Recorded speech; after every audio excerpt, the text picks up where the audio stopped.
Chapter 1. Frau von Sigmundsgren was not really much past middle age, though the people in the village generally called her the old Baroness. Her hair was very white and she was thin and pale. Her bold features, almost emaciated, displayed the framework of departed beauty, and if her high white forehead and waxen face were free from lines and wrinkles, it must have been because time and grief could find no plastic material there in which to trace their story.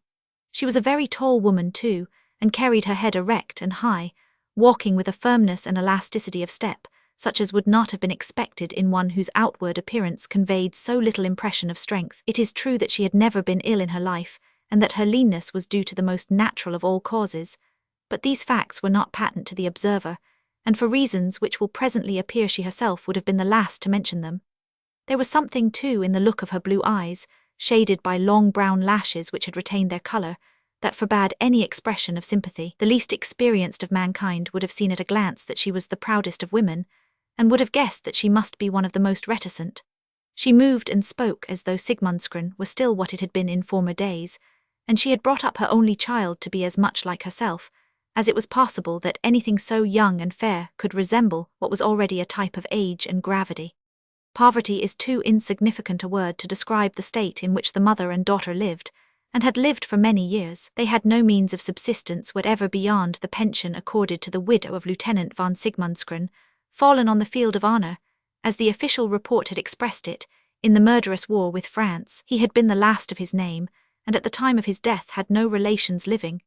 2 years earlier he had married a girl as penniless and as noble as himself, and had lived to see a daughter born, destined to inherit his nobility, his penury, and the bare walls of his ancestral home.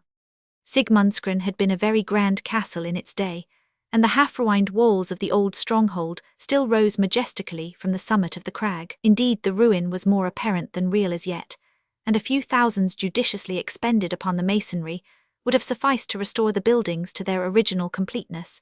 Many a newly enriched merchant or banker would have paid a handsome price for the place, though the land was gone, and the government owned the forest up to the very foot of the rock. But the lady of Sigmundsgren would rather have starved to death in her vaulted chamber than have taken half the gold in Swabia to sign away her dead husband's home.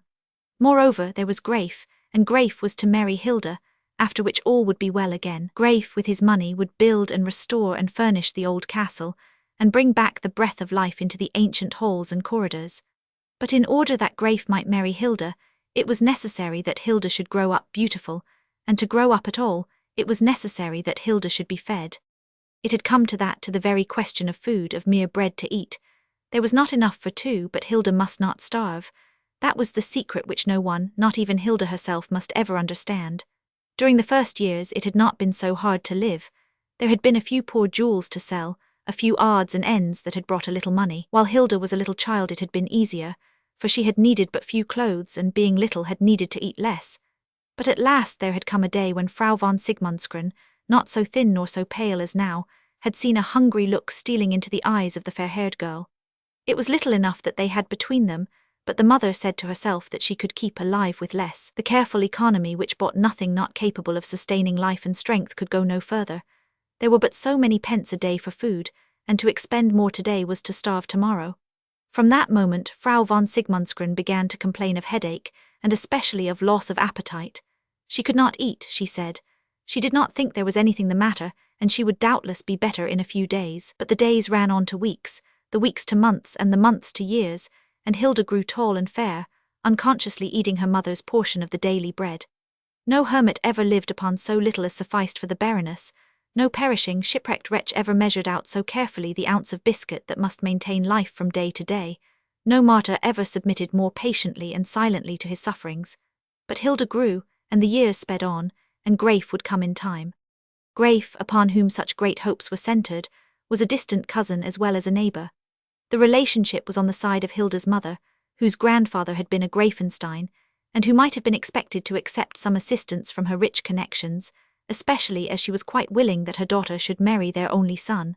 But the Baroness was a woman whose pride forbade her to accept under the pressure of necessity what had not been offered freely in other times. It must be admitted also that the Greifensteins, though well aware that the Sigmundsgrens were extremely poor, were far from suspecting that they were in need of bread. They knew that the castle was still the unhampered property of the two ladies, and they supposed that if things were really in a bad state, the Baroness would raise money upon it. She never alluded to her affairs when she was with her relations, and excused herself from asking them to stay with her, on the ground of her poor health. On rare occasions, Greifenstein and his wife drove over to the castle, and were invariably admitted by the same soberly dressed middle-aged woman, who showed them into the same old-fashioned room, whence, having made their visit, they returned to the outer gate by the way they had come. That is all they ever saw of Sigmundsgren. Twice in the year, also, Hilda and her mother were invited to stay a fortnight at Greifenstein, but no one would have supposed from their behaviour that the luxury of the latter place surprised them, or seemed in any way preferable to what they enjoyed at home. Hilda's education had not been neglected. Among her earliest recollections was her mother's constant injunction never to make remarks upon what she saw in other houses. The child was not long in learning what the warning meant, and as she had inherited a plentiful share of her mother's pride, she almost unconsciously imitated her mother's behaviour. Graif himself was the only person who might have known something of the true state of the case, but as he had been accustomed to be in love with his cousin ever since they had been children, he would have feared to hurt her feelings by asking questions. For Hilda was reticent even with him, not from any shame at the idea of being thought poor, but because she was too proud to have it thought that either she or her mother could ever need the help of the Greifensteins. Furthermore, if the Baroness' reluctance to ask for assistance has not been sufficiently explained, there is one more consideration which might alone have sufficed to account for her conduct. Between her and Graif's mother there existed a great and wholly insurmountable antipathy. She could not understand how Greifenstein could have married such a woman.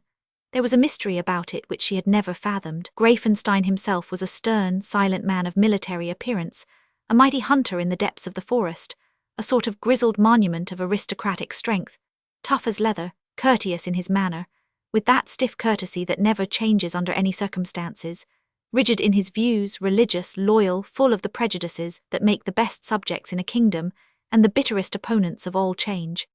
In appearance and manner Frau von Greifenstein presented the most complete contrast to her husband. She had been pretty, fair and sprightly in her youth.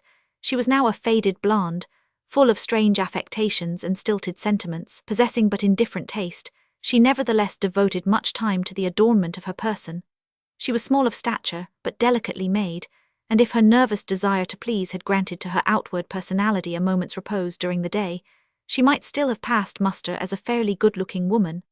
Unfortunately, she was animated by an unceasing activity in trivial matters, and was rarely silent. Some women make one think of a printed page in which there are too many italics, and too many useless marks of exclamation.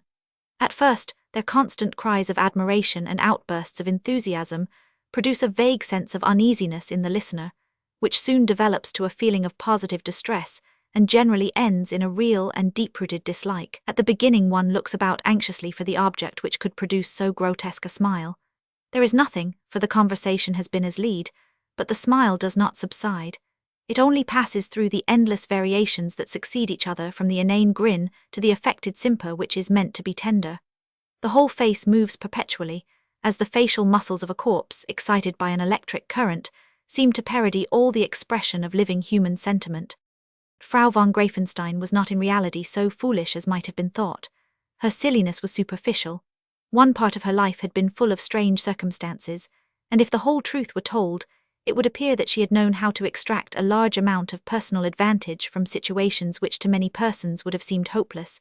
She and her husband rarely left their castle in the Black Forest, and it might naturally be supposed that their life there was exceedingly dull and monotonous. In her own heart, Clara von Greifenstein recognized that her present luxurious retirement was a paradise, compared with the existence she must have led, if she had not known how to help herself at the right moment. During the earlier years of her marriage, the recollection of her antecedents had been so painful as to cause her constant anxiety, and at one time she had even gone so far as to keep a sum of money about her, as though expecting to make a sudden and unexpected journey.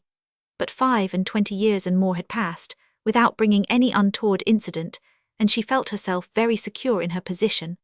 Moreover, a son had been born to her, and was growing up to be very like his father. Without Graif there is no knowing what turn affairs might have taken, for although Clara's husband maintained towards her the same stiffly considerate behaviour which had always characterized him in their relations to each other, he certainly admitted to himself that she was not growing old gracefully, and it is even possible that, in some remote glen of the forest, his grave features may have occasionally allowed themselves a look of sorrowful regret, or even of actual repugnance, when he thought of his wife's spasmodic smiles and foolish talk. Possibly, too, he may have sometimes speculated upon her probable condition before she had married her first husband, for he himself had found her a widow of apparently little more than 25 years of age. But if any suggestion at all derogatory to Greifenstein had presented itself to his mind, his pride would assuredly have lost no time in smothering the thought. Was she not the mother of Greif? And besides, if all were to be told, was there not an unpleasantly dark spot in his own family, in the shape of his half-brother, Kuno von Rieseneck? Indeed, the existence of Kuno von Rieseneck, concerning whom Clara knew nothing, was the reason why Greifenstein had lived for so many years in the country, only travelling outside of Germany when he travelled at all. He wondered that his wife, being ignorant of the story, should be willing to share the solitude of the Black Forest without a murmur, and her submission in itself suggested that she, too, might have some good cause for preferring a retired life. But if he had been satisfied with what he knew of her 25 years ago, he was not the man to allow himself any dissatisfaction now that Clara was the mother of that stalwart young fellow who was heir to all the Greifenstein property. In the month of July, Greif was to come home from the university, and immediately afterwards Hilda and her mother were to come over for their half-yearly visit. The ancient place where this family meeting was convened was so unlike most castles as to deserve a word of description. The Swabian Black Forest is literally black, save when the winter snow is heavy on the branches of the huge trees and lies in drifts beneath them, covering the soft carpet of fir needles to the depth of many feet. The landscape is extremely melancholy and in many parts is absolutely monotonous. At intervals of several miles the rock juts suddenly out of the forest, generally at places where the Nagold, more a torrent than a river, makes a sharp bend. Many of these steep and stony promontories are crowned by ancient strongholds, chiefly in ruins, though a very few are still in repair and are inhabited by their owners. The name of Greifenstein will not be found on any map of the district, but those who know that wild and unfrequented country will recognize the spot.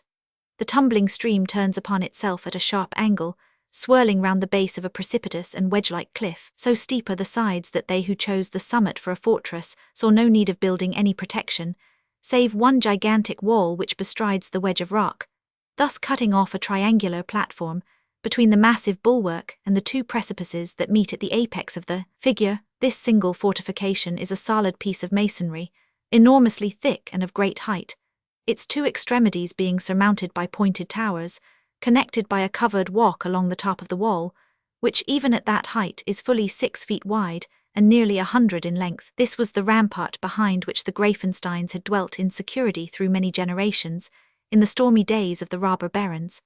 So sure were they of their safety, that they had built their dwelling place on the other side of the bulwark in a manner that offered no suggestion of war or danger. The house was Gothic in style, full of windows and ornamented with spacious balconies and much fine stonework. The three-cornered platform was converted into a flower garden, surrounded by a parapet. Protected on the north side by the huge wall, and fully exposed to the southern sun, the plants throve in an almost artificial spring, and in the summer jets of water played in the marble basins and cooled the hot, pint-scented air. One narrow gate, barely wide enough for 2 persons to pass abreast, gave access to this paradise through the grey, windowless mass of masonry by which it was separated from the melancholy forest without. One small building only was visible on the side of the woods, scarcely 50 yards from the gate.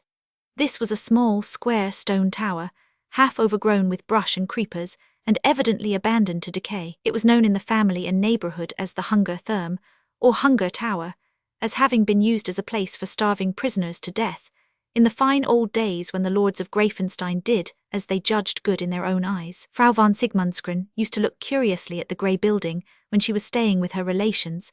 She could have described the sufferings of the poor wretches who had perished there as well as any one of themselves, or better.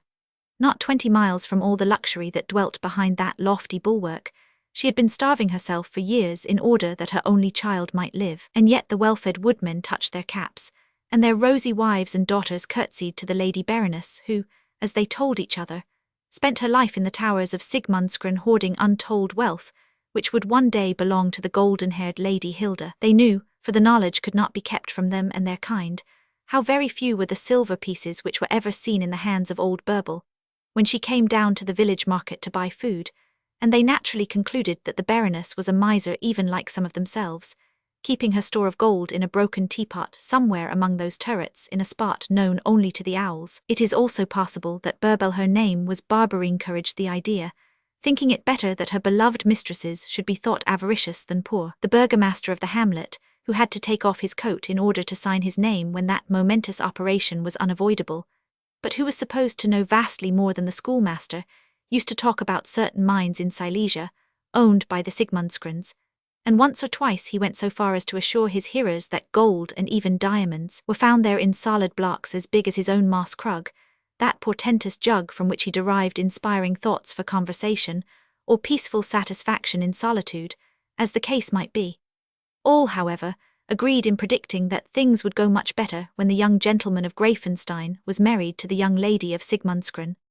On that warm afternoon in July when Greif was expected, his father took his gun, though there was little to shoot at that season, and sallied forth on foot along the broad road that led to the distant railway station. The portly gatekeeper smiled pleasantly as he stood looking after his master. For many years, whenever the student was to come home, old Greifenstein had gone down that road, in the same way without a word to anyone, but having that same twinkle of happy anticipation in his eyes, which was never seen there at any other time. Very generally, too, the laden carriage came rumbling up to the gate with Greif's belongings, and an hour or two passed before father and son emerged on foot from the first trees of the forest. Today also, the master had started betimes, and it would be long before he heard the horses' bells below him in the valley. He walked quickly, as active men do when they are alone, and there is no one to hinder them, stopping now and then to see which way a hare sprang, or pausing to listen when his quick ear caught the distant tread of a buck. He knew that he might walk for miles without meeting a human being. The road was his, the land was his, the trees were his. There was no felling to be done in the neighborhood, and no one but himself or his men had any right to be prowling about the woods. In the perfect solitude his features relaxed a little, and their expression changed. The glad anticipation of the meeting with his son was still in his eyes, but in the rest of his face there was a weary look which those who knew him best would not have recognized. He was thinking how different life would seem if Greif and he were to be the only inhabitants of the old home during the next dozen years. Then he stiffened his neck suddenly and strode on. At last the far-off tinkling of bells came up to him from the depths of the forest, with the dull thud of horses' hoofs that echoed among the trees. He quickened his pace, knowing at how great a distance the sounds could be heard.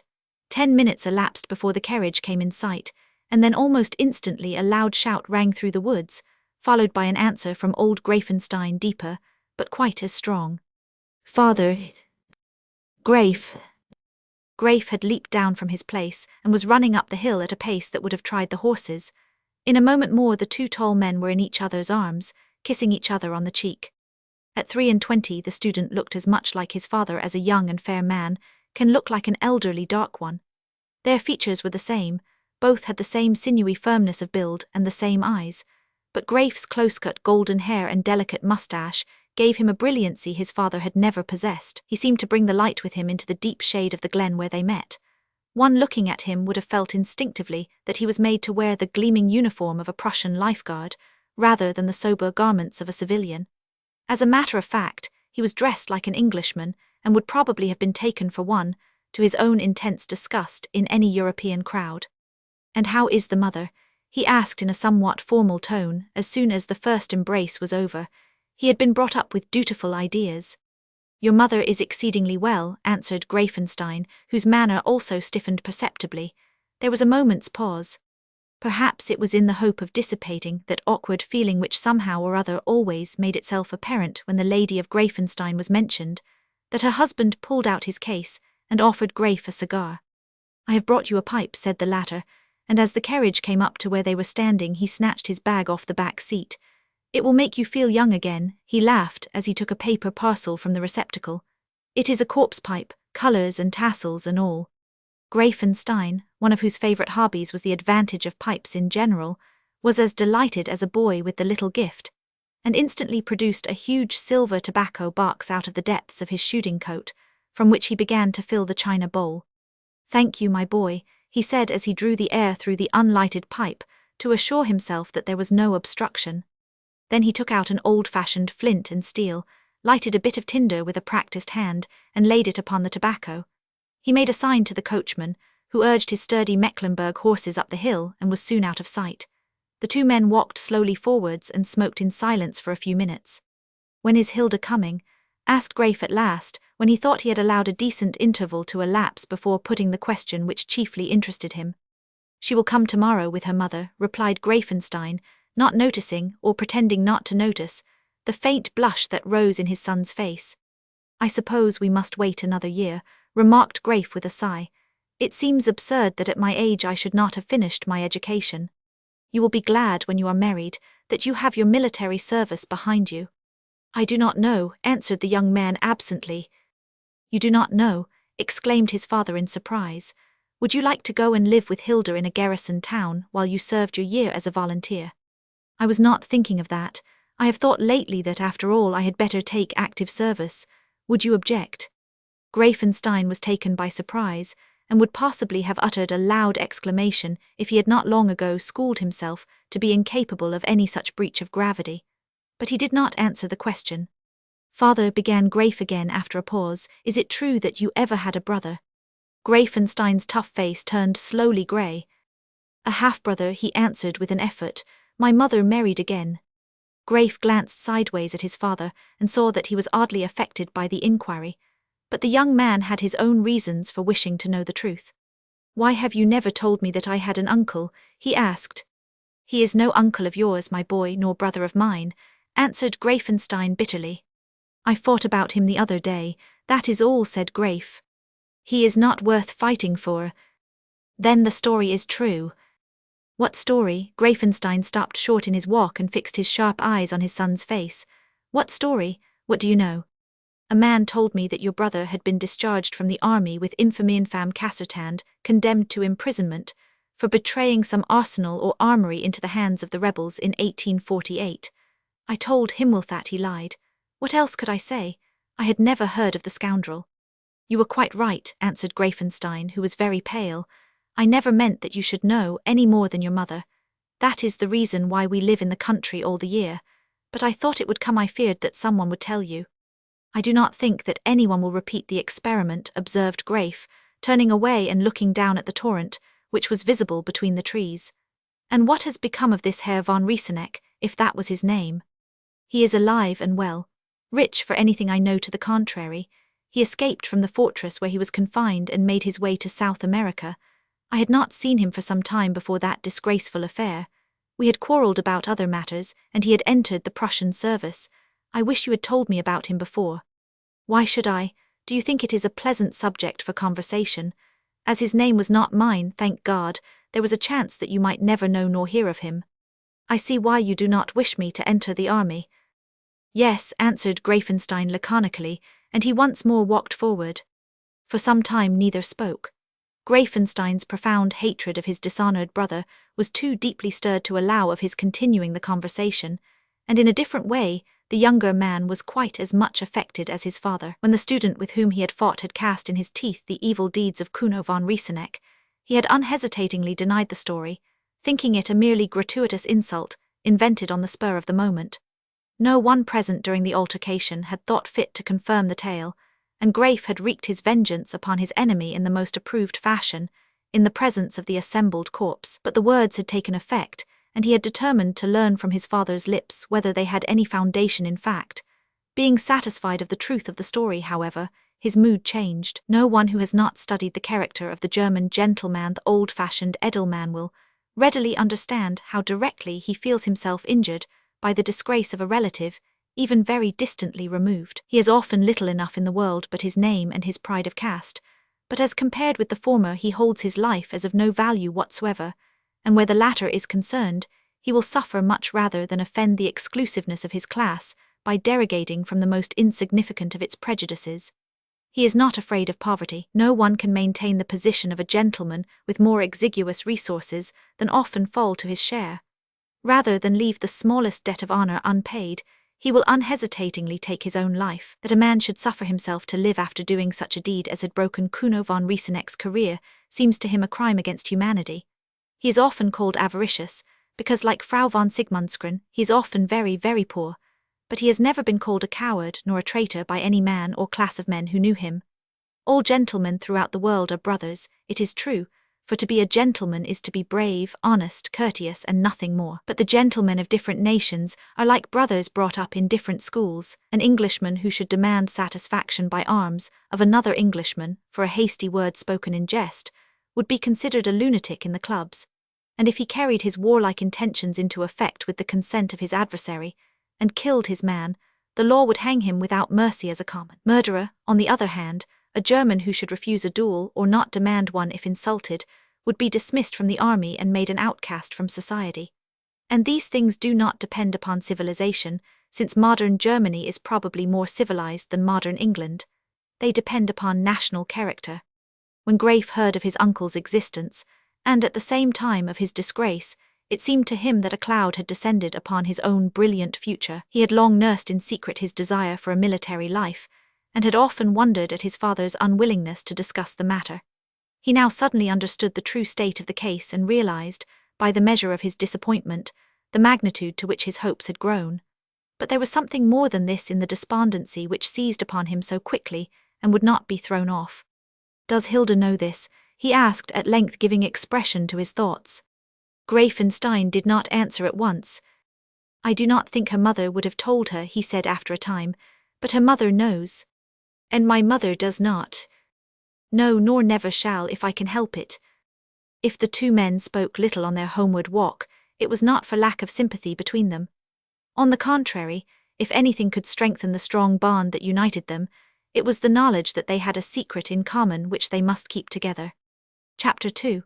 To suppose that Hilda at 18 years of age was like the majority of young girls as old as she, would be to imagine that human character is not influenced by its surroundings.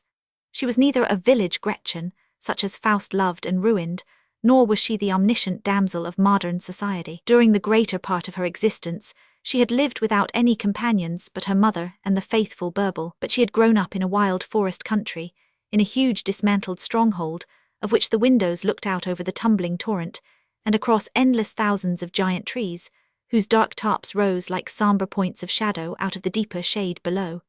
Even the sky was not blue. Half a kingdom of firs and pines and hemlocks drank the colour from the air and left but a sober neutral tint behind. The sun does not give half the light in the black forest that he gives elsewhere. As Hilda had never, within her recollection, seen an open plain, much less a city, her idea of the world beyond those leagues of trees in which she lived was not a very accurate one. She could hardly guess what the streets of a great town were like, or what effect a crowd of civilized people would produce upon her sight.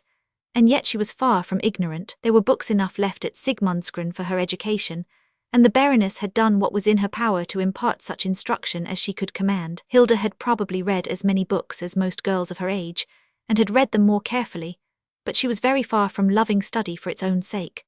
Her time, too, was occupied in other ways, for she and her mother did most things for themselves, as was to be expected in a household where want reigned supreme over the hours of every day, from sunrise to sunset. The necessity for maintaining appearances was small indeed, but such as it was, neither mother nor daughter could avoid it. No one could predict what day the Greifensteins would choose for one of their occasional visits, and in the time of the vacations, no one could foresee when Graif might make his appearance, striding over the wooded hills with his gun and his dog, to spend a quiet afternoon with Hilda in their favourite sunny corner at the foot of the dismantled tower. When poverty is to be concealed, his shadow must not be caught lurking at the door by chance visitors. Nor was it only out of fear of being surprised by her relations that the quiet Baroness insisted that Hilda, and even Burble, should always be presentable. Her pride was inseparably united with that rigid self-respect, which in the poor alone saves pride from being ridiculous. It was indeed marvellous that she should succeed as she did in hiding the extremity of her need from the Greifensteins, but it must be remembered that she had never been rich, and had learned in early youth many a lesson, many a shift of economy which now stood her in good stead. The Germans have a right to be proud of having elevated thrift to a fine art. From the emperor to the schoolmaster, from the administration of the greatest military force the world has ever seen to the housekeeping of the meanest peasant, a sober appreciation of the value of money is the prime rule by which everything is regulated. Frau von Sigmundsgren had made a plan, had drawn up a tiny budget in exact proportion with the pension which was her only means of subsistence, and thanks to her unfailing health had never departed from it. The expenditure had indeed been so closely regulated from the first, that she had found it necessary to limit herself to what would barely support life, In order not to stint her child's allowance, being by temperament a very religious woman, she attributed to Providence that success in rearing Hilda, for which she might well have thanked her own iron determination and untiring efforts. If ever a woman deserved the help of heaven in consideration of having bravely helped herself, the Baroness had earned that assistance. So far as the ordinary observer could judge, however, she had obtained nothing from the world save a reputation for avarice. Hilda was too much accustomed to the state of things in which she had grown up to appreciate her mother's sacrifices, or to feel towards her anything like warm gratitude. She herself did all she could, and that was not little in the struggle for existence. It is even possible that she was more grateful to Burble than to the Baroness herself, for Burble voluntarily shared privations to which the two ladies were obliged to submit. Burble was faithful, devoted, uncomplaining, cheerful, and she was all this not for the sake of a servant's pay, since her wages were infinitesimally small, but out of pure affection for her mistress. Burble had been the wife of Lieutenant von Sigmundsgren's servant, who had fallen beside his master, rifle in hand, his face to the enemy. Mistress and maid were left alike widows on the same day, alike young and portionless, the only difference being that Frau von Sigmundsgren had Hilda, while poor Burble was childless. Then Burble refused to go away once and forever, and the officer's widow accepted the lifelong devotion offered her, and the three cast in their lot together, to keep themselves alive as best they could beneath the only roof that was left to them. Frau von Sigmundsgren had been very much surprised when, on a sunny June morning, 3 years before the time of which I write, Greifenstein had appeared alone, arrayed in the most correct manner, instead of being clad in the shooting coat he usually wore. She had been still more astonished when he formally proposed to her an engagement by which Greif should marry Hilda so soon as he had finished his studies at the university. He told her frankly why he desired the alliance. She knew of Riesenek's disgrace, and she would understand that the story was an injury to Greif. On the other hand, he, Greif's father, had never done anything to be ashamed of, and the lad himself was growing up to be a very fine fellow, and would be rich. Greifenstein did not state the amount of his fortune. He apprehended that his cousin would consider Greif a good match from a worldly point of view. Furthermore, though barely 20, the young man was deeply attached to Hilda, who was just 15. The attachment was evidently likely to turn into love when both should be 3 or 4 years older. If Frau von Sigmundsgren would consent, a preliminary verbal agreement might be made, subject to the will of the two children when the right time should come, it being essentially necessary, as Greifenstein remarked in his stiffest manner, that two young people should love each other sincerely if they meant to marry.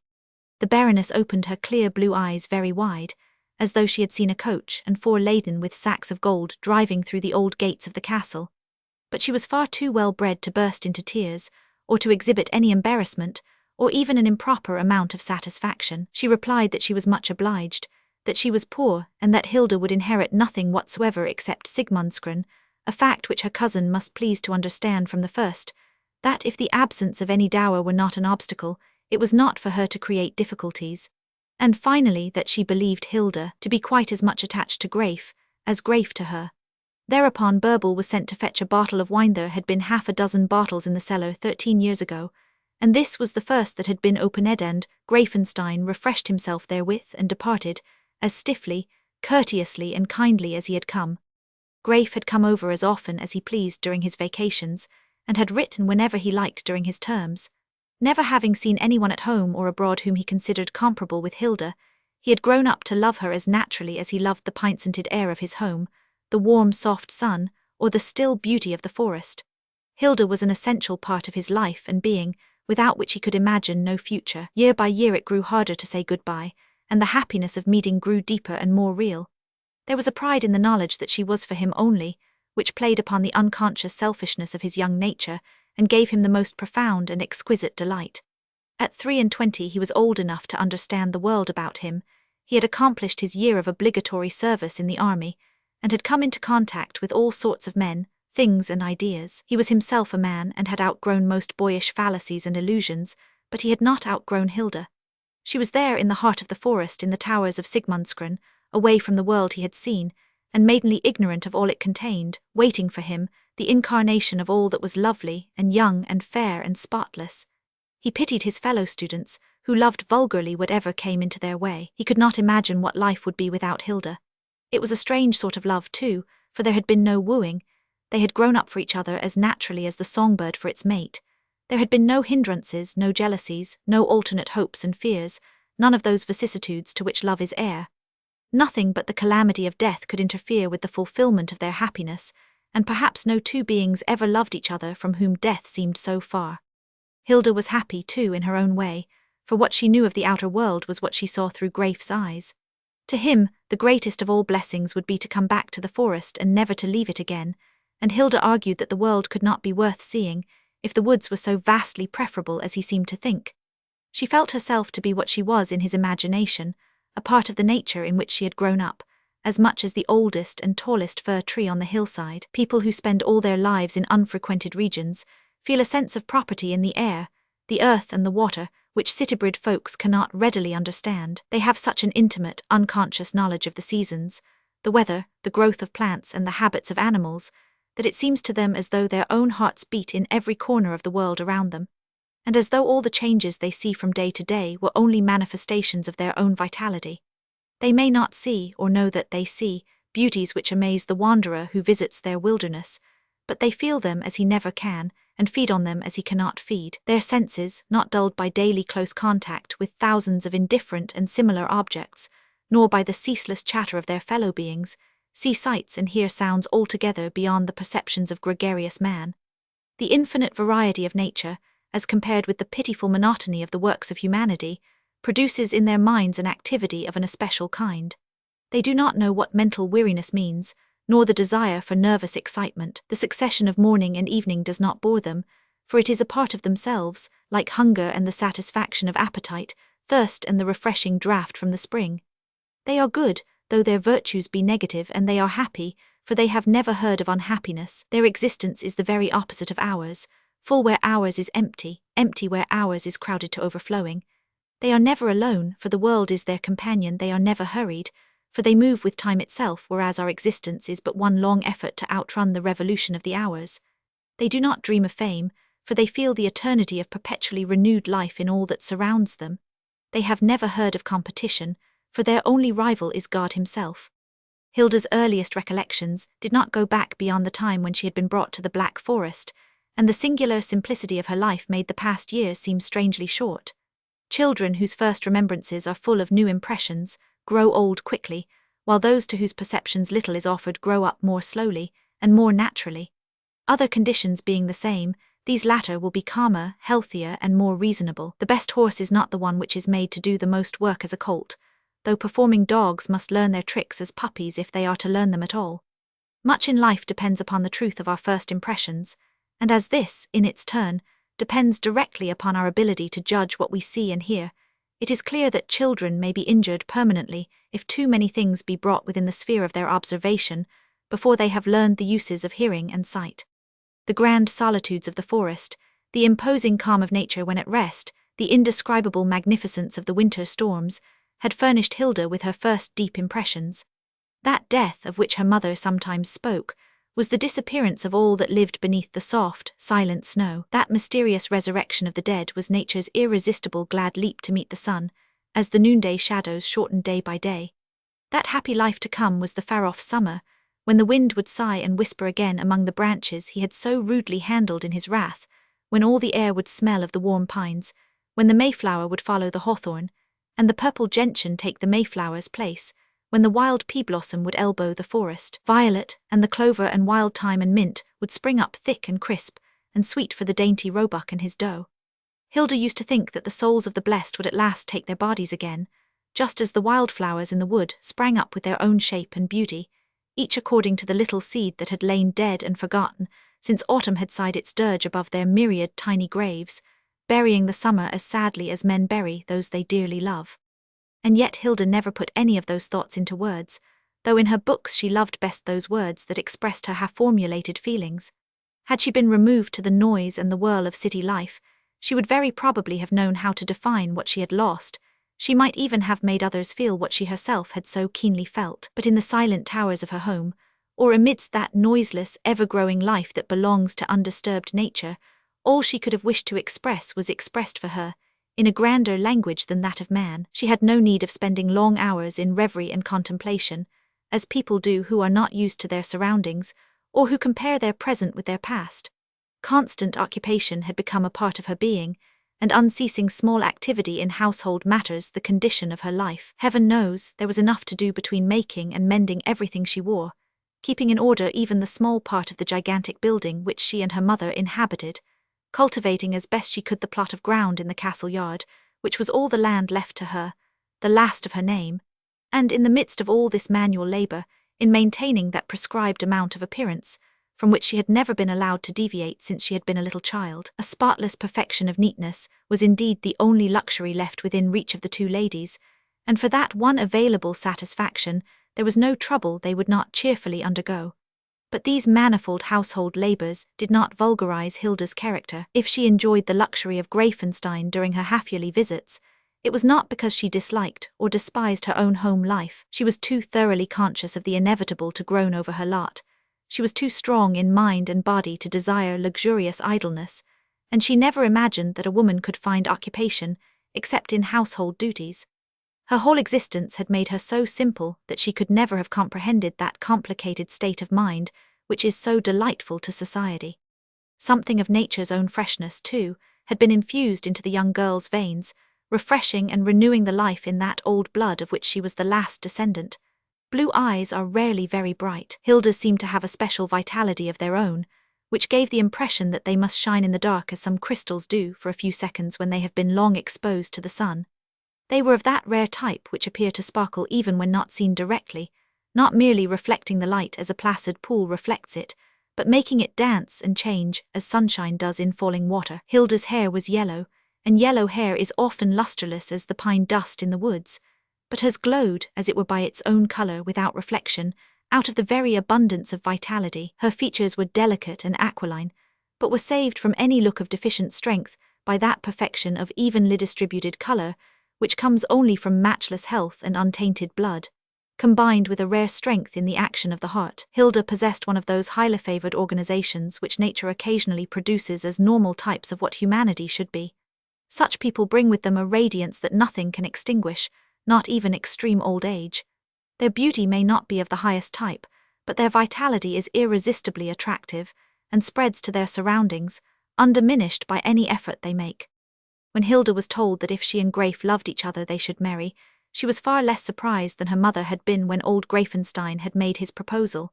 It seemed strange to the Baroness that her daughter should not even blush a little on learning the news, but Hilda saw no reason for blushing and did not feel in the least disconcerted.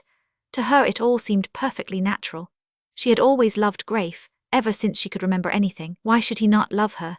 And if they loved each other, they would of course be married in due time. It was but the fulfillment of her life, after all.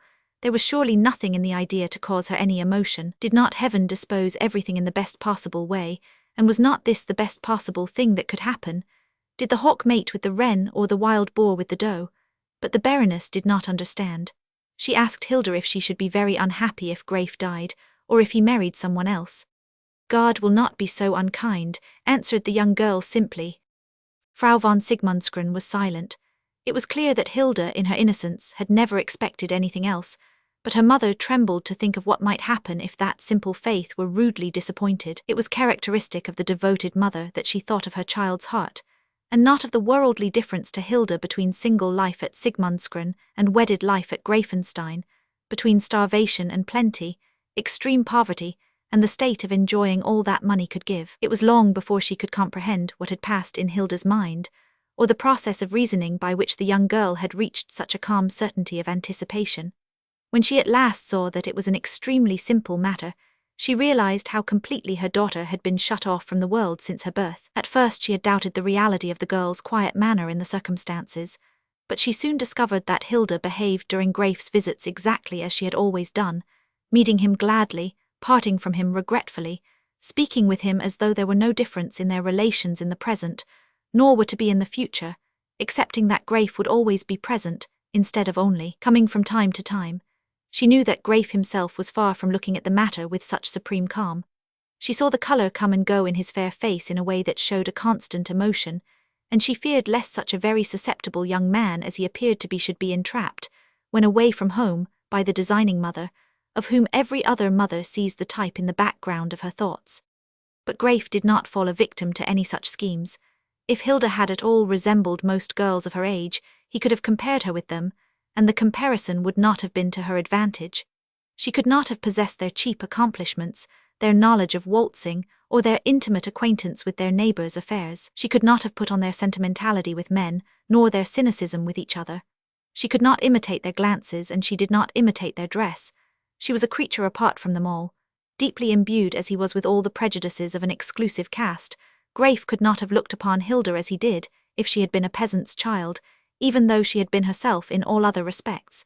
There was that in her position which appealed to the romanticism of his nature. The noble but unfortunate maiden, the last of an ancient race, dwelling in dignified retirement in her half-ruined ancestral home, was vastly more interesting than any equally well-born girl could have been, who chanced to be rich enough to be marched into society as a matrimonial investment for young men of her station.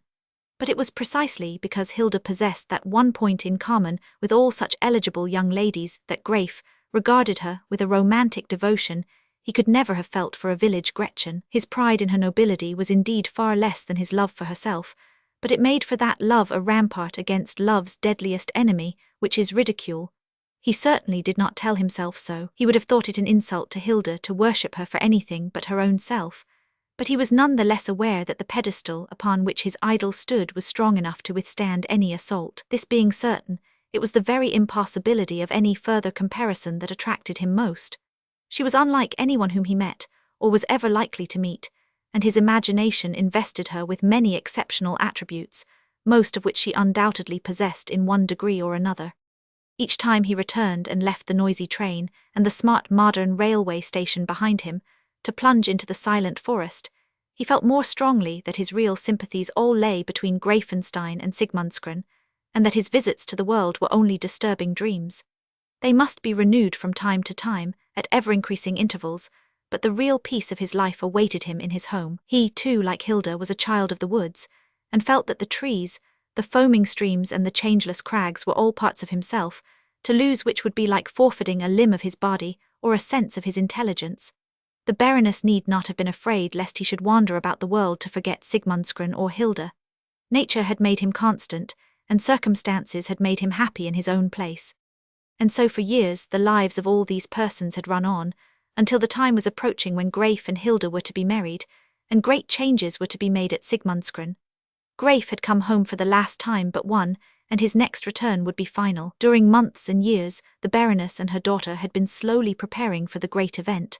The most unheard-of economies had been imagined and carried out in the attempt to give Hilda a little outfit for her wedding, just enough to hide the desperate poverty in which they had lived. Many a long winter's evening had the two ladies spun the fine flax by the smouldering fire. Many a long day had Hilda and Bärbel spent at the primitive loom in the sunny room of the south tower. Through many a summer's noon had the long breadths of fine linen lain, bleaching on the clean grey stone of the ramparts, watered by the faithful servant's careful hand. Endless had been the thought expended before cutting into each piece of the precious material.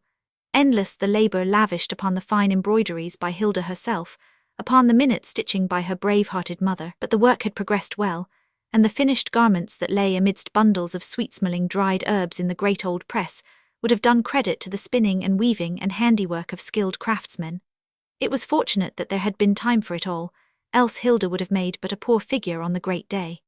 As for Bärbel, she believed that the forest itself had helped them, when she saw all that had been accomplished, and remembered how she had bought the flax pound by pound at the market. Though a great share in the joint success was due to her own patient industry, the result seemed so fine as compared with the humble beginnings that she was much inclined to thank the Heinzel mansion and their brownies for the most part of it all. The Baroness thanked Providence, and Hilda thought it was all due to her love for Graif. Perhaps they were all three right, and possibly each shared in some measure the views of the other two, at least so far as the gnomes are concerned. Most people who have lived long in forests and solitary places have discovered that their work, if they like it, is performed with a rapidity and skill which is marvellous in their own eyes, and if you do not call the little gentleman who comes at night and helps you by the name of Rubizal, you may call him the spirit of peace. But as long as you receive him kindly and give him his due, it matters very little how you christen him, for he is an affectionate spirit and loves those who love him for himself, and does their work for them, or makes them think he does, which in fact is just the same. Unfortunately, there are other spirits as busy as he in the world, and he has a way of taking himself off at the slightest alarm, which is often very distressing to those who love him. And some of those other spirits had chosen for their abode the castle of Greifenstein and for their companions the persons who dwelt there. The unforeseen plays a very great part in our lives, for if it did not, we should most of us know exactly what to do at the right moment, and should consequently approach perfection at an unnatural rate. While Greif and his father were slowly ascending the hill towards their home, while Frau von Greifenstein was looking at herself in her mirror, and wondering whether she had not thrown away her youth after all, while Bärbel was weaving and Hilda embroidering, and the old Baroness stitching steadily along the folded linen, while all these people were thus quietly and peaceably engaged, an event was brewing which was destined to produce some very remarkable results. Unless the justification of ordinary possibility should be required by the skeptical hereafter, I will at once state that the greater part of what follows is a matter of history, well known to many living persons, and that in writing it down I wish it to be understood that I am submitting to the judgment of humanity a strange case which actually occurred within this century, rather than constructing from my own imagination a mere romance for the delectation of such as will take the trouble to read it. Chapter 3. Oh, is it not too delightful to see my dear, dear cousins, screamed Frau von Greifenstein, throwing herself into the arms of the pale and quiet Baroness. And dear Hilda too, ach ist es nicht herzig, is it not too sweet? She was wonderfully arrayed in an exceedingly youthful costume, short enough to display her thin, elderly ankles, and adorned with many flying ribands and furbelows. An impossibly high garden hat crowned her faded head, allowing certain rather unattached-looking ringlets of colourless blonde hair to stray about her cheeks. She made one think of a butterfly, no longer young, but attempting to keep up the illusions of spring. Hilda and her mother smiled, and returned the salutation in their quiet way. "And how have you been at Sigmundsgren?" continued the sprightly lady. "Do you know, it would be my dream to live at Sigmundsgren. So romantic, so solitary, so deliciously poetic. It is no wonder that you look like Cinderella and the fairy godmother. I am sure they both lived at Sigmundsgren, and Greif will be the Prince Charmant with his puss in boots, quite a Lohengrin in fact, dear me. I am afraid I am mixing them up, those old German myths are so confusing, and I am quite beside myself with the joy of seeing you." Greifenstein stood looking on, not a muscle of his face betraying the slightest emotion at his wife's incoherent speech. But Greif had turned away and appeared to be examining one of the guns that stood in a rack against the wall. The meeting had taken place in the great hall, and he was glad that there was something to look at, for he did not know whether he was most amused by his mother's chatter, or ashamed of the ridiculous figure she made. The impression was certainly a painful one, and he had not attained to his father's grim indifference, for he was not obliged to assist daily at such scenes. He could not help comparing Hilda's mother with his own, and he inwardly determined that when he was married he would take up his abode at Sigmundsgren during the greater part of the year. Hilda looked at her hostess, and wondered whether all women of the world were like Frau von Greifenstein. The situation did not last long, however, and half an hour later she found herself sitting beside Greif on a block of stone by the ruined Hunger Therm. "At last," exclaimed Greif with a sigh of satisfaction, "is there anything so tiresome as the sight of affectionate greetings?" Greif Hilda paused, as though reconsidering the question she was about to ask. "Yes, what is it, sweetheart? When we are married, I must love your mother, must I not?" "Oh yes, no doubt," answered the young man with a puzzled expression. "At least I suppose you must try. But I mean, if I do not love her as much as my own mother, will it be very wrong?" "No, not so much, of course." "Do you love her, Greif?" "Oh yes," replied Greif cheerfully, "not as I love you. Or your father. That is different. A man feels more sympathy for his father because he is a man. But I am not a man." "No, and you are not my mother either. That is again different, you see." "Greif, you do not love your mother at all," exclaimed Hilda, turning her bright eyes to his, but he looked away and his face grew grave. "Please do not say that to me, dear," he answered quietly. "Let us talk of other things." "Does it pain you? I am sorry. I asked you because, well, I wanted to know if it was exactly my duty, because you see, I do not think I ever could quite as I ought to. You are not angry?" "No, darling, I quite understand. It will be enough if you behave to her as you do now. Besides, I was going to propose something if your mother will agree to it. When we are married we might live at Sigmundsgren." "Oh, Greif, are you in earnest?" "Yes, why not?" "You do not know what a place it is," exclaimed Hilda with an uneasy laugh. She had visions of her husband discovering the utter desolation of the old castle. But at the same time, she felt a sudden wild desire to see it all restored and furnished and kept up as it should be. Yes, I know, but there are many reasons why I should like it. Of course it has gone to ruin more or less, and there would be something to be done. Something, cried Hilda, everything. The great rooms are perfectly desolate, no furniture, hardly any glass in the windows. We are so poor, Grafe. But I can put panes into the frames and get some furniture. We need not have so much at first. But you will have to get everything. You are used to so much here.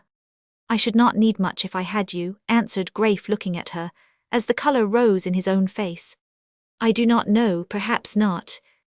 I should be happy with you in a woodman's hut, said Grafe earnestly. Perhaps, replied Hilda a little doubtfully. There is no perhaps, I am quite sure of it. How can you be sure? Asked the young girl, turning suddenly and laying her hands upon his arm. Did not your father say the Samino? Forgive me, I will not speak of that. O Grafe, what is love realized meaning of it, the true spirit of it? Why does it sometimes last and sometimes not? Are all men so different one from another, and women too? Is it not like religion that when you once believe you always believe? I have thought about it so much and I cannot understand it. And yet I know I love you. Why can I not understand what I feel? Is it very foolish of me? Am I less clever than other girls? No, indeed. Grafe drew her to him and kissed her cheek. Her colour never changed. With innocent simplicity she turned her face and kissed him in return. Then why is it, she asked, and none of my books tell me what it means, though I have read them all. Can you not tell me, you who know so much? What is the use of all your studies and your universities if you cannot tell me what it is I feel, what love is? Does love need explanation? What does the meaning matter when one has it? Ah, you may say that of anything. Would the air be sweeter if I knew what it was? Would the storm be louder or grander or more angry if I knew what made it? And besides, I do know, for I have learned about storms in my books. But it is not the same thing. Love is not part of nature, I am sure. It is a part of the soul. But then, why should it sometimes change? The soul does not change, for it is eternal. But true love does not change either. And yet people seem to think it is true, until it changes, argued Hilda. There must be something by which one can tell whether it is true or not. One must not be too logical with love, any more than with religion. Religion, why, that is the most logical thing we know anything about. And yet people have differed very much in their opinions of it, said Grafe with a smile. Is it not logical that good people should go to heaven and bad people to hell? Inquired Hilda calmly. Religion would be illogical if it taught that sinners should all be saved and saints burnt in everlasting fire. How can you say it is not logical? It certainly cannot be said if one takes your view, Grafe answered, laughing. But then, if you look at love in the same way, you get the same result. People who love each other are happy, and people who quarrel are not. Yes, but then, love does not only consist in not quarreling, nor religion in not being a sinner, but I am not sure. Grafe interrupted himself. Perhaps that is just what religion means. Then why cannot love mean something quite as simple? It seems simple enough to me. So long as we are everything to each other, we shall understand it quite enough. Just so long. And that means forever. How do you know, unless you have some knowledge by which you can tell whether your love is true or not? Why not yours, sweetheart? Oh, I know myself well enough, I shall never change, but you might. Do you not believe me? Yes, I suppose so. But it always comes to that in the end whenever we talk about it, and I am never any nearer to knowing what love is after all. The young girl rested her chin upon her hand and looked wistfully through the trees, as though she wished and half expected that some wise fairy would come flitting through the shadow and the patches of sunshine to tell her the meaning of her love, of her life, of all she felt, of all she did not feel. She read in books that maidens blushed when the man they loved spoke to them, that their hearts beat fast, and that their hands grew cold. Simple expressions out of simple and almost childish tales. But none of these things happened to her. Why should they? Had she not expected to meet Grafe that day? Why should she feel surprise or fear or whatever it was that made the hearts of maidens in fiction behave so oddly? He was very handsome, as he sat there glancing sideways at her, and she could see him distinctly, though she seemed to be looking at the trees. But that was no reason why she should turn red and pale, and tremble as though she had done something very wrong. It was all quite right and quite sanctioned. She had nothing to say to Grafe, nothing to think about him, that her mother might not have heard or known. I am no nearer to knowing, she repeated after a long interval of silence. And I am no nearer to the wish to know, answered Grafe, clasping his brown hands over his knee and gazing at her from under the brim of his straw hat. "You are a strange girl, Hilda," he added presently, and something in his face showed that her singularity pleased him and satisfied his pride. "Am I, then why do you like me? Or do you like me because I am strange?" "I wish I were a poet," observed Grafe instead of answering her. "I would write such things about you as have never been written about any woman. However, I suppose you would never read my verses." "Oh yes," laughed Hilda, "especially if Mamma told me that they belonged to the best German epic, but I should not like them." "You do not like poetry in general, I believe."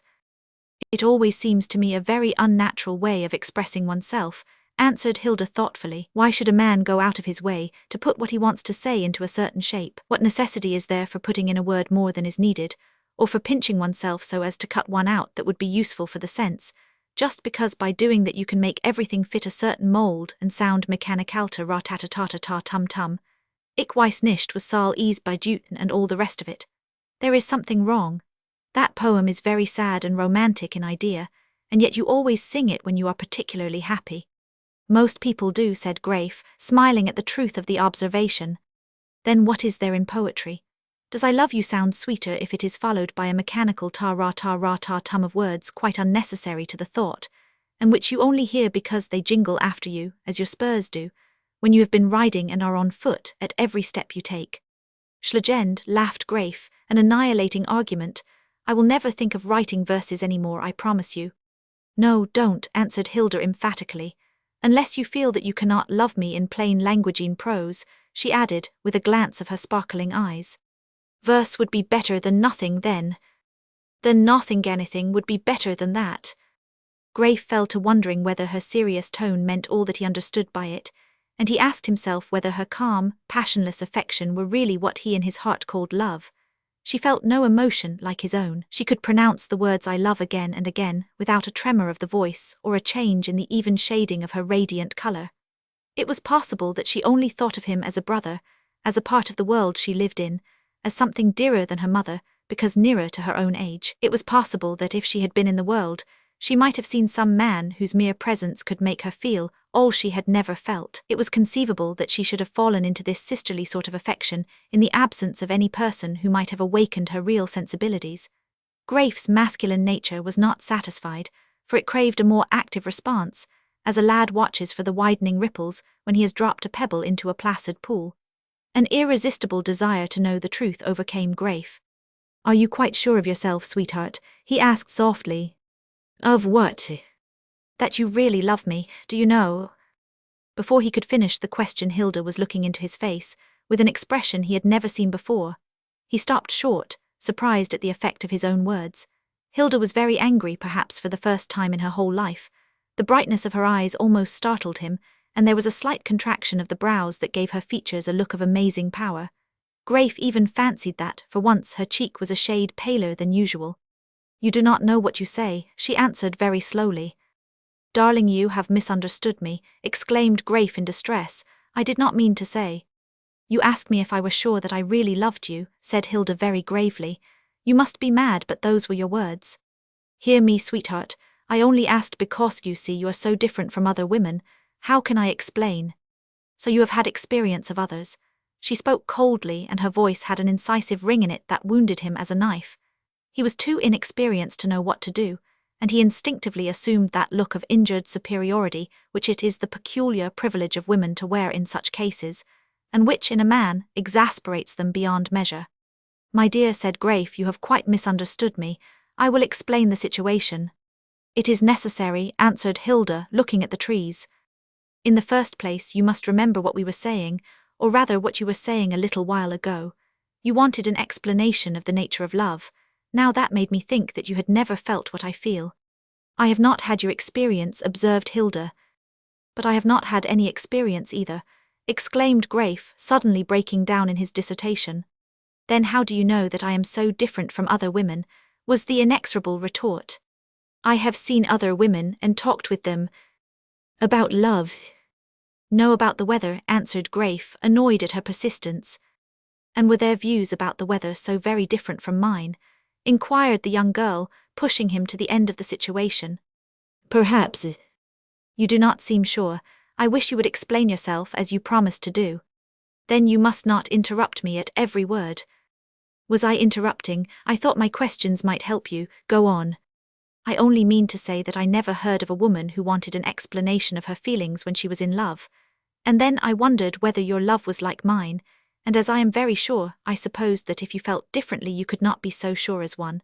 That is all. Why are you so angry? You know very well why I am angry. That is only an excuse. If you are going to argue in that way, Grafe shrugged his shoulders and said nothing more. Hilda seemed to be collecting her thoughts. You evidently doubt me, she said at last, speaking quietly. It is the first time. You have tried to defend your question and you have not succeeded. All that you can tell me is that I am different from other women with whom you have talked. I know that as well as you do, though I have never seen them. It is quite possible that the difference may come from my education, or want of education. In that case, if you are going to be ashamed of me when I am your wife, because I know less than the girls you have seen in towns and such places, then go away and marry one of them. She will feel as you expect her to feel, and you will be satisfied. Hilda, I mean what I say, but there may be something else. The difference may be there because I have not learned the same outward manners as the city people, because I do not laugh when they would laugh, cry when they would cry, act as they would act.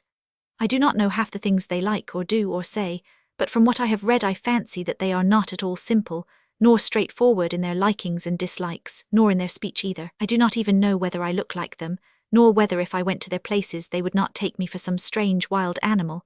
I make my own clothes. I have heard that they spend for one bit of dress as much as my mother, and I spend in a whole year upon everything. I suppose they do, for your mother must wear what people wear in towns, and her things must cost a great deal. I think I should feel uncomfortable in them, but if we are married I will wear what you please. How can you say such things? I'm only going over the points in which I am different from other women. That is one of them. Then I believe they learn all sorts of tricks. They can play on the piano. I have never seen one, for it is the only thing you have not got at Greifenstein. They draw and paint. They talk in more than one language, whereas I only know what little French my mother could teach me. They sing from written music for that matter. I can sing without, which I suppose ought to be harder, but they can do all those little things which I suppose amuse you, and of which I cannot do one. Perhaps those accomplishments or tricks change them so that they feel more than I do, but I do not believe it. If I had the chance of learning them I would do it to please you. It would not make me love you any more. I believe that we who think of few people because we know few, think of them more and more lovingly. But if I took trouble to please you it would show you how much I love you. Perhaps that is what you really want, that I should say more, act more, make a greater show. Is that it after all? Her mood had changed while she was speaking, perhaps by the enumeration of her points of inferiority. She turned her bright eyes towards Grafe with a look of curiosity, as though wondering whether she had hit the mark, as indeed she had by a pure accident. It cannot be that I cannot be such a fool, Grafe exclaimed with all the resentment of a man who has been found out in his selfishness. I should not think any the worse of you, said Hilda. It is I who have been foolish not to guess it before. How should you understand that I love you, merely because I say good morning and kiss you, and good evening and kiss you, and talk about the weather and your mother's ribbons? There must be something more, and yet I feel that if you married someone else I should be very unhappy and should perhaps die. Why not? There would not be anything to live for. Why can I not find some way of letting you know how I love you? There must be ways of showing it, but I have thought of everything I can do for you, and it is so little, for you have everything. Only, Grafe, you must not doubt that I love you because I have no way of showing either if you do. Forgive me, Hilda, I never doubted. Oh, but you did, answered Hilda with great emphasis, and in a tone which showed how deeply the words had wounded her. It is natural, I suppose, and then is it not better that I should know it? It is of no use to hide such things. I should have felt it if you had not told me. It was not in Hilda's nature to shed tears easily, for she had been exposed to so few emotions in her life that she had never acquired the habit of weeping. But there was something in her expression that moved Grafe more than a fit of sobbing could have done. There was an evident strength in her resentment, even though it showed itself in temperate words, which indicated a greater solidity of character than the young man had given her credit for. He had not realized that a love developed by natural and slow degrees, without a shadow of opposition, could be deeper and more enduring than the spasmodic passion that springs up amidst the unstable surroundings of the world, ill-nourished by an uncertain alternation of hope and fear, and prone to consume itself in the heat of its own expression. The one is about as different from the other as the slowly moving glacier of the Alps, is from the gaudily decorated and artificially frozen concoction of the ice cream vendor. I am very sorry I said it, returned Grafe penitently. He took her passive hand in his, hoping to make the peace as quickly as he had broken it, but she did not return the pressure of his fingers. So am I, she answered thoughtfully. I was angry at first. I do not think I am angry anymore, but I cannot forget it because in some way or other it must be my fault. Forgive you? There is nothing to forgive, dear. Why should one not speak out what is in one's heart? It would be a sort of lie if one did not. I would tell you at once if I thought you did not love me. Grafe smiled. Ah, Hilda, since we have been sitting here, you have told me you thought I might change, do you not remember? Was what I said so much worse than that? Of course it was, she answered, ever so much worse. Thereupon Grafe meditated for some moments upon the nature of woman, and to tell the truth he was not so far advanced as to have no need for such study. Finding no suitable answer to what she had said, he could think of nothing better than to press her hand gently and stroke her long straight fingers. Presently the pressure was returned, and Grafe congratulated himself, with some reason, upon having discovered the only plausible argument within his reach. But his wisdom did not go so far as to keep him silent. I think I understand you better than I did, he said. Hilda did not withdraw her hand, but it became again quite passive in his, and she once more seemed deeply interested in the trees. Do you? She asked indifferently after a pause. Perhaps I should rather say myself, said Grafe, finding that he had made a mistake, and that is quite another matter. Yes, it is. Which do you mean? Hilda laughed a little. Whichever you like best, answered Grafe, who was at his wits' end. Whichever I like. She looked at him long, and then her face softened wonderfully. Let it be neither, dear, she said. Let us not try to understand, but only love, love, love forever. Love is so much better than any discussion about it, so much sweeter than anything that you or I can say in its favor, so much more real and lasting than the meanings of words. If you could describe it, it would be like anything else, and if you tried and could not, you might think there was no such thing at all, and that would not be true. You talk better than I do, sweetheart. Where did you learn to say such things? I never learned, but I think sometimes that the heart talks better than the head, because the heart feels what it is talking about, and the head only thinks it feels. Do you see? You have learnt so much that your head will not let your heart speak in plain German. Grafe smiled at the phrase, which indeed contained a vast amount of truth. If you could make the professors of philosophy understand that, he answered, you would simplify my education very much. I do not know what philosophy is, dear, but if there were a professor here I would try and persuade him if it would do you any good. I know I am right. Of course you are. You always will. You represent what Plato hankered after and never found. What was that? Oh, nothingenly perfection, laughed Grafe. Nonsense, if I am perfection, what must you be? Plato himself. I do not know much about him, but I have read that he was a good man. Perhaps you are like him. The resemblance cannot be very striking, for no one has noticed it, not even the professors themselves, who ought to know. Must you go back to Schwarzburg?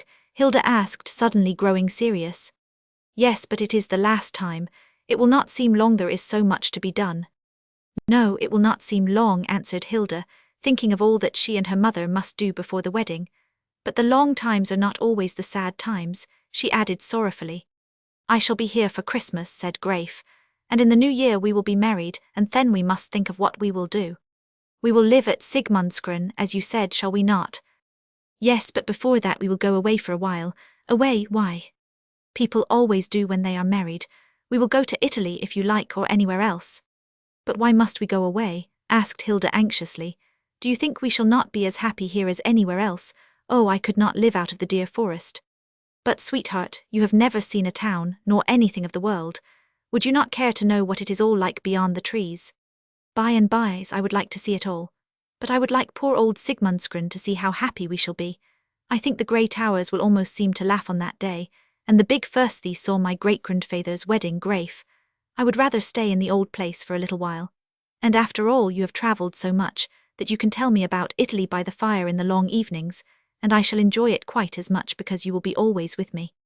Thank you, darling, said Grafe tenderly, as he drew her cheek to his, and he said no more about the wedding trip on that afternoon.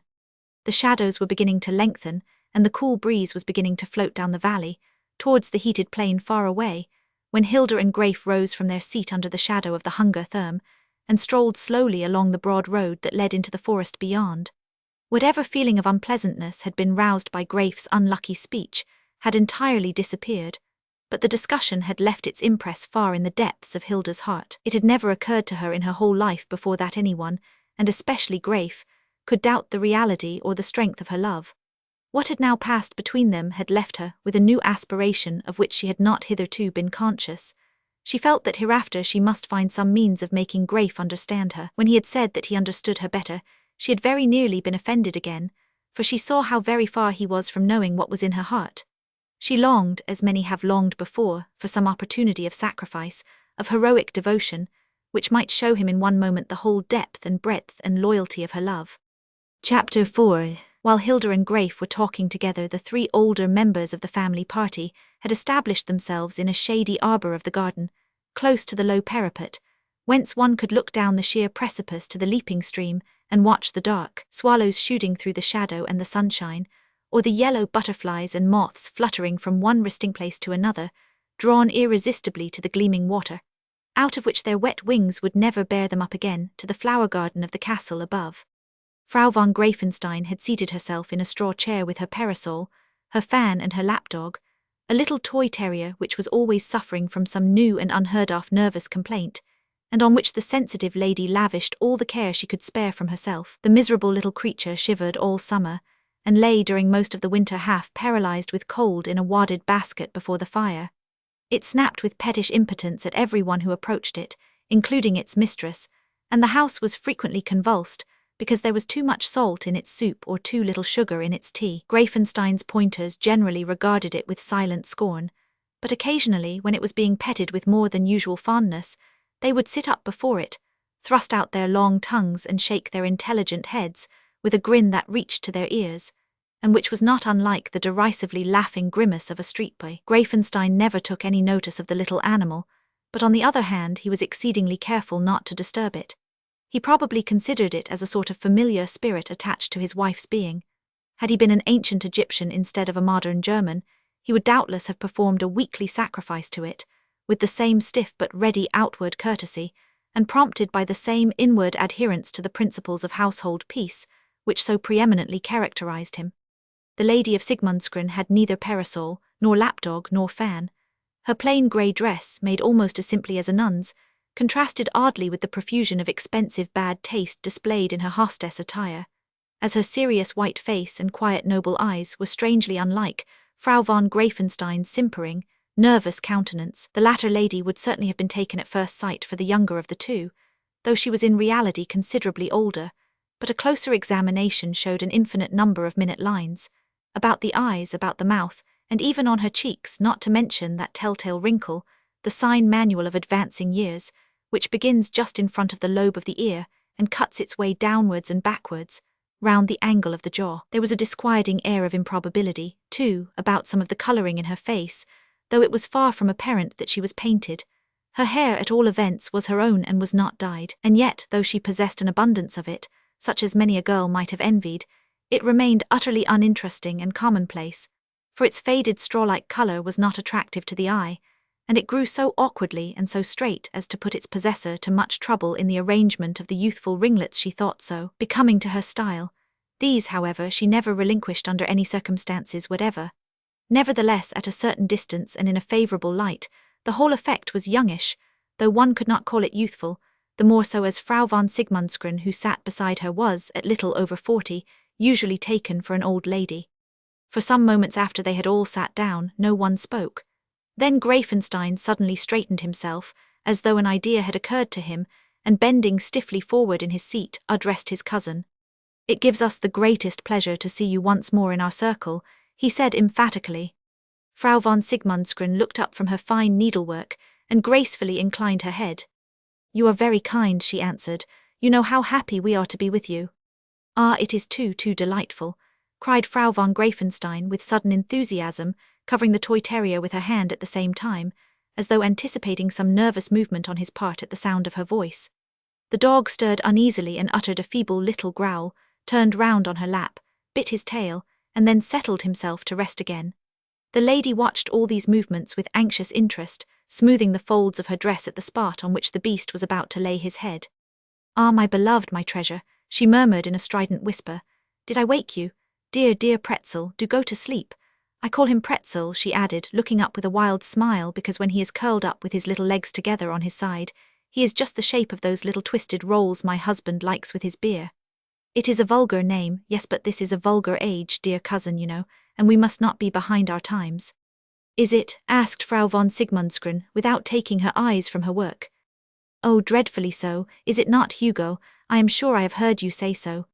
Without doubt, the times are changed, replied Greifenstein, but I suppose that what is modern will always seem vulgar to old-fashioned people. Ah, you do not call me old-fashioned, dear husband, do you? Really, if I am old-fashioned, the times must have advanced very, very quickly. Dearest cousin, he calls us old-fashioned. You and me, a Bernine, how is it possible? A fit of spasmodic, unnatural laughter shook her from the tip of her lace parasol to the toes of her small slippers, causing such a convulsion in the lapdog's mind that he sat up on her knees and joined his cries with hers, until he had succeeded in attracting her attention, when he was instantly caressed and kissed and petted, with expressions of the greatest anxiety for his comfort. In about 30 seconds, however, the noises suddenly ceased, Pretzel went to sleep again, and his mistress sat looking at the swallows and the flitting butterflies, her weary features expressing nothing that could be connected with mirth, any more than if she had not laughed for years. The repose could not last long, but Greifenstein felt that it was refreshing, in 25 years of married life, by dint of never exhibiting any annoyance at his wife's way of expressing herself. He had grown hardened against the disturbing effect of her smile and voice, until he was really very little affected by either. So far as her conduct was concerned, he had never had anything to complain of, and since he had chosen her of his own free will, he considered that one part of his duty consisted in suffering her eccentricities with patience and calm. The idea that a German who called himself a gentleman should not do his duty never entered his mind. On the other hand, his imperturbable manner sometimes irritated his wife, and in justice to her, it must be allowed that his conversation in her presence was often very constrained. The next time you come to Greifenstein, he said, leaning forward again and speaking to his cousin, it will be on the occasion of a very happy event. Yes, answered Frau von Sigmundsgren, with her gentle smile, I hope so. I think that if you approve, and if your daughter has no objections. Objections? Cried Frau von Greifenstein, suddenly waking from her reverie and turning her face to her companions with an engaging simper. As if dear, sweet, beautiful Hilda could have any objections to marrying our Grafe. Objections? Ah no, dear cousin, that youthful heart is already on fire. The words were uttered with such an affectation of softness that Pretzel did not move, as his mistress anxiously looked to see if he were awake when she had done speaking. No, replied the other lady calmly, she has none, but I do not think that was what my cousin Greifenstein meant. I meant that the marriage might take place early in the new year, if neither you nor your daughter had any objections, said Greifenstein. But they have none. Esh has just told you so. Oh, Hugo, how dull men are where love is concerned. Why should they object? Indeed, I cannot see any reason why they should not be married in January, said Hilda's mother. But there was a shade of annoyance in her face, and she bit her lip a little as she bent over her work. Very good then, pursued Greifenstein, as though his wife had not spoken. We will say the first week in January, if it is agreeable to you. It seems to me, observed Frau von Greifenstein with a fine affectation of irony, that I might be consulted too. The lady of Sigmundsgren looked up quickly, but Greifenstein seemed to grow calmer than ever. Pardon me, my dear wife, he answered, with a rather formal inclination of the head. If you will be as kind as to remember our conversation of last night, you will call to mind that I asked your consent to the arrangement, and that you gave it at once. Ah yes, said Frau von Greifenstein, it is true, I dare say we did speak of it. Ah, you see, the multiplicity of my household cares drives these things from my head. Thereupon her face grew vague and expressionless, and she looked again at the birds and the butterflies. Moreover, said Greifenstein, now addressing his wife directly, I am sure you will recollect that we proposed to ask our cousin to stay with us until the young people return from their wedding trip. Yes, I believe we did, replied Clara very vaguely and nodding her head slowly at each word. Indeed we did, she exclaimed, turning quickly with one of her unexpected smiles. Of course, dear, dear, what could you do all by yourself up there among those towers? Such a solitary life, and your only daughter too, how I pity you. You are very kind, but I am not much to be pitied. Many mothers lose their children altogether when they have married them. Hilda will always be near me, and we can see each other as often as we please.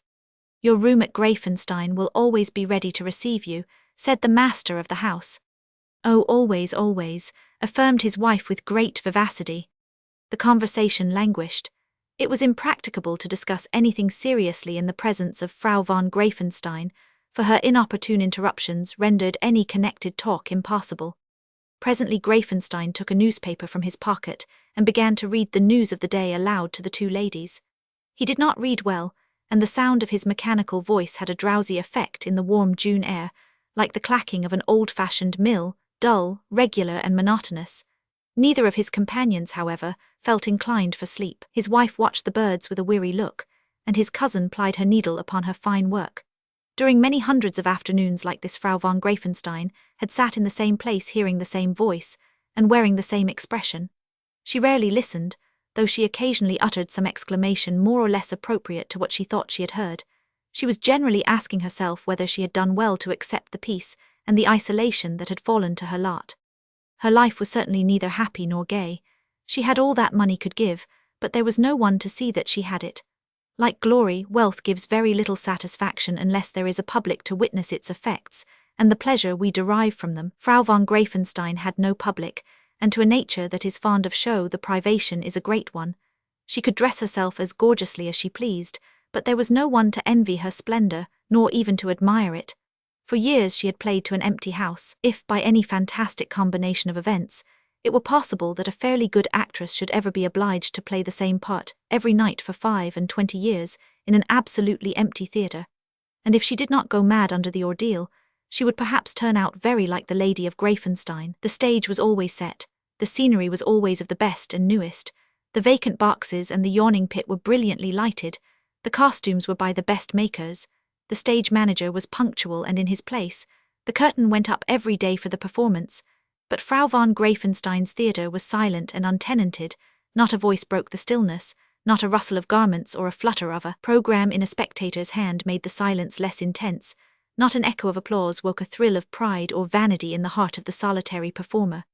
And the poor actress was growing old, wasting her smiles and her poses and her bursts of laughter and her sudden entries on the empty air, till by mechanical repetition they had grown so meaningless as to be almost terrifying and more than grotesque. It was no wonder that she seemed so very silly. Incapable of finding any serious resource in her intellect, she had devoted her energies to outward things in a place where there was no one to applaud her efforts or flatter her vanity. Many women would have given it up and would have fallen into a state of listless indifference. Some would have become insane. But with Frau von Greifenstein, the desire to please by appearance and manner had outlasted any natural gift for pleasing which she might once have possessed, and had withstood the test of solitude and the damping atmosphere created by a total absence of appreciation. It cannot be denied that her mind dwelt with bitterness on the hardness of her situation. More than once she had thought of changing her mode of life to plunge into a pietist course of simplicity and asceticism. But when the morning came, the emptiness of her existence made the diversion of personal adornment a necessity. There was nothing else to do, and yet she never pressed her husband to go and live in town, nor to fill the castle with visitors. She had lost all hold upon the current of events in the outer world, and as she looked at herself in her mirror, and saw better than anyone else the remorseless signature of time etched deep in the face that had once been pretty, she felt a sharp pain in her breast and a sinking at the heart, for she knew that it was all over and that she had grown old. There were even moments when she feared lest she were becoming ridiculous, for she had not originally been without a certain acute perception in regard to herself. But the fear of ridicule is never strong unless a comparison of ourselves with others is possible, and Frau von Greifenstein lived too much alone to suffer long any such imaginary terrors. The time when she might still have made a figure in the world had gone by, however, and she knew it, and as any desire for change which she had formerly felt had sprung from the wish to be seen, rather than from the wish to see others, she was becoming resigned to her fate. She had reached that sad period at which half the pleasure of life consists in dreaming of what one might have done 20 years ago. It is a dreary amusement, but people who are very hopeless and solitary find it better than none at all. Greifenstein read on, without much punctuation and with no change of tone. There was an article upon the European situation, another upon tariffs, the court news, the Gazette, the festivities projected for a certain great event. It was all the same to him. In view of the solemnity of the occasion, His Majesty has deigned to grant amnesty to all political. He stopped suddenly and coughed, running his eye along the lines that followed. To all what? Inquired his wife with a show of interest. To all political offenders concerned in the revolutionary movements of 1848 and 1849, continued Greifenstein, who sat up very straight in his chair and tried to read more mechanically than usual, though his voice grew unaccountably husky. What followed was merely a eulogium upon the imperial clemency, and he read on rapidly without taking his eyes from the printed sheet. Frau von Sigmundsgren uttered a little exclamation. She had pricked her thin white finger with her needle. The Lady of Greifenstein saw the tiny drop of blood, and immediately exhibited an amount of emotion out of all proportion with the accident. "Oh, what have you done?" she cried, and she was pale with anxiety as she bent forward and insisted on seeing the scratch. "But, my dear, you have wounded yourself. Your finger is bleeding. Oh, it is too dreadful. You must have some water, and I will go and get you some court plaster dough. Be careful. Bind it up with your handkerchief till I come." She rose quickly, and Pretzel for once was forgotten, and rolled from her knees to the grass, falling upon all fours with a pathetic little squeak. But Frau von Greifenstein picked him up and fled towards the house in search of the plaster, before he could make any further protest against such rough treatment. "My wife cannot bear the sight of blood," observed Greifenstein, who had lowered the newspaper and was looking over his glasses at his cousin's hand. "The wound is not dangerous," she answered with an attempt to smile, but her eyes fixed themselves on Greifenstein's with a look of anxious inquiry. "He will come back," he said in a low voice, and the colour slowly left his face. "Do you think it possible?" asked his cousin in the same tone. "It is certain. He is included in the amnesty. He has hoped for it these many years. Even if he will not come here, you will never see him." "No, I will not see him, but he will be in Germany. It is for Greif." He stopped as though he were choking with anger, but accepting by the pallor of his stern features, his face expressed nothing of what he felt. "Greif will live here and will never see him either," said Frau von Sigmundsgren. "Besides, he does not know." "He knows. Some student told him and got a sabre cut for his pains. He knows, for he told me so only yesterday." "That only makes it easier then. Greif will be warned and need never come into contact with him. Hilda would not understand, even if she were told. What can she know about revolutions and those wild times? I am sure he will never attempt to come here." "He shall not sleep under my roof, not if he is starving," exclaimed Greifenstein fiercely.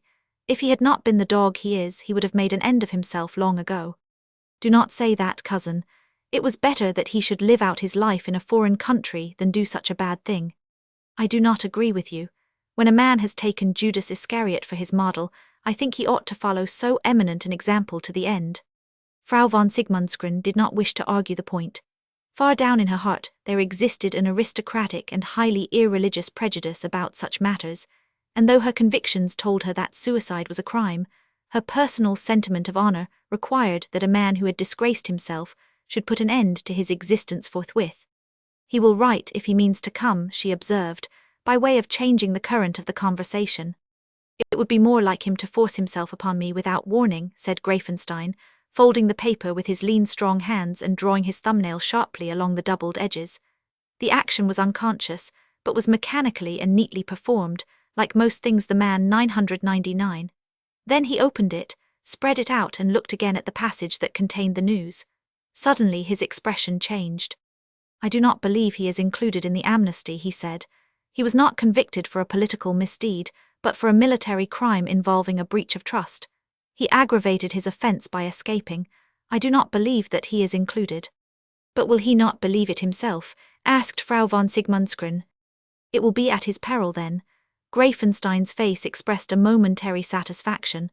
Again he folded the paper with the utmost care, evidently reflecting upon the situation. "I suppose he will be sent back to the fortress," observed his companion.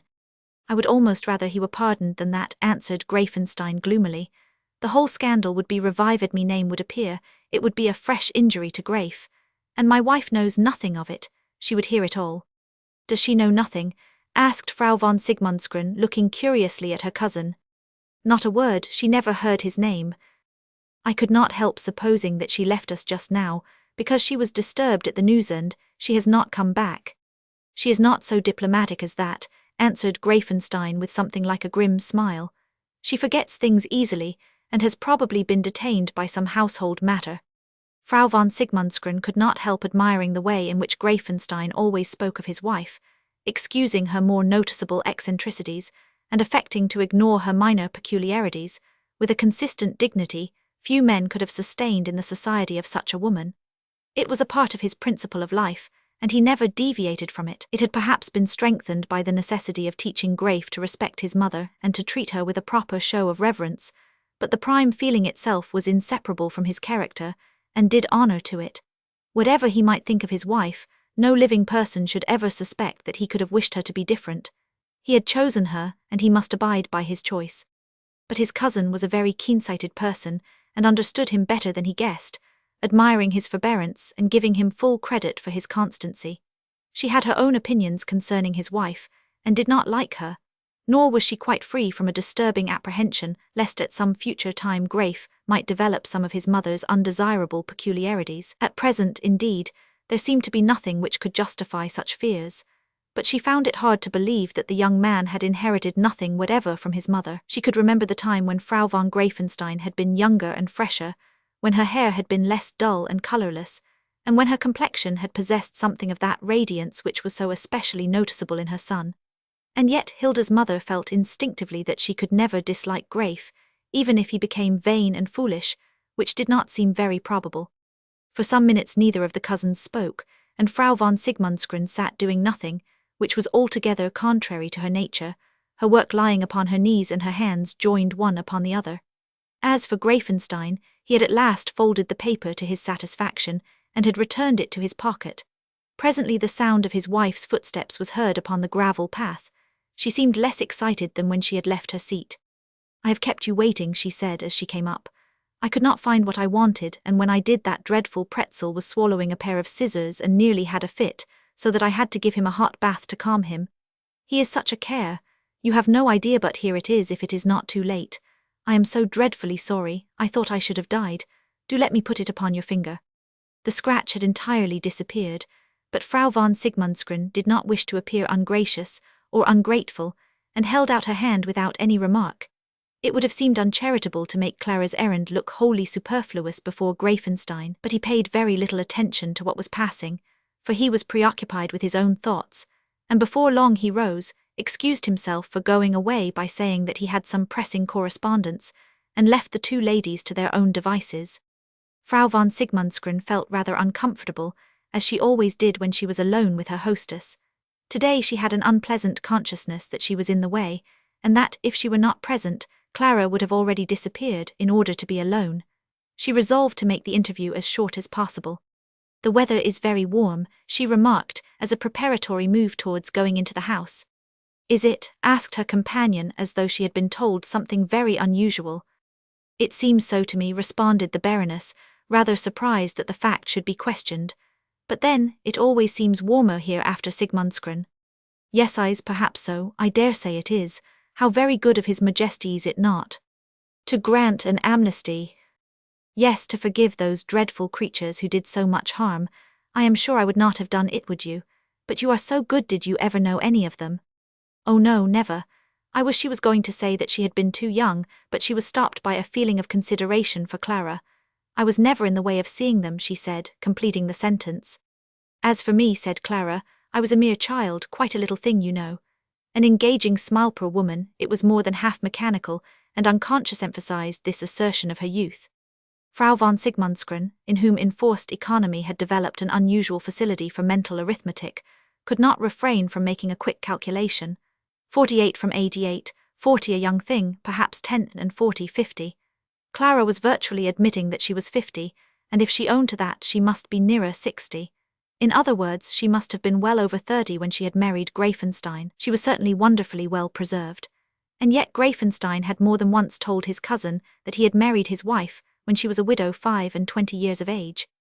This was the first occasion upon which Clara had ever let fall a word which could serve as a starting point in the calculation, and though the Baroness was the best and kindest of mortals, she would not have been a woman if she had failed to notice the statement, or to draw from it such conclusions as it offered to her ingenuity.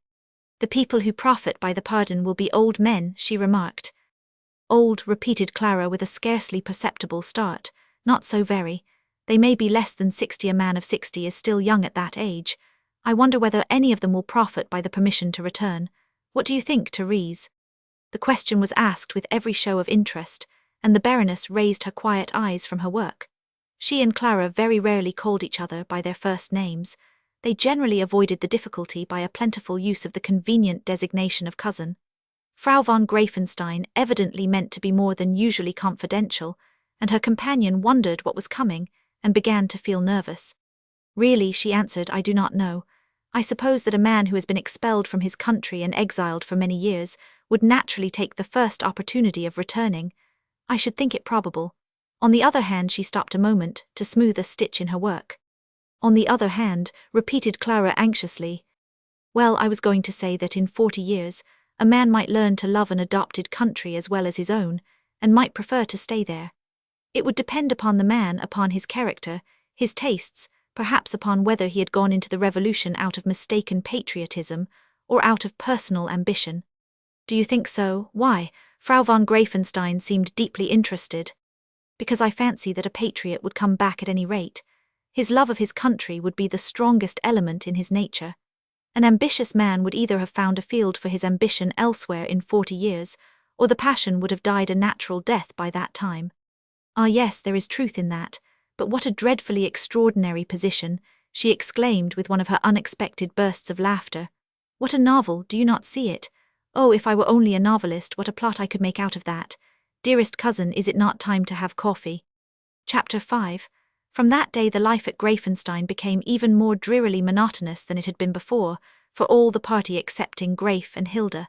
To anyone not accustomed to the atmosphere, the existence would have been unbearable, but humanity can grow used to anything by degrees. A stranger finding himself unexpectedly at the castle would have felt that the sweet air of the forest was poisoned at that one point by some subtle and undefinable element that appealed to none of the senses in particular, but oppressed them all alike. The sensation was not like that caused by a vague anxiety, or by the shadow of a coming event creeping mysteriously onward, a mere uneasiness as to the result which must soon be apparent, but of which it is not possible to say whether it will be good or bad.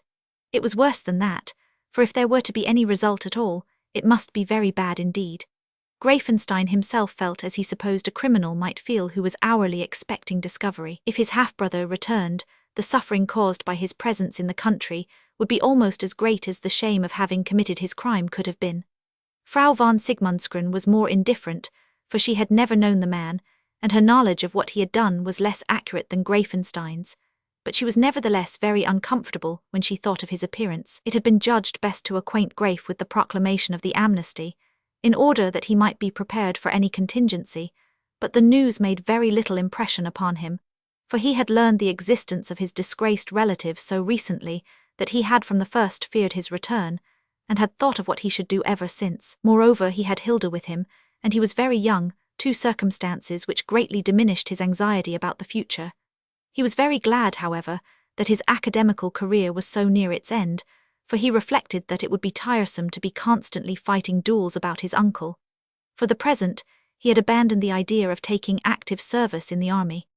Greifenstein was more silent, and stiff, and severely conscientious than ever, and his daily habits grew if possible more unbendingly regular, as though he were protesting already against any unpleasant disturbance in his course of life which might be in store for him. When he was alone with his cousin, he never recurred to the subject of Rieseneck or his return, though the Baroness constantly expected him to do so, and watched his inscrutable face to detect some signs of a wish to discuss the matter. For two reasons, she would not take the initiative in bringing up the topic. In the first place, as he was the person most nearly concerned, her tact told her that it was for him to decide whether he would talk of his brother or not. Secondly, she was silent, because she had noticed something, and knew that he had noticed it also. Frau von Greifenstein's behavior was slowly changing, and the change had begun from the hour in which her husband had read from the paper the paragraph relating to the amnesty. From the first moment, Frau von Sigmundsgren had suspected that Clara was affected by the news, and her first impression had very naturally been that she knew the story and had learned it from her husband. There was nothing improbable in the idea, and but for Greifenstein's words, she would have taken it for granted that this was the true state of the case. He, however, had emphatically denied that Clara was in the secret, and had evidently looked forward with pain to the moment when he should be obliged to communicate it to her. He was the most scrupulously truthful of men, and could not have had any object in concealing the point from his cousin, and yet there was no doubt that his wife's manner had changed, and the Baroness could see that Greifenstein was aware of it. Clara's vague absence of mind, which had formerly been only occasional, was increasing, while her fits of spasmodic laughter became fewer, till at last whole days passed during which her features were not disturbed by a single smile. There was indeed little to laugh at in her home at the best, but she had laughed frequently nevertheless, because people had told her long ago that it was becoming to her style of beauty. But she was growing daily more silent and abstracted, scarcely speaking at all, and not even pretending to be amused at anything. Greifenstein watched her for a week, and then inquired whether she were 99. She thanked him and said there was nothing the matter, but during some hours after he had asked the question she made an evident effort to return to her former manner. The effect was painful in the extreme. Her affected mirth seemed more hollow than ever, and her words more incoherent. Frau von Sigmundsgren began to fear that Clara was going mad, but the latter was not equal to sustaining the effort long, and soon relapsed into her former silence. Her face grew suddenly very old. She moved more slowly. The wrinkles deepened almost visibly, and she became daily thinner. It was evident that something was preying upon her, and that the mental suffering was reacting upon her body. Greifenstein said nothing more, and he told no one what he thought. If his cousin had not suggested to him that Clara must know the story, he would have supposed that she was ill, and would have sent for a physician. It would never have entered his mind that she could have understood all that the proclamation of the amnesty meant to him. He would have supposed it a coincidence that she should have been first affected by the malady on that particular day. But the Baroness' remark had had the effect of fixing in his mind what had immediately preceded it. He remembered how his wife had suddenly taken advantage of a most trivial excuse to show an amount of exaggerated emotion unusual even for her. He remembered her long absence and her changed expression when she returned, her silence that evening and her increasing taciturnity ever since. The connection between the paragraph and her conduct seemed certain, and Greifenstein set himself systematically to think out some explanation for the facts. In 25 years Riesenek's name had never been mentioned in her presence. If she had ever heard of him, it must have been before she had married Greifenstein. It was possible that she might feel the disgrace involved in the man's return so keenly as to suffer physically at the thought of it, but Greifenstein's common sense told him that this was very improbable. In such a case, it would have been far more natural for her to come to her husband and ask to be told the whole truth. It was easier to believe that her conduct was due to some other cause, that she had really never heard of Riesenek's existence, and that there was some other person whose possible return, in consequence of the amnesty, she dreaded as much as Greifenstein feared the reappearance of his half-brother. Many persons had been involved in the revolutionary movements of 1848, and had been obliged to leave the country in consequence. Clara's first husband had died of heart disease in Dresden in the year 1860, and consequently could not have been connected with the events of those times in any way to his discredit. She had shown Greifenstein the official notice of his death in an old gazette of the period. But it was not unlikely that in those unsettled times one of her relations might have got into trouble and been exiled or imprisoned. At the time of her marriage, however, she had acknowledged no relative excepting an elderly aunt who had been present at the wedding, but who had died since, without ever paying a visit to the castle, and no other connection of hers had ever appeared upon the scene. Greifenstein was well aware that he had hurried the marriage by every means in his power. He had been fascinated by Clara, and had been madly in love. They had met in the Bavarian highlands and had been married 2 months later in Munich, with very little formality. Since that time, Greifenstein had always avoided going to Dresden, on account of the painful associations the city must have for his wife, and had preferred not to visit Berlin, which had been the scene of his brother's crime and trial. The consequence was that neither of the two had ever been among people who had known them previously. The idea that 2 disgraced persons might come back from exile instead of one was extremely disquieting to Greifenstein's peace of mind. He knew well enough what to do with Riesenek if he appeared. He would shut the gates and let him shift for himself, but the other man would be in search of Clara. He wondered who he might be and what their relations could have been, whether he would turn out to be a brother, an uncle, or merely some man who had loved her in former days, a mere rejected suitor. Even should he prove to be her brother, he could not reproach her for her silence, since he found himself in exactly the same situation. That contingency, however, was remote. It was extremely unlikely that each should have a brother who had been convicted of evil deeds in the Revolution, considering how short a time the disturbance had lasted. The theory that the man was a disappointed pretender to her hand was infinitely more probable. In any case, Greifenstein made up his mind that a person existed whose return Clara feared, and the prospect of whose appearance was so painful as to affect her health. For some time he hesitated as to the course he should pursue. He was certainly free to tell her his suspicions, on condition that he told her of his own apprehensions at the same time. To get her secret without giving his in return would be unfair, according to his notions of honor, even apart from the consideration that if Risenek came back, he would ultimately be obliged to confide in her. But on the other hand, there was a possibility that Risenek might not come back after all, and in that case, if he had told her everything, he would have submitted himself to a painful humiliation without necessity. He resolved to keep his own counsel, and at the same time to ask his wife no questions. Risenek was in South America, but Greifenstein had no reason for supposing that the person whose possible return so greatly disturbed Clara had betaken himself to so distant a country. He might be in Italy, in France, in England, anywhere within 48 hours' journey. He might therefore arrive at any moment after the proclamation. But no stranger came, though the days became weeks, and the weeks months, until it was almost time for Greif to go back to Schwarzburg. Greifenstein began to think that the problematical personage was dead, though Clara evidently did not share his opinion, for she never regained her former manner. Under any other circumstances, Greifenstein would have enjoyed the change, the absence of irrelevant interruption, the rest from her unnatural laughter, the gravity of her tired face. He was far from being satisfied, however, and his earnest mind brooded constantly over the possibilities of the unknown future. His situation was the harder to bear, because he could not explain it to his son, the only human being for whom he felt a strong natural sympathy. It would have seemed like teaching the boy to suspect his mother of some evil. Greif secretly wondered what was happening in his home. The atmosphere was unbearably oppressive, and if he had not been able to spend most of his time with Hilda, he would have asked his father's permission to take his knapsack and go for a walking expedition in Switzerland, on the chance of falling in with a fellow student.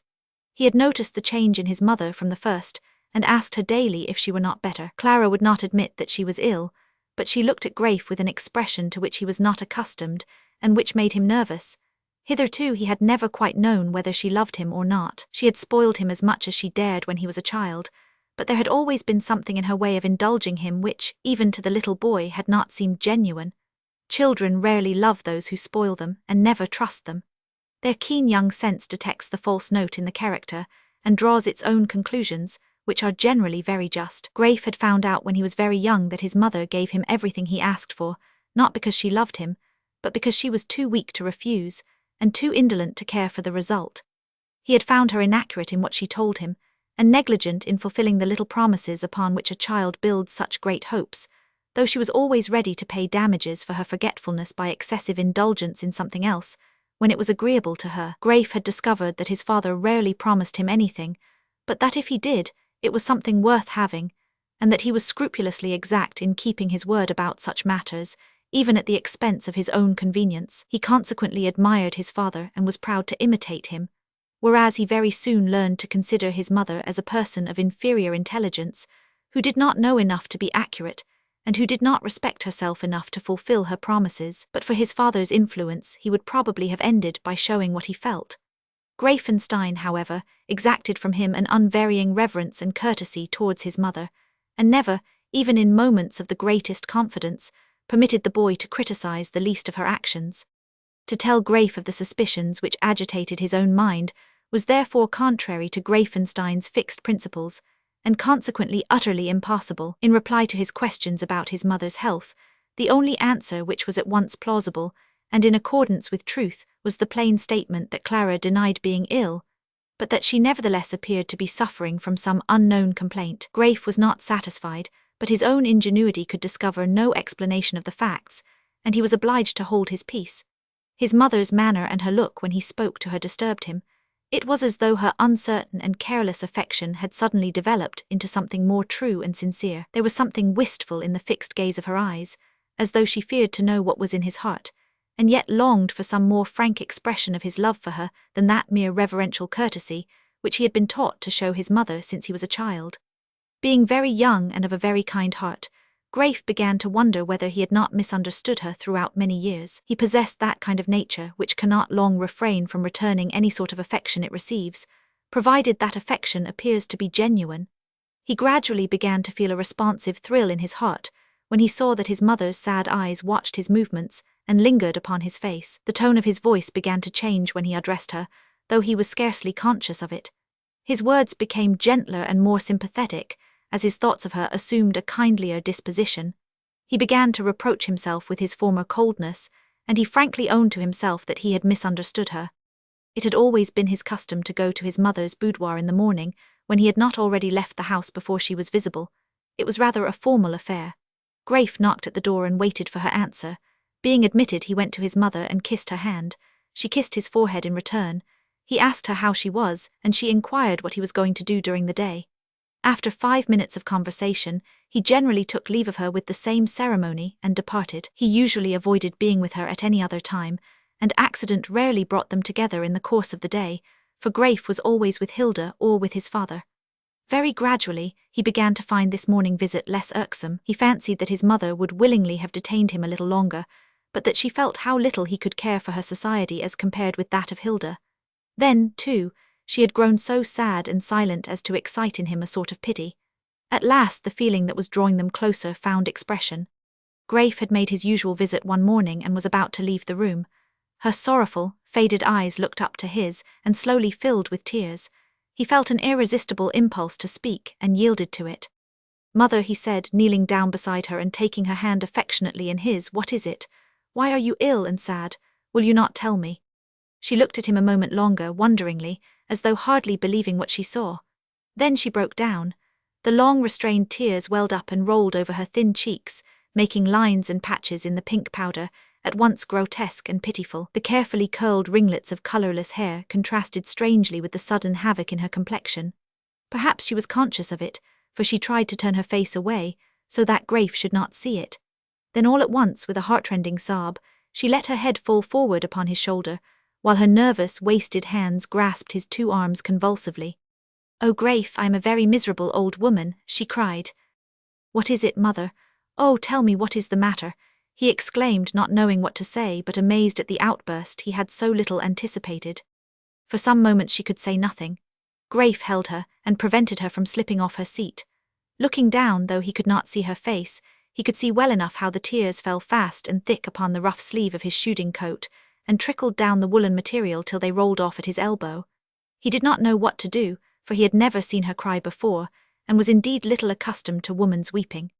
"Dearest mother," he said at last, "I am so sorry for you. If you would only tell me." "Ah, Graif me Sanif, I thought you loved me little I should be less unhappy. But I do. Oh, forgive me if I have never shown you that I do." He was in great distress, for he was really moved, and a great wave of repentance for all his past coldness suddenly overwhelmed his conscience. "If it were only true," sobbed the poor lady. "But it is all my fault. Oh, Graif me boy, promise that you will not forsake me, whatever happens to me." "Indeed, I promise," answered Graif in great surprise. "But what can happen? What is it that you fear, mother?" "Oh, I am very foolish," she replied with a hysterical attempt at a laugh. "Perhaps it is nothing after all." Her tears burst out afresh. Graif attempted in vain to soothe her, calling her by endearing names he had never used to her before, and feeling vaguely surprised at the expressions of affection that fell from his lips. All at once, with a passionate movement, she threw her arms round his neck and kissed him. Then, pushing him aside, she rose quickly and fled to the next room before he could regain his feet. For some moments he stood looking at the closed door. Then his instinct told him that she would not return, and he slowly left the room, pondering deeply on what he had seen and heard. The next time they met she made no reference to what had passed, and Graif's natural delicacy warned him not to approach the subject. Had there been such previous intimacy between the two as might be expected to exist between mother and son, an explanation could scarcely have been avoided. As it was, however, both felt that it was better to leave the matter alone. The bond between them was stronger than before, and that was enough for Clara. She experienced a sense of comfort in Graif's mere existence, which somewhat lightened the intolerable burthen of her secret. As for Graif himself, the situation appeared to him more mysterious than ever, and the air of the house more oppressive. It seemed to him that everyone was watching everyone else, and that at the same time each member of the household was concealing something from the others. He felt that it would be a relief to return to the thoughtless life of the university, even at the expense of a separation from Hilda. Hilda had not failed to notice what was so apparent to everyone else, and had asked her mother questions concerning the evident depression that reigned in the household, but the good Baroness had only answered that, whatever might be the matter, it was no concern of Hilda's nor of her own, and that when disagreeable things occurred in other people's houses, it was a duty not to see them. Hilda's ideas about ill health were exceedingly vague, and she contented herself with supposing that Frau von Greifenstein was ill, and that sick persons probably always behaved as she 999. At last the time came for Greif's departure. The sense of impending evil was in some measure accountable for the unusual emotion exhibited at the parting. He had never taken leave of his mother so affectionately before, nor had he before seen the tears start into her eyes as she kissed him and said good-bye.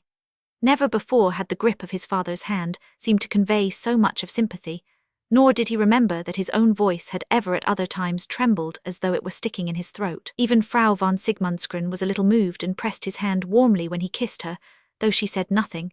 Hilda was very silent and never took her eyes from him. He had bidden her farewell before taking leave of the rest at their old haunt by the Hunger Therm. There had not been many words, and there had been no tears, but it had been nevertheless the saddest parting Greif ever remembered. The day was cloudy, and a soft wind was making melancholy music among the grand old trees. Their own voices had sounded discordant and out of tune, and the words that might have expressed what they felt would not be found, and perhaps were not needed. But when the last minute was come, the whole party went out together to the gate where the carriage was standing. Greif found himself with Hilda, separated for a moment from the rest. She laid her hand upon his arm and spoke in a low voice. "Something evil is going to happen to you, Greif," she said. There was something in the accents that chilled him, but he tried to smile. "I hope not, sweetheart," he answered. "I am sure of it," said Hilda in a tone of conviction. "I cannot tell why, only remember, whatever happens it will be something terrible. I shall always love you, always, always." The others came up, and her voice sank to a whisper as she repeated the last word. Greif looked anxiously into her face and saw that she was pale, and that her flashing blue eyes were veiled and 1499. He was startled, for he had never seen such a change in her before, but there was no time for words. He whispered a loving answer, but she seemed not to hear his words as she stood against the huge rough masonry of the gate, gazing down the drive in the direction of the Hunger Therm.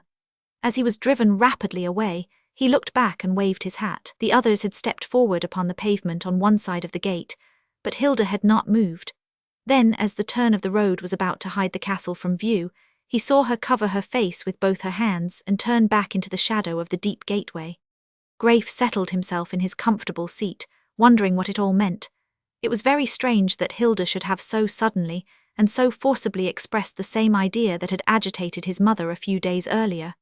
It was impossible that they could have talked together, or that they could be thinking of the same thing. There was no sympathy between them, and besides, if Hilda had learned anything from Frau von Greifenstein which Greif did not know, she would certainly have told him of it, especially as this impending catastrophe threatened him as well as his mother. He was too firmly opposed to all sorts of superstition to believe that Hilda had received any supernatural warning of an event about to occur, but for the conversation that had taken place with his mother, he would unhesitatingly have told himself that Hilda was yielding to a foolish presentiment raised by the sorrow of parting.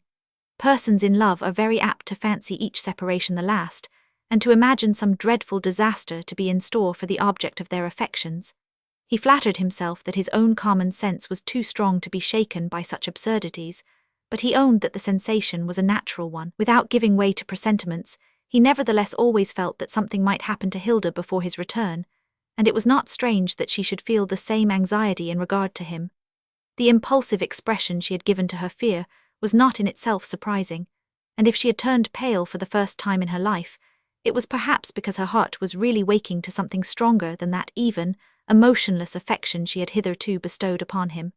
There was a similarity, however, between his mother's words and Hilda's, which was not so easily explained, and the coincidence was oddly in harmony with the oppressive constraint that had reigned at Greifenstein during the vacation. Greif could not help thinking very seriously of it all, as he drove rapidly through the forest to the railway station. So seriously indeed that he at last shook himself with a movement of impatience, said to himself that he was growing superstitious as a girl, and lit a cigar with the strong determination not to give way to such nonsense. Smoking did not help him, nor the prospect of meeting a fellow student or two in the course of the afternoon. He tried to think of the life that was before him at the university, of the serious work he must do, of the opening festival of all the United Corps at the beginning of the term, of his own responsibilities as the head of the association to which he belonged, of the pleasant hours he would spend in discussing with youthful shallowness the deepest subjects that can occupy the human mind, deciding, between a draught of brown ale and a whiff of tobacco, that Schopenhauer was right in one point, and that Kant was wrong in another. But, for the present at least, none of those things could by mere anticipation distract his thoughts from the matter which occupied them. All through the long drive, Hilda's face was before him and her voice was in his ear, repeating her strange warning. She had said that she should always love him. His mother had implored him not to forsake her in her trouble, whatever it might be. At the same time, his father was in the greatest anxiety concerning Risenek's movements. Could there be any connection between that affair and the conduct of the two women? Again his common sense rose up with an energetic protest, and displayed to him all the absurdity of the hypothesis. Could Risenek's possible return affect his mother more than his father? Could that doubtful event suffice to rouse Hilda's fears to such a pitch? If the man came back, he would come as a suppliant, entreating to be received once at least on tolerance. He would come as a penitent prodigal might, to get a word of compassion from his brother, perhaps to borrow money. He could do no harm to anyone, beyond the moral shame he brought upon his relatives by prolonging his wretched existence. He was certainly not a particularly dangerous person to Greif himself, and Hilda's warning had been essentially personal, having no reference to anyone else. He could not understand it, and grew impatient again, realizing how deeply he had been impressed. The forest looked unusually gloomy, and added by its melancholy solemnity to the depression of his spirits. He was glad when he saw through the trees the smart wooden railway station with its coloured signals, its metal roof, and its air of animation. He could not help thinking that the effect was something like that once produced upon him when he had come back to the university town from the funeral of an eminent person whom he had never seen. He had been obliged to attend the burial with the whole body of the students, and had stood more than an hour in the churchyard before he could get away. He remembered how unusually bright and lively the town had appeared to him by contrast when he returned. Even the thought of Hilda could not now make the recollection of his home a pleasant one, for Hilda herself was intimately connected, by her last words, with the whole impression of funereal gloominess from which the busy railway station furnished him with the means of escape. Chapter 6. The system of student life in Germany with its duelling, its associations into corps, its festivals, and its rabid tenacity to tradition, has frequently been pronounced ridiculous by European and American writers, though it does not appear that those who laugh at it have entered into corps life themselves, even when they have resided during a considerable time at a German university. There is, however, much to be said in favor of its existence in the only country where it has taken root as a permanent institution, and since it is necessary to follow Greif's history from the time when he was still a student, some explanation of a matter generally little understood may not be out of place at this point. Everyone knows that a German university has no resemblance, even in principle, with what English-speaking people generally understand by the word university. The students do not live in communities, nor in any set of buildings appropriated for their dwelling. The university, so far as its habitation is concerned, means only the lecture rooms. Instructors and pupils live where they please and as they please, according to their individual fortune or pleasure. The students are differently situated from other members of society in one respect.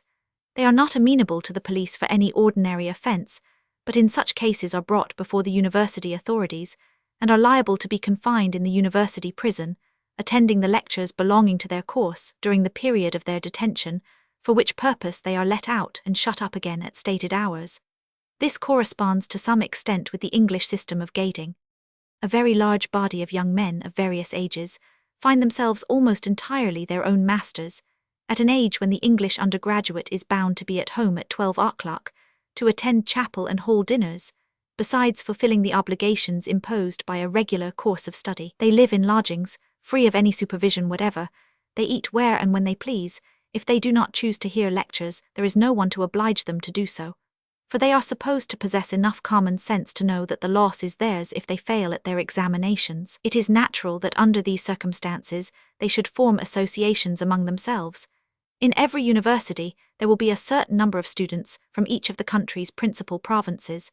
Fellow countrymen will generally be drawn together when they are forced to live under similar conditions in one place. To this instinct may be traced the origin of corps, and generally of all associations that wear colours, except the so-called Teutonia, which is probably the oldest of all, and which was originally a political institution having for its object the promotion of liberal ideas together with the unity of Germany.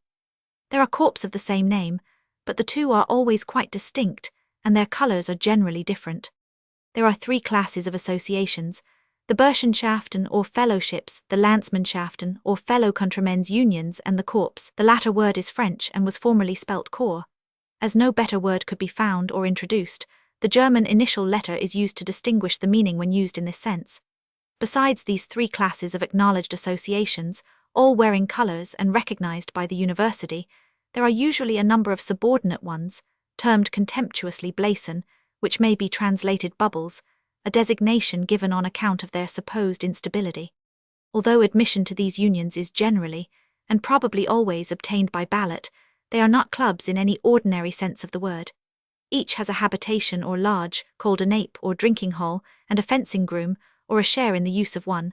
But there is no set of apartments corresponding to a club, nor intended for the same manifold purposes.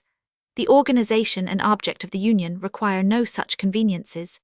The corps rank highest in estimation, and are generally the most exclusive. In a country where caste prejudice has attained to such gigantic proportions as it has in Germany, its effects are felt very early in life. And in universities where every advantage of education is placed within easy reach of the very poorest, a course of lectures, for a term often costing but £1, it is impossible that there should not be circles formed, in a regular scale, by young men whose fortunes are more or less alike. Upon these social and financial distinctions, the corps have grown to be what they are. Every corps has 3 orders of members, and 3 regular officers, to each of whom is assigned one department in the management of the associations. The orders consist of 2 regular and 1 irregular. The lowest and least important is considered irregular, and those who are not admitted further have no claim to anything but a place in the drinking hall and the protection of the regular corps. They may be men of any age, but are generally students who are prevented from fighting by some physical defect, or by the serious objection of their parents, without whose consent no one is supposed to be admitted to the full fellowship of the union.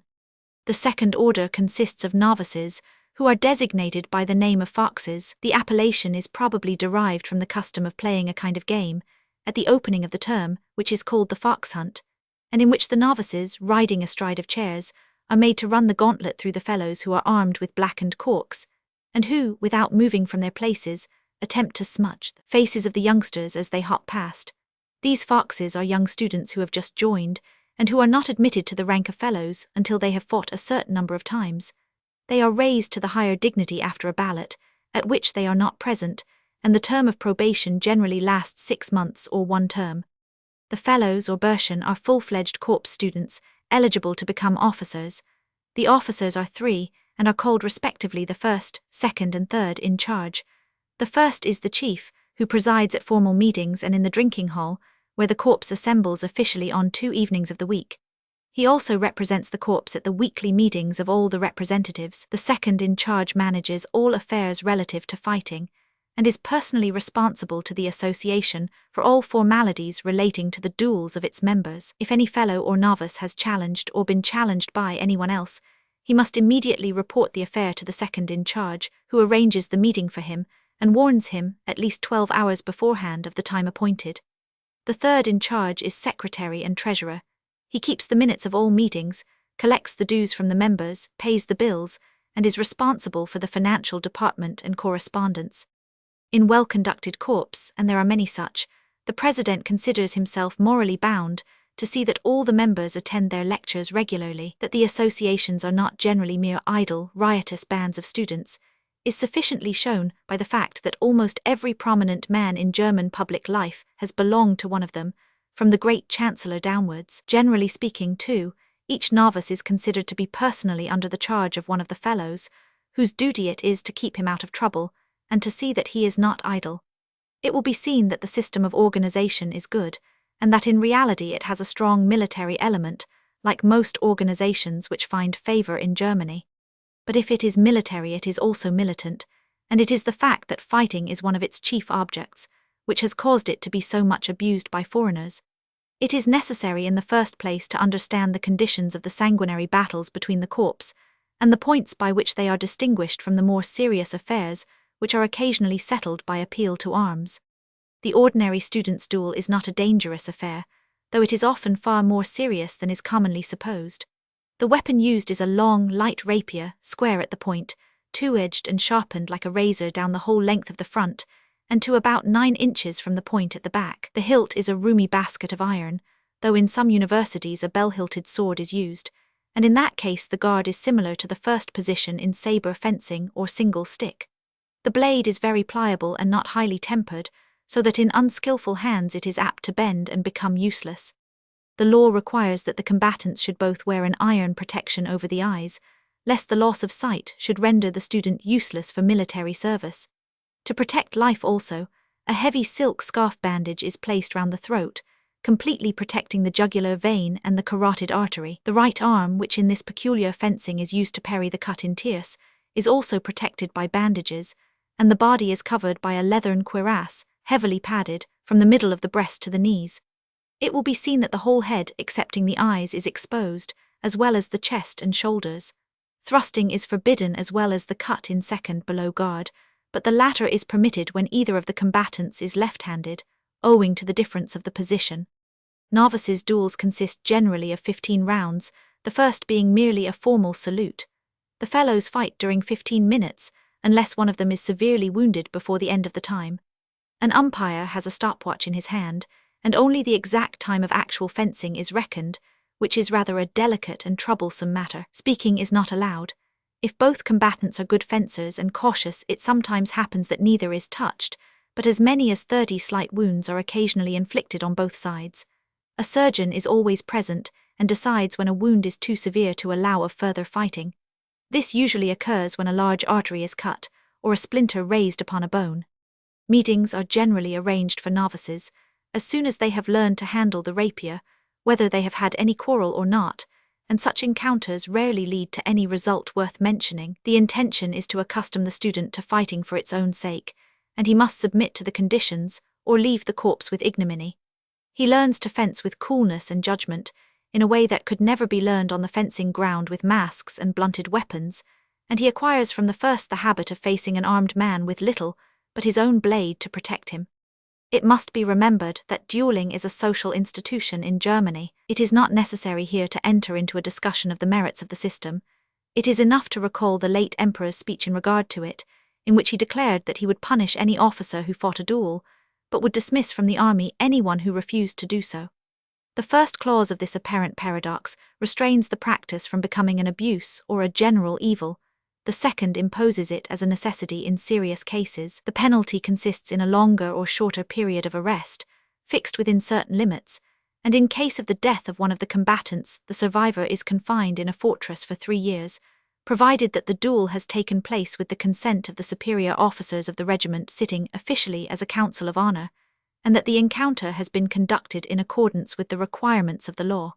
Any informality is most severely visited. The regimental council takes charge of the officer's reputation, and if it declares that there need be no meeting, honor is satisfied. In private life, any individual may appeal to the decision of a court of honor, chosen by himself and his adversary, and such decisions are considered final. But if any person refuses either to fight or to appeal to such arbitration, he is mercilessly excluded from all polite society wherever the facts are known. The customs of the country being of this nature, the existence of fighting associations among students can be both explained and defended. That some other nations consider the practice of dueling as altogether barbarous and antiquated has nothing to do with the case in hand. An individual cannot change the conditions of the society in which he is obliged to live, and must either conform to them or be excluded from intercourse with his fellows.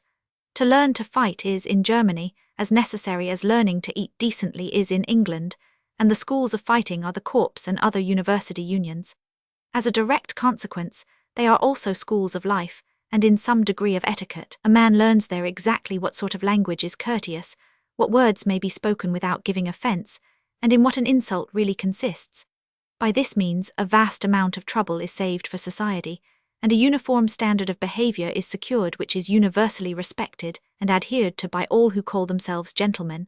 The council of the corps represents the council of the regiment, or the social court of honor appealed to by civilians. The conversation of the members with each other, though familiar in the extreme, is regulated by rigid rules. The slightest approach to discourtesy between members of the same corps, must be followed by an instant apology, the refusal of which entails the immediate ejection of the offender with ignominy, and what is more, the announcement of the fact by circular letter within the month to every corpse student in every one of the numerous universities of the empire. A dishonorable action of any kind is visited in the same way. The publicity of such a scandal is enormous. 7,000 or 8,000 young men are simultaneously informed that one of their number is disgraced, and at the end of the year, all those older men who have been corpse students in their youth are also informed of the fact. This amounts to warning some 30,000 or 40,000 gentlemen, chiefly in the higher ranks of society, against an individual, who, in one circumstance or another, is almost certain to be brought into contact with some of them. Such an institution cannot be laughed at, and its censure is no joke. But even a corpse student's life is not made up merely of fighting and study. There is a very jovial side to it, and if its jollity is sometimes made the subject of reproach, this is due to the fact that the few thoroughly lazy students are of necessity the very ones who are most seen. It cannot be denied that beer plays a considerable part in the life of German students. It is also an important element in the existence of the nation. German beer, however, is not English ale, any more than it is to be confounded with the nauseous concoctions sold under its name in other countries. German beer is protected by law and unoppressed by taxation. To adulterate it is a crime. An attempt to tax it would bring about a convulsion of the empire. Its use, in quantities that amaze the understanding, does not appear to have made Germans cowards in war, nor laggards in commerce. Still less does it seem to have stupefied the national intellect, or dulled the Teutonic keenness in the race of nations. The first military power in the world drinks as much beer as all the rest of the universe together, and probably a little more. The commercial nation that undersells Englishmen in England, Frenchmen in France, Italians in Italy and Turks in Turkey, consumes more malt liquor than they drink of all other liquors.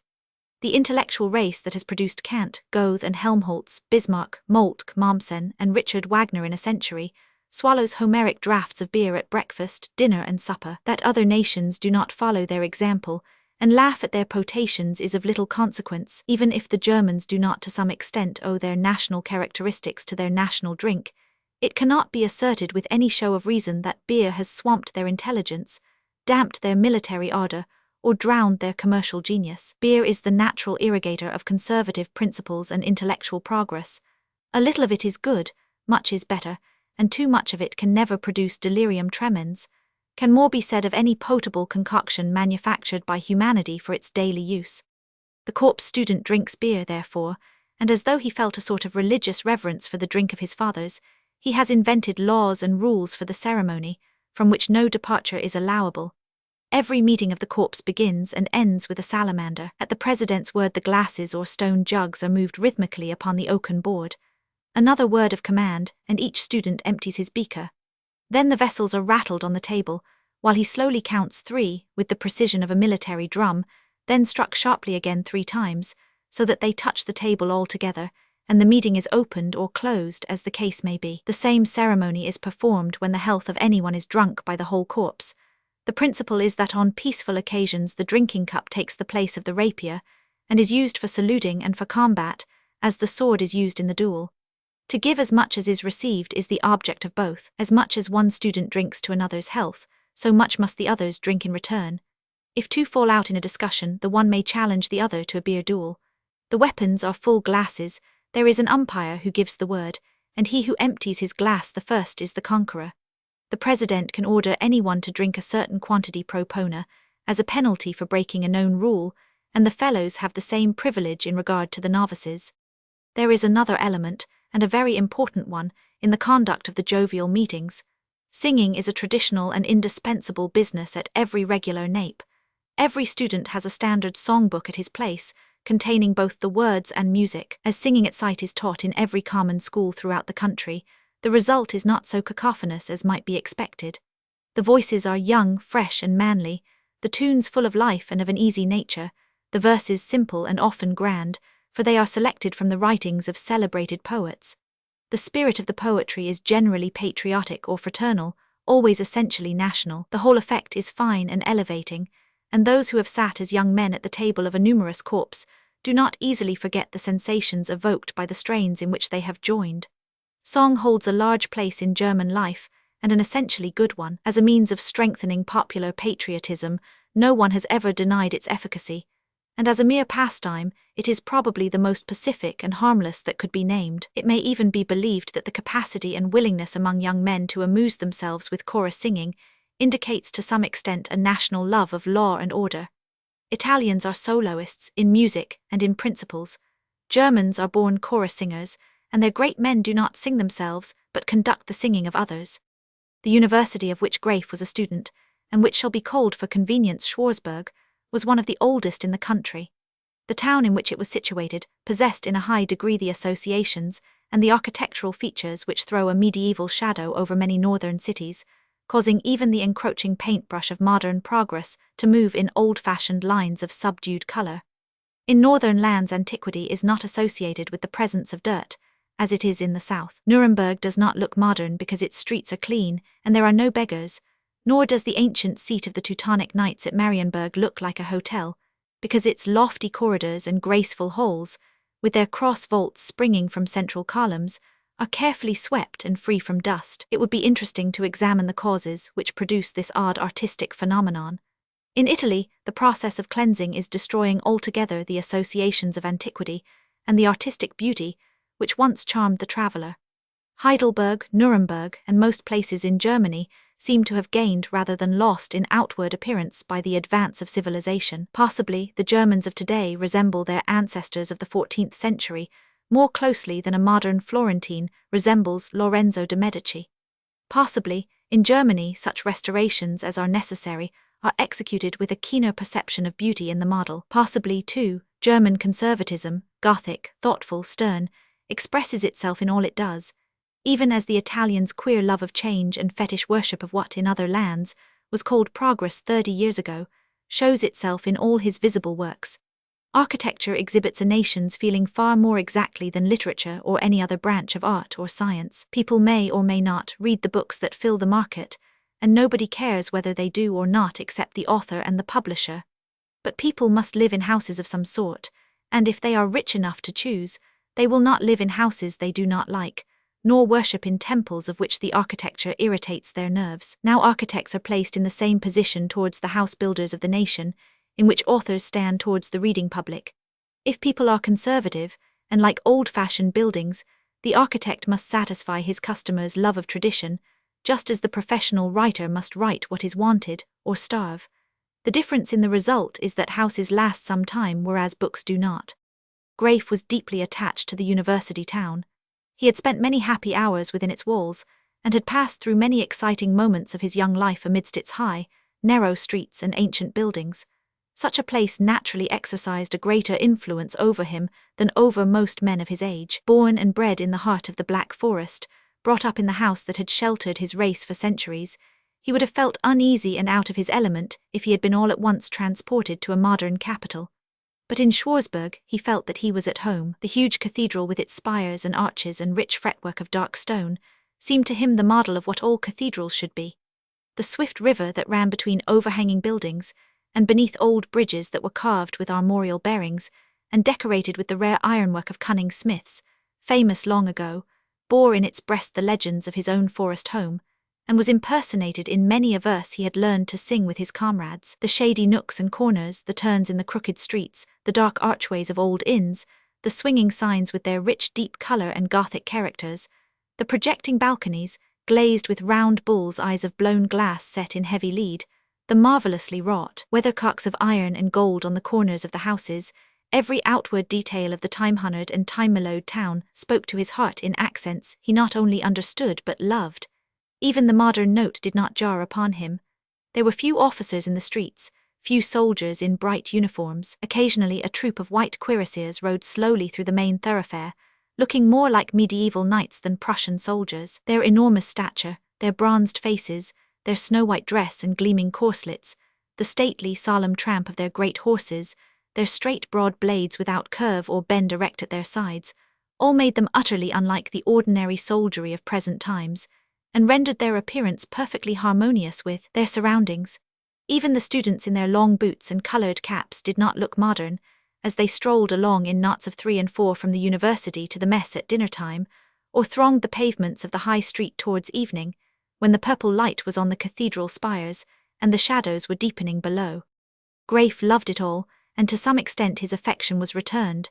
He was certainly the most popular student who had ever trod the stones of Schwarzburg, as he was by nature one of the most thoroughly German. He had his quarrels, no doubt, but the way he settled them only served to increase his reputation.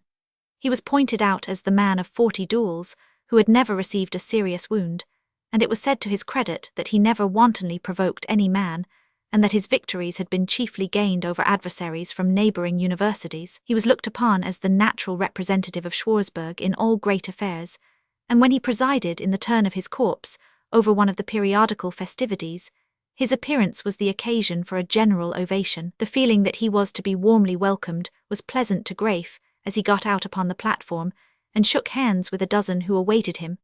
But the remembrance that this was probably his last return as a student among his comrades gave him a passing sensation of sadness. He was approaching the end of a very happy period in his life, and though there was much happiness in the future, he was young enough to regret what he must leave so soon. Few men know what it is to be the central figure at a great university, and those who have been so fortunate know well enough how painful is the leave-taking, and how hard the last goodbye to the scene of their triumphs. That moment had not yet come for Graif, but he could not help seeing how very near it was. The students led him home to his lodgings over the river, and installed themselves as they could, all smoking and talking at once, while he opened his boxes and disposed some of his belongings in their places. They told him all the news, with the vivacity of men who have 24 hours the start of a friend. The Rhine Corps had increased its numbers considerably, and seemed already inclined to show its teeth to the Westphalia Corps. The Saxon Corps had lost one of their best fighters, who had suddenly gone to another university.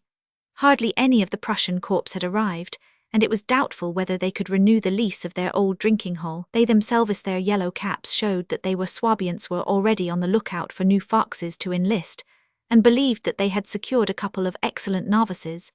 The fencing master of the Prussians had declared his intention of fighting a pitched battle sabres, and no bandage with the fencing master of the Rhiners. It was to be hoped that neither would be badly hurt, as they were both good teachers and worth their salaries. There was a new waiting girl at the Stam Nape where they dined, and of course all the foxes would fall in love. They, the fellows, would of course not think of such a thing. It would be quite beneath their dignity. As for the professors, all those who were not favourites grew older and older and duller and duller. One of the oldest and dullest had been married in the summer to a girl of 18, a crying shame which ought to be visited by some demonstration. Why should a professor marry? Was not Hein right, and were not some kinds of professors cumberers of the earth, as Achilles called himself when Patroclus had been killed? Horrible creatures, all those whom the Swabians disliked. The professor of Roman law looked more like a disappointed hyena than ever, and as for his colleague, the professor of Greek philosophy, he had begun by looking like Socrates when he was born, and time had done its work with its usual efficacy. Would not Graif be ready soon? It was supper time. Graif was thinking of the vanity of human sentiment. A few hours earlier he had been oppressed by one of the most melancholy moods that had ever afflicted him. Now, as he stood still for a moment, looking through the open window at the stars as they began to shine out above the cathedral spire across the river, he felt as though 10 years had passed since he had driven down through the forest. Only the image of Hilda remained, and seemed to drown in light the gloomy forebodings that had so much distressed him. As for Hilda's own warning, it had been nothing but the result of her sorrow at parting. And since parting there must be, he would enjoy to the full what was left of this happy student life, with its changing hours of study and feasting, of poetry and fighting, and song that almost mingled with the clash of steel. "Are you ready?" asked the students in chorus. Graif set his yellow cap upon his close-cut golden hair. "Yes, come on, vivat florit crescat Swabia, the last semester shall be a merry one." And away they went, crowding down the narrow staircase, laughing, jesting, and humming snatches of tunes as they burst out into the quiet, shadowy street below. Chapter 7. Graif was not able to throw off the memories of his vacation so easily as he had at first imagined.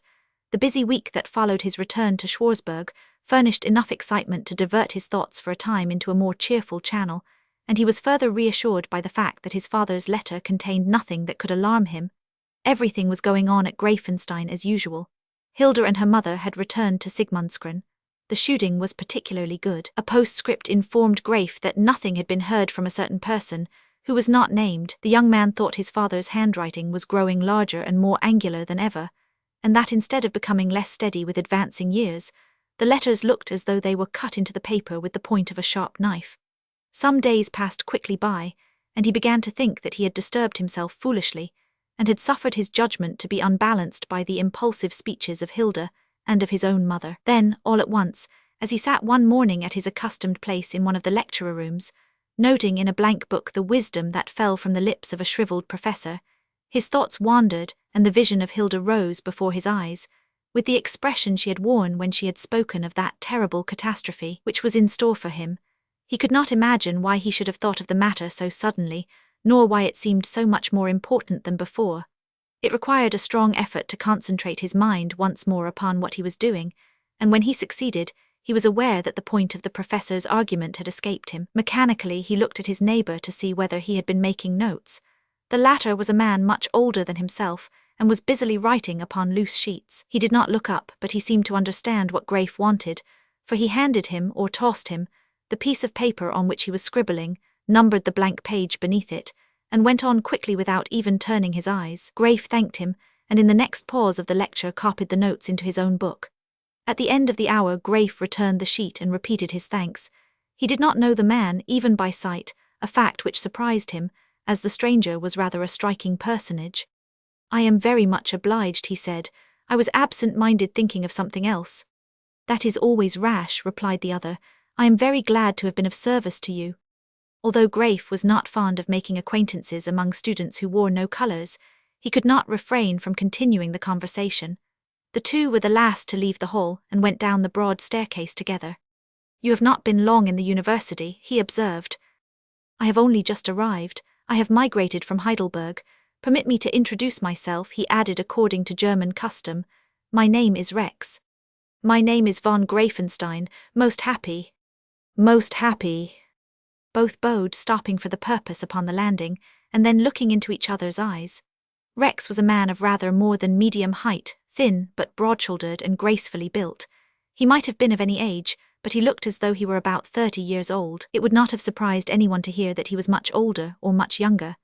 Thick brown hair was carefully brushed and smoothed all over his head, and he wore his beard, which was of the same colour, carefully trimmed, full and square.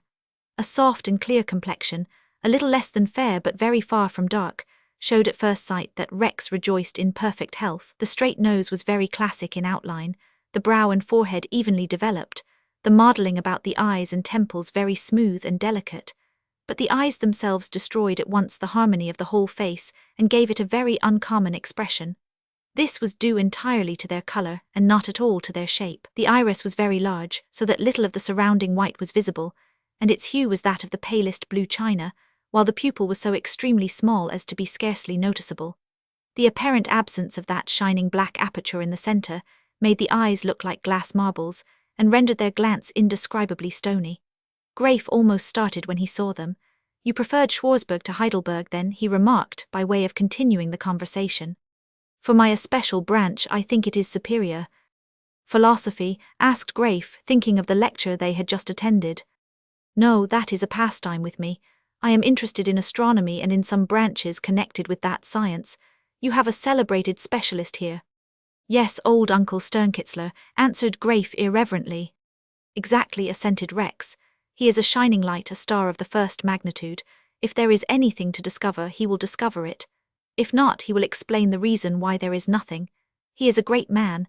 He knows what nothing is, for there is nothing he does not know. I am delighted with him. You do not care for astronomy, Herr von Greifenstein?"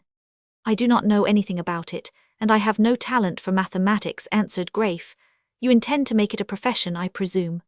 "Yes, as far as it can be called a profession." "How far is that, if I may ask?" "Just as far as it goes after it ceases to be an amusement," answered Rex. "That may be very far," said Graif, who was struck by the definition. "Yes, if you call it a profession, it is one for which a lifetime of study is only an insignificant preparation. If you call it a study and not a profession, you make of it a mere amusement, like philosophy." "I do not find that very amusing," said Graif with a laugh. "Nothing is amusing when you are obliged to do it," answered the other. "Duty is the hair shirt of the 19th century. A man who does his duty is just as uncomfortable while he is doing it as any Trappist who ever buckled on a spiked belt under his gown." "But afterwards?" "Afterwards? What is afterwards? It is nothing to you or me. Afterwards means the time when you and I are buried, and the next generation are writhing in hair shirts of their own making, and prickly girdles which they put on themselves. Rex laughed oddly. I differ from you, answered Grafe. You are a corpse student, sir. Does that mean that you wish to quarrel with me? Not unless you choose. I am not in search of a row this morning. I differed from you as to your view of duty. It seems to me contrary to German ideas. Facts are generally contrary to all ideas, answered Rex. Not in Germany, at least so far as duty is concerned. Besides, if science is true, facts must agree with it. Political ethics are a science, and duty is necessary to the system that science has created. What would become of our military supremacy if the belief in duty were suddenly destroyed? I do not know, but I know that it will not make the smallest difference to us what becomes of it when we are dead and buried. It would change the condition of our children for the worse. You need not marry. No one obliges you or me to become the fathers of new specimens of our species. And what becomes of love in your system? Inquired Grafe, more and more surprised at his acquaintance's extraordinary conversation.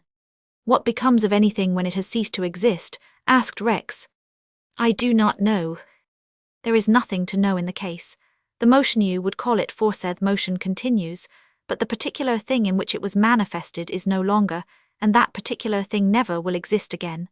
Motion is imperishable, because it is immaterial. The innumerable milliards of vortices in which the material of your body moves at such an amazing rate will not stand still when you are dead, nor even when every visible atom of your body has vanished from sight in the course of ages. Every vortex is imperishable, eternal, of infinite duration. The vortex was the cause before the beginning, and it will remain itself after the end of all things. The prime cause, mused Grafe, and who made the vortex? God, answered Rex laconically. But then, objected the younger student in some surprise, you believe in a future life, in the importance of this life, in duty, in all the rest of it. I believe in the vortex, replied the other, in its unity, individuality and eternity. Life is a matter of convenience, its importance is a question of opinion, its duties are ultimately considerations of taste. What are opinions, conveniences and tastes compared with realities? The vortex is a fact, and it seems to me that it furnishes enough material for reflection to satisfy a mind of ordinary activity. You hold strange views, said Grafe thoughtfully. Oh no, exclaimed Rex with sudden animation. I am not at all different from any other peaceful student of astronomy, I can assure you. Neither the vortex nor any other fact ever prevents any man from doing what is individually agreeable to him, nor from enjoying everything that comes in his way, or calling it sinful, according to his convictions. And are you a happy man, if the question is not indiscreet? Ah, that is your favorite question among philosophers, laughed Rex, and it shows what you really think of all your beliefs about duty and the rest of the virtues. You really care for nothing but happiness, if the truth be told. All your religions, your moralities, your laws, your customs, you regard as a means of obtaining ultimate enjoyment. There is little merit in being happy with so much artificial assistance. Real originality should show itself in surpassing your felicity, without making use of your laborious methods in attaining to it. The trouble is that your political ethics, your recipes for making bliss in wholesale quantities, take no account of exceptional people. But why should we discuss the matter? What is happiness? Millions of volumes have been written about it, and no man has ever had the courage to own exactly what he believes would make him happy. You may add your name to the list, Herr von Greifenstein, if you please, and write the next ponderous work upon the subject. You would not be any happier afterwards, and you would be very much older. If you really desire to be happy, I will tell you how it is possible. In the first place, are you happy now? Rex fixed his stony stare, that contrasted so strangely with his beautiful face, upon Grafe's eyes. He saw there an uncertainty, a vague uneasiness that answered his question well enough. Yes, answered the younger man in a doubtful tone, I suppose I am.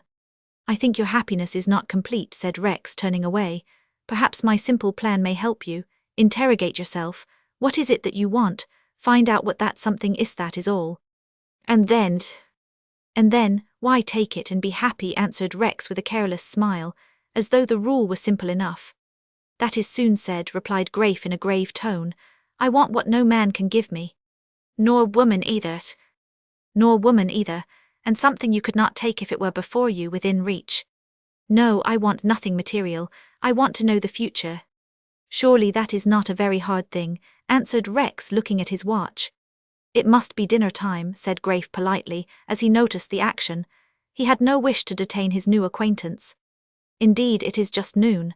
I fear I have kept you from some engagement." "I assure you, it has given me the greatest pleasure to meet you," answered Graif, holding out his hand. "The pleasure has been quite upon my side," returned Rex, bowing with alacrity. And so they parted, Rex plunging into a shady side street, while Graif continued his walk towards the dinning place of his corpse, thinking as he went of the queer person he had just seen for the first time.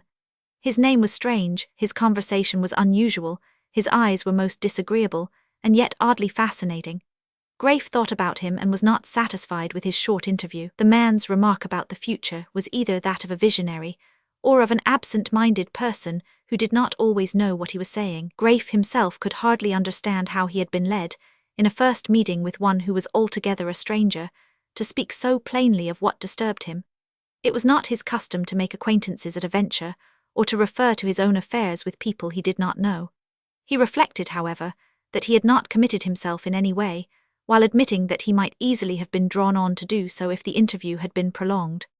At dinner he asked his friends whether any of them knew a student whose name was Rex. No one had heard of him, and on learning that he was a man older than the average they murmured, and said one to another that Graif was beginning to cross the borders of Philistia.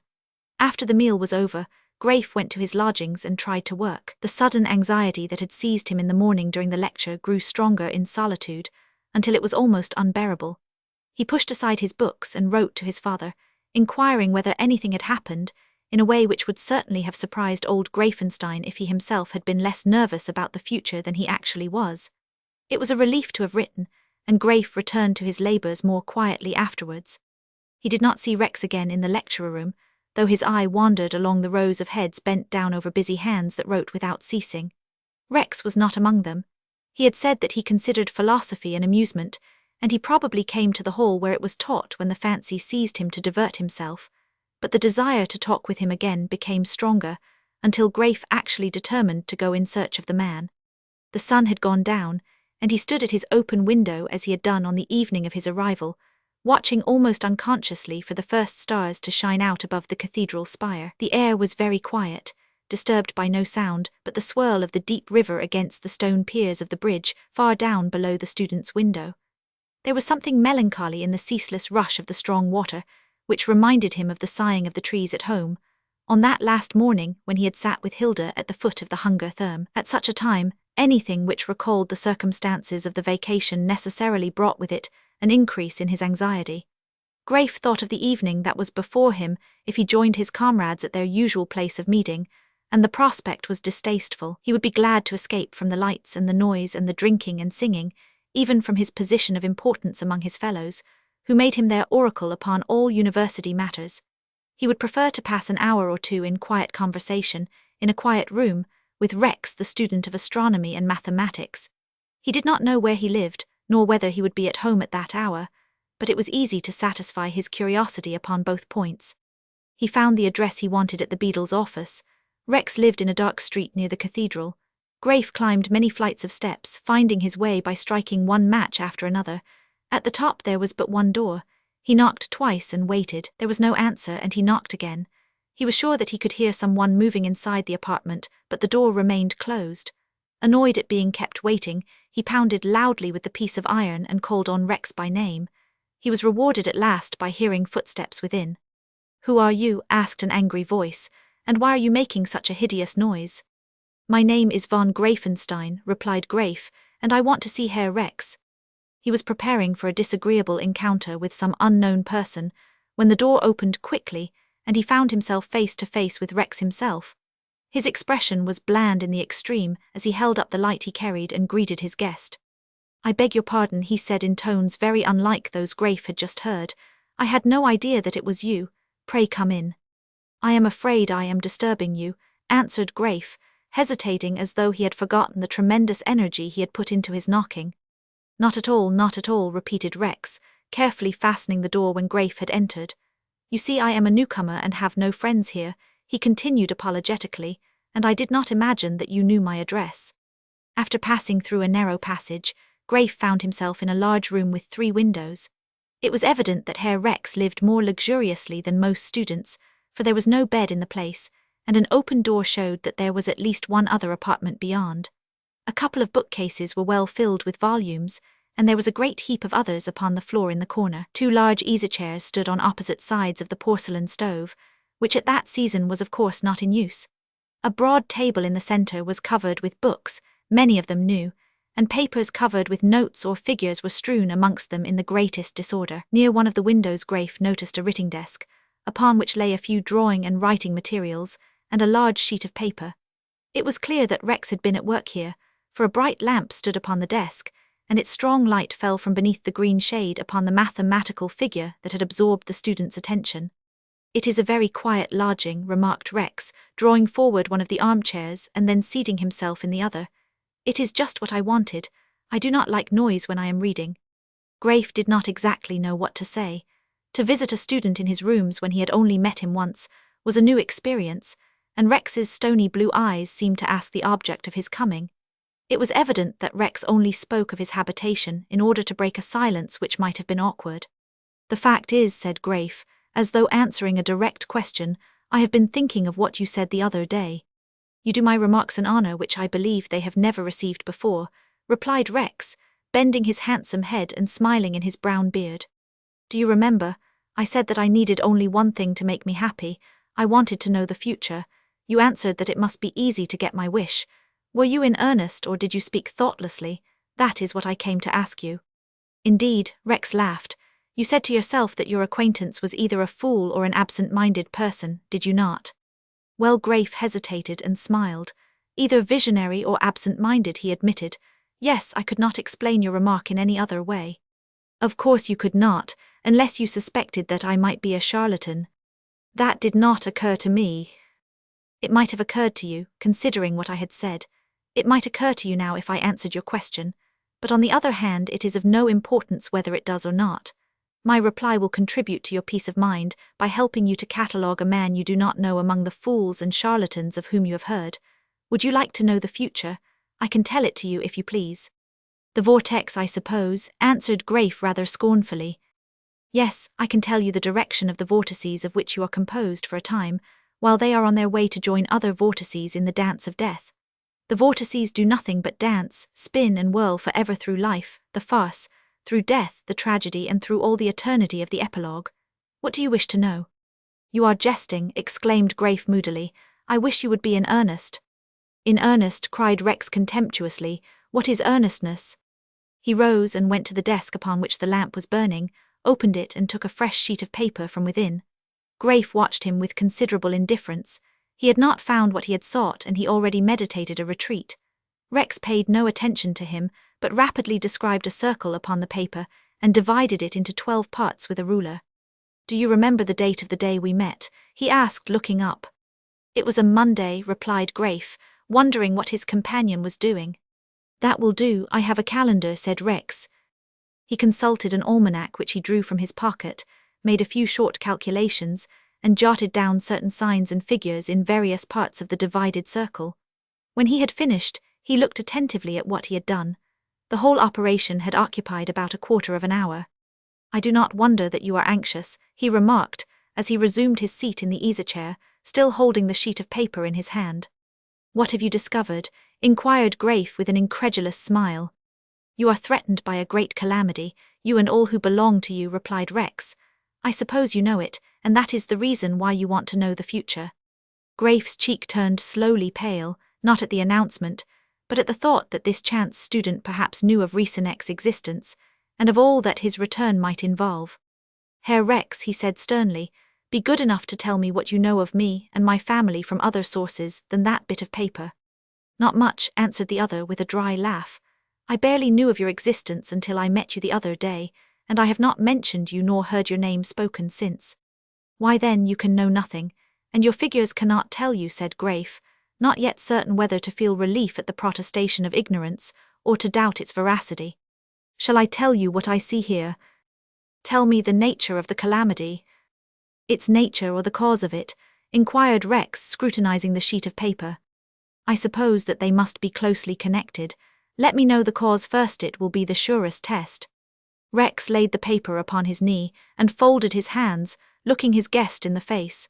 "Herr von Greifenstein, this is a very serious matter," he said. "If I tell you what I have just discovered, You will certainly believe that I knew it all before, and that I am acting a comedy. You must either bind yourself to put faith in my innocence, or we must drop this affair and talk of something else. Graif was silent for some moments. To refuse was to insult a man of whom he had gratuitously asked a question. To promise with the intention of keeping his word was impossible. He found himself in an awkward dilemma. Rex helped him out of it with his usual skill. I will tell you what is passing in your mind and why you are silent, he said. You feel that you cannot believe me. I do not blame you. You will not give your word in such a case because you must break it. You are quite right. You are full of curiosity to learn how much I know about you. It is very natural. The wisest thing to be done is to sacrifice your curiosity, and I will tear up this piece of paper. No, wait a moment, cried Graif anxiously, putting out his hand to prevent the act. I do not see any other way out of the difficulty, observed Rex, leaning back in his chair and looking at the stove. You may do this, however. You may think what you please of me, provided you do not express your disbelief. I am the most pacific of men, and I have a strong dislike to fighting at my age. Moreover, you asked me the question which led to all this. Even if I answer it, am I bound to explain the reasons for my reply? I believe the code of honor does not require that, and if there is nothing offensive to you in my predictions, I do not see why we need quarrel after all, nor what it matters how I obtained my information. I will promise, too, not to impart it to anyone else. Of course, the simplest way of ending the matter would be to say no more about it. Somehow Rex's words seemed to change the position. Graif was inwardly conscious that he would not leave the house without discovering how much his companion knew, and if this submission to his own curiosity was little flattering to his pride, it was at least certain that he could obtain what he wanted without derogating from his dignity if he would follow the advice Rex gave him. The compact is to be this, I understand, he answered at length. You will tell me what you know, and I will express no opinion as to the way in which you arrived at the information. Is that what you desire? It is what I suggest, answered Rex, and I bind myself voluntarily to silence. Very good, will you continue your predictions? Will you tell me the cause of the danger? You and your family are threatened with great misfortune through the return of an evil persona relation, I should fancy who has been absent many years. Graif started at the directness of the assertion, and an exclamation of something like anger rose to his lips, but he remembered the compact he had just made. Will he return? He asked in a voice which showed Rex that he was not mistaken. Inevitably, answered the latter. Therein consists the peculiarity of your situation. You are at the mercy of the inevitable. You cannot retard by one day the catastrophe, any more than you can prevent one of the planets from returning to a given point in its orbit. He will return, let me see. Can you tell me when? Asked Graif, who for a moment had forgotten his skepticism. Rex seemed to be making a calculation, and repeating it more than once in order to be sure of its accuracy. In 3 months more or less, probably before Christmas, he is now at a great distance in the southwest. It is impossible that you should guess so much, exclaimed Graif, rising in great excitement.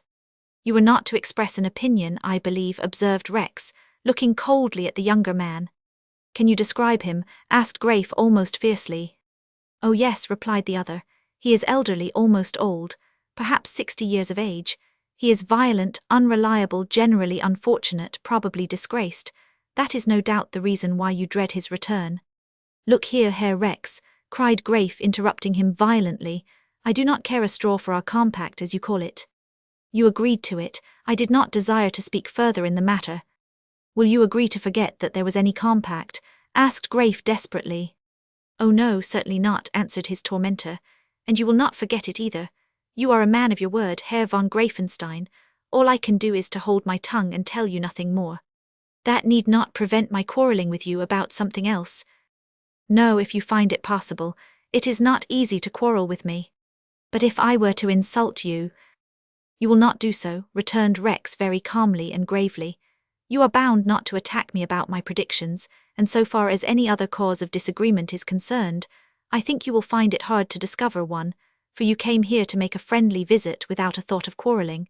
I think you must see that. Graif walked up and down the room in silence for some minutes. He felt the superiority of Rex's position, and would not stoop to force the situation by any brutal discourtesy. At the same time, he was distracted by the idea that Rex had not yet told him half of what he knew. You are right, he said at last. I am a fool. No, you are an agglomeration of vortices, answered Rex with a smile. Shall I tell you one fact more, one very curious fact?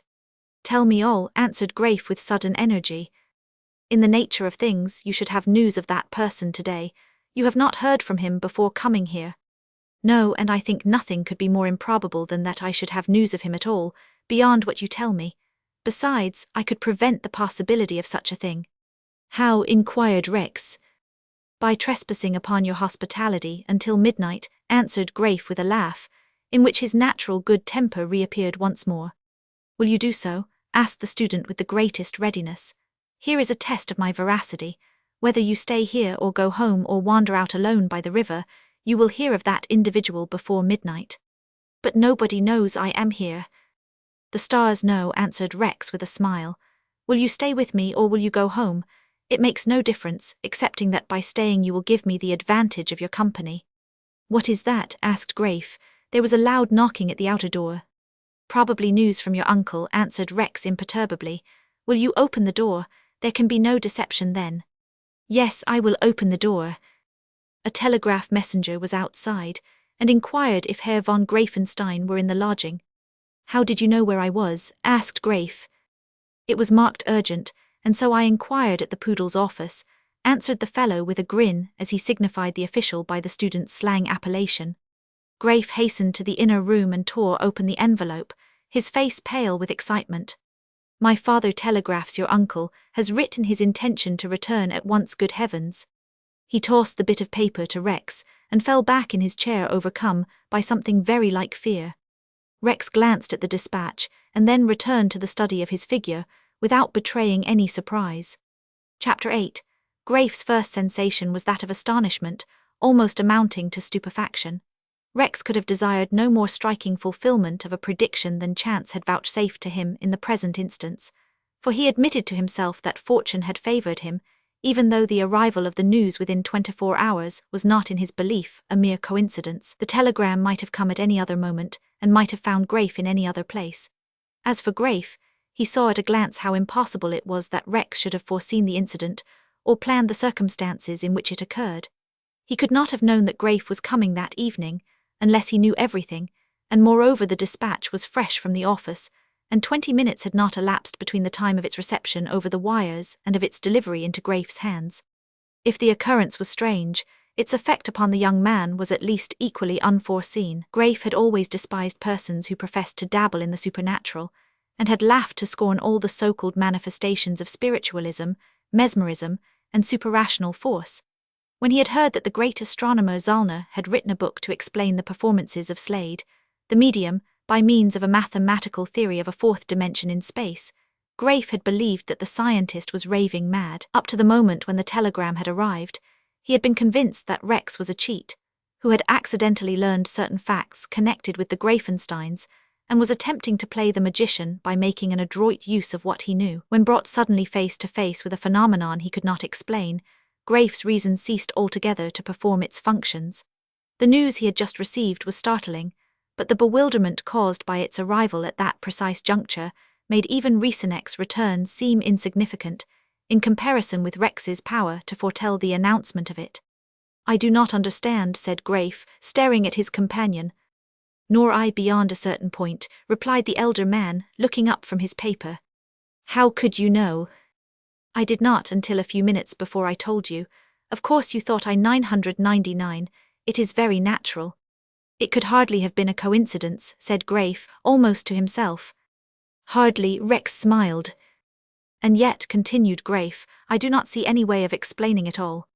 I could show you, but it would need several years to do so. It is not a personal gift. No, it is a science. Of what kind? It is that part of astronomy in which the public does not believe. Do you understand? Astrology, inquired Grafe with a rather foolish and yet incredulous smile. I thought that was considered to be nothing but medieval ignorance. It is considered so. Whether it is really nothing better than a superstition you have had an opportunity of judging. But how can you reconcile it with serious science? The vortex reconciles everything-given men who are on the point of quarrelling, when the circumstances are favourable. But if all this is true, there is no reason why you should not know everything. Not everything. There are cases when it is clear from the first that a question cannot be answered. With better tools a man might do much more, but one may foretell much if one will take the trouble. Will you hear more of what I have discovered about you? Graif hesitated. His strongly rational bent of mind suggested to him that after all there might be some trickery in the prediction so lately fulfilled, though he was unable to detect it.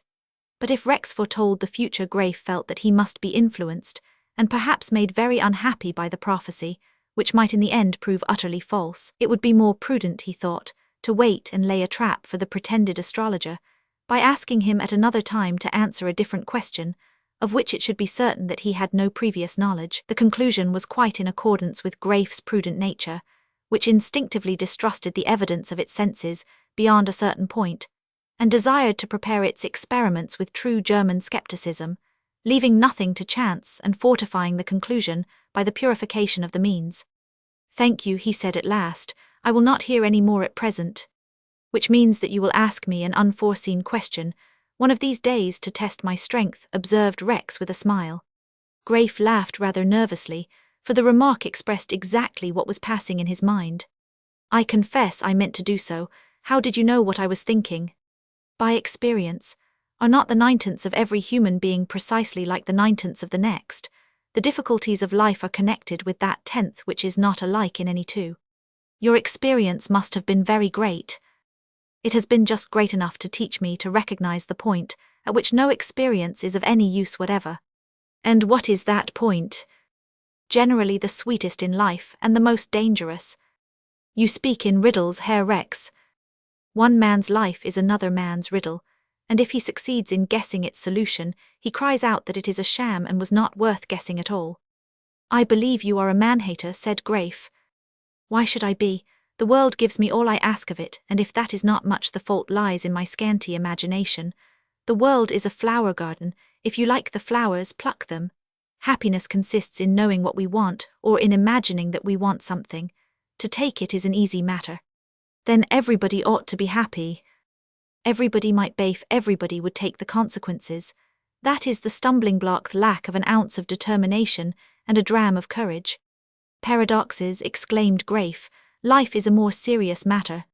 "Than death, certainly," Rex laughed. "I did not say that," returned Graif gravely. "Death is the most serious of all earthly matters. No one can laugh at it." "Then I am alone in the world. I laugh at it. Serious? Why, it is the affair of a moment compared with a lifetime of enjoyment. And what may come afterwards does not disturb you." "Why should it? Is there any sense in being made miserable by the concoctions of other people's hysterical imagination?" Graif was silent. He was young enough and simple enough to be shocked by Rex's indifference and unbelief, and yet the man exercised an influence over him which he felt and did not resent. Phrases which would have sounded shallow in the mouth of a corpse student, discussing the immortality of the soul over his 20th measure of beer, produced a very different impression when they fell from the lips of the sober astronomer with the strange eyes. Graif felt uncomfortable, and yet he knew that he would certainly seek the society of Rex again at no distant date. At present all his ideas were unsettled, and after a moment's silence he rose to go. "Do not forget your telegram," said Rex, handing it to him. "Shall you go to the philosophy lecture tomorrow?" asked Graif as he reached the door. "Perhaps." Rex insisted on showing his guest down the stairs to the outer door, a civility which was almost necessary, considering the darkness of the descent. As Graif went down the narrow street, Rex stood on the threshold, shading the light with his hand and listening to the decreasing echo of the footsteps in the distance. Then he re-entered the house and climbed to his lodging. "So much for astrology," he exclaimed as he sat down opposite the empty chair which Graif had lately occupied. For a long time he did not move but remained in his place, with half-closed eyes, apparently ruminating upon the past conversation. When he rose at last, he had reached the conclusion that his coming to Schwarzburg was a step upon which he might congratulate himself. From that day his acquaintance with Graif gradually ripened into an intimacy. Its growth was almost imperceptible at first, but before a month had passed the two met every day. Graif's companions murmured. It was a sad sight in their eyes, and they could not be reconciled to it, but Graif explained that he was thinking seriously of his final degree, and that he must be excused for frequenting the society of a much older man, after having given the corpse the best years of his university life. He even offered to resign his position as first in charge, but the proposition raised a storm of protests, and he continued to wear the yellow cap as before. He wrote to his father frequently, But after the first confirmation of the telegram, he got no further news of Rieseneck. He described Rex, and spoke of his growing friendship with the remarkable student, who seemed to know everything, and old Greifenstein was glad to learn that his son's mind was taking a serious direction. He wrote to his mother more than once, in terms more affectionate than he had formerly used, but her answers were short and unsatisfactory, and never evoked in his heart that thrill of pity and love which had so much surprised him in himself during the last weeks at home. He wrote to Hilda, but her letters in reply had a sadness in them that made him almost fear to break the seal. It was at such moments that the anxiety for the future came upon him with redoubled force, until he began to believe that the person most directly threatened by that fatal catastrophe which had been foretold must be Hilda herself. He thought more than once of putting the question to Rex directly, to be decided by his mysterious art. It would have been a relief to him if the decision had chanced to be contrary to his own vague forebodings, but on the other hand, it seemed like a profanation of his love to explain the situation to his friend. He never spoke of Hilda, and Rex did not know of her existence. And yet Rex was constantly at his side, a part of his life, an element in his plans, a contributor to all his thoughts. He would not have admitted that he was under the man's influence, and the student of astronomy would never have claimed any such superiority. It was nevertheless a fact that Graif asked his friend's advice almost daily, and profited greatly thereby, as well as by the inexhaustible fund of information which the mathematician placed at his disposal. Nevertheless, Graif did not lay the trap by which he had intended to test Rex's science, or expose his charlatanism, as the result should determine. He could not make up his mind to try the experiment, for he liked Rex more and more, and began to dread lest anything should occur to cause a breach in their friendship. It chanced that on a certain evening of November, Graif and Rex were sitting at a small marble table in the corner of the principal restaurant. They often came to this place to dine, because it was not frequented by the students, and they were more free from interruption than in one of the ordinary beer saloons of the town. They had finished their meal and, the cloth having been removed, were discussing what remained of a bottle of Macgrader wine. Graif was smoking, and Rex, as he talked, made sketches of his companion's head upon the marble table. A student entered the hall, looked about at its occupants, and presently installed himself in a seat near the two friends, touching his blue cap as he sat down. The pair returned the salutation and continued their conversation. The student was of the Rhine Corps, a tall, saturnine youth, evidently strong and active but very sallow and lean. Graif knew him by sight. His name was Bauer, and he had of late gained a considerable reputation as a fighter. Rex glanced curiously at him once, and then, as though one look had been enough to fix his mental photograph, did not turn his eyes towards him again. Bauer ordered a measure of beer, lighted a black cigar and leaned back against the wall, gloomily eyeing the people at more distant tables. He looked like a man in a singularly bad humour, to whom any piece of mischief would be a welcome diversion. Rex abandoned his sketch of Graif's head, looked surreptitiously at his watch, and then began to draw circles and figures instead. Presently he slipped his hand into his pocket and drew out the almanac he always carried about him. "What are you doing?" asked Graif, interrupting himself in the midst of what he had been saying. "Nothing particular," answered Rex. "Go on, I am listening." "I was saying," continued Graif, "that I preferred my own part of the country, though you may call it less civilized if you please." "It is natural," assented Rex without looking up from his figure. "Every man prefers the place where he is born, I suppose, provided his associations with it are agreeable." Then he unconsciously spoke a few words to himself, unnoticed by Graif. "Saturn in his fall and termcadent peregrine." "It is not only that," said Graif. "Look at the Rhine, how flat and dull and ugly it grows." He was suddenly interrupted by the close presence of the other student, who had risen and stood over him, touching his cap and bowing stiffly. "Excuse me," he said in a harsh voice. "My name is Bauer from Cologne. I must beg you not to insult the Rhine in a public place, nor in my hearing." Graif rose to his feet at once, very much astonished that anyone should wish to quarrel with him upon such a pretence. Before he could answer, however, Rex anticipated him by addressing the student in a tone that rang through the broad room. "Hold your tongue, you silly boy," he said, and for the first time since they had become friends Graif recognized the angry accents he had heard through the door when he had first gone to Rex's lodging. "Prosit," growled Bauer. "Who are you, if you please?" "My name is Rex. My friends the Swabians will manage this affair." "I also desire to cross swords with you," said Greifenstein politely, using a stock phrase. "Prosit," growled Bauer again. He took the card Rex offered him, and then, with a scarcely perceptible salute, turned on his heel and walked away. Graif remained standing during some seconds, gazing after the departing student. His face expressed his annoyance at the quarrel, and a shade of anger darkened its usual radiance. "Sit down," suggested Rex quietly. "We must be off at once," said Graif, mechanically resuming his seat. "There is to be fighting tomorrow morning, a dozen duels or more, and I will settle with that fellow before breakfast." "That is to say, I will," observed the other, putting his pencil and his almanac into his pocket. "You," exclaimed Graif in surprise. "Why not? I can demand it. I insulted him roundly before you challenged him." "Do you mean to say that you, Rex, a sober old student of heaven knows how many semesters, want to go out and drum with Schlegers like one of us?" "Yes, I do, and I request you as the head of your corps to arrange the matter for tomorrow morning." "You insist? How long is it since you have fenced? I should be sorry for that brown beard of yours if a deep cut necessitated shaving half of it." Graif laughed merrily at the idea, and Rex smiled. "Yes, my friend, I insist. Never mind my beard. That young man will not fight another round for many a long semester after I have done with him." "Were you such a famous Schleger formerly?" "No, nothing especial, but I can settle Herr Bauer." "I do not know about that," said Graif, shaking his head. "He is one of the best. He came here expressly to pick a quarrel with me, who am supposed to be the best in the university. He is in search of a reputation. You had better be careful." "Never fear, go and arrange matters. I will stay here till you come back. It is too early to go home yet." Graif was amazed at his friend's determination, though he had no choice but to do as he was requested. He walked quickly towards the brewery, where he was sure of finding the second in charge of his corps, and probably a dozen others. At every step the situation seemed more disagreeable, and more wholly unaccountable. He could not imagine why Rex should have cared to mix in the quarrel, and he was annoyed at not being able to settle matters with Bauer at once. His mind was still confused when he pushed open the door of the room in which his companions were sitting. He was hailed by a chorus of joyful cries. A couple of novices sprang forward to help him to remove his heavy overcoat. Another hastened to get his favorite drinking cup filled with beer.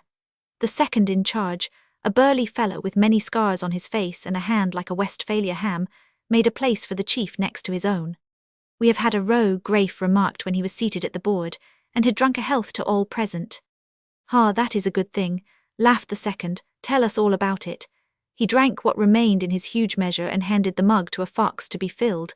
Then he took a good puff at his pipe and settled himself in an attitude of attention. "We have had a row at the Palminggarten," said Graif. "Rex and I." "You have quarrelled with Rex," interrupted the second. He and all his companions detested the man because he took Graif away from them. There was a gleam of hope for the chief if he had quarrelled with his Philistine acquaintance, and all present exchanged significant glances. "No, that is not it. A fellow of the Rhine Corps has quarrelled with both of us. He says his name is Bauer. Rex called him a silly boy and told him to hold his tongue before I could speak." "Rex!" exclaimed all the students in chorus. "Ha, that is a good thing," laughed the second, blowing the foam from his ale. "Provided he will fight," he added before he drank. "Rex is my friend," said Graif quietly. The murmurs subsided as though by magic, and the burly second set down his measure almost untasted. "I wanted to fight the man first," continued Graif, "but Rex objected and appealed to me as the head of a corps to get the matter settled at once. He wants to fight tomorrow morning with the rest." "Prosit," laughed the second. "We thought he was a Philistine. He must be 40 years old. What a sight it will be," cried a dozen voices. "As he demands it, we must oblige him," observed Graif. "A good thing, a very good thing," exclaimed the second more solemnly than before. He rarely said much else, and his hand was infinitely more eloquent than his tongue. "I hope it is," said Graif. "This is your affair. You had better go and see the second of the Rhine Corps at once. Rex is waiting for the answer at the Palminggarten. Remember, he is determined to fight at once." "He shall drum till the hair flies about the place," answered the second, with an unusual flight of rhetoric, as he slipped on his overcoat and went out. "You are not going?" asked the students as Graif showed signs of following his brother officer. "I cannot leave Rex waiting," objected Graif. "Send for him to come here. If he really means to fight, he is not such a Philistine as we thought," cried 2 or 3. "If you like, I will send for him," answered Graif. "Here, little fox," he exclaimed, addressing a beardless youth of vast proportions who sat silent at the end of the table. Go to the Pommingarten and say that Greifenstein wishes Herr Rex to come here. Introduce yourself properly before speaking to him." The huge-limbed boy rose without a word, gravely saluted and left the room. Greif was his idol, the type which he aspired to imitate, and he obeyed him like a lamb. "So Rex means to fight," remarked one of the young men who sat opposite to Greif. "Was he ever in a corps?" "Possibly," answered the chief. "The Pinchgau lads went out to fight," hummed the student rather derisively, but he did not proceed further than the first line of the old song. Some of the others laughed, and all smiled at the allusion to the comic battle. "Look here, my good corpse brothers," said Greif in his dominating tones, "I will tell you what it is. Rex means to have it out with Bauer tomorrow morning. If he turns out a coward and backs down the ground before the Rhine fellow, you can make game of him as you please, and you know very well that I shall have nothing more to do with him, and that he will be suspended from all intercourse with the corpse. I have my own ideas about what he will do, though Bauer is a devil at deep cut and has a long arm. Until the question is settled, you have no right to laugh at an honourable man who is to be our guest at arms, because he is not a corps student. He is our guest as much as the chief of the Heidelberg Saxo-Prussians was when he came over last spring to fight the first in charge of the Franks. Every man who wants to fight deserves respect until he has shown that he is afraid to stand by his words. That is all I have to say, and you know I am right. Here is a full measure to the health of all good Swabians, and may the yellow and black Schläger do good work whether in the hands of guest or fellow. 1, 2, and 3, Swabia Huck. Huck, Huck, Huck, roared 20 lusty young voices. The speech had produced its effect, as Greif's speeches usually did, and every student drained his cup to the toast with a good will. "But after all," said the young fellow who had hummed the offensive song, "your friend has not handled a Schläger since the days of the flood. It is not likely that he can get the better of such a fellow as Bauer. May the incarnate thunder fly into his body. I can feel that splinter in my jaw to this day." "My dear boy," said Greif, "one of two things will happen. Either Rex will give Bauer a dose, and in that case you will feel better, or else Bauer will set a deep cut into Rex's jaw, exactly where he hit you, and if that happens you will feel that you are not alone in your misfortunes, which is also a certain satisfaction." "You seem remarkably hopeful about Rex," observed the student. "Here he comes," he added as the door opened and Rex appeared attended by the fox. Everyone rose, as usual when a visitor appears under such circumstances. Rex bowed and smiled serenely. He had often been a guest of the Swabians and knew all present. In a few moments he was seated on the chief's right hand. Greif rapped on the table. "Corpse brothers," he said, "our friend Rex visits us in a new capacity. He comes not as usual to share the drinking horn and the yellow-black songbook. He is with us today as a guest at arms. Let us drink to his especial welfare." "To your especial welfare," said each student, holding his cup out towards Rex and then drinking a short draught. "I revenge myself immediately," answered Rex, rising as he moved his glass in a circle and glanced round the table. "The phrases are consecrated by immemorial usage." He drank, bowed, and resumed his seat. He knew well enough that the Swabians did not like him over well, but he was determined that sooner or later they should change their minds. "I congratulate you," said the same student who had been talking with Greif, "upon your quarrel with Bauer. You could not have picked out a man whom I detest more cordially. Observe this slash in my jotwo bone splinters, an artery and 9 stitches. It is a reminiscence, not dear but near." "A fine cut," answered Rex, gravely examining the scar. "A regular Renamier Schmiss, a gash to boast of, a deep cut, I suppose." "Of course," said the other with the superiority of a man who knows the exact part of the face exposed to each cut. "It could not be anything else. He has the most surprising limberness of wrist, and he never hits the bandage by mistake, never. You strike high tierce like lightning and your blade is back in guard, oh yes. But before you are there his deep cut sits in the middle of your cheek. Whatever you do, it is the same." Everyone was listening, and Greif frowned at the speaker, whose intention was evident. He wanted to frighten Rex by an account of his adversary's prowess. Rex looked grave but did not appear in the least disturbed. So he ejaculated, "Really? Well, I can put a silver thaler in my cheek and save my teeth at all events. They are very good." A roar of laughter greeted this response. "But that is contrary to the code," objected the student, laughing with the rest. He was not an ill-humoured man in reality. "Yes, I was joking," said Rex, "but I once saw a man fight with an iron nose on his face." "How was that?" was asked by everyone. "He was a brave fellow of the right sort," said Rex, "but he had a long nose and a short arm. In fact, he had formed the habit of parrying with his nose, like a Greek statue, you know, All those they find have had their noses knocked off by Turks. Now the nose is a noble feature, and is of great service to man, when he wants to find out whether he is in Italy or Germany. But as a weapon of defense it leaves much to be desired. The man of whom I am telling you had grown so much used to using it in this way, that whenever he saw anything coming in the shape of a cart, he thrust it forward as naturally as a pig does when he sees an acorn. After a couple of semesters the cart sat on his nose from bridge to tip, one after the other, like the days of the week in a calendar. But when the third semester began, and the carts began to fall too near together, and sometimes two in the same place, the doctors said that the nose was worn out, though it had once been good, and the man told the second in charge, and the second told the first, and the first laid the matter before the assembled corps. Thereupon the whole seniorum conventus sat in solemn committee upon this war-worn nose, and decided that its owner need fight no more. But he was not only brave, he possessed the invention of Prometheus, combined with the diabolical sense of humour which so much distinguished the late Mephistopheles. He offered to go on fighting if he might be allowed an iron nose. Goats of Berlichingen, he said, had won battles with an iron hand, and the case was analogous. The proposition was put to the vote, and carried unanimously amidst thunders of applause. The iron nose was made and fitted to the iron eyepieces, and my friend appeared on the fighting ground looking like a figure of Kladderadatsch disguised as Arminius. He wore out 2 iron noses while he remained in the corps, but the destruction of the enemy's weapons more than counterbalanced this trifling expense. When he left, his armour was attached to a life-sized photograph of his head, which hangs to this day above 2 crossed rapiers in the nape. That is the history of the man with the iron nose. There had been much half-suppressed laughter while Rex was telling his story, and when he had finished, the students roared with delight.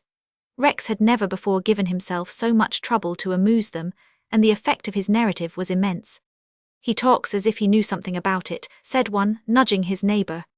"Perhaps he helped to wear out the nose," answered the other, still laughing. "A health to you all," cried Rex, draining his full measure. "And may none of you pericart with the proboscis," he added as he set down the empty cup. "Ha, that is a good thing," laughed the voice of the burly second as he entered the room, his face beaming with delight. "Out with the foxes, there is business here for a few minutes."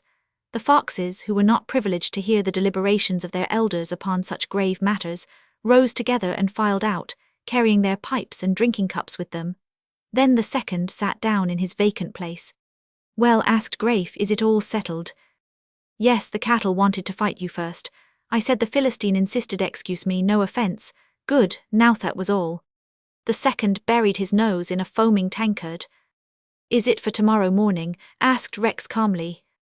"Palminggarten back entrance 4 sharp." "What do you mean?" asked Graif. "Are we to fight in the Palminggarten in the restaurant?" The second nodded and lighted his pipe. "Poetic," he observed. "Marble floor fountain playing palm trees in background. Then we must go there at that hour so as not to be seen." "The poodle thinks it is at Schneckenwinkel, and is going out by the early train to lie in wait," chuckled the burly student. "There he will sit all the morning like a sparrow limed on a twig." "Have we any other pairs?" asked Graif absently. 3 others, 2 foxes and Hollenstein. He is gone to bed and I am going to send the foxes after him. We can make a night of it if you like." "I will stay with you," said Rex, who seemed jovially inclined. Neither Graif nor the second thought it their business to suggest that their combatant had better get some rest before the battle. When 2 o'clock struck, Rex was teaching them all a new song, which was not in the book, his clear strong voice ringing out steadily and tunefully through the smoky chamber, his smooth complexion neither flushed nor pale from the night's carousal, his stony eyes as colourless and forbidding, as his smile was genial and unaffected. As they rose to go, he caught sight of a huge silver-mounted horn that hung behind his chair. "I will drink that out tomorrow night, with your permission," he said with a light laugh. "Bravo," shouted the excited chorus. "He is a little drunk," whispered the student whom Bauer had wounded, addressing his neighbour. "Or a boaster who will back down the floor," answered the other, shrugging his shoulders. "I hope you may do it," said the first speaker aloud and turning to Rex. "If you do, I will empty it after you to your health, and so will every Swabian here." "Aye, that will we," exclaimed Graif, and the others joined readily in the promise. Seeing how probable it was that by the next evening Rex would be in bed, with a bag of ice on his head, it was not likely that they would be called upon to perform the feat. "It is a beer oath then," said Rex. "Let us go and fight." And they filed out into the narrow street, silently and quietly, in fear of attracting attention to their movements. Chapter 9. The scene presented by the Palminggarten restaurant at 4:00 in the morning was extremely strange. Since Grafe and Rex had dined together in the place on the previous evening, the arrangement of the hall had been considerably changed. The palms alone remained in their places around the four sides, and their long spiked leaves and gigantic fans cast fantastic shadows under the brilliant gaslight. The broad marble floor was cleared of furniture and strewn with sawdust, some 50 chairs being arranged at the upper end of the room, around and behind the fountain, whose tiny stream rose high into the air and tinkled as it fell back again into the basin below. A few small tables remained in the corners. The place was lighted by a corona of gas jets, and was on the whole as bright and roomy a fencing ground as the heart of a corps student could desire. The proprietor, who entered with enthusiasm into the scheme, moved about, followed by a confidential waiter in his white apron, examining every detail, adjusting the position of the tables and chairs, turning the principal key of the gas jets a little so as to obtain the best possible flame, and every now and then running to the door which opened to the outer chambers, as he fancied that he heard someone tapping at the street entrance. The whole effect of the preparations suggested something between a concert and the reception of a deputation, and no one would have suspected that a party of young men were about to engage in a serious tournament amidst the fantastic decorations and the shadows of the beautiful plants, beneath the flood of light that bathed everything in warm luster. Presently the expected signal was heard, and the proprietor rushed breathlessly to the outer door. Grafe, Rex and their companions entered swiftly and silently, followed by the liveried servant of the corps who carried an extraordinary collection of bags and bundles, which he dropped upon the floor with a grunt of satisfaction as soon as he was inside. Then he took up his burden again, at the command of the burly second, and carried his traps into the illuminated hall. With the speed of a man accustomed to his work, he began to unpack everything, laying out the basket-hilts of the rapiers, adorned with battered colours, side by side, and next to them 6 bright blades freshly ground and cleaned, each with its well-oiled screw-nut upon the rough end that was to run through the guard, while the small iron wrench was placed in readiness at hand. Then 3 leathern jerkins were taken from their sacks, and examined to see whether every string and buckle was in order. Then the arm and neck bandages, the iron eyepieces, the gauntlets padded in the wrist, the long gloves and stout caps with leathern visors worn by the seconds, the regulation shirts for the combatants, the bottle of spirits for rubbing their tired arms, a couple of sponges, and a dozen trifles of all sorts, in a word, all the paraphernalia of student warfare. The next person to appear upon the ground was the surgeon, a young man with a young beard, who had not been many years out of a corps himself, and who understood by experience the treatment of every scratch and wound that a rapier can inflict. He also carried a bag, though a small one, and began to lay out his instruments in a business-like fashion upon the table reserved for his use. Then there was another summons from the door, and the members of the Rhine Corps filed silently in, their dark blue caps contrasting oddly with the brilliant yellow of the Swabians. They saluted gravely, and kept together upon the opposite side of the room. Next came the Westphalians in green caps, and the Saxons with black ones, till nearly 100 students filled half the available space in the hall. Then the seconds in charge met together in the centre and looked over their lists of duels. There was a moment of total silence in the chamber, until the result was known, for no one could tell exactly which duel would be fought first. Then the 4 separated again and returned quickly to their comrades. "We are to let fly first," said the Swabian second to his chief. "Now, Hollenstein, old man, jump into your drumming skin." "You will be next," said Grafe, turning to Rex and speaking in an undertone. "You had better dress while Hollenstein is out with the Saxon. The affair will not last long, I fancy." Hollenstein, a thick-set fellow with a baby's complexion, but whose sharp eye showed his temper, went quietly about the operation of dressing, assisted by a couple of foxes, the second in charge and the corps servant, who was as expert in preparations for duels as an English valet in dressing his master for following the hounds. In 10 minutes everything was ready. The seconds on each side drew on their gloves, settled the long visors of their caps well over their eyes, took their blunt rapiers in hand and stepped forward. The witnesses of each party, also gloved, stood on the left of the combatants, it being their duty to watch the blades, and to see whether either fencer backed down the ground. The umpire took out his pocketbook and pencil and stopwatch, and placed himself where he could look across the fighting. The armed fighters stood up face to face at half the length of the room, a novice supporting the right arm of each high in air.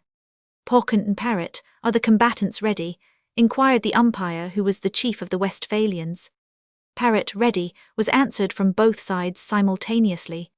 Silence, cried the umpire, the duel begins. Off die Menschur, fertig los. Hallenstein and his adversary walked forward, accompanied by their seconds. Each struck a formal tierce cut at the other, and a halt was cried.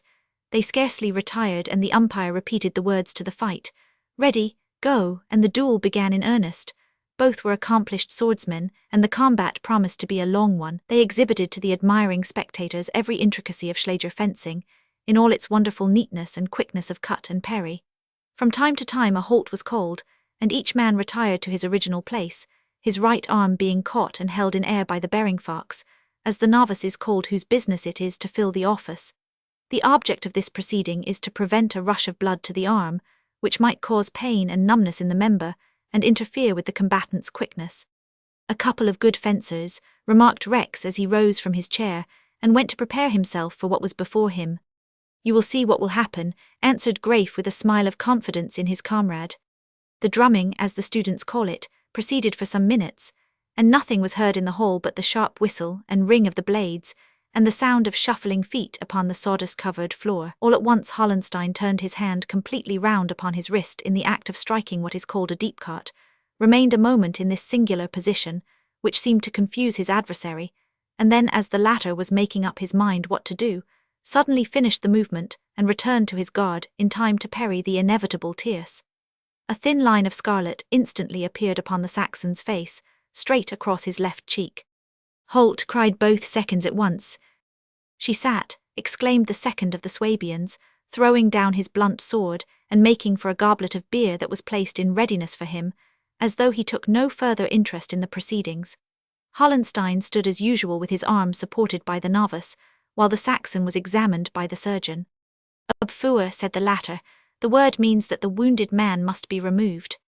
Pleased to declare the Abfuhr, said the Swabian second, relinquishing his glass and turning sharply to the umpire. Saxonia is led away, declared the Westphalian chief, making a note of the fact in his pocketbook and shutting up his watch. Before he had finished speaking, Hallenstein had given up his sword and was beginning to disarm, while a fox wiped the perspiration from his placid pink face. Nicely done, old man, said Greif, coming up to him. I like that way of doing it, do not you? Inquired Hallenstein with a childlike smile. I practiced all last summer on my father's orderly. You know we always keep fencing things at home. And how did the soldier like it? Asked Greif with a laugh. Better than you would, replied the other, laughing too. He is a clever churl and has discovered the answer to the attack. Give me some beer, little fox. The novice obeyed, and a Homeric draught interrupted the interview. Greif turned to Rex, upon whose face the iron eyepieces were being adjusted. All the Swabians present were collected around him, excepting the second, who sat in solitary glory by his beer, opposite the Rhine corpse, awaiting events with stolid indifference. Take care, said Greif, whispering into the ear of his friend. I have never seen you fence, and Bauer's carts are famous. Remember the big horn, said some of the men around him. I will not forget it, answered Rex, smiling, as he opened and shut his hand in the gauntlet, and then held out the palm to be chalked. And I hope you will not forget your promises either, he added. Will you not have a glass of brandy? Asked someone with a scarcely perceptible tinge of irony. My friend, replied Rex, turning sharply round in the direction of the speaker's voice, exactly 15 minutes after the word go, I will drink a bottle of champagne with you, and I should be greatly obliged if you would direct the waiter to put the wine in ice at once, as it will scarcely be cool in so short a time. Willingly, said the student with a dry laugh, in which some of the bystanders joined, while all looked curiously at the man who seemed so absolutely sure of success. Greif's face was grave, however, and he himself selected the rapier for Rex's hand. All was ready, and the adversaries stood up in their places. Bauer the Rhine corpse man was an ugly sight. The eyepieces gave a singularly sinister expression to his sallow face, and his disorderly hair looked like a wig of twisted black wire, while the jerkin he wore seemed almost dropping from his long, sinewy frame. He made his sharp weapon whistle 3 or 4 times in the air, and tapped his foot impatiently upon the marble floor as though anxious to begin. Greif's heart beat quickly, and he was conscious that he would infinitely rather fight the duel himself.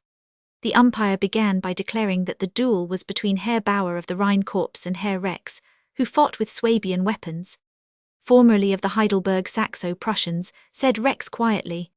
Everyone started and looked at him, on hearing the name of the most renowned corpse in Germany.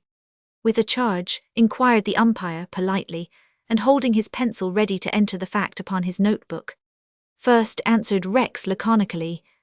The students looked at each other and began to wonder how it was possible that such an important personage as a former chief of the Heidelberg Saxo-Prussians could have so long concealed his identity. But the umpire did not wait, though he reflected that Rex must have been in activity a very long time ago. Of course, the statement must be true, as anyone might verify it instantly by a reference to the registers. "Porkington Parrot?" inquired the umpire. "Parrot." The spectators observed that Bauer's first tierce was more than formal, and that if Rex's guard had not been good, it might very well have done some damage. Rex's fencing was altogether different from Hollenstein's. He seemed to possess neither the grace nor the dexterity which distinguished that gentle swordsman, although in figure he was far lighter and more actively made. And yet Bauer could not get at him. He was one of those fencers who seem to work awkwardly, but who sometimes puzzle their adversaries more than any professional master of the art. His movements appeared to be slow, and yet they were never behind time, and he had a curious instinct about what was coming. Bauer's famous deep cuts were always met by a cut which at once parried the attack and confused the striker. Once or twice Rex's long blade shot out above his adversary's head with tremendous force, but Bauer was tall, quick, and accomplished, and the attempt did not succeed. Greif began to feel that the match was by no means an uneven one, and he breathed more freely. "I think you could manage it, if you tried harder," he whispered to Rex during a short halt. "Of course," answered Rex. "What do you expect?" Even through the iron eyepieces Greif could see the colourless, stony stare of his friend's eyes. Greif would have been more than satisfied if the duel ended without a scratch on either side, and such a result would have more than surprised the spectators of the encounter. Everyone present knew by experience that in Schläger fencing, a month's practice is worth all the theory and skill which a man might possess who had not touched a rapier for years. Nevertheless, as the encounter proceeded, and both remained unhurt, Greif regretted that Rex should have boasted that Bauer would be disabled and laid up for a long time. Meanwhile, the saturnine Rhine man grew slowly angry, as his arm became wearied by the protracted effort.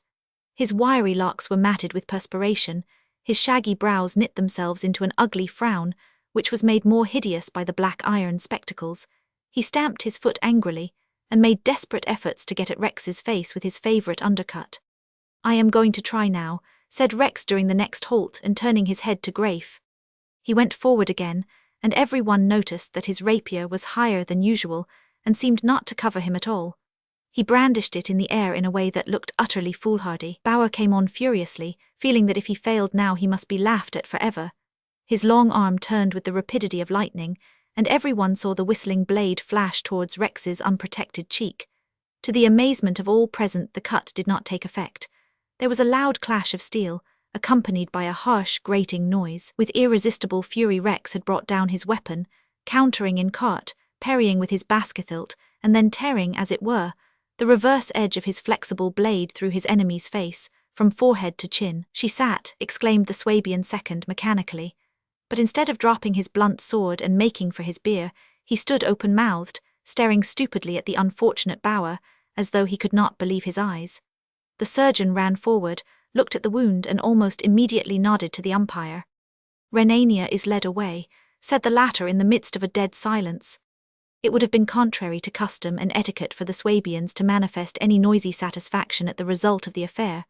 But as Rex drew back, he was surrounded and hemmed in by Greif's comrades, who tore the rapier from his grasp, pressed his gloved hands, untied the strings and loosed the buckles of his jerkin, wiped the slight perspiration from his face, and divested him of all his defensive accoutrements almost before he had breath to speak. A couple of novices rubbed his arm, while 20 young fellows congratulated him in an undertone.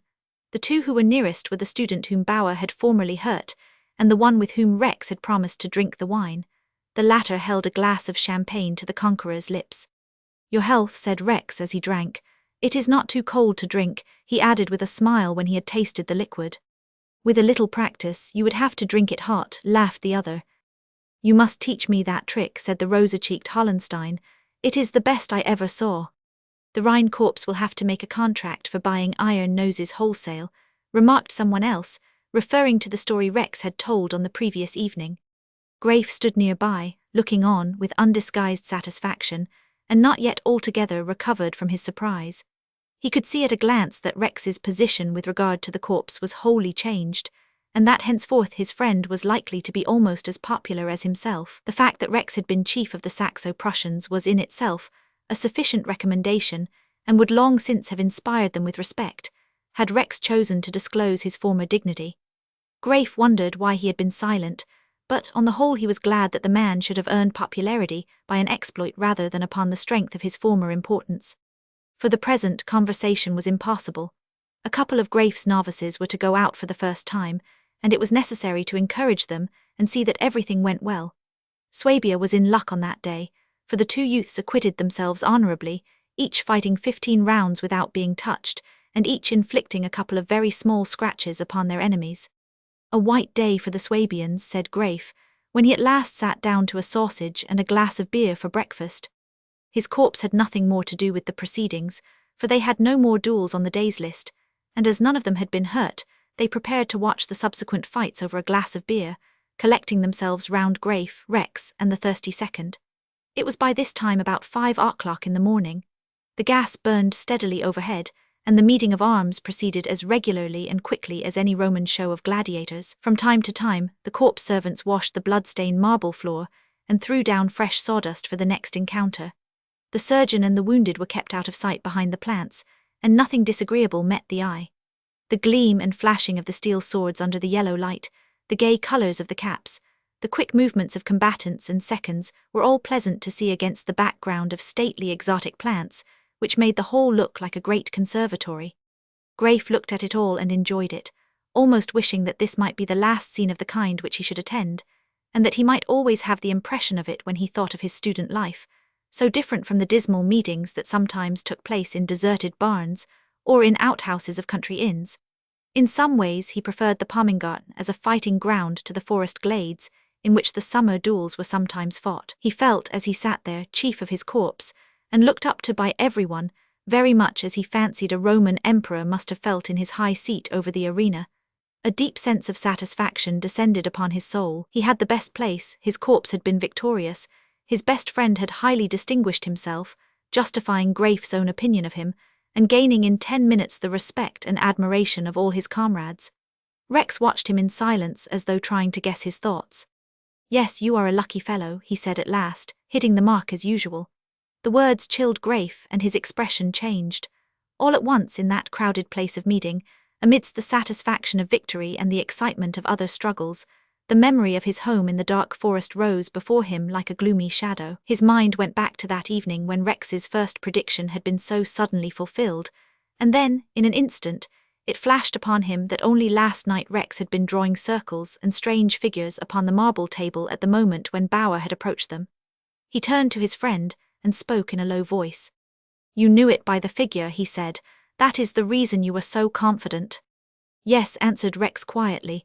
"Of course I 999. It is true that you are a first-rate fencer," remarked Graif doubtfully. "Nothing extraordinary.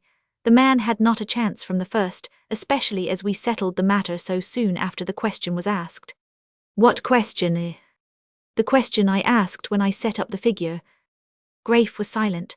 He could not bring himself to believe in what he regarded as a sham science, and he could not reconcile any belief in such absurdities with the indubitable fact that Rex was a most enlightened man, learned in his own department, cultivated in mind, a scorner of old-fashioned prejudices and ideas, distrustful of all cheap theories, and of all scientific men who talked eloquently about the progress of learning. That such a person should put any faith in astrology was a monstrous incongruity.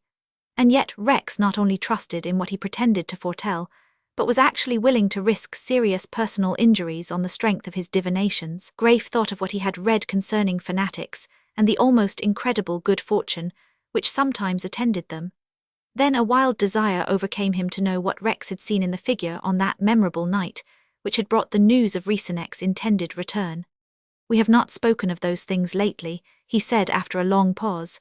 "Will you tell me what it is that must happen to me, according to your theory?" "There are some things of which it is best not to talk at all," Rex answered, looking earnestly at his companion.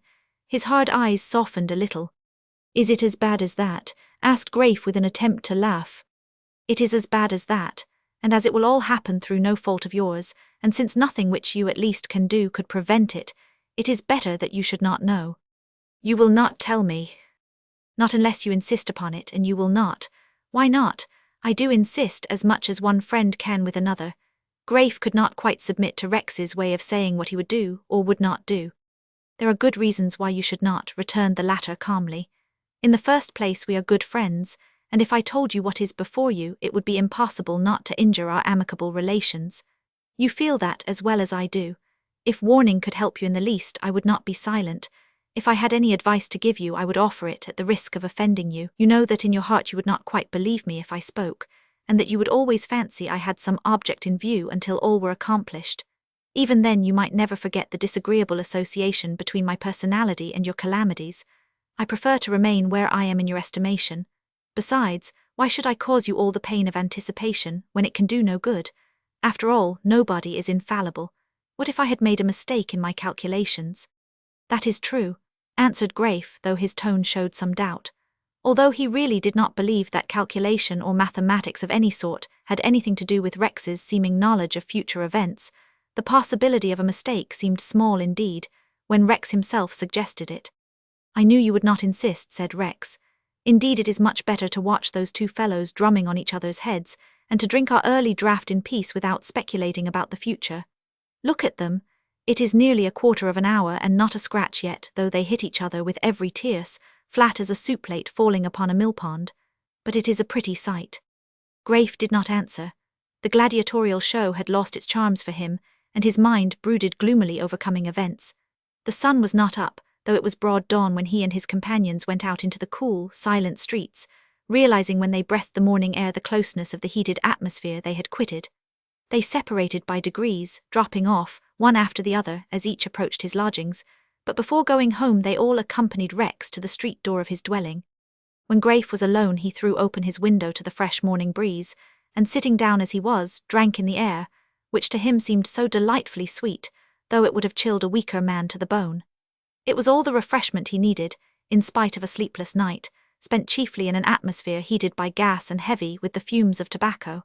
The morning, too, was exceptionally clear and beautiful. A scarcely perceptible mist blended the neutral tints of the old town with the faint colours of the sky, which changed by gentle degrees from dark blue to violet, from violet to palest green, then to yellow and then at last to the living blue of day above, while a vast fan of golden light trembled above the spot whence the sun would presently rise.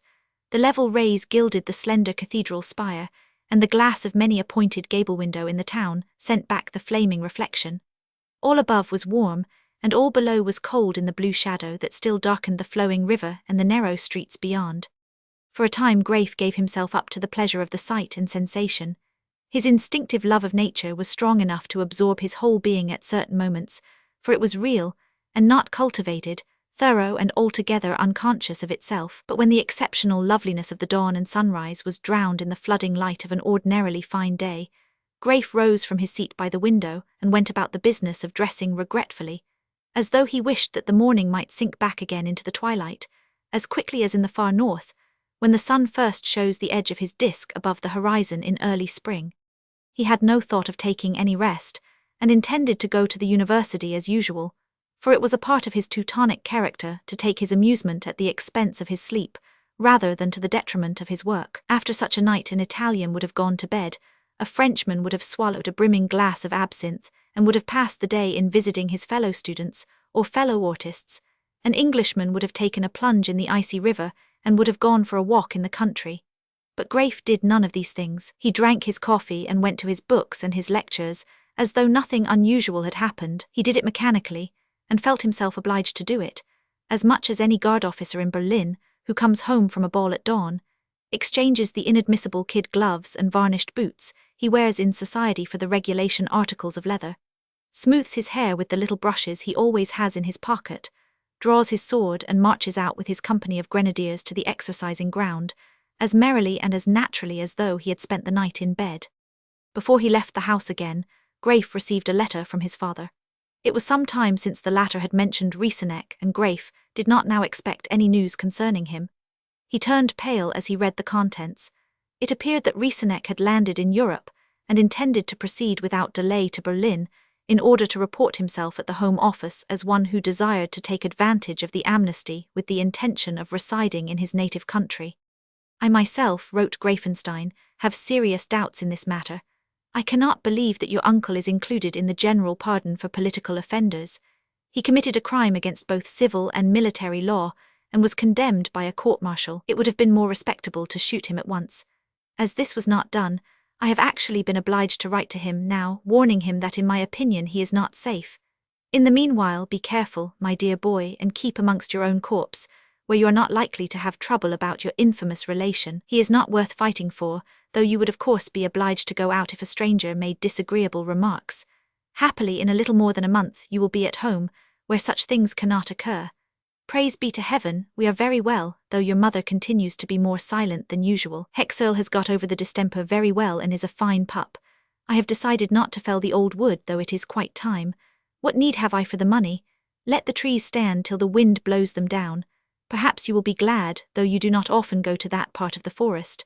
I have sent your rifle to Stuttgart to be recited as you wished. And so, goodbye. Graif put the letter into his pocket, and went gloomily on his way to the lecture, reflecting that at that very moment Rieseneck was probably on his way to Berlin. Chapter 10. The snow fell heavily in the Black Forest during the 3rd week of December.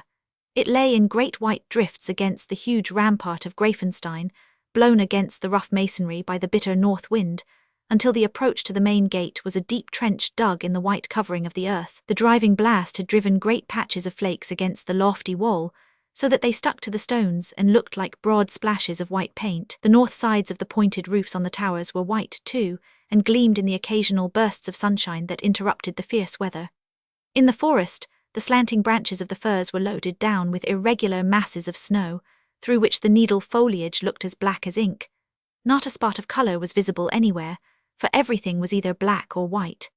Old Greifenstein was no more afraid of the weather than he was of anything else.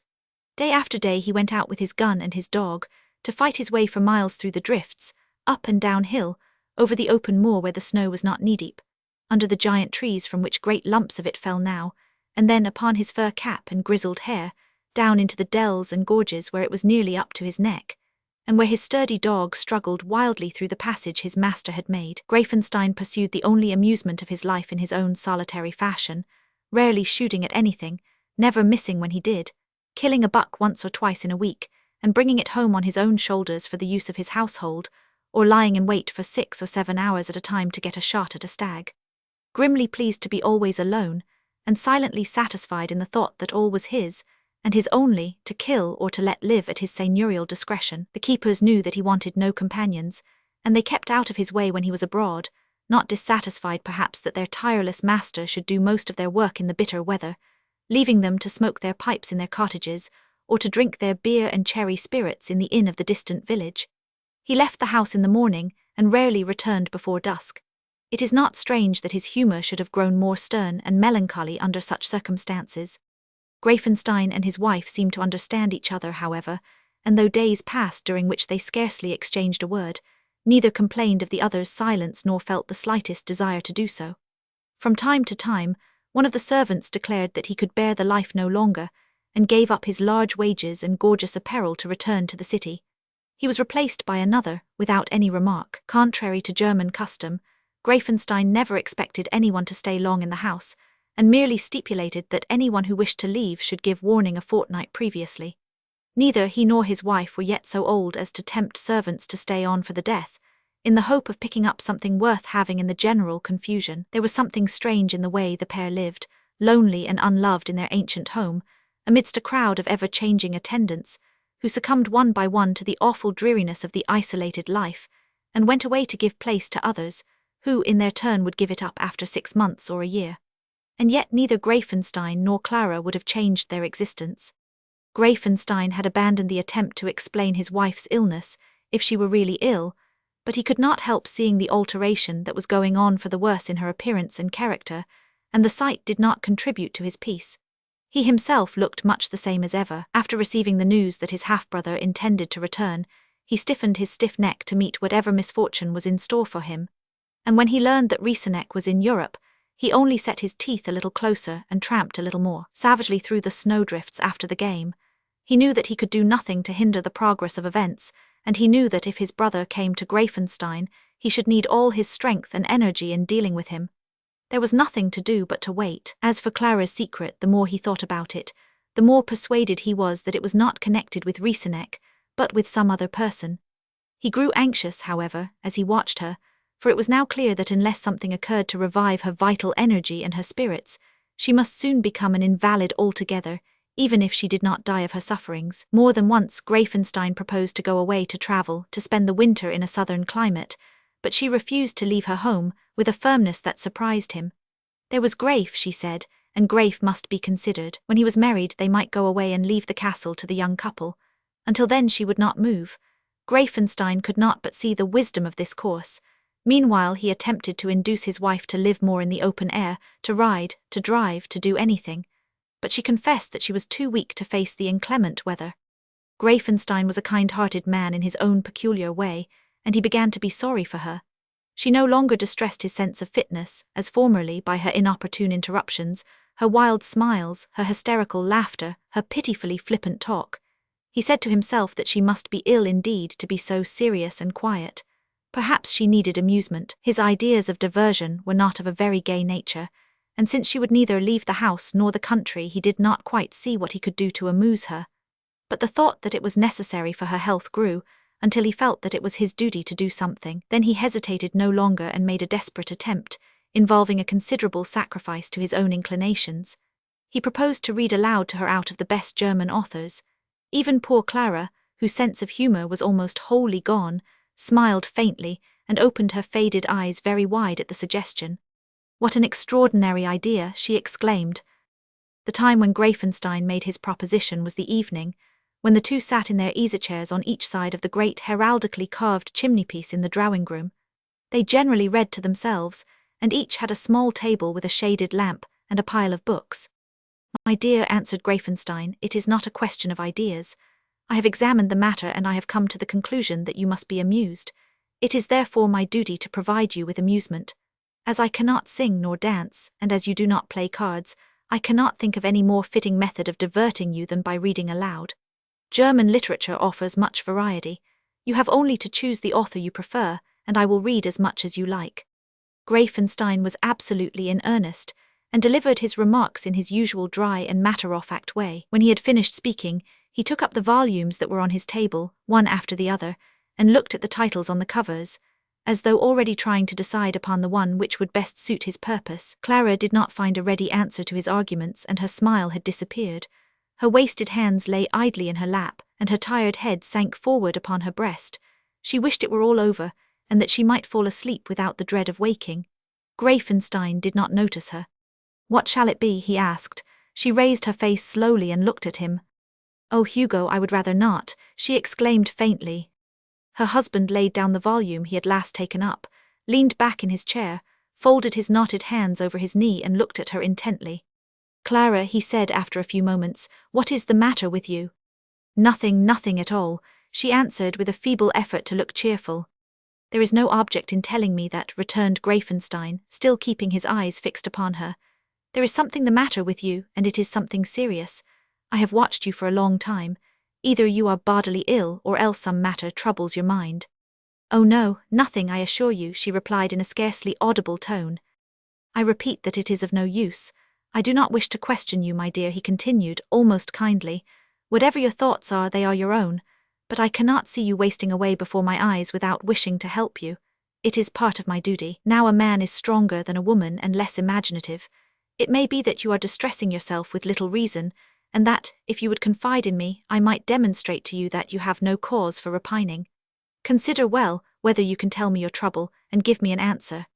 Clara listened, at first scarcely heeding what he said. Then, as she realized the nature of his request and thought of her secret, she fancied that she must go mad. It seemed as though some diabolical power were at hand, forcing her slowly, against her will, to rise up from her chair, to tell the story, to speak the truth. Her brain reeled. She could hear the fatal words ringing through the room in the familiar tones of her own voice, distinctly, one by one, omitting nothing in the immensity of her self-accusation. She could feel the icy horror creeping through bone and marrow, as the truth tortured her in the utterance of it. She could see Greifenstein's grey face transformed with rage and hatred. She trembled under the inhuman savageness of his fiery eyes. She saw his tall body rise up before her, and his hand raised to strike, and she covered her face to die. It was only a waking dream. The stillness roused her to life, her hands dropped from her eyes, and she saw her husband sitting quietly in his place, and gazing at her with the same kindly, anxious glance as before. She had not spoken, nor uttered any sound, and Greifenstein had not seen the death pallor under her paint. He had only seen her lift her hands to her face and take them away again almost immediately. In that moment she had suffered the pain of hell, but her secret was still her own. That terrible, unseen power that had pressed her to speak was gone, and no one knew what was in her heart. "You are certainly very far from well," said Greifenstein, returning to the attack with characteristic pertinacity. "Can you not make up your mind to tell me?" "No," she cried suddenly in a terrified voice. Then out of sheer fright she made an enormous effort over herself, and laughed aloud. Under the influence of that mortal dread, in the supreme exertion she made to destroy the effect of the monosyllable that had escaped her lips, the laugh sounded natural. It was well done, for it was done for life or death, and if it failed she was betrayed. That single no had been almost enough to ruin all, but her laugh saved her, though she trembled in every weakened joint when its echoes died away among the carved rafters of the great room, and she felt the drops of cold perspiration moving softly over her forehead towards the rouge on her cheeks. "Ah," exclaimed Greifenstein, "that sounds more like yourself. Perhaps we ought to talk more in the evening. It does me good to hear you laugh nowadays. Let us talk, by all means. I am sure all this is only a foolish fit of melancholy, is it not?" "Oh, no doubt it is. Let us try and talk if you like." "I am too silent a man for you, Clara," said her husband reflectively. "It is certainly my duty to make an effort." "It is just as much mine," she answered with an earnestness that attracted his notice. She was thinking that unless she roused herself, the fearful scene that had been enacted in her imagination might some day take place in reality. "No," said Greifenstein. "It is you who are ill, and it is you who must be amused. Now what do you say to my proposition? Shall I read something to you? Shall it be Goethe or Schiller or Heine? You know all the modern writers well enough." "Something from Heine then, if you will," answered Clara. "You are so kind. Perhaps he will make us laugh." "Yes," echoed her husband, "perhaps Heine will make us laugh." The ghastly entertainment began, and continued for an hour, but the merriment was not as great as had been anticipated. The writer's marvellous wit was lost upon Greifenstein, who, in the conscientiousness of his attempt to read well and expressively, confused his own mind to such an extent as to understand very little of what passed his lips. As for Clara, she closed her eyes and leaned back in her chair, scarcely knowing what her mind was dwelling on, but conscious of an added horror in her miserable life, so great that all before seemed well-nigh insignificant. She tried to listen from time to time, but her husband's voice sounded as though it were far away, reaching her through some muffling medium that intervened between her and him. The clock of the castle struck 10, and Greifenstein closed the book with a sort of military precision when he reached the end of the sentence he was reading. Clara roused herself to thank him. "It has been so good of you," she said. "I have enjoyed it very much." "We will read every evening, until you are better," answered her husband with great determination. And he kept his word, although his plan for diverting the poor lady was not attended with much success. Night after night he took his seat by the fire, exactly half an hour after the evening meal was ended. Night after night Clara sat with half-closed eyes, hearing his wooden voice, as in a dream, and wondering how all would end. There was no change in their lives or habits beyond the introduction of what Greifenstein called the amusement of his wife. It was all the same, the monotonous succession of morning and evening, of night and noon and evening again. Possibly the lives of these two persons might have continued to crawl along in the narrow channel they had made for themselves during many years more, if the events which had been so long preparing had been retarded. For Greifenstein was a man of habit in everything, incapable of weariness in the performance of what he considered to be his duty, and Clara's really strong health might have carried her through half a lifetime of exasperating stagnation. Indeed, if things altered at all after the conversation about her state, the change was for the better. A fictitious calm descended upon the old house, and a certain gentleness found its way into the relations of the couple which was agreeable to both. With Clara this was the result of exhaustion and despair. She felt herself wholly unable to bear any great disaster should it fall upon her, and she was grateful to her husband, and prayed, if she prayed at all, that both might die peacefully during those days. She even had a vague belief that heaven would not really bring about that hideous catastrophe that haunted her dreams, and that forced her to dream of it when she was waking. Had she not been a faithful wife to the stern, grey man who had sat opposite to her for 25 years? Had she not been a fairly good mother to Grafe, if not very loving nor very wise, at least what people call a good mother? Her conscience told her that at least, and she felt how great a comfort it was to think that she had not been wholly bad. Moreover, she had been placed in strange circumstances when she had done the deed, whatever it was, and if she had not been as young at that time as she had pretended to be, she had yet not been so old as to understand thoroughly what she was doing. Heaven would surely not be so unkind as to visit upon her now the sins of her youth, now, when a quarter of a century of peaceful married life had intervened between that day and this, now, when Grafe himself was grown to a man's estate, and was to be married in his turn. Surely there was mercy for her, but if there were none, if heaven were to be more just than kind, what would become of her? The thin blood beat in her hollow temples as she thought of it, and then sank back suddenly to the tired heart whence it had risen. Above all else the thought of Grafe was unbearable. He too must know if anything were known. He too would turn upon her and force her to drain the last dregs of the death draught. But she still believed and hoped and believed that the day would never come. And yet it was at hand now, after all those months of agonizing fear, just when she deluded herself with the sweet thought that it might never come at all. Greifenstein came home in the dusk one afternoon and found a letter upon his desk in his own room. He broke the seal and read it while his teeth ground upon each other and his face turned grey. He did not utter a sound, he did not strike his forehead nor clench his fist nor fall into a chair. He only stiffened his neck a little and stood silently gazing at the fire. After a moment's reflection, he tossed the letter into the flames and waited until it was quite burnt. Then he rang the bell. "Listen, Jacob," he said to the servant who came, and his voice did not tremble. "A friend of mine has written to say that he is coming to the forest to shoot.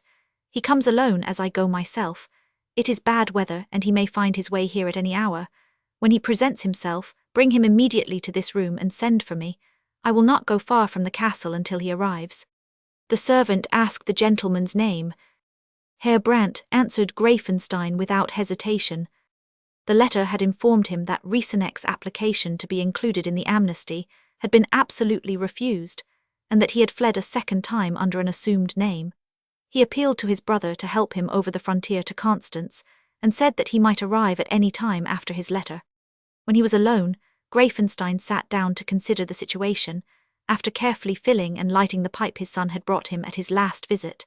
He was in the habit of doing this every day when he came home, and it seemed to him that to omit any detail of his ordinary life would be to show an amount of emotion quite unworthy of himself. It was one of those small acts, performed alone, which are the truest indications of a man's character. If he was not able to smoke his pipe as usual, it must be because he was unable to bear calmly what had come upon him, and consequently was not fit to meet his wife at dinner without betraying his anxiety. It was not an act that showed indifference, as many would think.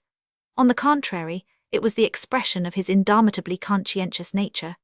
To change one small thing in his demeanour, even when he was alone, would have been to begin badly and at a disadvantage. He scrupulously put his feet upon the same spot on the fender at which they usually rested when he came home. He sat in his accustomed attitude, and he smoked with his accustomed solemnity. It would be a mistake to exaggerate the importance which Riesenek's coming had in his eyes, as far as any material consequences to himself were concerned.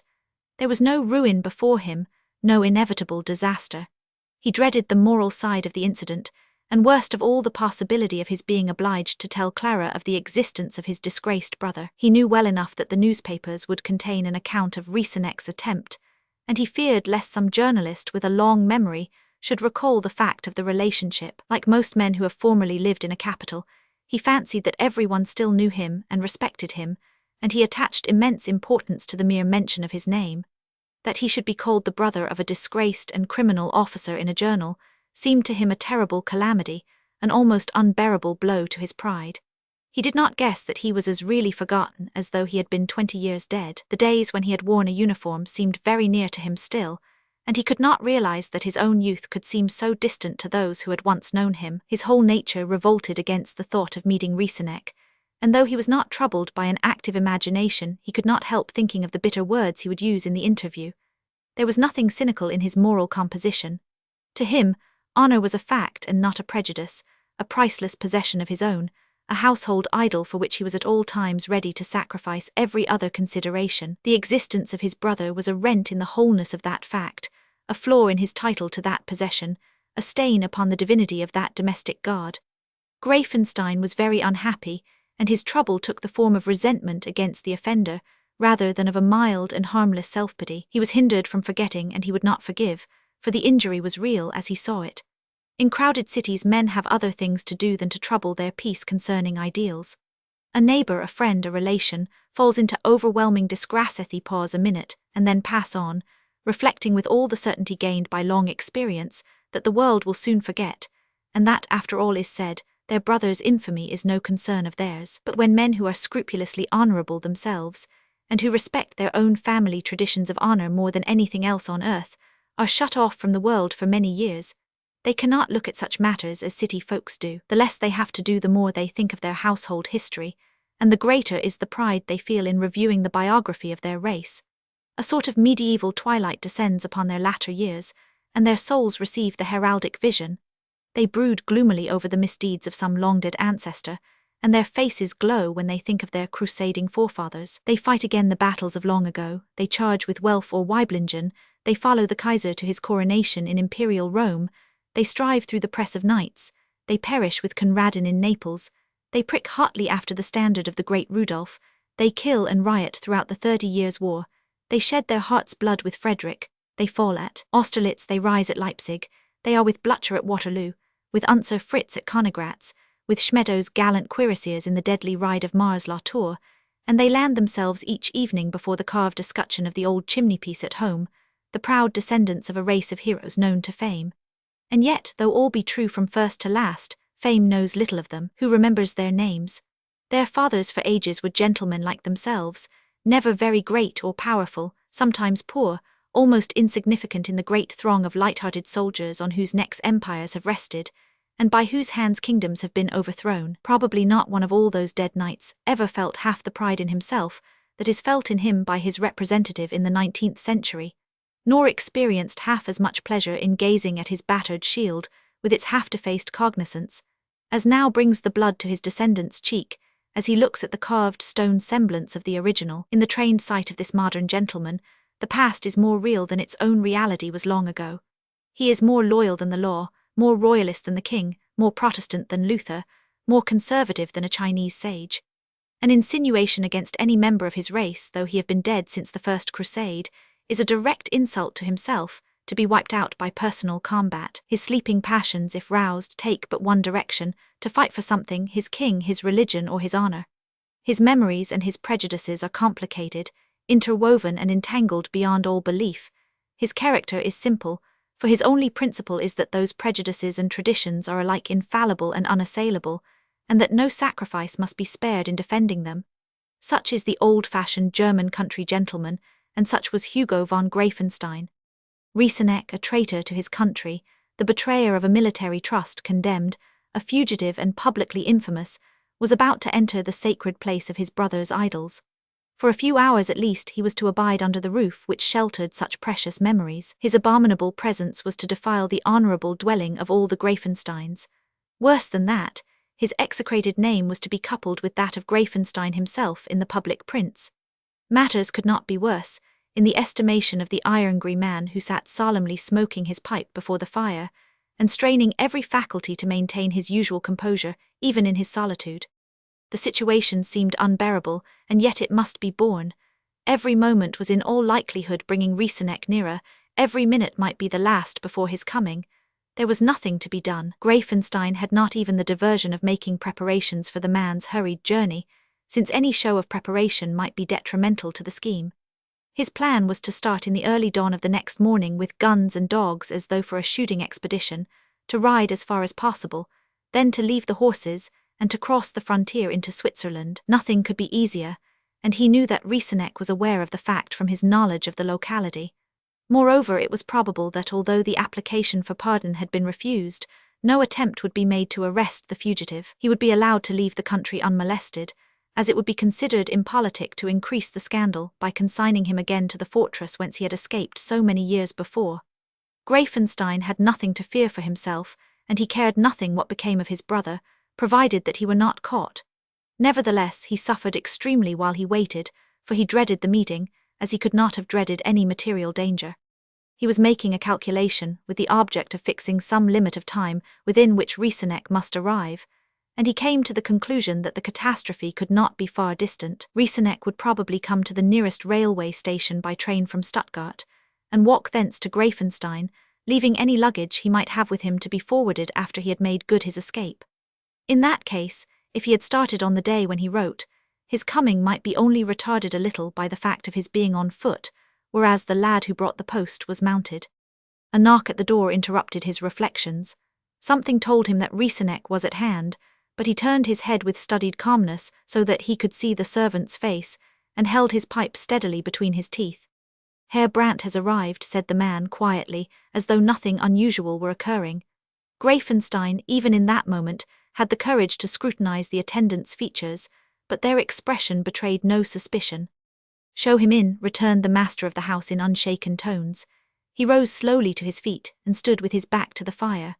The light of the flames was far brighter than that of the solitary lamp that stood upon the desk, and threw the vast black shadow of Greifenstein's gaunt frame against the opposite wall, so that it towered up like a spectre of fate from the floor to the carved brown beams of the ceiling.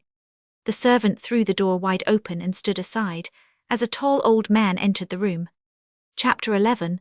It is doubtful whether Greifenstein would have recognized his brother if he had met him under any other circumstances. 40 years had passed since they had met, and both were old men. The difference between their ages was not great, for Greifenstein's father had died within the year of his son's birth, and his mother had married again 3 years later. In her turn she had died when both were young men, and from that time Greifenstein had seen little of his half-brother, who had been brought up by his own father in a different part of the country. Then young Rieseneck had entered the Prussian service, and a few years later had been ruined by the consequences of his evil. Greifenstein saw before him a tall man with abundant white hair and a snowy beard, of bronzed complexion, evidently strong in spite of his years, chiefly remarkable for the heavy black eyebrows that shaded his small grey eyes. The latter were placed too near together, and the eyelids slanted downwards at the outer side, which gave the face an expression of intelligence and great cunning. Deep lines furrowed the high forehead, and descended in broad curves from beneath the eyes till they lost themselves in the beard. Kuno von Rieseneck was evidently a man of strong feelings and passions, of energetic temperament, clever, unscrupulous, but liable to go astray after strange ideas, and possibly capable of something very like fanaticism. It was indeed not credible that he should have done the deeds which had wrecked his life, out of cold calculation, and yet it was impossible to believe that he could be wholly disinterested in anything he 999. The whole effect of his personality was disquieting. He entered the room with slow steps, keeping his eyes fixed upon his brother. The servant closed the door behind him, and the two men were alone. Rieseneck paused when he reached the middle of the apartment. For a moment his features moved a little uneasily, and then he spoke. "Hugo, do you know me?" "Yes," answered Greifenstein, "I know you very well." He kept his hands behind him and did not change his position as he stood before the fire. "You got my letter?" inquired the fugitive. "Yes, I will do what you ask of me." The answers came in a hard, contemptuous voice, for Greifenstein was almost choking with rage at being thus forced to receive and protect a man whom he both despised and hated. But Rieseneck did not expect any very cordial welcome, and his expression did not vary. "I thank you," he answered. "It is the only favor I ever asked of you, and I give you my word it shall be the last." Greifenstein's piercing eyes gleamed dangerously, and for an instant the anger that burned in him glowed visibly in his face. He would have said your word, throwing into the 2 syllables all the contempt he felt, for one whose word had been so broken. But he checked himself gallantly. In spite of all, Rieseneck was his guest and had come to him for protection, and he would not insult him. "You shall be safe tomorrow night," he said, controlling his tongue. But Rieseneck had heard the first word, and knew what should have followed it. He turned a little pale, bronzed though he was, and he let his hand rest upon the back of a chair beside him. "I will not trouble you further," he said. "If you will show me a place where I can sleep, I will be ready in the morning." "No," answered Greifenstein, "that will not do. The servants know that a visitor is in the house. They will expect to see you at dinner. Besides, you are probably hungry." Perhaps he regretted having shown his brother, even by the suggestion of a phrase, what was really in his heart, and the feeling of the ancient guest-right made him relent a little. "Sit down," he added, as Rieseneck seemed to hesitate.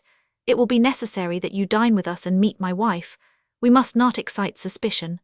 You are married then, said Rieseneck. It was more like a thoughtful reflection than a question.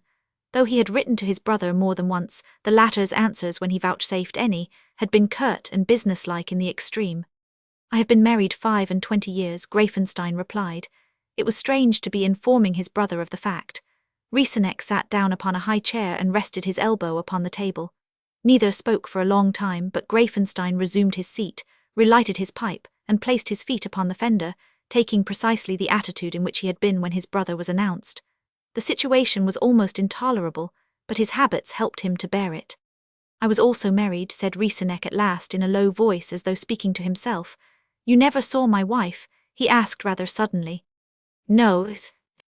She died, continued the other. It was very long ago, more than 30 years. Indeed, said Greifenstein, as though he cared very little to hear more. Again there was silence in the room, broken only by the crackling of the fir logs in the fire and by the ticking of the clock in its tall carved case in the corner. A full hour must elapse before the evening meal, and Greifenstein did not know what to do with his unwelcome guest. At last the latter took out a black South American cigar and lit it. For a few moments he smoked thoughtfully, and then, as though the fragrant fumes had the power to unloose his tongue, he again began to talk. She died, he said, she ruined me. Yes, did you never hear how it was? And yet I loved her, she would not follow me.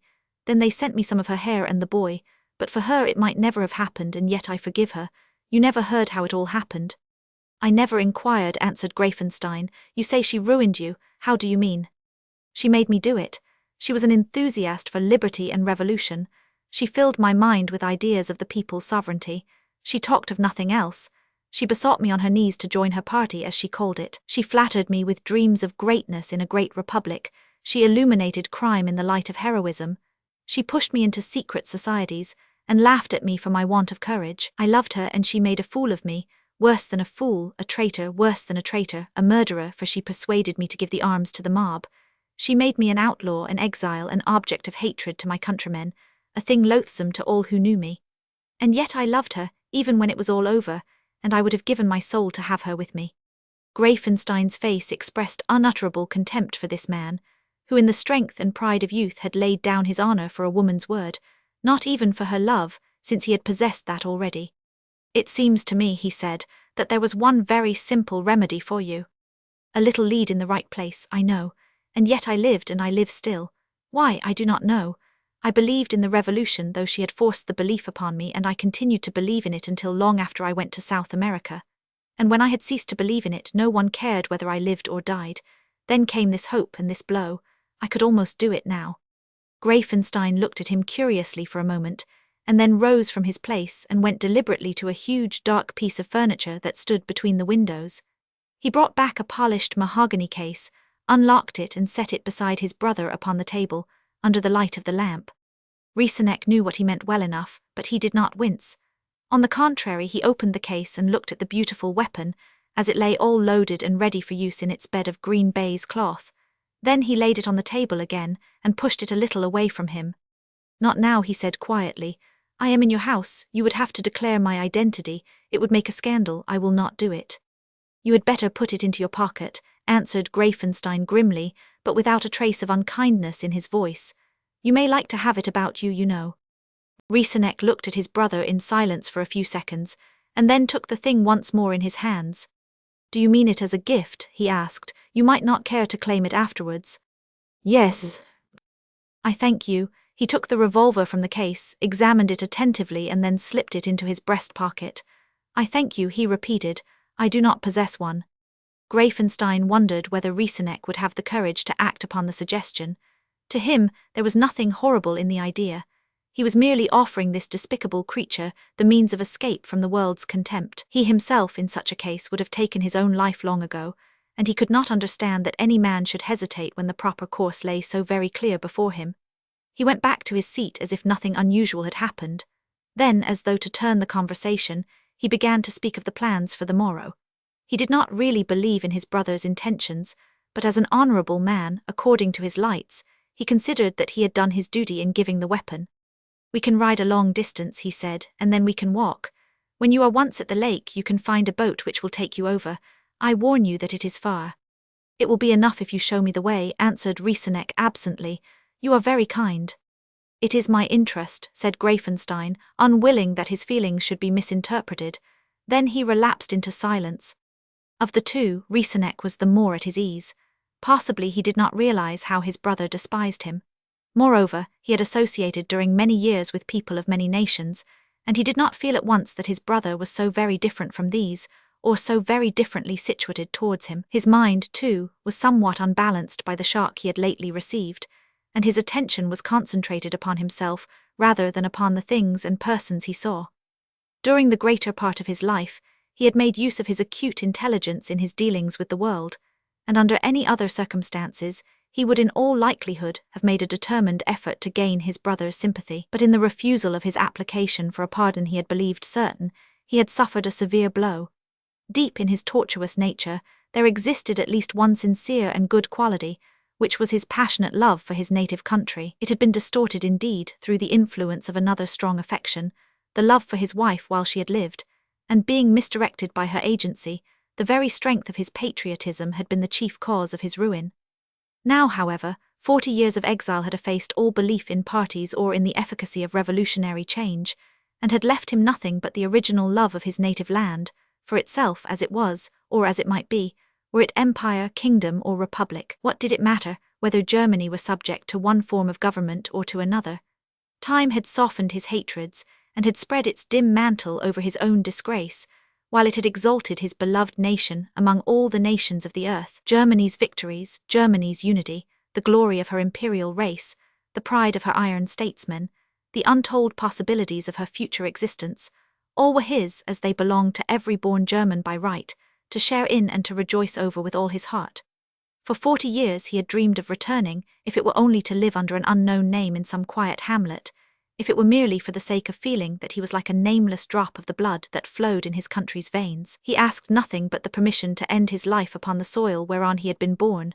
Few years remained to him, and he could have done no harm, even had he wished it. His request had been refused, as Greifenstein had foreseen that it must be, on the ground that he was not a political delinquent, but a military criminal, on the plea that the forgiveness of such a misdeed would be contrary to all precedent, and would constitute a very bad example. Those unbending principles by which Germany had risen to her high place would not yield a hairsbreadth for all the supplications of a man who had betrayed his trust, though he were old and broken down, harmless, and even perhaps somewhat to be pitied. The law was not made for the young rather than for the aged.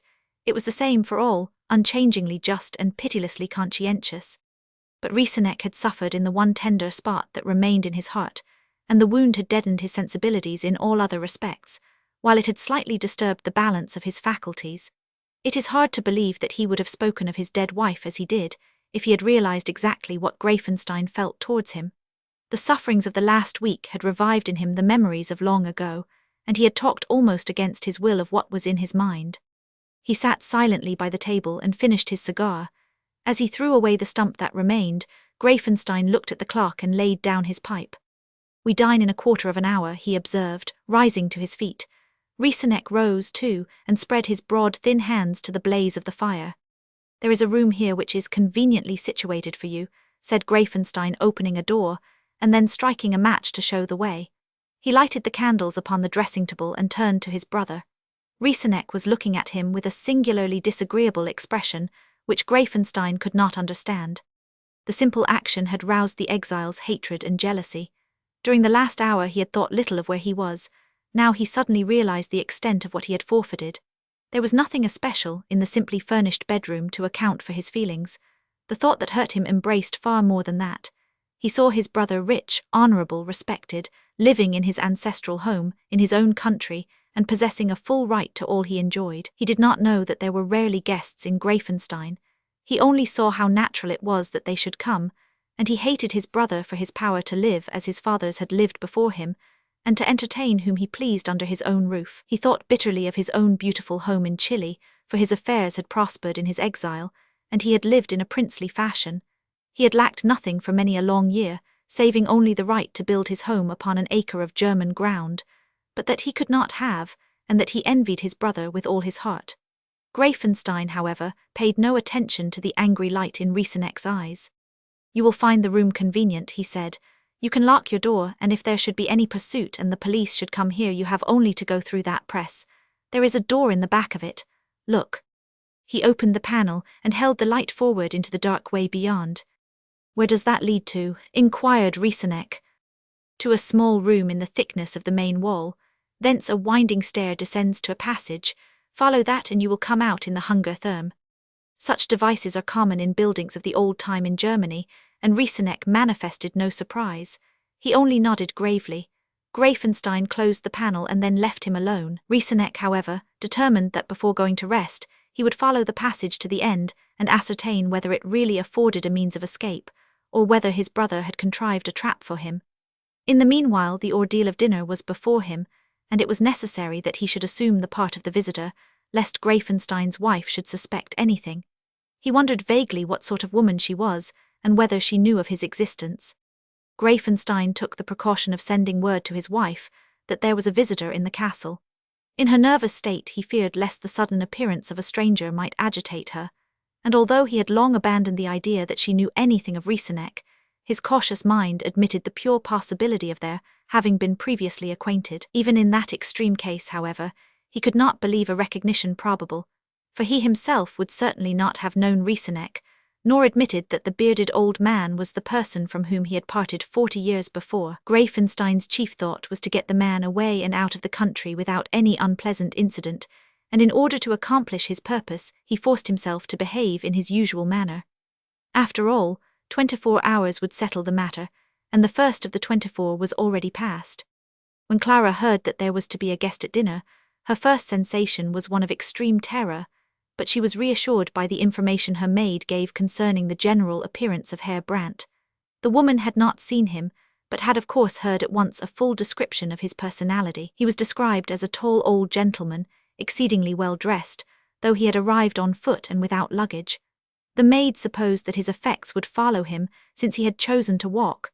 Beyond that, Clara could ascertain nothing, but it was clear that she did not consider the details she learned as descriptive of the person whose coming she feared. On the contrary, the prospect of a little change from the usual monotony of the evening had the effect of exhilarating her spirits, and she bestowed even more attention than usual upon the adornment of her thin person.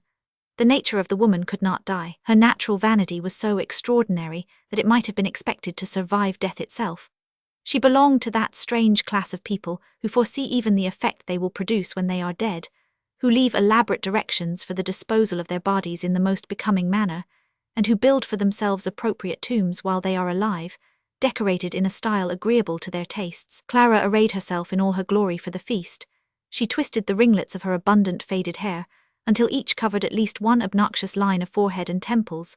She laid the delicate colour upon her sunken cheeks with amazing precision, and shaded it artistically with the soft hare's foot, till it was blended with the whiteness of the adjacent pearl powder. She touched the colourless eyebrows with the pointed black stick of cosmetic that lay ready to her hand in its small silver case, and made her yellow nails shine with pink paste and doeskin rubbers till they reflected the candlelight like polished horn. With the utmost care, she adjusted the rare old lace to hide the sinewy lines of her emaciated throat, and then, observing the effect as her maid held a second mirror beside her face, she hastened to touch the shriveled lobes of her ears with a delicate rose colour that set off the brilliancy of the single diamonds she wore as earrings. She opened and shut her eyelids quickly to make her eyes brighter, and held up her hands so that the blood should leave the raised network of the purple veins less swollen and apparent. The patient tirewoman gave one last scrutinizing glance, and adjusted the rich folds of the silk gown with considerable art, although such taste as she possessed was outraged at the effect of the pale straw colour when worn by such an aged beauty. Another look into the tall mirror, and Clara von Greifenstein was satisfied. She had done what she could do to beautify herself, to revive in her own eyes some faint memory of that prettiness she had once seen reflected in her glass, and she believed that she had not altogether failed. She even smiled contentedly at her maid, before she left the chamber to go to the drawing-room. It was a satisfaction to show herself to someone. It was a relief from the thoughts that had tormented her so long. It was a respite from her husband's perpetual effort to amuse her by reading aloud.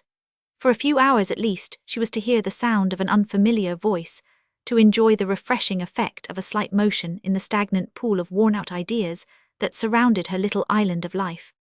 She drew herself up and walked delicately as she went into the drawing-room.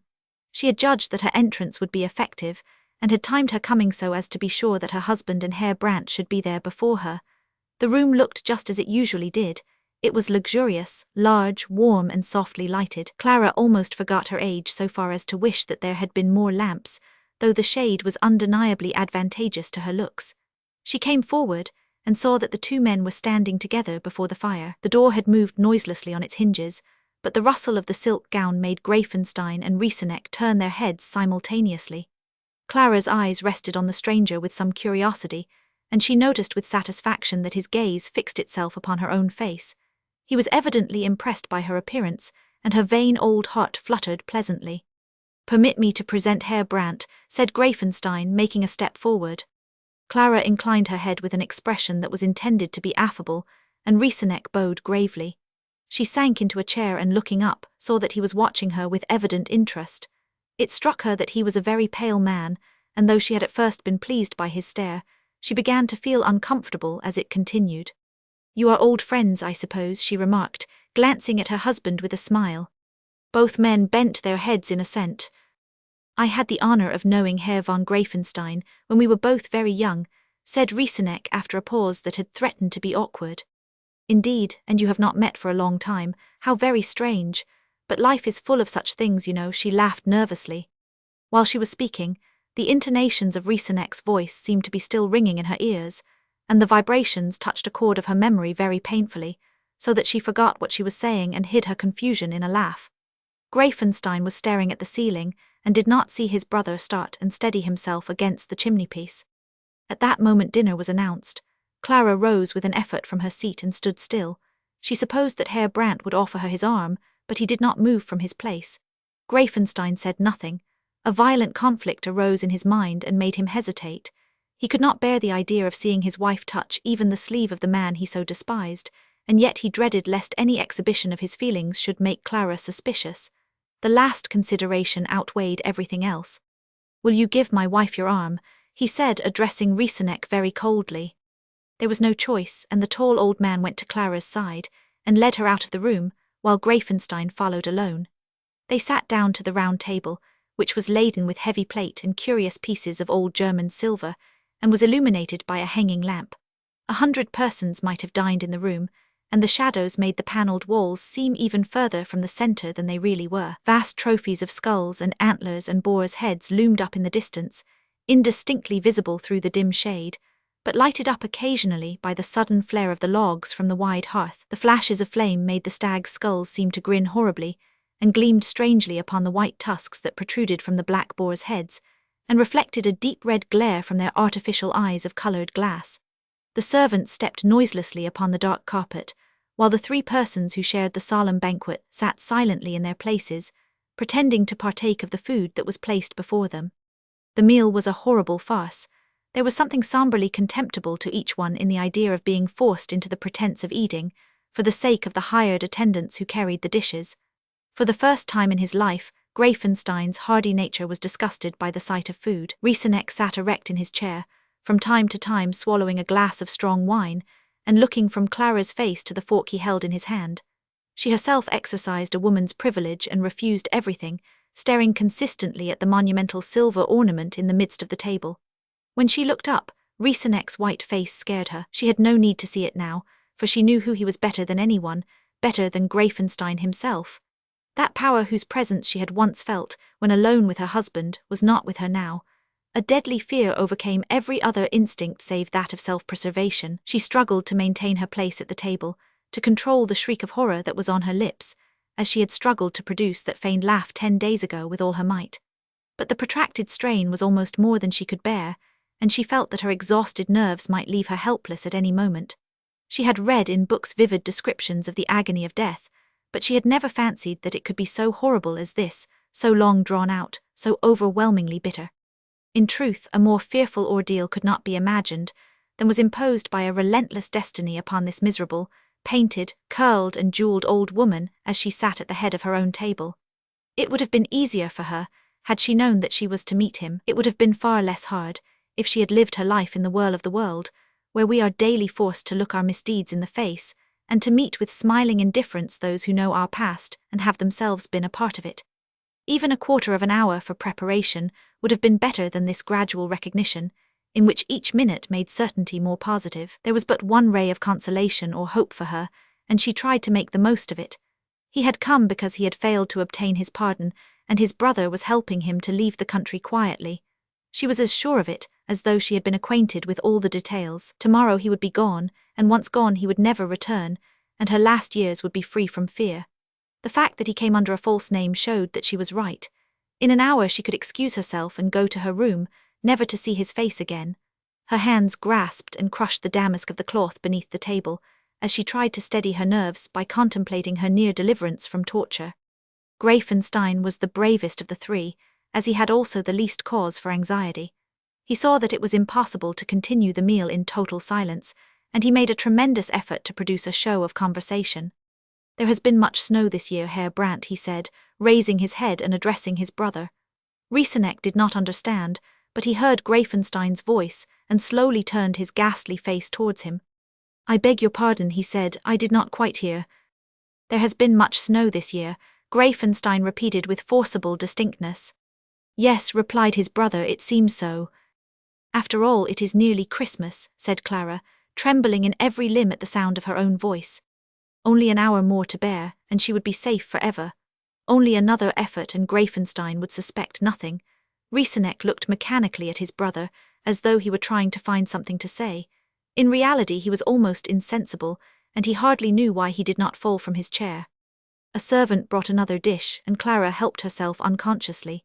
The man went on to Rieseneck, and waited patiently until the latter should turn his head and see what was offered to him. Clara saw an opportunity of speaking again. She could call his attention by addressing him. 1, 2, 3 seconds passed, and then she spoke. It would be enough to utter his name, so that he should look round and see the attendant at his elbow. Herr Brandt. The 2 syllables were short and simple enough. "Herr von Rieseneck," she said quietly. In the extremity of her nervousness, her brain had become suddenly confused and she was lost. Chapter 12. As the words escaped Clara's lips, Greifenstein started violently and made as though he would rise, laying his hands on the edge of the table and leaning forward towards his wife. The echo of Rieseneck's name had not died away when the unhappy woman realized what she had done. Rieseneck himself turned suddenly towards her, and the blood rushed to his pale face. Clara's head fell forward, and she covered her eyes with her hands, uttering a short, sharp cry like that of an animal mortally wounded. The servant stood still at Rieseneck's side, staring stupidly from one to the other. Fully 10 seconds elapsed before Greifenstein recovered his presence of mind. "You are ill, Clara," he said in a choking voice. "I will take you to your room." He did not understand the situation, and he could not guess how his wife had learned that the visitor was not Herr Brandt but Kuno von Rieseneck. But he was horrified by the thought that she should have made the discovery, and his first idea was to get her away as soon as possible. He came to her side, and saw that she was helpless if not insensible. Then he lifted her from her chair and carried her through the wide door and the small apartment beyond into the drawing-room. Rieseneck followed at a distance. "You can go," said Greifenstein to the servant. "We shall not want any more dinner tonight." The man went out and left the 3 together. Clara lay upon a great divan, her husband standing at her side and Rieseneck at her feet. Her eyes were open, but they were glassy with terror, though she was quite conscious. "Clara, you better?" asked Greifenstein anxiously. She gasped for breath and seemed unable to speak. Greifenstein looked at his brother. "I cannot imagine how she knew your name," he said. "Did you know her before?" Rieseneck had turned white again and stood twisting his fingers as though in some terrible distress. Greifenstein had not noticed his manner before, and gazed at him now in considerable surprise. He fancied that Rieseneck feared discovery and danger to himself. "What is the matter?" he asked impatiently. "You are safe enough yet." While he spoke, Clara endeavoured to rise, supporting herself upon one hand and staring wildly at Rieseneck. The presentiment of a great unknown evil came upon Greifenstein, and he laid his hand heavily upon his brother's arm. "What is the meaning of this?" he asked sternly. "Do you know each other?" The words roused Rieseneck. He drew back from his brother's touch and answered in a broken voice. "Let me go, let me leave this house." "No," exclaimed the other firmly, "you shall not go yet." Again he grasped Rieseneck's arm, this time with no intention of relinquishing his hold. "Let him go, Hugo," gasped Clara. She struggled to her feet and tried to unloose the iron grip of her husband's fingers, straining her weak hands in the useless attempt.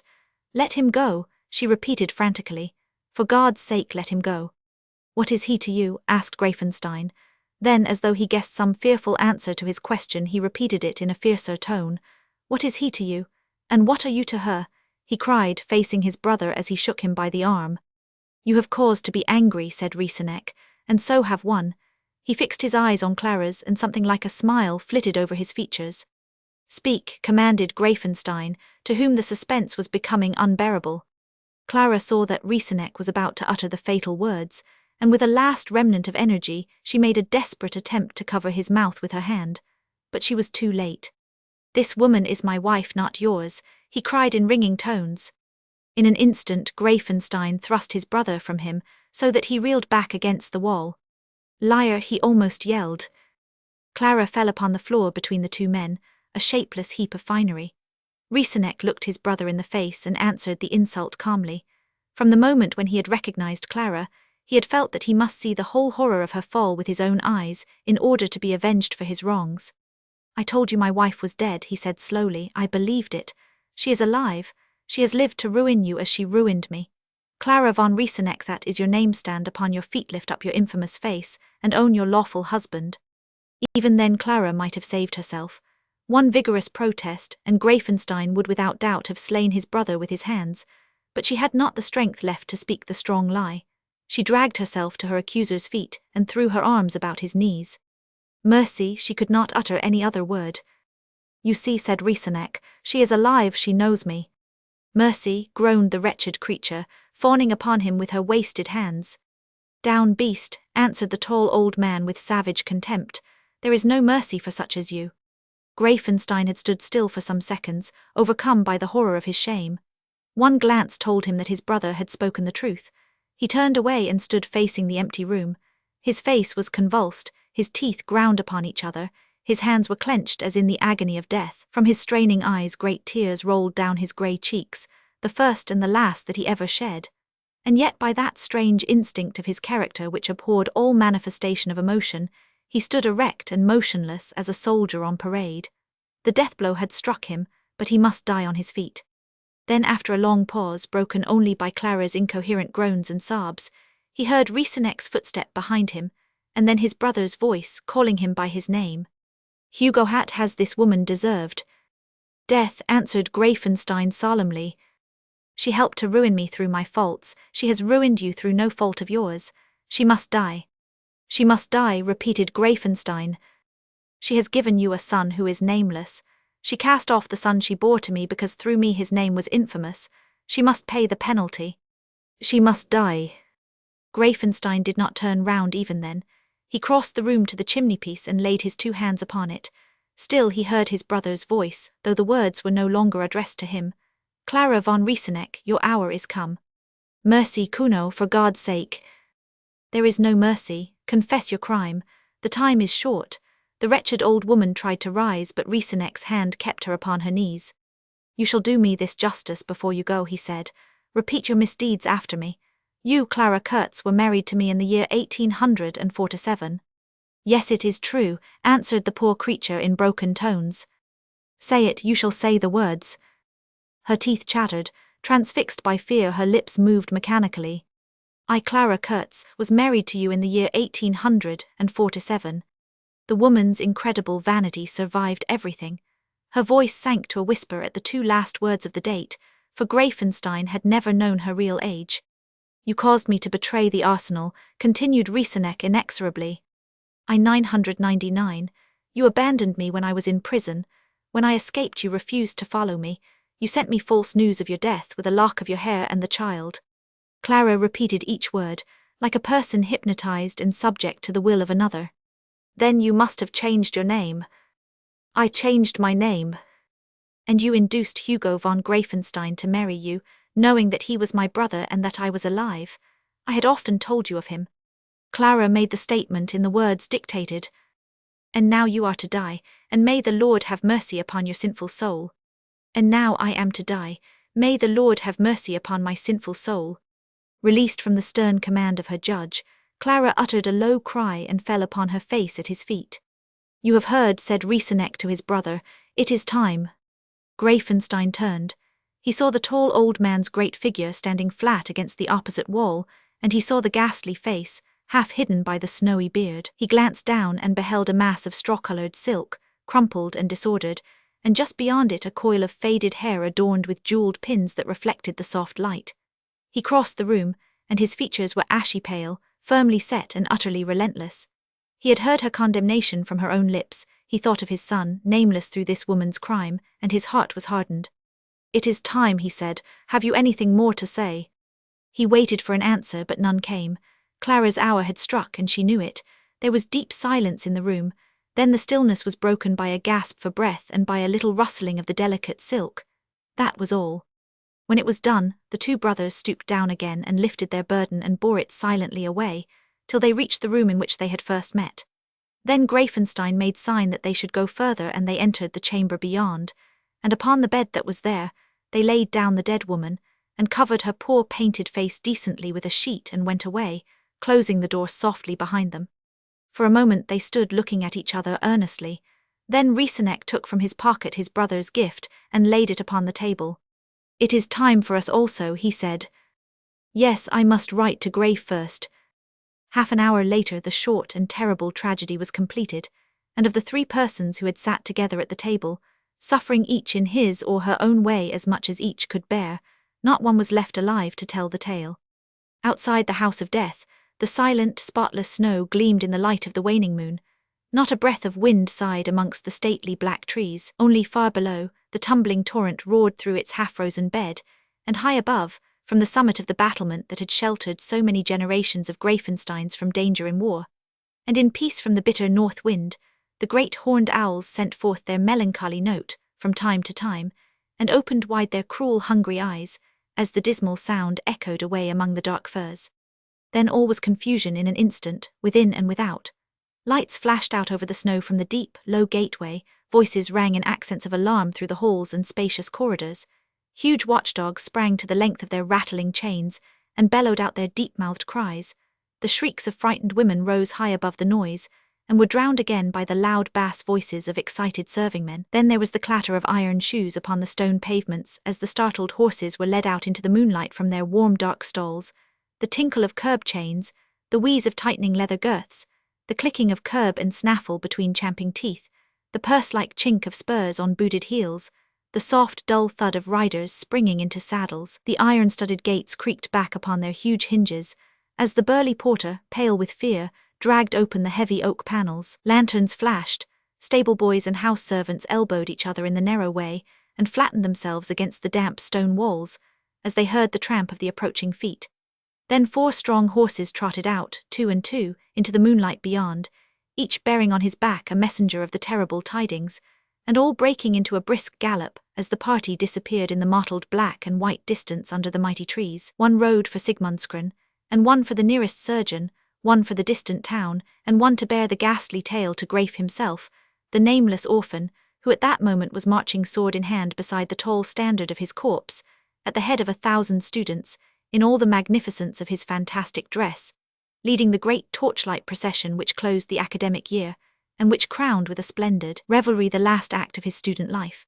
As he strode along, proud, successful, popular, the envy of all his fellows, the idol of his corpse companions, pale-faced servants were laying the body of his father beside his dead mother in the state chamber of Greifenstein, and frightened menials were trembling under the weight of the tall dead man, whose snowy beard blew about, in such fantastic waves, before the draught of every opened door. As he went up the steps of the festal drinking hall wherein the last student's feast of the year was to be celebrated, and over which he himself was to preside, 3 women were met together in distant Sigmundskryn, repeating the service for the dead, before the smouldering embers of their poor fire, by the dim light of their one smoking candle. An hour later, as the orchestra thundered out the strains of the soul-stirring Landesvater, sustaining but not covering the glorious chorus of 1,000 fresh young voices, a grey-haired woman in a dark cloak was riding slowly through the snowy ways of the dismal forest, her horse led carefully by the booted groom who had brought the news. Her face was paler than ever it was wont to be, but not less brave. Her well-worn mantle was no fit covering against the bitter Christmas air, but her heart was not cold within. She knew that Greif would come in the morning, or at noontime, and cost what it might. She would not let him face his awful sorrow alone, or feel that none but a hired hand had smoothed his dead mother's faded hair, or closed his dead father's staring eyes. She did what she could. She sat as she might upon the man's saddle, and she faced the cruel cold unflinchingly, encouraging the fellow who led her horse with such words and promises as she was able to devise. But the distance was great, the snow was deep, and the stout Mecklenburger roan had breasted the steep road at a gallop only an hour before. The castle clock was striking 4:30 when the strong-hearted lady of Sigmundsgren was lifted from her seat to the pavement within the walls of Greifenstein, half dead with cold, and horrified at the thought of what she had come to see, but calm, determined and full of dignity as only women, and such women, can be in the presence of a horrible catastrophe. She took what they offered her, a glass of strong wine and a slice of venison, scarcely cold from the ghastly meal that had preceded the tragedy. She did not suffer herself to think whence it came, for she needed strength not only to do her duty, but to impose order and quiet in the terrified household. Then she listened to the story and visited the rooms. There were policemen in the house, quiet men in dark uniforms with great yellow beards and grave faces, and there was the surgeon, an insignificant country leech in spectacles, who would have been pompous anywhere else and at any other time, but who looked singularly helpless and subdued. Other officials would doubtless come in the course of the early morning to report upon what had happened, but now that there was a responsible person present, a relation of the dead and one in authority, no great difficulty could arise. One thing only Frau von Sigmundsgren had not understood, and that involved the understanding of all the rest. She did not know who the stranger was, whose coming seemed to have led to the final catastrophe. She guessed indeed that he must be Rieseneck, but there was no evidence of his identity. It was not until she had been 3 hours in the house that she extracted from one of the servants an account of what had occurred before the three had so suddenly left the dinner table. The man remembered having been told that the visitor was Herr Brandt, but his mistress, when he was waiting at the guest's side, had certainly called him by another name. It was von Riesenan something more. The servant was sure of that, and the Baroness was satisfied.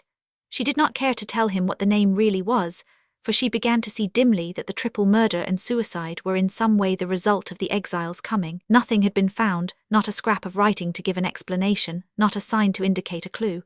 The surgeon's evidence was simple. The lady had been strangled, the two gentlemen had shot themselves. Nothing showed that there had been any struggle. Greifenstein and his guest had been found in 2 chairs, each having in his hand a revolver of which one chamber was empty. The position of the wounds showed that they had not fired upon each other. While the cause of their action was a total mystery to everyone except Frau von Sigmundsgren, the steps of it were singularly clear. It was evident that they had killed Clara deliberately, and had then killed themselves. Even the Baroness was obliged to admit to herself that the mere fact of the exile returning suddenly was wholly inadequate to account for the 3 deaths. She was a brave woman, and though she was profoundly horrified and grieved by what had happened, she was conscious that she had not suffered any great personal loss. She had never known Rieseneck, she had never liked Clara, and her friendship for Greifenstein had not been great. Greif himself was safe, the only one of the family for whom she felt any affection, and in whom all her hopes for her daughter's happiness were centered. But for him, she would have refused the occasional hospitality of the castle, as she had once refused the tardy assistance of its possessors. It is due to the memory of Greifenstein to repeat here that he never at any time realized the extremity of her need, and that it had been long before he had learned that she was really poor. But the lady of Sigmundsgren did not know this, and she could not comprehend how completely her penury had been hidden from her relations by her own wonderful management and indomitable pride. At present, her thoughts were absorbed by the necessity of meeting Greif when he arrived, which must be within a few hours, and she sat calmly in her chair under the light of the candles that illuminated the chamber of death, trying vainly to frame some consoling speech which might break the violence of his sorrow. She knew how he had loved his father, and during his last visit she had noticed his increasing affection for his mother. She knew that he was aware of Rieseneck's existence, and she tortured her weary brain in the attempt to find some explanation that would not pain him needlessly, and which might nevertheless seem to account in some measure for the calamity that had overtaken him. But her trouble was thrown away, and many a cunning lawyer might have labored in vain to frame out of the facts a consistent narrative. As the morning approached, the intensity of her thoughts was diminished by her bodily fatigue, and she dreamed of other things, wondering somewhat vaguely whether it were right to marry her child to the son of the murderer, and suicide whose dead body lay beside that of his victim under the yellow light of the tall candles, to the nephew of the traitor, whose tall figure was stretched upon a couch in the room beyond. To most women the situation would have been infinitely more painful than it was to Therese von Sigmundsgren.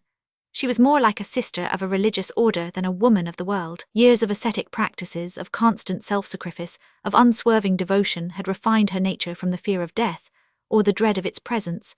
We ask in vain why an existence of painful labor elevates some characters and debases others, inspires courage in some and in some destroys the power to face the inevitable. We search our experience, and we know that the fact exists. We apply our intelligence to the study of it, and we admit that the cause of the fact escapes us. The seekers after explanations are bold with big words which tell us nothing, and call themselves physiological psychologists, or if that definition fails they say that they are psychological physiologists, and establish a difference in meaning between the one title and the other. But all the Greek words they can spell with Latin letters cannot show us what the human heart is, nor make us believe that it is seated in the right or in the left side of the brain, nor yet that it is established in the middle, in the island of Ryle, any more than we admit that the human heart has anything to do with the little muscle pump we carry in our breasts, and which sometimes stops pumping just at the wrong moment for our convenience. Life is a continuous adjustment of internal relations to external relations, says the apostle of the misunderstanding. Adjustment is good, for it means nothing. It would have shown better taste, however, to substitute for it a beautiful term of some sort, with a Greek root, a Latin suffix and an English termination, because in that case a large majority of people would never have found out that the whole phrase was blatant nonsense. What are internal relations? Did the chief destroyer of common sense, the chief executioner of good English, mean, perhaps, the relations between that which is within and that which is without? He might have said so. It would not have meant much, but it would undoubtedly have meant something. And if life is this, then death must be the opposite, and death becomes a cessation of the adjustment of internal relations to external relations, and if that is what it means we ought to say so when a man is dead, although nature continues to adjust the internal and the external relations afterwards in a way we do not care to see. Fortunately for Frau von Sigmundsgren, she had not read the works of the apostle of the misunderstanding, and was consequently able to bear her situation with some degree of equanimity. But it was a hard one for all that, and she could not help making some very ignorant but sincere reflections upon that state we call life, and upon that other state which is so near to it. What her thoughts would have been like had she known all that had happened, it is not easy to say. If she had known that she was entitled by the laws of her country to Greifenstein, and to all that belonged to the name, as the only living and legitimate heir, she would certainly have looked at the future in another way. But she had no reason for thinking that all was not Greif's. So far as she knew, she was still the poor widowed gentlewoman she had been 12 hours earlier, struggling against poverty, starving herself for her daughter, looking to herself for courage and support, and to her child's well-being as the only source of her own happiness, the same in all respects save one, and that one change brought with it many bitter doubts. So long as Greifenstein and Clara had been alive, Hilda's marriage with Greif had seemed right in her eyes. She regretted Riesenek's disgrace as a family disaster, but her conscience was not so sensitive as to look at it in the light of an obstacle to the union. Now, however, there was that before her there upon the bed of state in the glare of the lights which changed everything very much. Between Greif and Hilda lay Greif's murdered mother, and Greif's father dead by his own hand. Therese von Sigmundsgren was a Greifenstein at heart, and she would rather face misery and starvation than give her child to one whose name must forever be branded with such a story. Very soon she felt that it would be impossible, and the prospect of so much suffering for Hilda appalled her. She thought of Greif too, and she was profoundly grieved for him, for she had already looked upon him as her son. Of course, for the present, there could be no talking of the matter. If the poor fellow did not go mad with sorrow, he would nevertheless wish to put off his marriage for a year or more. She thought of Hilda's disappointment at the prospect of even retarding the happy day. She thought of the girl's despair when she should know that the day could never come. Then her resolution almost broke down, and she even argued with herself against it. Greif was innocent. It was no fault of his. He had no share in the fearful doings of last night. He was far away, thinking of Hilda, dreaming that he led her up the aisle of the church, counting the moments until he could come back to her. Why should he suffer the consequences of what others had done? Why should Hilda's young life be wrecked, condemned perhaps to perpetual poverty, ruined, most assuredly, by the overthrow of its only happiness? Could they not marry and live here, as Greif's father and mother had lived for years? Could they not be everything to each other and nothing to the world? Why had Greifenstein and Rieseneck killed Clara? The question cut short the good Baroness' attempt to justify the marriage. It rose suddenly in her mind, and covered every other thought with a veil. Since that day when poor Clara had behaved so strangely on hearing of the amnesty, Frau von Sigmundsgren had always believed that she knew more of Rieseneck than anyone else supposed. Rieseneck had come, and he had not been in the house 3 hours when everything was over. What had happened? No one knew. Those who had known had acted out their own tragedy to the end and were gone with their secret. The authorities had already taken cognizance of their deaths and had drawn up their preliminary report. The three would be buried, perhaps side by side, in the vault of the Greifensteins, and no living person could ever know what had passed during their last moments. The most careful search had brought no trace of writing to the light, excepting a letter addressed to an unknown person, evidently written before the catastrophe, which had been found, directed and stamped for the post, upon the library table. Everything in the house had been found in order, every object in its place. The servants had heard the 2 shots and had tried to enter the room, but it had been locked within. A lad had climbed along the cornice until he could see through the window and had come back pale with terror. In the presence of the whole household the door had been forced, and all had seen together the hideous sight. That was all there was to be known. As the castle clock struck 1 hour after another, the Baroness felt that every minute was carrying the secret further beyond her reach, and yet, as the time passed, the effect of that secret's existence upon her own mind grew more and more clear to herself. She could never give Hilda to Graif. She could never suffer her child to mate with a man whose existence was overshadowed by such a history, innocent though he assuredly was himself. And yet Graif was coming, and she had ridden all those weary miles through the freezing night in order to meet him at his own gate, in order to comfort him, to give him the help of her presence, the consolation of a friend in his utmost need. Would it console him to know that he must lose the only surviving thing that was dear to him, the hope of Hilda? Her heart beat at the thought of the pain he would suffer, though it had been calm enough in the sight of the great horror. But she could not yield the point. In spite of her gentle face, she had all the unbending qualities of her masterful countrymen, as well as all the pride of the Greifensteins. She could not yield, let the resistance cost what it might. The late winter's dawn stole through the crevices of the windows, which had been opened more than once during the night. The contrast of the still grey rays, seen through the flickering light of the candles that filled the place of death, was terribly unpleasant. The Baroness rose and fastened the shutters carefully. As she turned back, she shuddered for the first time since she had come. The slight exertion had stirred her tired blood and had made her momentarily nervous. The room looked very naturally. The huge carved bed of state with its enormous canopy was where she had always seen it when she had visited the house. The massive furniture was arranged as usual, saving that there were high pedestals placed about the bed to support the heavy candlesticks. Nothing else was changed, but upon that bed lay 2 straight things, side by side, covered all over with fine linen. The great secret of death was there, and death had taken with him the keyword of a strange mystery. Chapter 13. Rex sat in a careless attitude in a corner of Graif's small room, watching his friend as he arrayed himself in the official dress of a corps student for the coming festivity. It was to be Graif's last appearance in public as a fellow.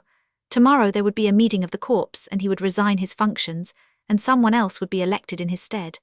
Rex watched him curiously and hummed the first stanza of the Gaudimus.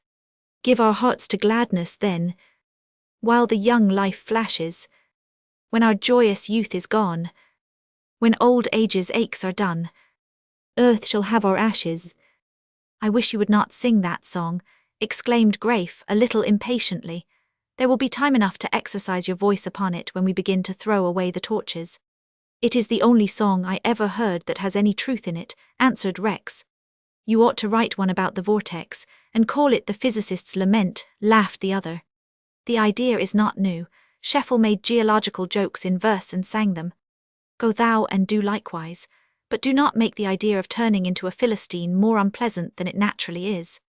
We have all been through it, said Rex, and most of us have survived the change. With insects, the caterpillar turns into the pretty moth. With corpse students, the butterfly becomes sooner or later a crawling, Philistine grub. The moral superiority of the worm over the moth is manifest in his works. Have you read your speech over? I know it by heart. Help me with the scarf, will you? Vanity of vanities, laughed Rex as he began to knot the coloured silk. Graif's costume is worth a word of description. He wore a close-fitting yellow jacket, heavily trimmed with black, white and yellow frogs and crossed cords, in the hussar fashion, and finished at the neck in the military manner with a stiff high collar. His legs were encased in tight breeches of white leather, and long polished boots with riding flaps were drawn above the knee. The long straight rapier hung in its gleaming sheath by his side, the colours of the corpse being done in velvet upon the basket hilt. Over his right shoulder, he wore a heavy silk scarf of the 3 colors, which was tied in a big knot near the sword hilt. Upon his bright hair, a very small round cap, no bigger than a saucer, and richly embroidered with gold, was held in its place by mysterious means, involving the concealment of a piece of elastic beneath his short curls. Upon the table lay a pair of white leather gauntlets. The whole effect was theatrical, but in the surroundings for which the dress was intended, it could not fail to be both striking and harmonious. It displayed to the best advantage the young man's fine proportions and athletic figure, and where there were to be hundreds similarly arrayed, with only a difference of color to distinguish their even ranks, the result could not differ greatly from a military parade. Indeed, the costume is not more gaudy than many modern uniforms, and is certainly as tasteful. "I am sorry it is the last time," said Graif sadly, as his friend finished the knot. Then he went to the window and looked once more at the dim outline of the cathedral spire, and listened to the water rushing through its cold bed in the dusk far below. He knew that he should look out but a few times more. He did not know that this time was the last. Rex was looking for his overcoat, and as he moved about the room he sang softly another stanza of the old song. "Short and sweet this life of ours, soon its cord must sever. Death comes quick nor brooks delay. Ruthless he tears us away. No man spares he ever." "For heaven's sake, do not sing that song any more," cried Graif. "I am sad enough as it is without your cat's music." Rex laughed oddly. "I am as sad as you," he said a moment later with an abrupt change of manner. "You do not act as though you were," observed Graif. "What are you sad about?" "World sorrow." "Has the vortex fallen ill?" inquired Graif ironically. "It is likely to, I fear. Come along, it is time to be off. You must not keep everybody waiting." Something in the tone of his voice struck Graif and affected him disagreeably. He held up the light to Rex's face, and saw that he was pale, and that his strange eyes looked weary and lifeless. "What is the matter, Rex?" he asked earnestly. "Are you in any trouble? Can I do anything for you?" "Nothing, thank you," answered the other quietly. Graif set down the lamp upon the table and seemed to hesitate a moment. Then he turned again and laid his hand upon his friend's arm. "Rex, do you want money?" asked Graif. "You know I have plenty." In the eyes of a corpse student, the want of cash appears to be the only ill to which flesh is heir. Rex smiled rather sadly. "No, I do not want money. I thank you all the same." "What is it then, in love?" "In love," Rex laughed. "I would tell you that soon enough," he added carelessly. "Noit is a more serious matter. If I can be of no use to you—" "Look here, Graif," interrupted the other. "We have grown to be good friends, you and I, during this term. You are going away and I may never see you again. You may as well know why I fraternized with you so readily. I have had your friendship so far, and if I must lose it, I may as well lose it at once." Graif opened his bright eyes and stared at his friend in considerable astonishment. He thought that he knew him well, and he could not imagine what was coming. "I do not see what could happen to cause that," he answered. "Do you remember that evening when you first came to my rooms?" "Of course. Have I gained any advantage from our acquaintance, excepting your society and that of your corpse? Think well before you answer." "Certainly not," replied Graif. "I am quite sure that you have not. What a foolish question." "It seems so to you, no doubt. But it is far from foolish. You say that you remember that evening well. Then you recollect that I told you I knew nothing of you or your family. I made certain predictions. Well, I made them according to the figure as you saw by the unexpected arrival of that telegram. But I lied to you about the rest. I knew perfectly well who you were, whence you came, and what your father's half-brother had done." Graif had drawn back a little during the first part of this declaration. At the statement that Rex had deceived him, he started and drew himself up, his face showing plainly enough that his wrath was not far off. "And may I ask your reasons for practicing this deception upon me?" he inquired coldly. "There is but one reason, and that is of a somewhat startling nature," returned Rex, leaning back against the table and resting his 2 hands upon it. "You allow that I have got no personal advantage out of your friendship. I desired none. I only wanted to know you." "Why?" "Because I am your cousin. My name is Rieseneck. I am the only son of your father's half-brother." Graif's eyes flashed, and the hot blood mounted to his face. The information was surprising enough, and his hatred of his uncle was likely to produce trouble. "How did you dare to impose upon me in such a way?" he cried angrily. "No one ever speaks to me of daring," answered Rex, who seemed quite unmoved. "I dare do most things, because I have nothing to lose but a little money, my good name of Rex and my life. As for my not calling myself Rieseneck, I have not imposed upon you any more than upon anyone else by doing so. My father calls himself Rex, and I have never been known by any other appellation. But you should have told me. Doubtless, and so I have. It is true that I have chosen my own time, and that I have allowed myself the pleasure of knowing you before disclosing my identity. You would have refused to have anything to do with me had you known who I was. After all, you are the only relation I have in the world, and I have asked you for nothing, nor ever shall. I learned that you were a student here, and I came to Schwarzburg expressly to meet you. I noted your usual seat at the lecture where we met, and I put myself next to you with the intention of making your acquaintance. Now I have told you everything. You are at liberty to know me or not henceforth. You prefer not to know me. Is it so? Well, I have done you no injury. Goodbye, I wish you good luck. Thereupon Rex took up his hat and with a slight inclination of the head went towards the door. His stony eyes did not turn to Grafe, who might have seen in them a strangely pained expression, which would have surprised him. Grafe hesitated between his sincere friendship for Rex and his horror of anyone so closely connected with Rieseneck. It was very hard to choose the right course with so little preparation, and he was thrown off his balance by the sudden disclosure. But his natural generosity, combined with an undefinable attraction he felt towards the man, overcame all other considerations. Rex, he called out, as his friend was already passing through the doorway. Rex stopped and stood still where he was, turning his head so that he could see Grafe. Stay, said Grafe almost involuntarily, we cannot part company in this way. If it must be at all, it were best that it were done quickly, answered Rex, holding the handle of the door. It must not be done, returned Grafe in a decided tone. If I am attached to you, it is for what you are, not for what your father was or is. Think the matter over, replied the other. I will wait, if you please. I deceived you once. It is fair that I should submit to your decision now. He closed the door and went to the window where he stood still, looking out into the dusk and turning his back upon Grafe. The latter paused an instant, and then came forward and laid one hand upon his friend's shoulder. He acted still under the same impulse of generosity which had first prompted him to keep Rex back.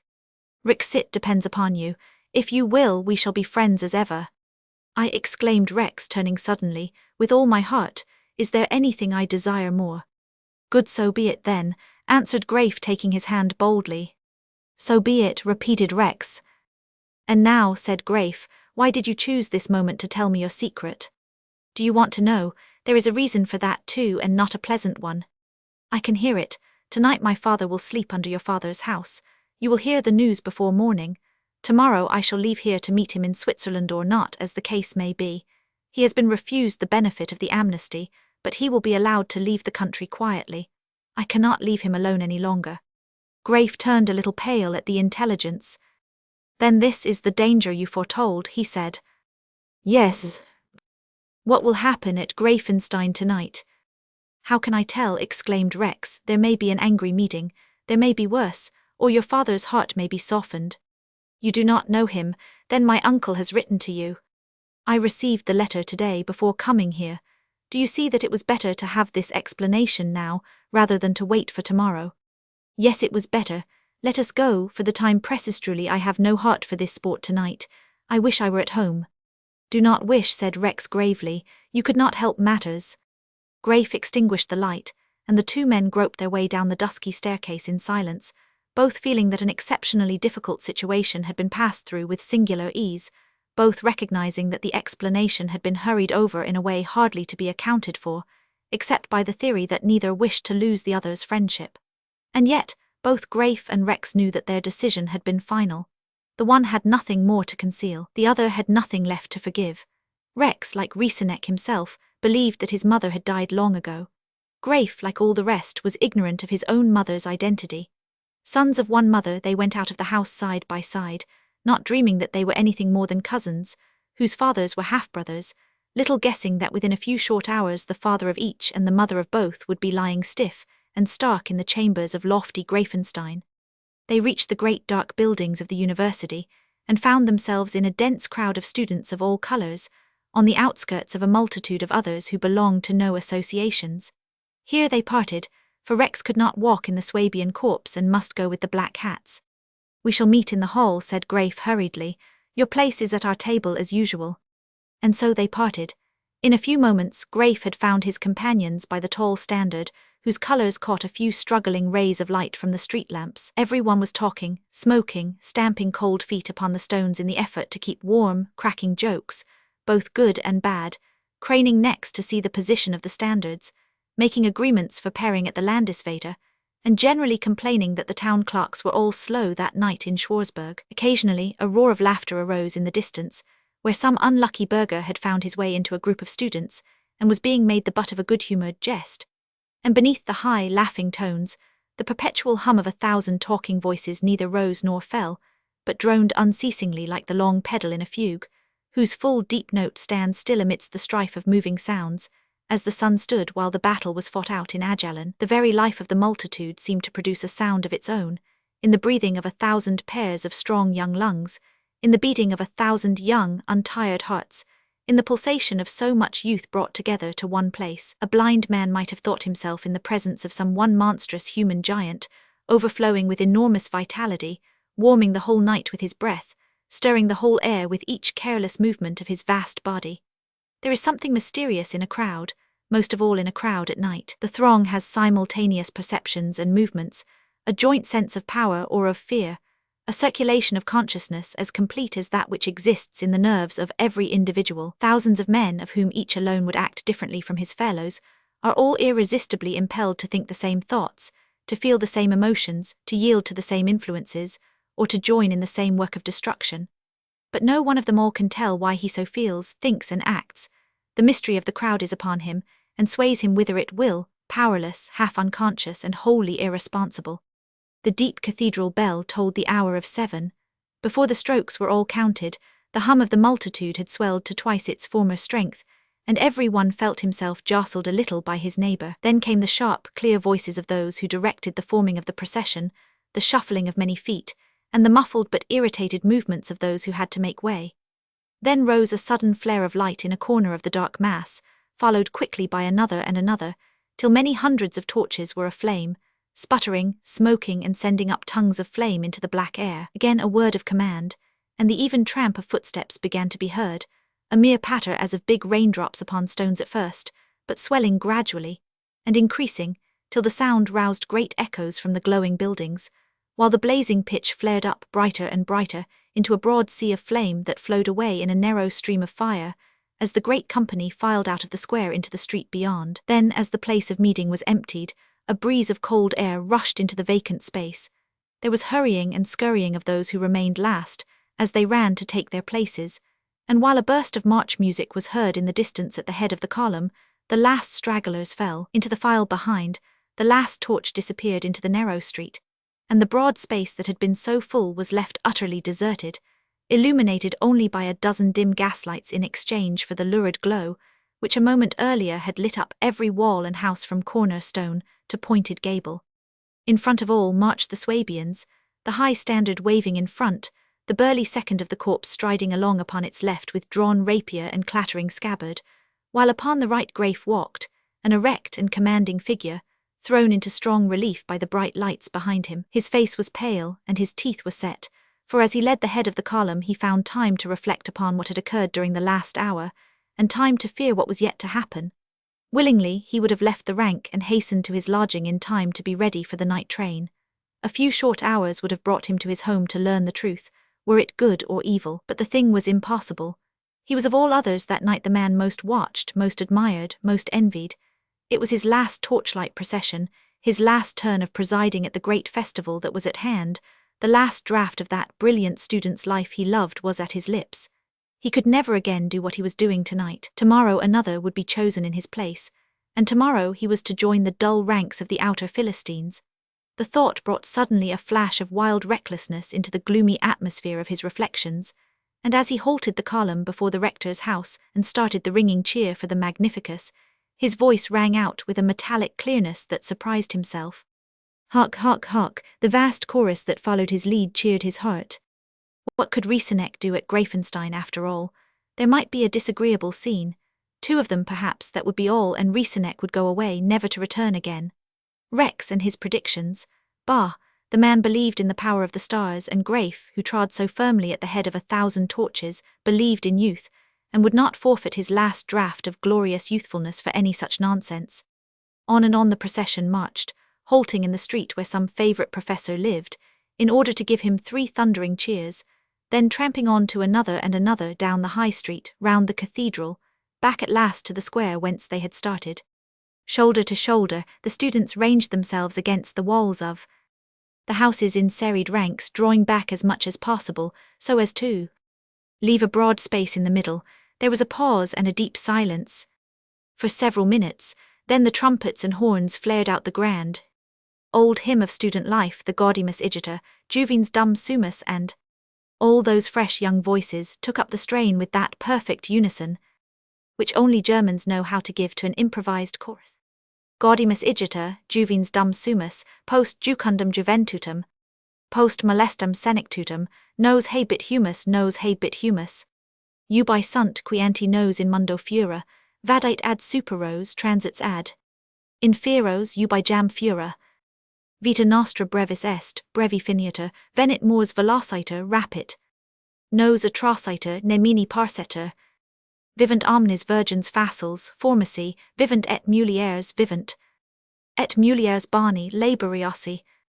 Vivat academia, vivant professors, vivat membrum quodlibet vivant. Membra quaelibit, semper sint in flor.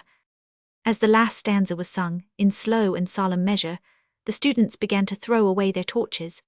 First one alone shot out from the belt of fire that surrounded the square, meteor-like in a wide arch, and fell in the centre of the open space amidst a shower of sparks. A dozen followed almost immediately, then 100 and hundreds more, till all the 1,000 lay together, a burning heap, throwing up clouds of lurid smoke into the night, and illuminating the great buildings with a broad red glare. Graif stood still a moment, watching the bonfire, and then sheathed his rapier and turned away.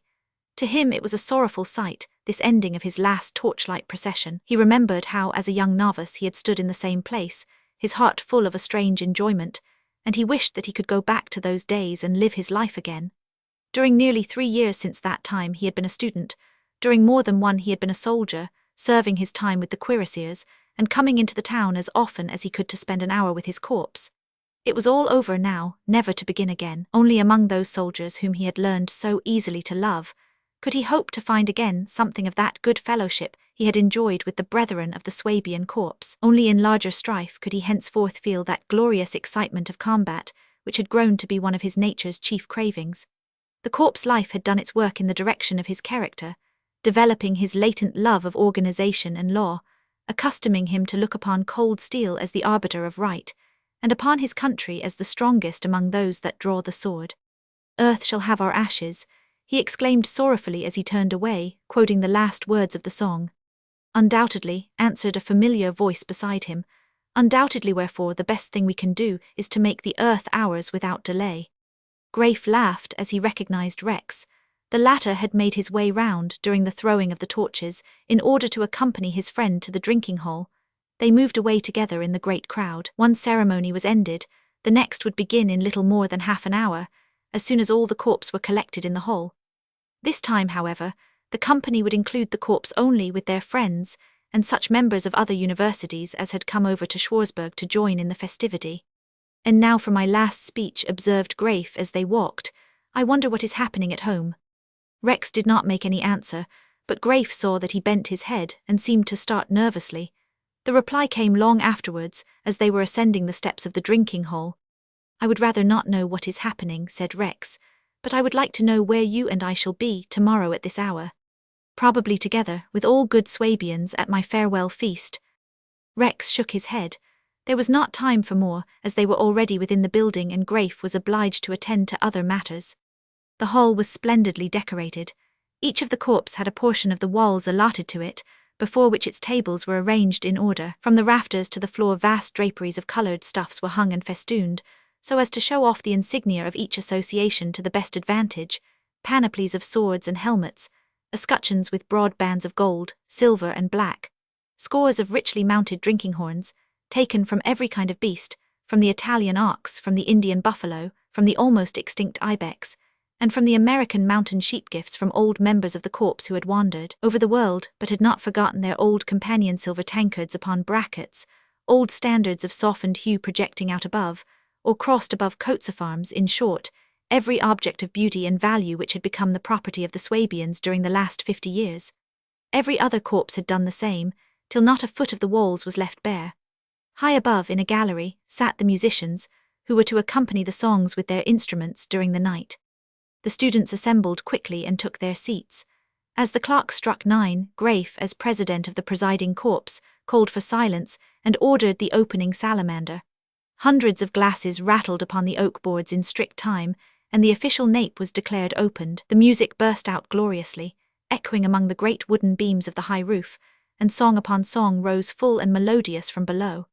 At last Greif rose again to his feet, and all eyes were turned upon him in the dead silence which succeeded the joyous strains. He was very pale, but it was easy to see that his pallor was caused by the emotion of thus taking leave of his old comrades, rather than by any nervousness about his speech. He spoke long and well, interrupted occasionally by a short loud burst of applause. It was his especial good fortune to address the assembled corps for the second time, since his name had been inscribed upon the rolls of their beloved alma mater.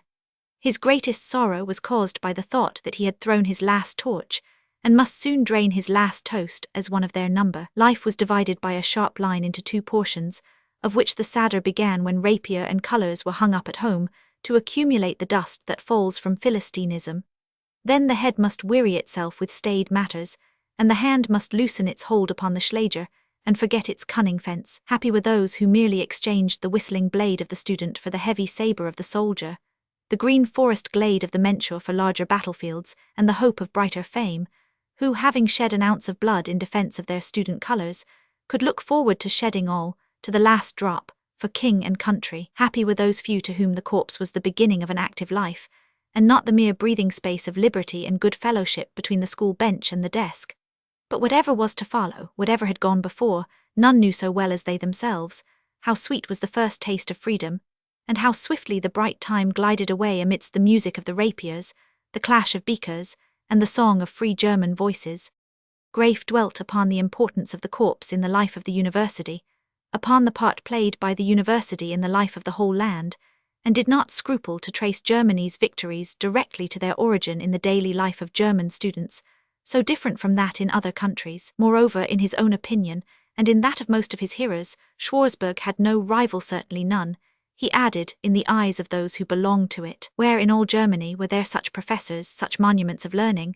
What schools had given more famous names to the land, or even so many? As the good mother at home was to each student in that assembly, so was their dear alma mater to them all. He drank his beaker to all good corps students, to all the brave colours there assembled, to all the professors, to the university itself. "Hark, Schwarzburg, hark!" he cried in ringing tones as he raised his glass high in air. "Hark, hark, hark!" shouted hundreds of voices. "Ad exorcitium salamandri, eins, zwei, drei." Greif brought his glass down upon the table as he spoke the last words, and the long roll began, like rattling musketry, again and again, to the due number of times. Greif sat down amidst thunders of applause. As a matter of fact, he had made a speech rather better than the average of such performances, but a cool observer, or one accustomed to such scenes, would have known that he could not fail to be loudly applauded. He was the favourite hero of them all. Young, handsome, brave, popular, not lacking the assurance that leads a crowd, it might have been foreseen that his last feast would crown his university triumphs, with a success passing even his own not very modest expectations. Chapter 14. The music rose and swelled and died away. Beneath the brilliant light there was clashing of beakers and joyous drinking of deep toasts in the intervals between the songs. At regular intervals Greif demanded silence and proposed the health of each of the other corps, one by one, in the order of their precedence for the year. A couple of hours passed in this way, and then the signal was given for the singing of the Landesvater, and the instruments struck up the stirring strain. Then at the head of each table rose the two eldest fellows, each with a pointed sword in his hand. In time with the music, they stood and struck their rapiers one against the other, exchanging caps at the last bars, and running the sharp blade through the embroidered velvet, so that the small head covering ran down upon the hilt. Next, while the others stood upon the floor, the two leaders mounted upon the bench behind each row, on opposite sides of the table, clashing their swords in time, high above the heads of the carousers. And as the verse ended, each snatched the cap from the crown of the man who sat below him and ran it down his blade as he had previously done with his partners. Reaching in due time the end of the board, the two stood crossing and recrossing their weapons, until all the others in the great hall had done the same, and not one head remained covered. With this the first half of the Landesvater was ended, and a solemn toast was drunk to the health of the sovereign.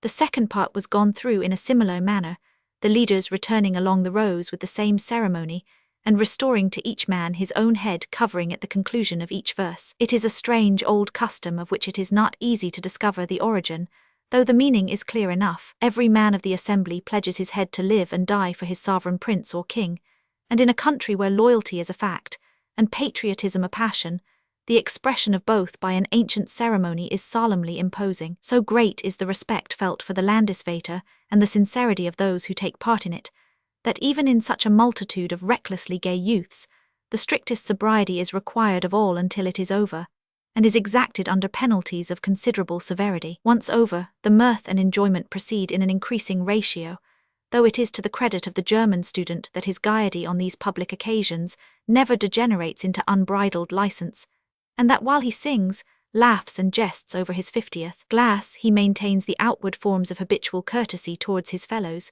together with a sort of manly dignity not unworthy of his stern Gothic forefathers. The liquor is bland and almost harmless, and the heads are strong and backed by iron constitutions. The object is not intoxication but jollity, and there is a deliberation in the manner of attaining the end by spending 8 or 9 hours over it, which effectually prevents such scenes as occur at festive meetings where the time is limited and men make themselves beastly drunk in the attempt to be merry before midnight. There is no closing hour for the German students' carousals. The official part of the affair is declared to be at an end at 12 or 1 o'clock, but all may stay as long as they please, and many are still in their places when the day dawns. Graif and Rex sat side by side at the head of the long table. It was long past midnight, but neither felt the need of sleep. Graif dreaded to go home, for he felt that he was taking his last leave of a life he loved. Rex, who was unnaturally calm, even for a man of his solid nerve, sat motionless beside his friend, emptying his huge beaker twice in every hour with unfailing regularity. He talked quietly but constantly, interspersing queer bits of cynicism and odds and ends of uncommon wisdom in his placid conversation.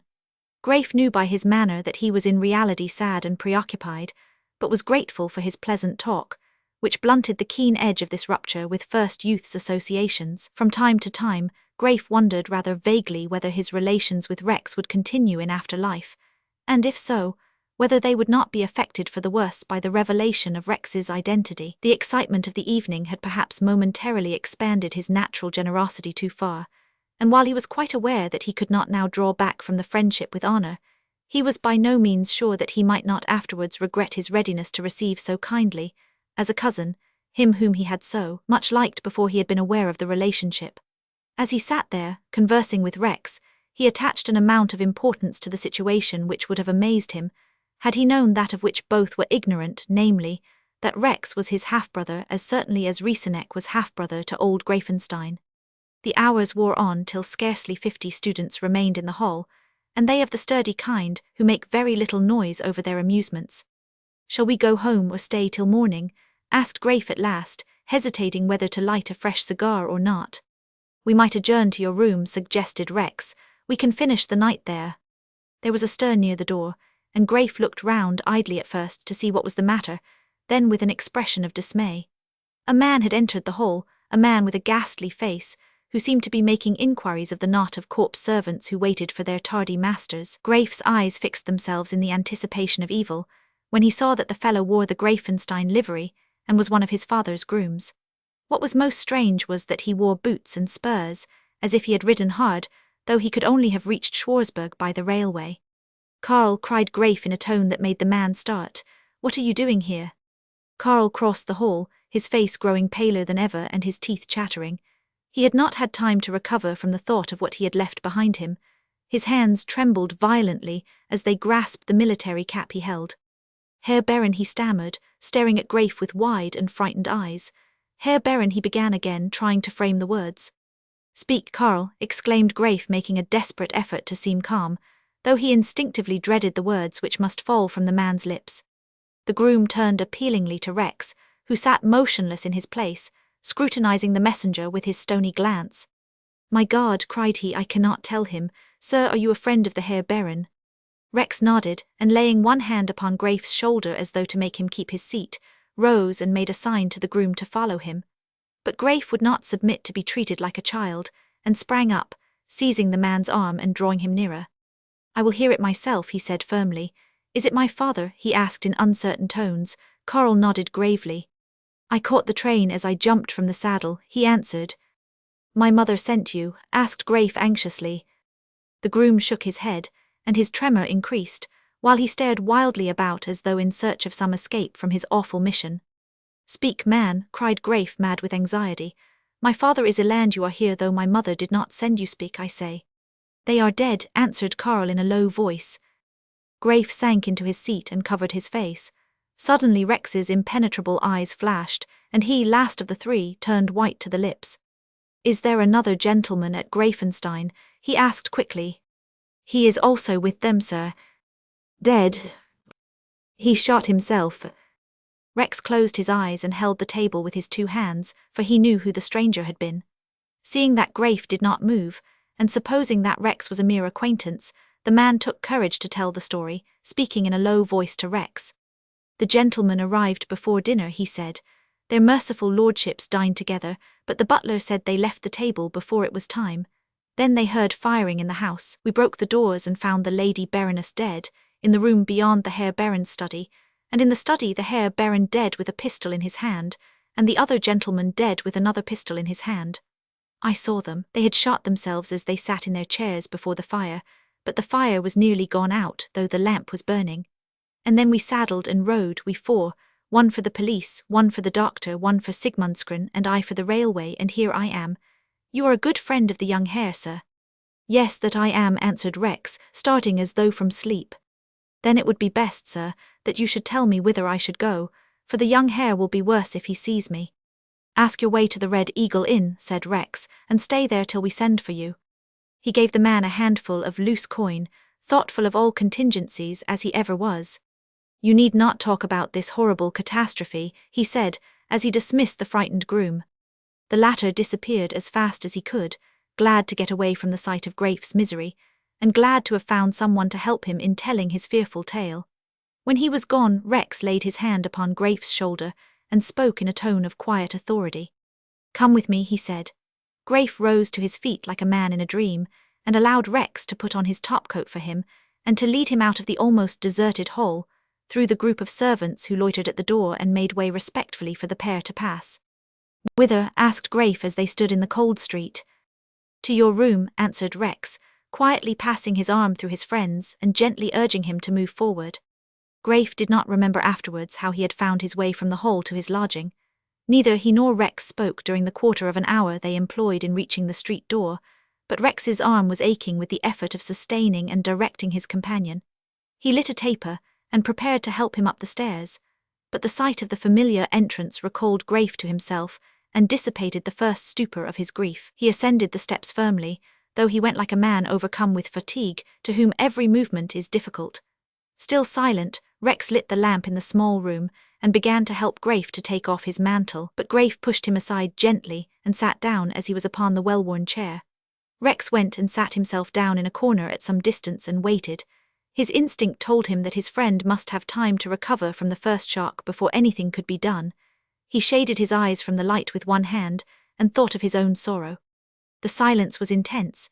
It was as though the spirits of the dead, of the mother of both and of the father of each, were present in the commonplace chamber where sat their two sons, not knowing each other for brothers, though overwhelmed by the same calamity. It seemed as if the murdered woman and her dead murderers were standing silently in the midst of the small room, watching to see what should happen to those they had left behind. At last Graif raised his white face and looked towards Rex. "I must go," he said simply. "Yes," answered Rex, "we must bury our dead."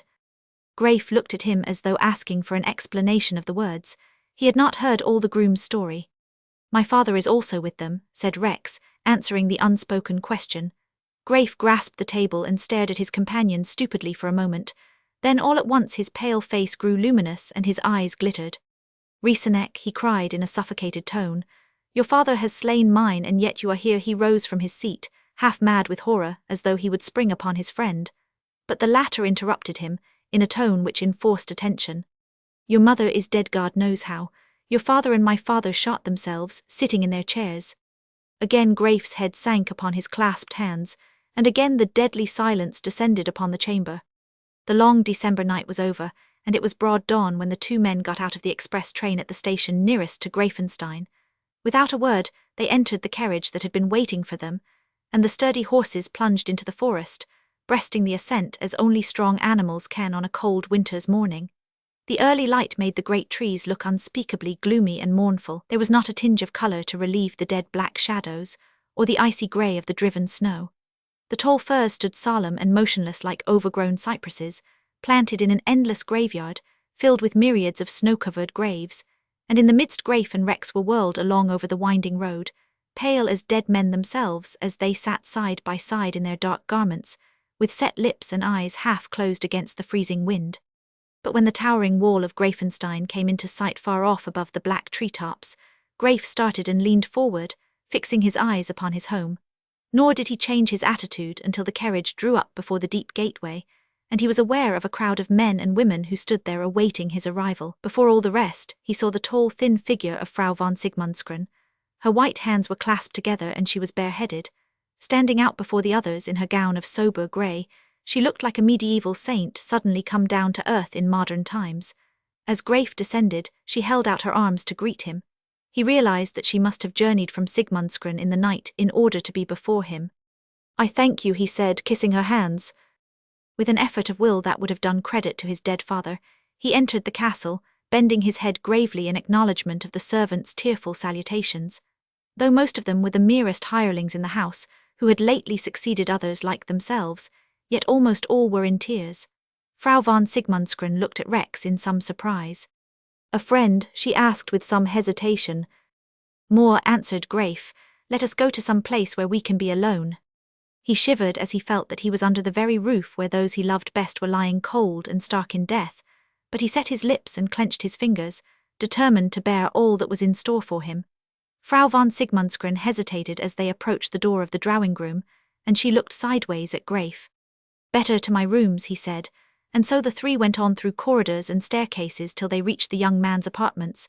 He closed the door and glanced at Rex. "Madam," said the latter at once, "I am called Rex, but that is not my name. I am the son of Kuno von Rieseneck. I have Herr von Greifenstein's permission to pay my last duty to my dead father."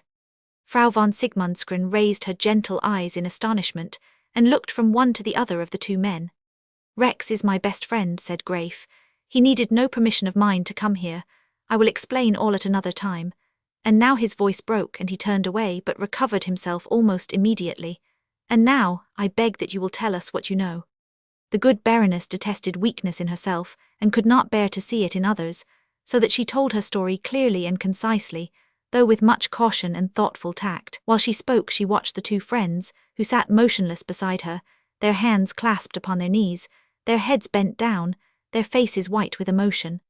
The sun was already above the hills, and while she spoke the first rays fell through the ancient casement upon the carpet of the room, casting soft reflections upon the pallid features of the three persons.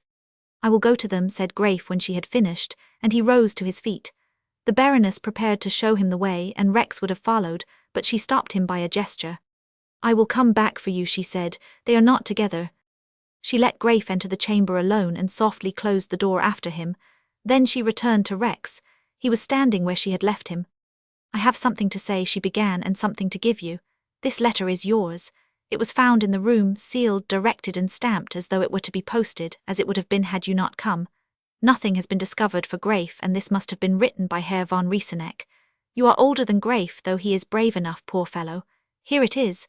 Will you be alone to read it? I will go into the next room until you call me." "Madam," answered Rex, taking the letter, "I will not trouble you by any exhibition of my feelings, if you will stay here." He looked at the superscription, and cut the envelope open neatly with his pocket-knife so as not to break the seal. Frau von Sigmundsgren was too well-bred to watch his face while he read the contents. Had she looked, she would have been terrified. The note was very short, but it contained enough to shake even Rex's calm nature. "My son, when you receive this, I shall be dead.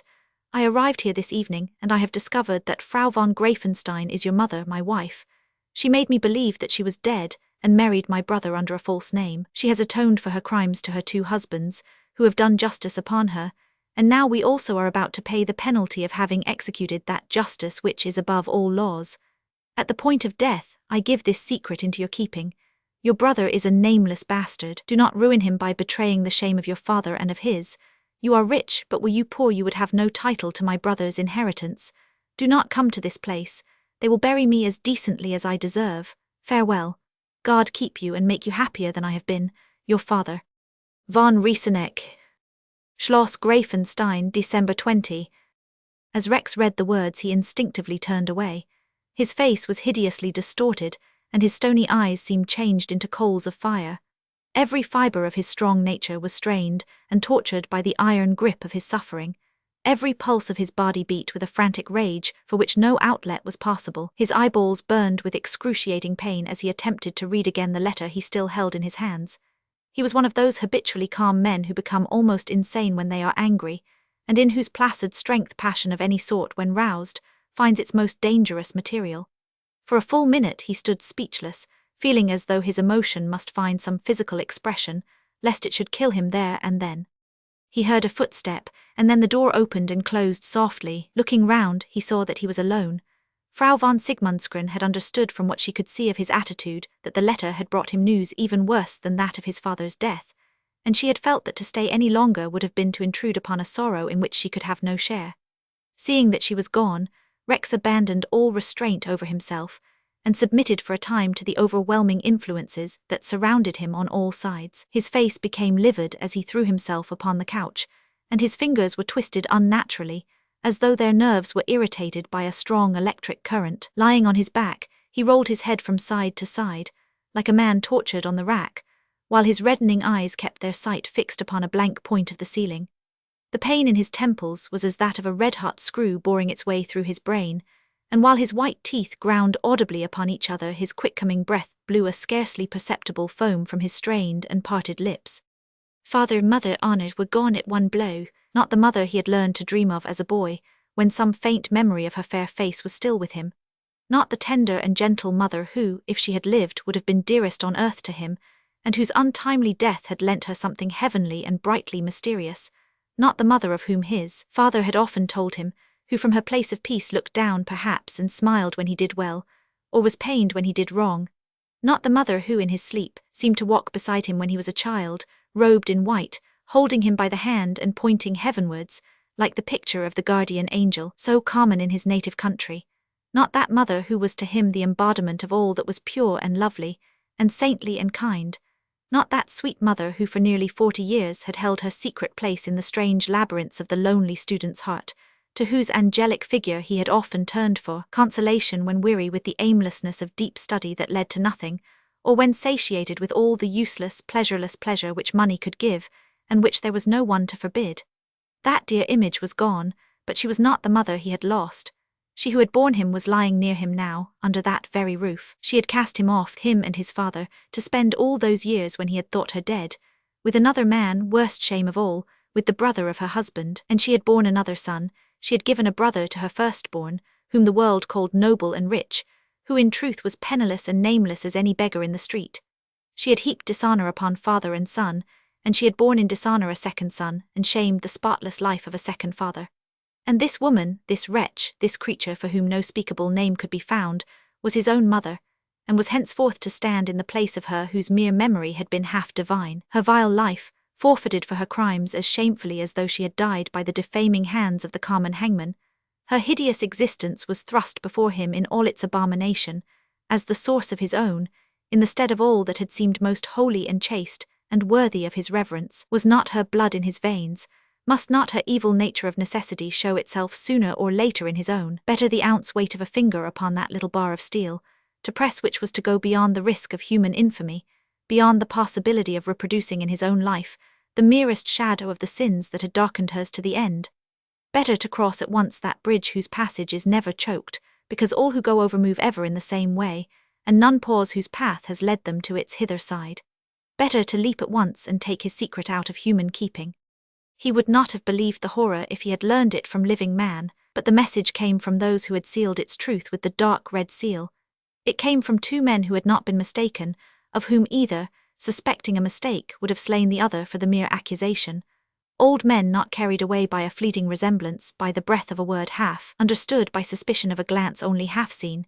Stern, bold men too stern to relent, but far too brave to be moved suddenly to senseless wrath against an innocent woman. Proud men, both, who would have denied to each other the possibility of their common shame, so long as denial was humanly possible. There could be no doubt, no shadow of a hope. Graf von Greifenstein was brother to Rex, and both were fatherless and motherless on the same day. Why live on beneath the weight of memories which no time could efface and no future happiness soften? Had he any obligations to mankind? Had he any pride of half-fulfilled hopes, of half-satisfied ambition? What had his life been? A nameless one, though of the two he alone could claim a name, if all were known. What had he done with it? He had attempted to explore the sources of life, and the first origin of all those strange states which life brings with it. He had spent years in patient study, and again for months he had experimented upon his own incomprehensible sensations, by alternately procuring himself every pleasure and amusement which money could command, and then seeking the contrast of solitary asceticism. His iron constitution of body had survived all, but his bright intelligence had wearied of the struggle, bruising its keen edge against the rocky barriers of the eternal and the unknown. Wiser than his fellows, he knew that he was no wiser than before. Stronger than they, he knew the weakness of all strength. Brave as the bravest, bravery seemed to him but a clumsy exhibition of vanity at best, and altogether contemptible from the moment it began to seek occasions for showing itself. He could have understood playing the coward for sake of examining the sensation, and would have laughed at his own vanity, when it led him to redeem his character the next moment by some act of reckless daring. What was it all but an amazing show of puppets, an astounding dance of lay figures, animated by strings of which the ends opposite from men were lost in infinite distance? To dance, or not to dance, was all the choice men had, and rather than play a part in such a show as fell to his lot, it seemed better to break the strings, and let the miserable marionette fall into the black hole behind the stage. The possibility of adding a fourth link to the chain of death arrested Rex's frenzy. Since it was so easy to die, the escape from an earthly hell was always at hand. If, then, he lived, it must be of his own free will, and it did not beseem a man to do with such an ill grace what he did from his choice. Either he must end the matter decently and quietly at once, or, choosing not to end it, he must gather his strength and resume the direction of his existence. No other conclusion was possible. His secret was his own, and none need know it. All was over, and the disclosure of the truth could not help justice, any more than its concealment could injure anyone. On the contrary, to tell what he knew would be to ruin Graif. At the thought of Graif, Rex grew calm, and sat upright on the couch, supporting himself with his hands and gazing absently at the opposite wall. He had something left to live for, since Graif was his brother Graif, who was at this very moment weeping over the body of her who was mother to both, looking for the last time upon that face, which doubtless recalled to him the same tender memories Rex himself had cherished so long and so faithfully. A strong desire to see her took hold of him. The mistaken veneration of a lifetime was gone in a moment, and Rex experienced the necessity of putting in its place the truth, however horrible it might be. But unknown to him, a touch of tenderness remained in the bottom of his heart. Sinful, ruined, dead by the hands of the men she had foully wronged, she had nevertheless been his mother. He said to himself that he would see her, in order that the last impression might finally wipe out all those that had been sweet before it. But in spite of every circumstance of shame that had attended her death, and in spite of his own reasoning, what drew him to her was in reality the strength of what he believed to be wholly eradicated and torn from him, the unconscious longing to see once more the face of her who had borne him, and whose image had been with him since he was a little child. To see her, and then what then? The future was a blank, of which the monotony was broken only by the figure of Graif. The idea of devoting himself to his brother, and of expending all his strength and intelligence in the attempt to make him outlive the dreadful memory of this day, presented itself to Rex's mind. He smiled faintly, for the thought was unlike most of his thoughts. He did not remember to have ever before entertained a similar project. He had sacrificed his inclinations many times in the pursuit of knowledge, and even occasionally out of good nature, but he had never set himself the task of systematically benefiting another man. And yet, he knew well enough that Graif would need support and help and comfort, and that there would be none at hand to offer all these, save Rex himself. He rose from his seat and paced the room, his hands behind him, his eyes bent down. His face still bore the marks of his sudden and terrible suffering, but the perfectly balanced powers of his mind were already beginning to assert themselves. The habit of skepticism, that is, of systematic inquiry into all that befell him, was too strong to remain long in abeyance. and the equilibrium of the mental forces, cultivated to excess by his method of study, was too stable in nature to be long disturbed, even by the greatest calamity. Today he saw the necessity of applying his intelligence to the alleviation of Greif's sorrow, and to the preservation of Greif's existence, endangered by such a blow. In a few weeks at the latest, his own sufferings would acquire an objective interest, and would become so many data for study in the great case of all humanity. Rex could never have been a hero. He could never have detached his own individuality from its place in his map of mankind, so as to believe himself different from all other men, as heroes must believe themselves. He felt that the balance lay between his own life and death, and that he could turn the scale at his own choice. He could never have made himself forget life in the hope of victory, nor death in the fear of failure. Incapable of any transcendental belief whatsoever, his intelligence had deified free agency, while his unacknowledged suspicion of a directing power asserted itself in his theories concerning nature's fatalism. He supposed that the machinery of the universe produced inevitable phases in the lives of individuals and of nations. He knew that in all that had happened to him, he had been free to exercise his choice between two alternatives. Such a choice was now before him, and for the first time in his life, he determined to devote himself to the welfare of another.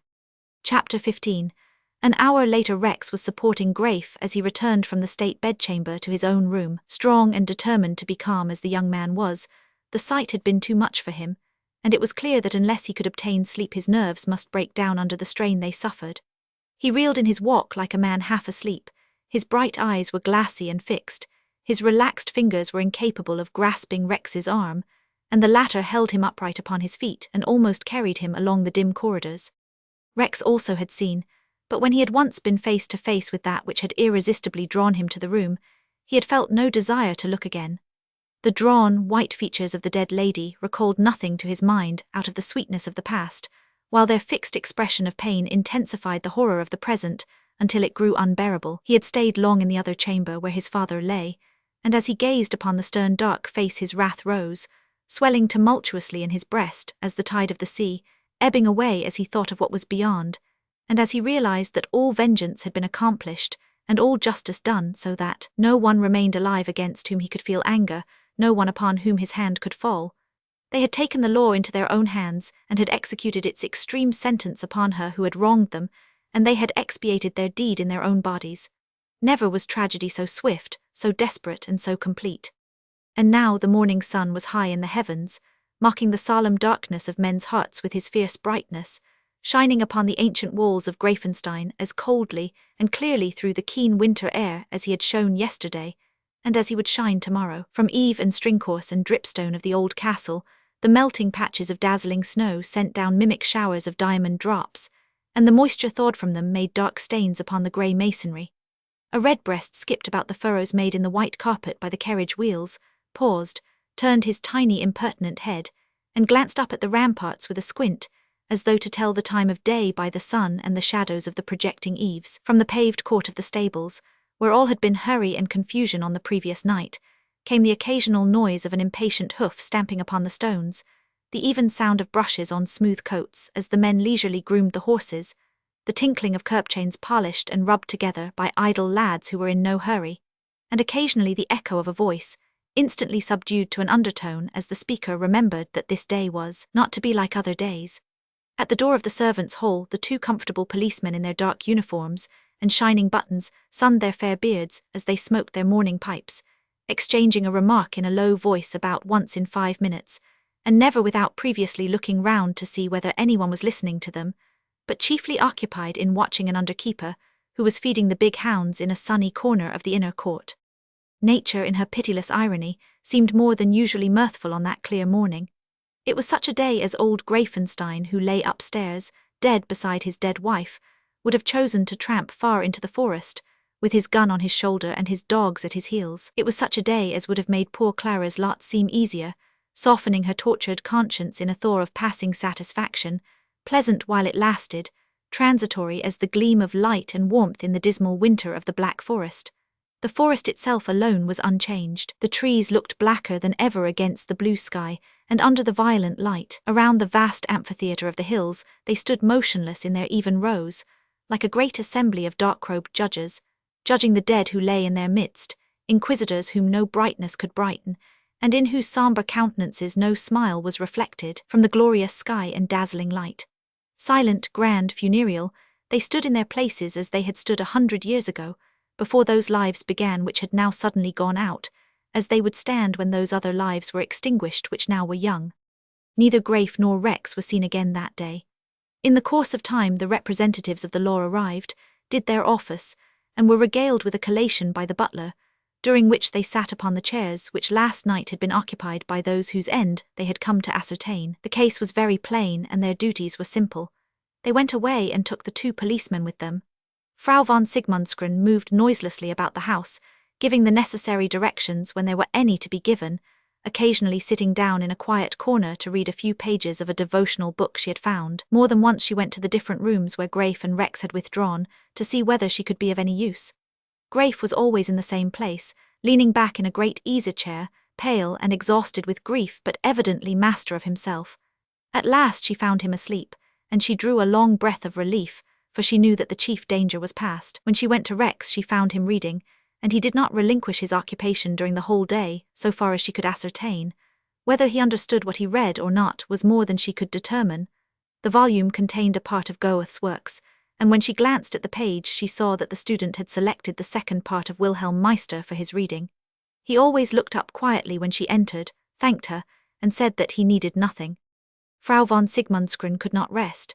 The sense of responsibility which she felt might alone have sufficed to sustain her energy, but her mind was disturbed by a matter even weightier in her eyes. The tremendous difficulties of the future presented themselves very clearly to her mental view, and she knew that before long they would not be mere shadows of things to come, but actual problems with which she must grapple, and upon the solution of which she must concentrate all her strength. Tomorrow, or the next day at the latest, the earth would close forever over what remained of those poor beings whose departure from life had saddened her own, and made it seem so hard to understand. But when the 3 were buried, she could no longer remain at Greifenstein. There would be no reason for prolonging her stay, even had she wished to do so, and indeed her wishes would lead her homewards as soon as her duties were all fulfilled. She had never before been separated even for a day from her child, and though she was strong and sensible in mind, and knew that Hilda was safe with old Bärbel, she was conscious that it was painful to be away from her. She would therefore return to Sigmundsgren. From that moment her trouble would begin. It was not conceivable that Grafe should go away without seeing Hilda, and yet there were many reasons why it would be better that the 2 should not meet. She had foreseen the struggle during the hours of the night, but it had not then appeared so formidable as now.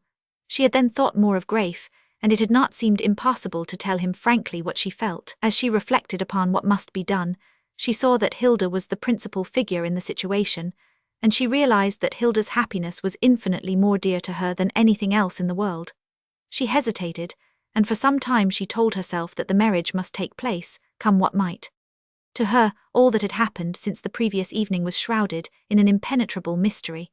Her imagination failed utterly to account for the desperate doings of which the horrible result was before her. She could have understood that the 2 brothers might have quarrelled on meeting after so many years, and that in a moment of reckless anger they should have shot each other.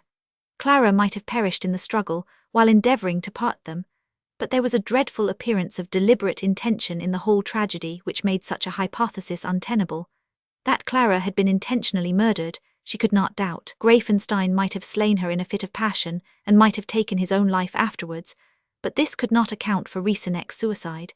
She could have believed that for some unknown reason Riesenek had killed his brother and Clara, and after disposing their bodies as they were found, had shot himself, but the examination proved the contrary. It was plainly evident that both men had died in their chairs by the weapons found in their own hands. Riesenek had written to his son, but Greifenstein had not, or at least, if he had written anything it had not been discovered. Rex alone could know the secret therefore, if it had been revealed at all. She was ignorant that in Germany, when a suicide has been committed, the law has a right to see whatever letters were last written by the deceased. The stamped letter addressed to Rex had attracted her attention, and she had taken it from the table with the intention of posting it the next day, not meaning to conceal it, but on the contrary, to send it without delay to its destination. The legal gentleman, courteous to the good lady, had not pressed her with any questions, taking it for granted that if she had found any letter or any clue to an explanation, she would naturally offer it at once. And so, it chanced that Rex alone could know the truth if anyone knew it. That he had been terribly moved by what he had read, she had seen for herself, but whether the letter had contained a full explanation of the circumstances, it was not possible to judge. If so, it was more than probable, she thought, that Rex would show it to Graif in due time, and that when the first shock was over the contents would be communicated to herself. The question was whether this would happen before Graif saw Hilda. In spite of her natural repugnance to such a plan, she almost resolved to ask Rex directly whether what he had received threw any light upon the situation. If she could know why those 3 persons were dead, she could better guide her course in the future. If Greifenstein had been a murderer as well as a suicide, his son could not have Hilda for his wife. It was Graif's misfortune, and the Baroness gave him all the pity she could spare from her own child, but the point could not be yielded. She closed her eyes and tried to think it over. She thought of Hilda, married and leaving Sigmundsgren to live under the very roof where such deeds had been done, and the mere idea was painful and repugnant. Graif was wholly innocent of all that had happened, but the stain was upon his name, and the blood of his father was in his veins. Hilda's children would be the grandchildren of a murderer. Old Greifenstein had not ended his days in a shameful prison, merely because he had found courage to take his own life quickly. But if he had done the deed, he was a common murderer, and the moral result was the same, whether he were alive or dead. The indelible disgrace rested upon his son, and would brand the lives of his son's sons after him. Hilda loved Graif, and Graif loved Hilda, but that was no argument. Better that Hilda should drag out a solitary and childless existence than be happy under such a name. Far better that Graif should submit to half a century of lonely and loveless years, than get children whose names should perpetuate the remembrance of a monstrous crime. Hilda would suffer, but suffering was the lot of mankind. The Baroness wondered sadly whether her daughter's disappointment could possibly equal what she herself had borne on that day, when her gallant soldier husband had been shot down in battle. Could Hilda's sorrow be like her own? Even if it were, Hilda must bear it rather than take such a name unless, indeed, old Greifenstein had been innocent of his wife's death. No one could know that except Rex, and would he answer her question? In her horror of the whole situation, she wished that she might go back to Sigmundsgren and end her life in barely decent poverty with Hilda, and never again think of the marriage. But her rigid sense of duty reproached her for such a thought, which made her feel as though she were trying to lay down the responsibility that had fallen to her lot. Her untiring conscience took up the burden again, to bear it as it might. Rex must answer her, and upon his answer would depend everything. It was not an easy matter to question him, however, and for the present it was wholly impossible. She must meet Hilda while she herself was yet undecided, so that it seemed simplest to be roughly frank with the girl, to tell her plainly what had happened, what was known and the extent of what no one knew, showing her clearly that if old Greifenstein should turn out to have been guilty, she must give up all thought of Graif and submit to her poor lot with the best grace she could. Graif would go away and travel perhaps for several years. He would find interests at last, which might help him to forget his darkened youth. Hilda and her mother would live as they could, and when the mother died Sigmundsgren must go to the hammer. At all events it was not encumbered with debts, and its sale would leave the child a pittance to save her from starvation. Possibly she would have more than before, but Frau von Sigmundsgren could not judge of that. Possibly, too, Hilda's 6-4 quarterings would help her to gain admittance as a lady canoness in one of those semi-religious foundations, reserved exclusively for the old nobility, of which several exist in Germany. The short winter's day was over when Frau von Sigmundsgren reached this stage in her meditations. Lights were brought to the room where she was, and a servant came to ask her what she would eat. She scarcely knew what she answered, but she remembered that some hours had passed since she had been to see Graif or Rex, and she roused herself to go upon the errand of inquiry.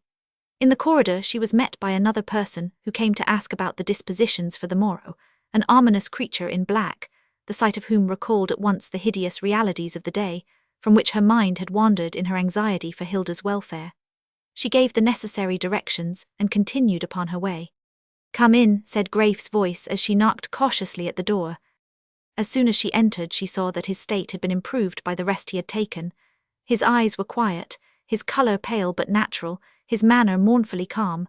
In the morning she had feared he might fall into a delirious fever. Frau von Sigmundsgren came and stood beside him. He was comforted by her presence, though he had not always been sure that he liked her. At present, he knew what good cause he had to be grateful to her for what she had done, and he felt that she was his only relation in the world, the only woman alive who could in any way take the place of what he had lost. If he had not been very fond of her before, it was because he had not understood her, and because in his eyes her personality was entirely eclipsed by Hilda's. He put out his hand and took hers and pressed it gently. "You are very good," he said. "I am glad you have come." She sat down beside his easy-chair and gazed into the fire. There was no light in the room save that of the pine logs, blazing in the great chimney. Her reflections of 10 minutes earlier seemed very far away, for the sight of him and the sound of his voice had suddenly recalled those hopes for Hilda from which she had got so much happiness. "You have slept," she said. "I am glad, for you needed rest." She did not know what to say, and there was a pause before she spoke again, during which Grafe did not move. Unconsciously he had taken the manner of one ill, and lay back in his seat, his eyes half closed, his hands resting upon the arms of the chair, making no effort and only hoping that none would be required of him. "Dear Grafe," said the Baroness at last, "you will go away, will you not?" He started a little, and his expression changed, as though the question pained him. "Yes," he answered, "I will go away when it is over." "Shall it be tomorrow, then?" asked Frau von Sigmundsgren very softly. "Yes, tomorrow morning. I would it were tonight." And then he stopped and passed his hand wearily across his forehead, letting it drop nerveless by his side almost immediately. "And then I must see Hilda before I go." His eyelids quivered and his lips shut themselves closely. "Yes," answered the Baroness in a tone of hesitation. "Yes, I must see Hilda," Grafe repeated. "And when I am gonithen then?" This time Frau von Sigmundsgren said nothing, for she saw that he was suffering, though she dared not guess what was passing in his mind. He seemed to be trying to speak. "When I am gone," he began, but the words died on his lips. "Do not talk of this now, dear Grafe." He roused himself and sat straight in his chair. There was something of his father's look in his face, and his companion noticed that his fingers were strained as he grasped the carved wood in the effort to steady himself. "I must say it now," he answered firmly. "Tomorrow I shall not be able to talk much, and it may happen that we shall never have another opportunity." "Never?" "Perhaps never. It is to be goodbye. You must find another husband for Hilda, for I may not come back. That is what I wanted to say." The Baroness turned a startled look upon him and leant forwards toward him from her seat. She had not expected such a turn in the drama. "You do not suppose that I, an honourable man, would expect you to give your daughter to the son of a murderer?" The question was put so sharply and concisely that Frau von Sigmundsgren was taken unawares. The thought had been painful enough when it had passed unspoken through the confusion of her reflections, but Grafe's statement gave it a new and horrible vividness. With a single sharp sob, she hid her face in her hands, and Grafe saw that they trembled. His own heart was beating violently, for he had nerved himself to make the effort, but he had not anticipated the reaction that followed closely upon it. He felt as though, in pronouncing the detested word, he had struck his father's dead face with his hand. "God knows how I loved him," he said under his breath, but he did the deed. Frau von Sigmundsgren did not distinguish the words he spoke, but she felt that she must say something. Her hands dropped from her strained and tearless eyes and fell upon her knees. "Oh, Grafe, Grafe," she almost moaned as she stared at the blazing logs. "That is what it comes to in the end," he answered, summoning all his courage. "I cannot marry Hilda. It was bad enough to be half disgraced by my father's brother. You were kind enough to set that aside. It is worse now, for the stain is on the name itself. I cannot give it to Hilda. Would you have her called Greifenstein?" The Baroness could not speak. Half an hour earlier she would not have dared to hope that Grafe would himself renounce her daughter, but it was different now. She could not look upon his agonized face and listen to the tones that came from his tortured heart, as he gave up all he held dear for the sake of acting honourably. She could not see his suffering and hear his words, and yet brutally admit that he was right, and that his sacrifice was a necessity. And yet her own conscience told her that her first thought must be for her own child, and not for him. She stared at the fire and answered nothing. "Would you have her write her name Hilda von Greifenstein?" he asked, forcing the words sternly from his lips. "Would you have her angel purity darkened with the blood that is on my house? But you, Grafe, what will become of you?" "It matters little enough, so that I do no harm to those I love," he answered. "It does matter," said the Baroness gently. "It is not right or just that an innocent man should suffer for the deeds of others. It is right that he should suffer anything, rather than injure those who are not only innocent but free from inherited reproach." There was a sudden energy in his manner which surprised his companion. His white face was illuminated by a sort of radiance from within, his voice was full and firm, the glance of his eyes piercing and determined. "It is right," he continued, "and I will do it, come what may. Indeed I must, for in spite of your kind heart and words you would not give her to me. But even if you would, I would not take her, I would not make her the mother of more Greifensteins. You look at me, I love her too much. That is the reason. If I loved her less so, then I would take her. I would take my beautiful Hilda for my own sake, and in her love I would try and forget the horrors of my younger years. I would forget, for my own sake, that my father was a murderer and a suicide, my father's brother a shameful traitor, myself a man clothed in the infamy of others, until the world can hardly distinguish between my innocence and their guilt. I could live with Hilda, somewhere in this lonely forest, and with her I might bury memory and talk lightly of love beside its very grave, and Hilda would be willing too, and if I did not love her as I do, I would take her whether you would let her go or not. No, forgive me, I should not speak so to you, who are the best of women, but you would consent, for you are so kind. But the thing is impossible. She would remember, and I should remember also, when our sons grew up and had to meet the world with the brand of our name upon their faces. Look at Rex. He is my best friend. Yesterday I learnt that he is my cousin. Even he has hidden his father's deeds under a common, meaningless name. How much more should I hide my head? How much less right have I than he had yesterday to make an innocent girl, or any woman, the wife of a Greifenstein? No, go to Hilda, tell her the truth. Let me see her once, and I will rid you of myself when I have said goodbye. You are her mother, and you alone can tell her all except the last word, and when I have spoken that word I will go away, Rex and I together, and you will not hear of me any more. Graif ceased speaking. He had risen from his chair to pace the room while he spoke, and he now stood with folded arms before the Baroness, his eyes fixed on hers as though waiting for her answer. He was very young, and it was perhaps the first time in his life that he had spoken out before anyone. He was too much excited to think whether his speech would sound theatrical and exaggerated or not. He meant every word of what he had said, and that was enough for him. He meant to do what was right and honourable, and that is enough for any man. Frau von Sigmundsgren's gentle eyes fell before his fixed gaze. Feeling as she did, and remembering what she had felt when she had come to him, she was ashamed to meet his earnest glance. There were few better women in the world, few whose goodness showed itself so clearly both in deeds and intentions, and yet she was conscious, rightly or wrongly, that Graif was outdoing her in generosity. To her the words he had spoken had a ring of heroism in them, and he himself seemed to grow in dignity and strength as he stood before her. She hesitated, the speech came to her lips, failed, took courage and came again. Once more she raised her head and looked into his eyes. Graif, you are a brave man, and you will understand me, she said. When I came here I felt all that you have said. I felt it in the long night before you were in the house. I meant to tell you what you have told me as kindly as I could, not now but later. It would have been hard, for I am more than fond of you. It would have been your duty, and it would have been right, answered Graif calmly. The Baroness laid her hand upon his folded arms. It would not have been right, Graif, she said in a low voice that trembled a little. It might have seemed so, for I did not know you as I know you now. You have done all that a man can do, more perhaps than almost any man would have done. I did not wrong you in what I felt, nor in what I meant to say, but I could never say it now. Take Hilda and call yourself as you will, for you are worthy of her, and neither you nor she will ever regret it. Graif looked at her for a moment, and then knelt beside her and kissed her hands. You will, she said, and there were tears in her eyes. I cannot, he answered in heartbroken accents. Then, rising, he stood and leaned against the chimney-piece and bowed his head against the carved wood. He could not feel as she did, and his nature was incapable of such a sudden revulsion as had taken place in her heart. He knew how bravely generous she had been, but her kindness changed nothing in the situation, beyond awakening in him a sense of heartfelt gratitude for which he had expected no such cause as she had given. The fear of doing an injury to Hilda was still foremost in his mind. He had said that even if her mother would consent, he would not take her, and what he felt when that consent was so unexpectedly thrust upon him was a measure of his earnestness.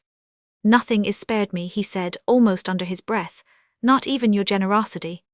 His action was to depend wholly upon his own free will, and he knew that it would have been far easier to renounce his love if Hilda's mother had helped him with her opposition.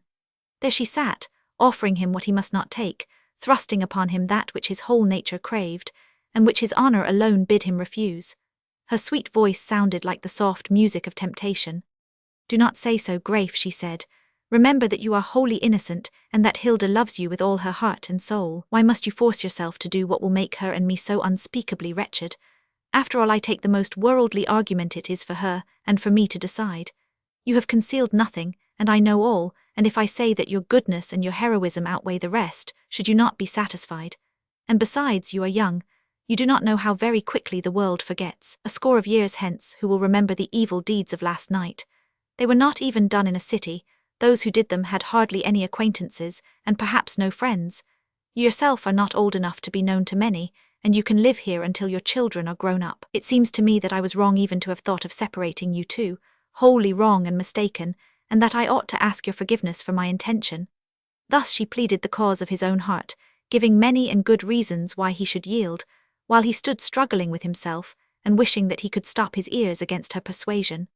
To him, the horror was more vivid than to her, and she could not understand his dread of associating Hilda with the curse that had fallen upon his house. "I cannot," he said firmly when she had ceased speaking. She rose and stood beside him. "Think of it, Grafe," she answered. "You must not break her heart for a scruple of honor." Then she went out softly, wondering at herself, but sure that she had done the best.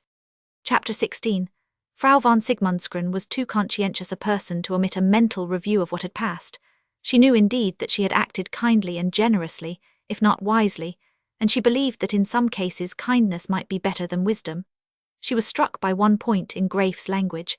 He assumed as a certainty that old Greifenstein had killed Clara, whereas the Baroness had been inclined to attribute the crime to Rieseneck alone. At first she did not understand Grafe's readiness to believe that this evil deed had been his father's, but presently, as she thought over the whole matter, it struck her that she had no reason for acquitting the one rather than the other, so far as evidence was concerned, but that she had wished Grafe's father innocent for Grafe's own sake. The good lady was much disturbed on finding that her wishes had been strong enough to bias her mental view without her knowledge, and she grew more and more satisfied with the course she had pursued after Grafe had spoken.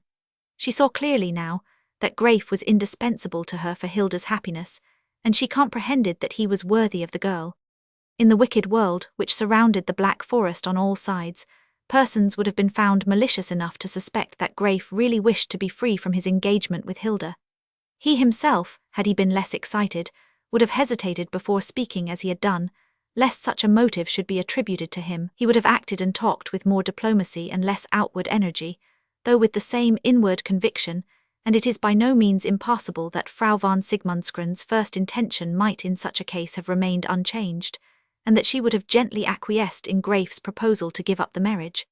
But there was no guile in the Baroness, and but little in Grafe himself. He had been carried away in his speech by the sincerity of what he felt, the more easily because his whole nature was unstrung by grief, and Hilda's mother had seen in him only the hero, ready to sacrifice everything for her he loved, and womanlike, she had felt irresistibly impelled to reward him on the spot by a generous sacrifice of those convictions which his real or fancied eloquence had already destroyed. So simple was she, that it did not strike her that Grafe's own position was changed, that he was all at once his own master, possessed of a large fortune and perhaps of tastes which he had concealed during his father's life. If the aforesaid wicked world had been acquainted with the circumstances, it would assuredly have taken this view into consideration, but that portion of mankind in which are included so many of our acquaintance, but in whose numbers we ourselves are never found, were very far from Greifenstein, and the Lady of Sigmundsgren knew little of their modes of thought. She saw that Grafe was honest, and she sought no malicious explanation of his intentions.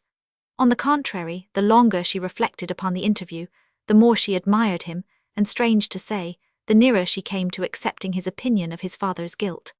She had meant to see Rex, and she had not been altogether decided to wait and allow the natural course of events to bring her the information she desired about his letter. She remembered with some surprise that her decision in the matter of the marriage was to have depended upon the knowledge of old Greifenstein's culpability or innocence which she had hoped to gain from Rex. It was evident that her mind was tired, and she resolved at last to rest. It was her duty, however, to see Rex before sleeping, if only to inquire about his state.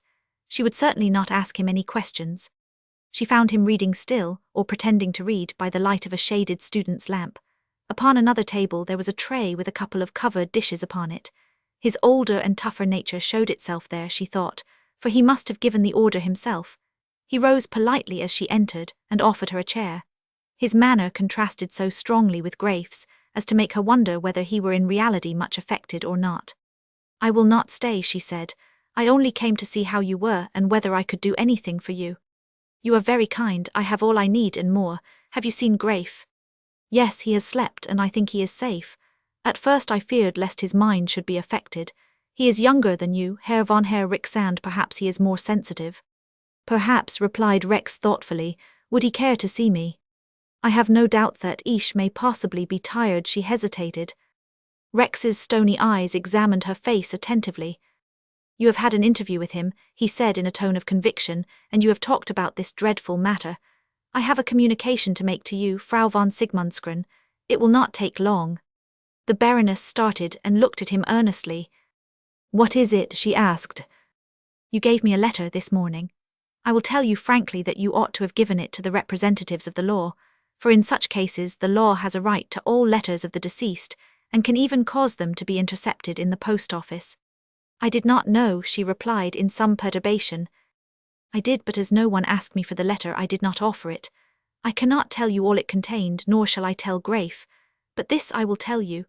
My father arrived here last night, and almost immediately afterwards he and Herr von Greifenstein, jointly, killed Frau von Greifenstein, and then committed suicide." "Is there no doubt?" asked the Baroness nervously. She turned white at the thought of the scene his words recalled.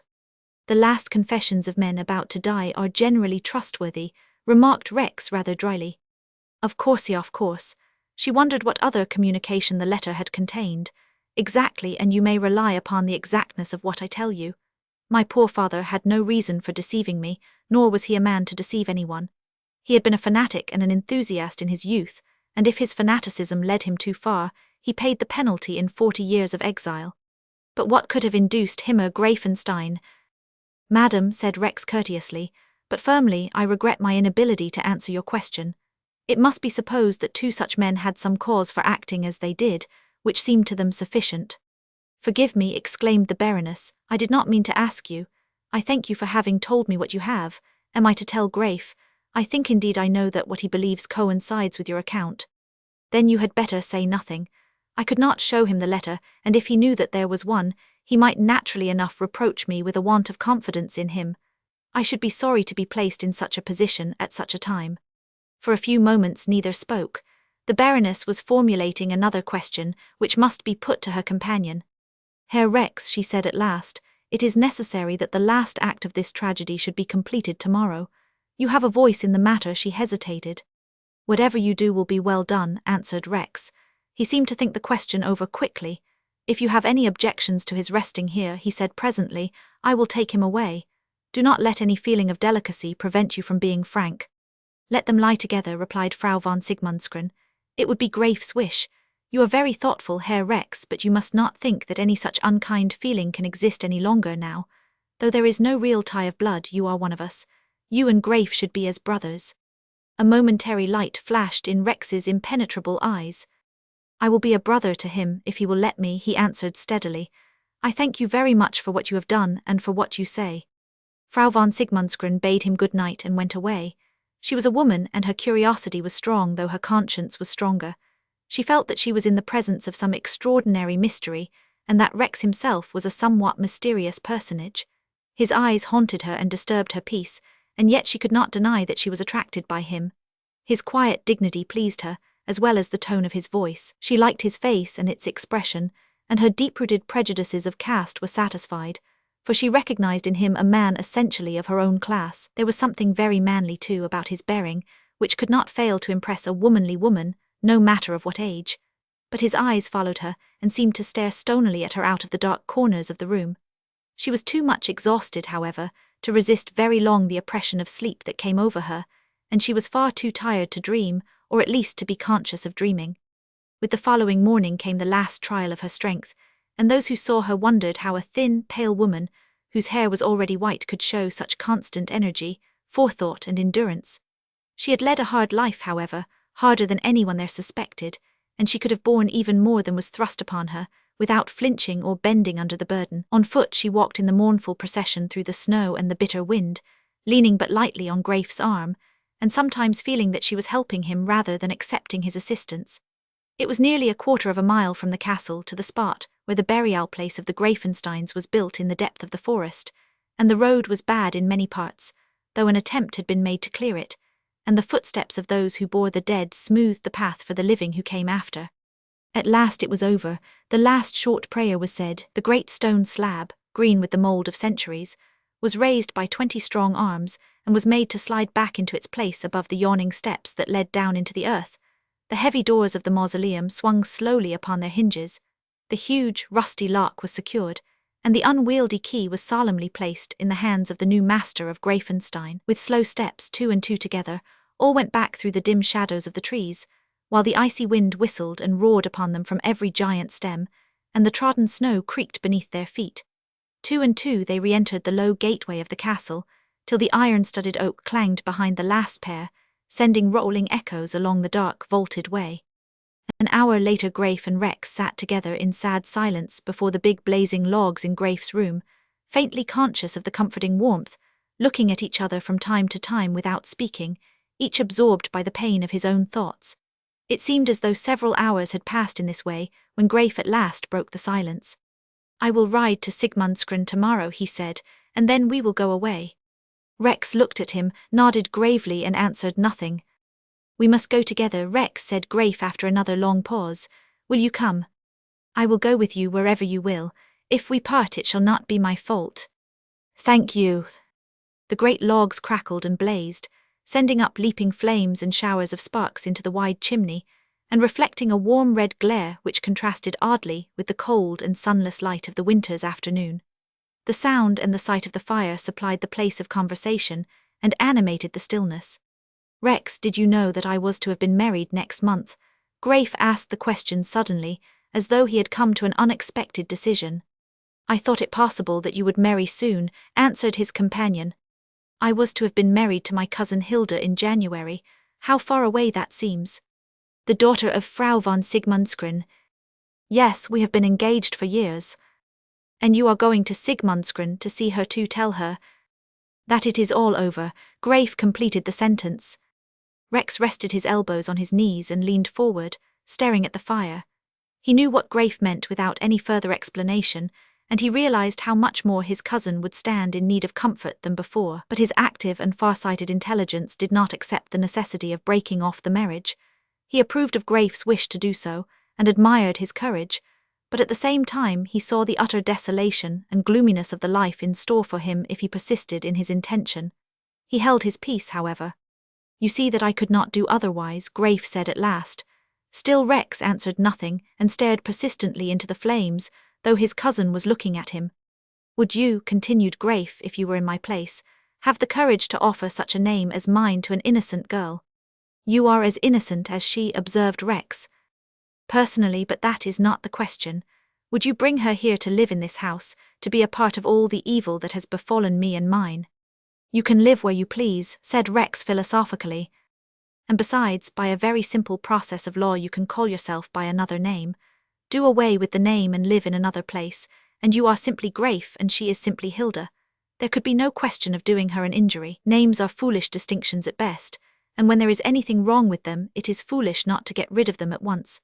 Do you think that I would not marry as plain Herr Rex, though I am in reality the high and well-born Horst von Rieseneck? I have but to make application for a legal change, pay the costs, and the thing is done.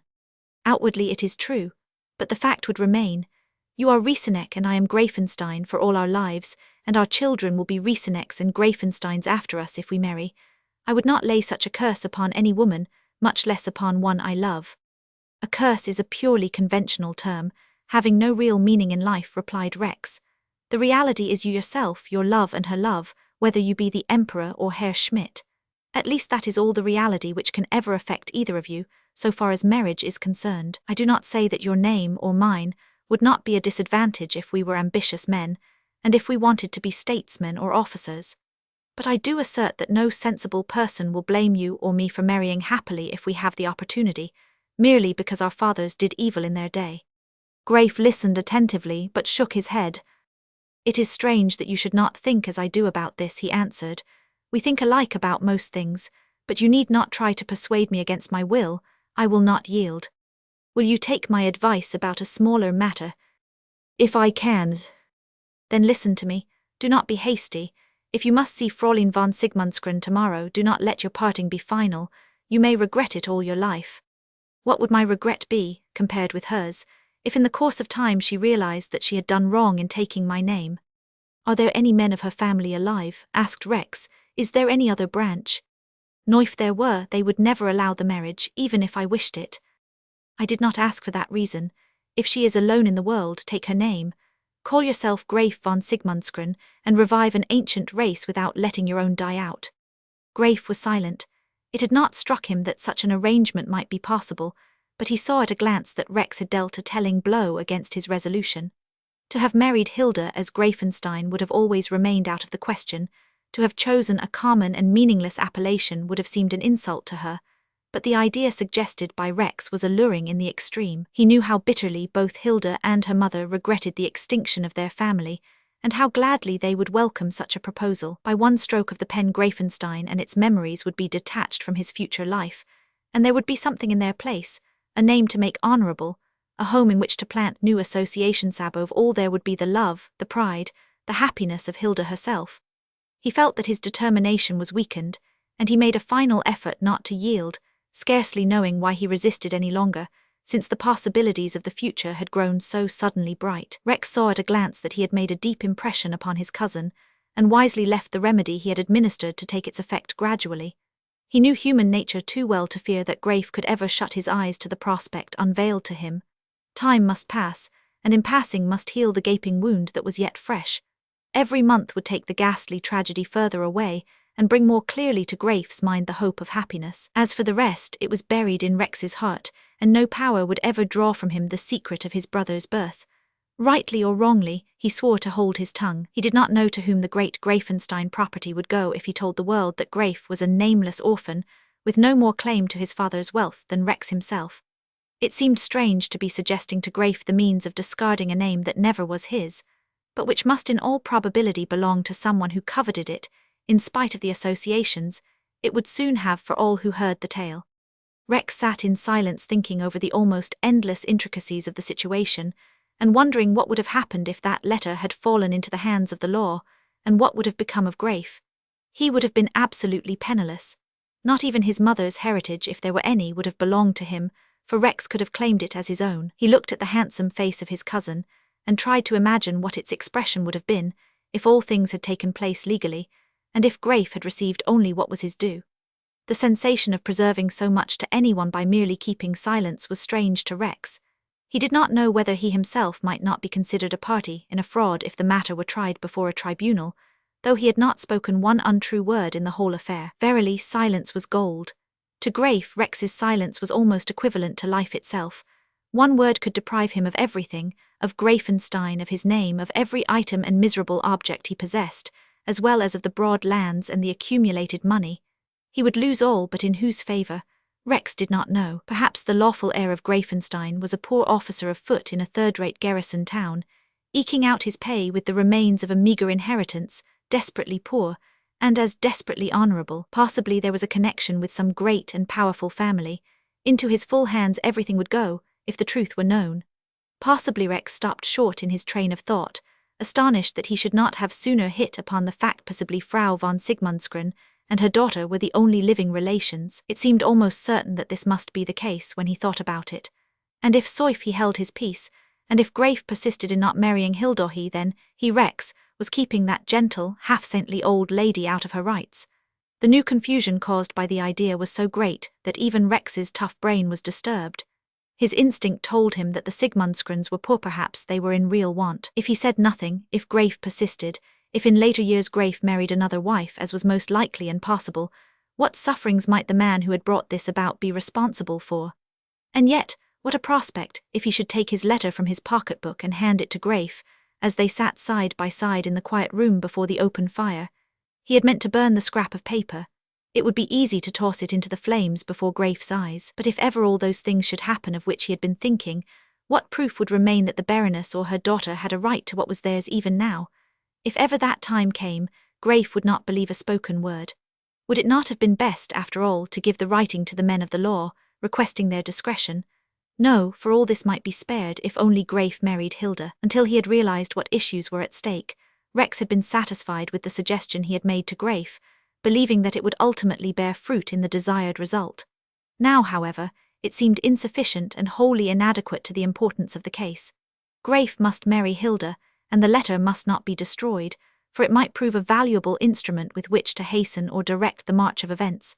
After all, were the Sigmundsgrens the only relations?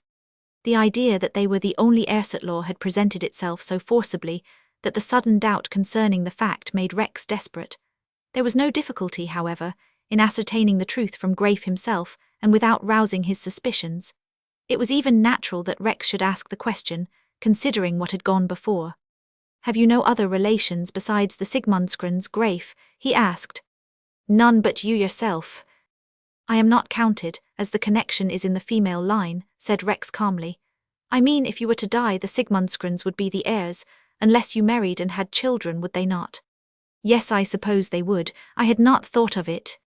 It seems to me that this constitutes an additional argument in favor of the plan I suggested."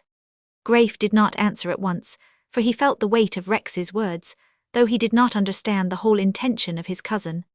"I cannot argue with you now," he said at last, as though wishing to be left to his thoughts.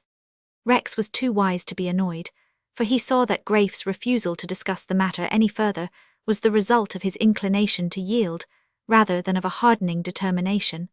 The only point immediately important to Rex was that the marriage should not be broken off abruptly at once. He did not know what Hilda's nature might be, and this was an uncertain element in his calculations.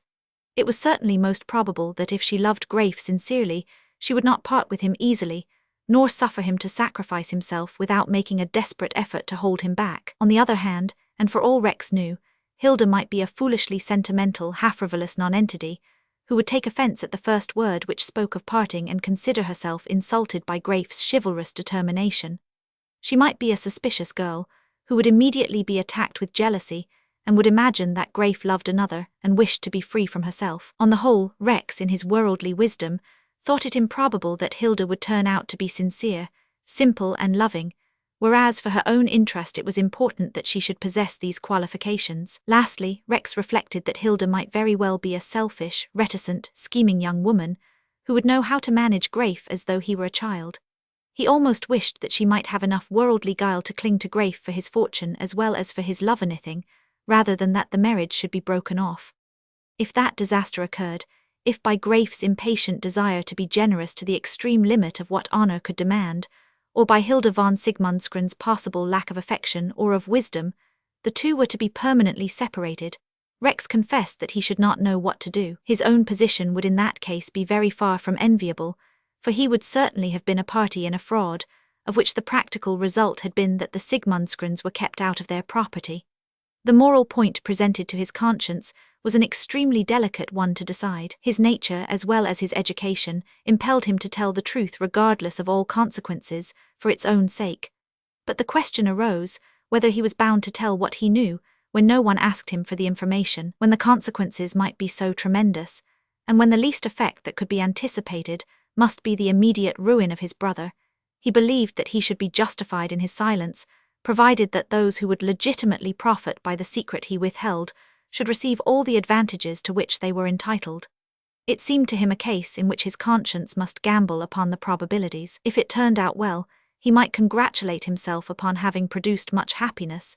If he lost the game, he must endure the humiliation of being obliged to communicate the truth to both parties. It would have been far easier if he had been called upon to induce Graif to make an apparent sacrifice for the sake of a good he could not understand. The young man's noble disposition was more easily led in the direction of chivalrous self-renunciation than towards an end involving personal advantage. Indeed, Graif would almost invariably have chosen to give rather than to receive. The present difficulty consisted in making him take Hilda, in order that he might unconsciously give her what was hers. At first Rex had considered only Graif's happiness. Now he must think before all things of Hilda's fortune. He knew Graif well enough to be sure that if the marriage were broken off, he would certainly bestow a considerable portion upon the Sigmundskrans if they were really poor. But this could not be enough. Either Hilda must have all that was hers, by marrying Graif, or Rex must tell the story and precipitate the catastrophe. The only condition of his concealing what he knew was that every one except himself should gain by his reticence. If this could not be accomplished, justice must be done in spite of the consequences. Though Rex's blood was German, his character had suffered a certain modification by the manner of his bringing up. His mode of thought certainly differed from Graif's to an extent which could not be accounted for upon the ground of temperament alone. Brave, manly, and sufficiently generous though he was, Rex undeniably had a preference for accomplishing his ends mysteriously and by diplomatic means, a characteristic more southern than northern, and assuredly not German. He was a man well able to sustain whatever part he chose to play, and it was at least to his credit that he never employed his remarkable powers of concealment to a bad purpose. In his place, Graif would have told everything, and would then have offered everything he possessed to compensate the mischief done by the truth. He would not have been able to hide what he knew for a week in such a case, for his extreme love of frankness would have tortured him until it was out. But if there were no justice to be accomplished, he could have held his peace as well as another. Rex saw far and clearly before him. His skeptical mind could not accept the conventional traditions of truthfulness at any price, of honorable sentiment exaggerated to quixotism. He felt the necessity of weighing results before acting, rather than of following moral precepts and letting the results take care of themselves. To him, ultimate good was everything, and religious morality was an empty bubble, unless it could be made to contribute directly and clearly to a good result. With Graif's more simple and straightforward nature, truthfulness, and such virtues as go with it, were invested with all the superior importance which religion gives to each present act of life, and so far as the future was concerned, a semi-conscious faith in the efficacy of principle supplied the place of Rex's well-thought-out combinations and philosophical disquisitions about relative right and wrong. Chapter 17. The effect of what Rex had said was to hasten Graif's action. After listening to his cousin's arguments, he felt that what was to be done must be done quickly, lest his courage should fail him. If he had been left to himself, he would never have doubted his own strength, and would very possibly have waited a day or two before going to Sigmundskryn to bid Hilda farewell. Now, however, he felt that to hesitate or delay would be fatal, and he resolved to lose no time in carrying out his intentions. In order to isolate himself more completely from all outward influences, he would have sent Frau von Sigmundskryn back alone, and would have followed her a few hours later. But his sense of common decency, as well as his profound gratitude, forbade such a course. He could not by any means avoid the long drive in her company, and he tried to harden his heart as he submitted to his destiny. It was certain that, unless she had changed her mind, she would talk of the matter of his visit, and would repeat in his unwilling ear all those arguments which appealed to his heart so strongly, and which so grievously shook his chivalrous resolution. During the long night that succeeded the day of the funeral ceremony, the sorrow of the parting which was before him assumed such proportions as made the past seem less horrible, and the change from one kind of suffering to another afforded his exhausted nature a relief of which he was not conscious, but which was nevertheless very real. He himself could not understand how it had been possible for him to discuss with Rex matters so closely connected with his future happiness.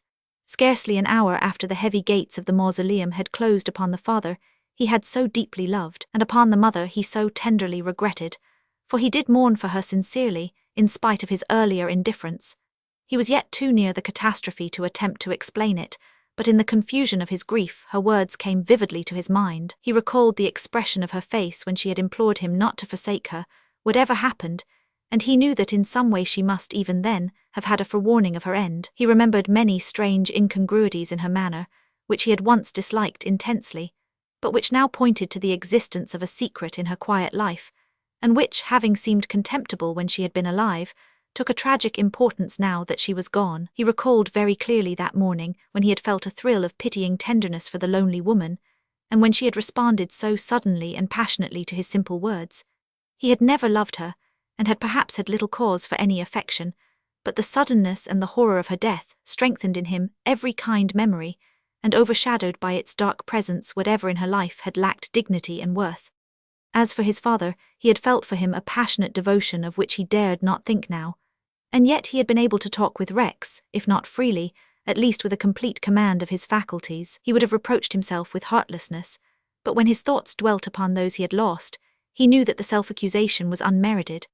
Not comprehending what passed in his own mind, and finding himself face to face with a problem that seemed to involve his own life or death, it is not altogether surprising that he should have persisted in undergoing a self-imposed suffering which he almost unconsciously regarded as a test of heroism.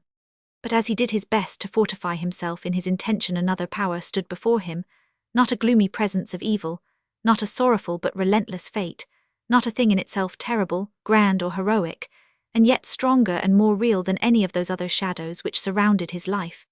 He had not known that it was with him in such a shape.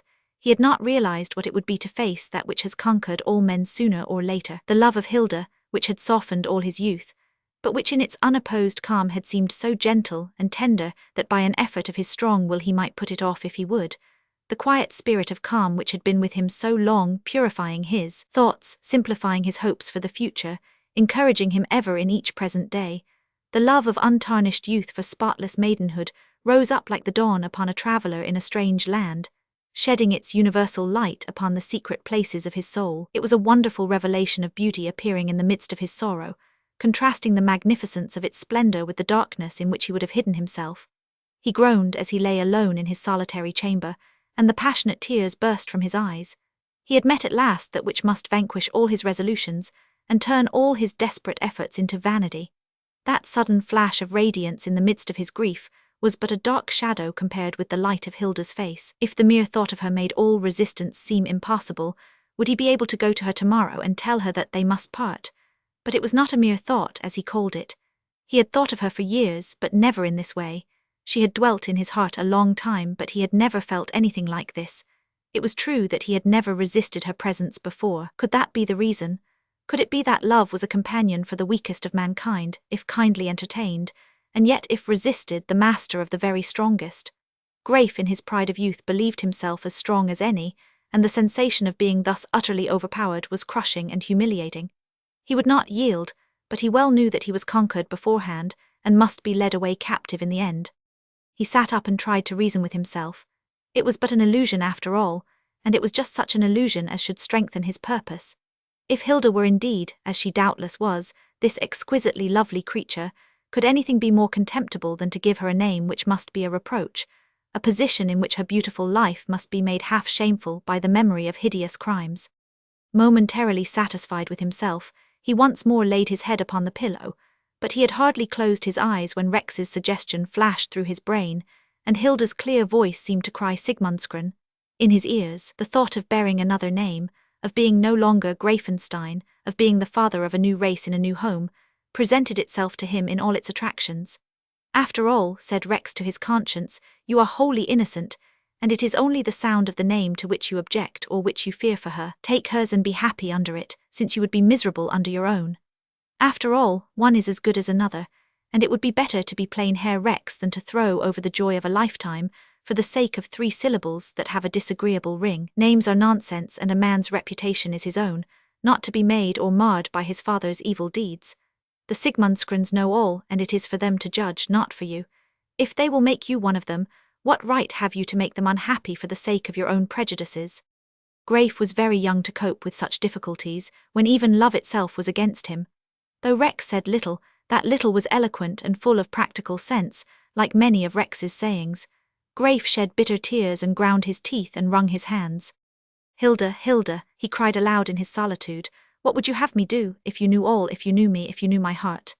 When a man appeals against his love to the woman who loves him, his resolutions are at their last gasp for existence. Hilda answered his heart before the spoken words were out of his mouth. Love me, that is all I ask. It was as though her voice mingling with his own sounded aloud in the lonely room, and Graif started up, his eyes wide open, his breath caught upon his lips. It was the merest illusion, but its vividness showed him the power of what produced it.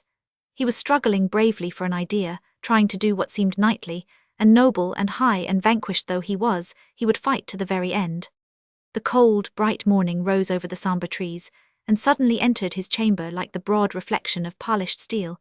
A chilly glare of snow and cloudless sky, seen through a window high above the earth in midwinter. Graif awoke from the broken slumber that had come to him at last, and looked anxiously about him. Somehow the sweet vision that had so much disturbed him, when he could see nothing real but the glow of the dying embers on the hearth, was dissipated and gone under the cruelty of the icy daylight. With a heavy heart he rose and looked out upon the forest. From the place where he stood he could see the tall trees that surrounded the burial ground of his race, and his eyes grew dark and gloomy as he thought of those who lay there. He was sadder and stronger than he had been a few hours ago. He would sit beside the Baroness during the long drive to Sigmundsgren, and what she might say would make no impression upon him, no more than the ringing of the horses' bells made upon the frozen snow. He would meet Hilda in the well-remembered sitting-room, and Hilda's mother would leave them alone. It would be cold there, for there was never much fire. She would perhaps be a little pale, and her eyes would be cast down. She would sit upon one side of the stone chimney-piece, and he would stand upon the other. There would be a moment's pause, and then he would tell her everything. It could not last long, and when it was over he would have conquered in the struggle. He would drive back alone in the late afternoon through the dismal forest. Tomorrow he would leave Greifenstein and go to his lawyer in the city. Half of his fortune should be Hilda's, and she should restore Sigmundsgren and marry whomsoever she would. Then he would be free, and he would go away with Rex to some distant country, not to return for half a lifetime if he ever returned at all.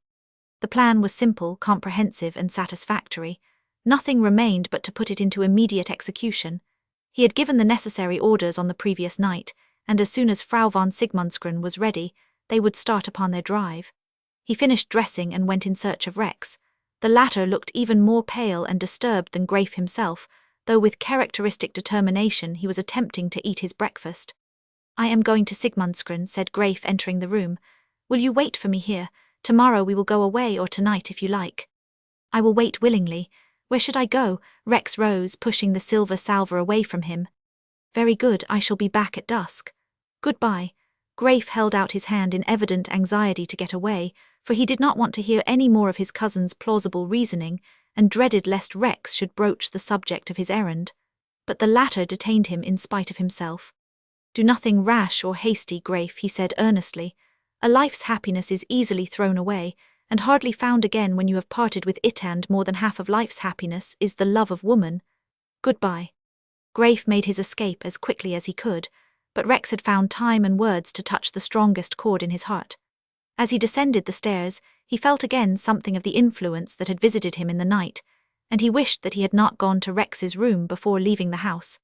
The sight of Frau von Sigmundsgren, wrapped in her dark mantle for the journey, recalled him to himself. Her kind eyes looked at him almost lovingly from beneath the hood that covered her white hair, as he bent and kissed her hand. Neither spoke as they gained the court and got into the carriage, but while Graif was wrapping her in the heavy furs and arranging a cushion behind her, he felt that she meant to do all she could to dissuade him from his intention on the way, and he knew that the real struggle was yet to come. Then Rex appeared again, bareheaded, to bid farewell to the Baroness and to say a few words of heartfelt thanks. He alone knew how much both he and Graif owed to her discretion, far more than she dreamed of as she answered him and gave him her hand. The horses plunged forward, their hoofs clashing noisily upon the pavement of the court.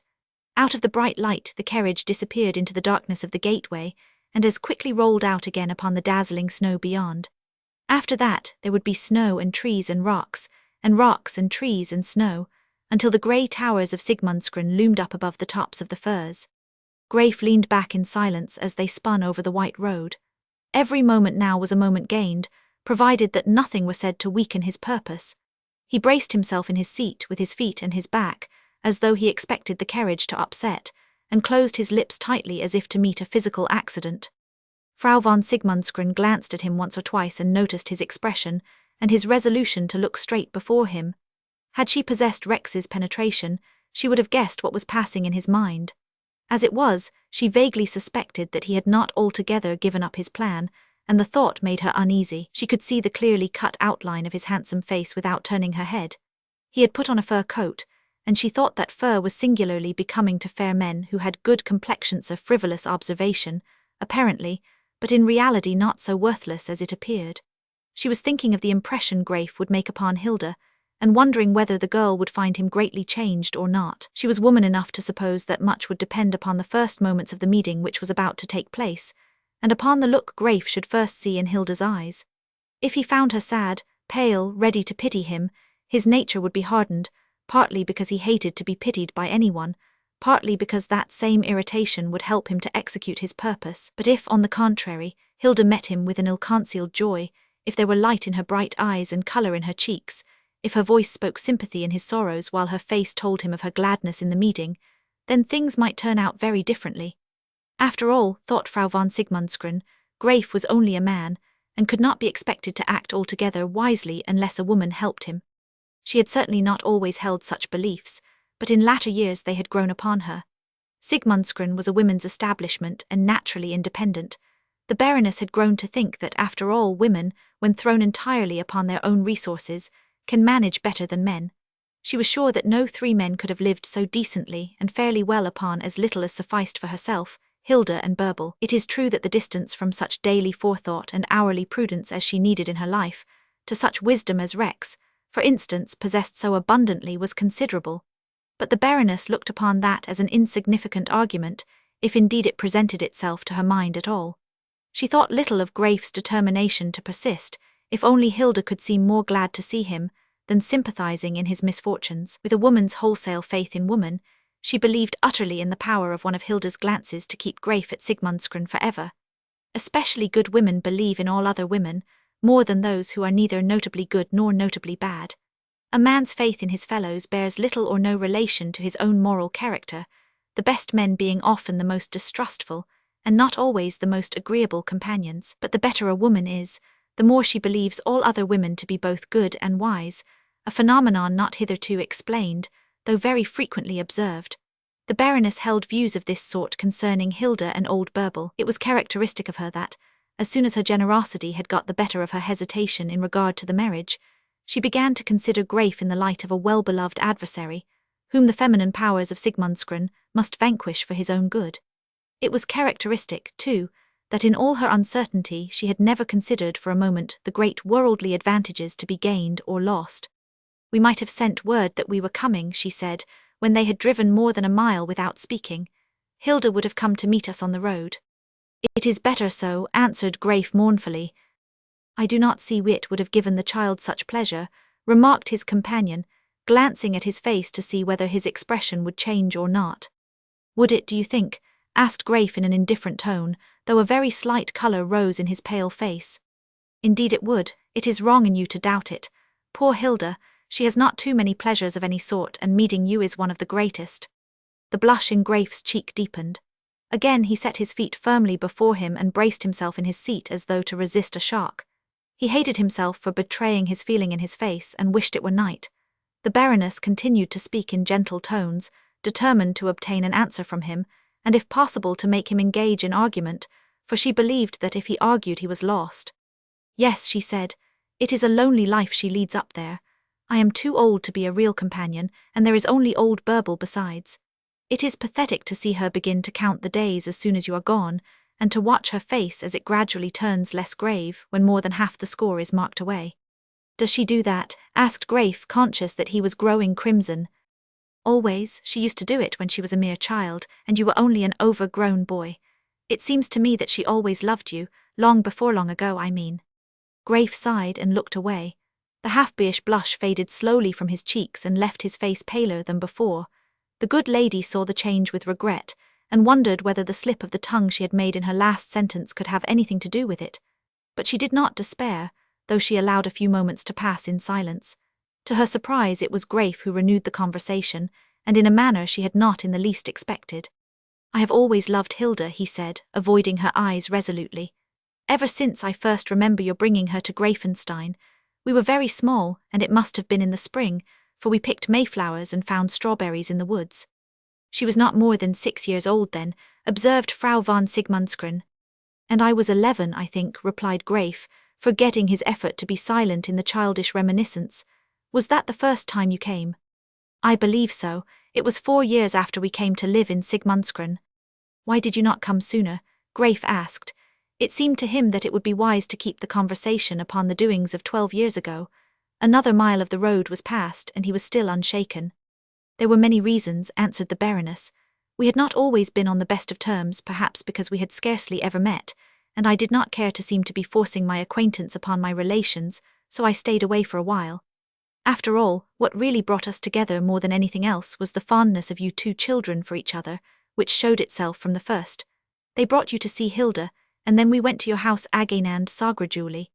I remember that Hilda wore a blue frock the first time she came, remarked Greif quickly, with an attempt to check the Baroness' advance towards present times. The intention was so evident that she could not help smiling a little under her hood, and reflecting with some satisfaction that upon this subject at least, she was more than a match for him. Perhaps she did, she answered. I remember that she once had a blue frock. The triviality of what they were saying to each other struck Greif all at once, as compared with the horror of what they had left behind them at Greifenstein. It was but the 3rd day since that fearful catastrophe had darkened his life, and he was exchanging remarks about the clothes Hilda had worn when she was a child. He thought he must be shamefully heartless, unless he were going mad, which, considering his words, seemed probable to himself. He leaned back again and stared absently at the moving landscape. It seemed to him that his father's spirit was gliding along, high in the black trees beside the road, like mighty Wadden in the northern forests, watching the son he had left behind and listening to the foolish words that fell from his lips. The Baroness attributed the sudden chill of his manner and the gloomy look on his face to another cause. That was very long ago, she said, taking advantage of his silence. Since then, Hilda has grown up and you have become a man, and the love that began when you were children has. I cannot marry her, exclaimed Graif so sharply and suddenly that his companion started and looked anxiously into his face. Then you will kill her, answered Frau von Sigmundsgren, after a short and painful pause. She, too, was roused to abandon the harmless attempt at diplomacy which had failed, and to speak out what was in her heart. She was indignant with Graif, and she forgot altogether that she had at first felt precisely as he did himself in regard to the marriage. As the trees flew past, and every effort of the strong horses brought her nearer to her home, she knew Hilda was first, and the instinct to defend her child from pain and sorrow gradually began to dominate her. Mild and gentle as she was ready to attack Graif and to force him to marry her daughter whether he would or not.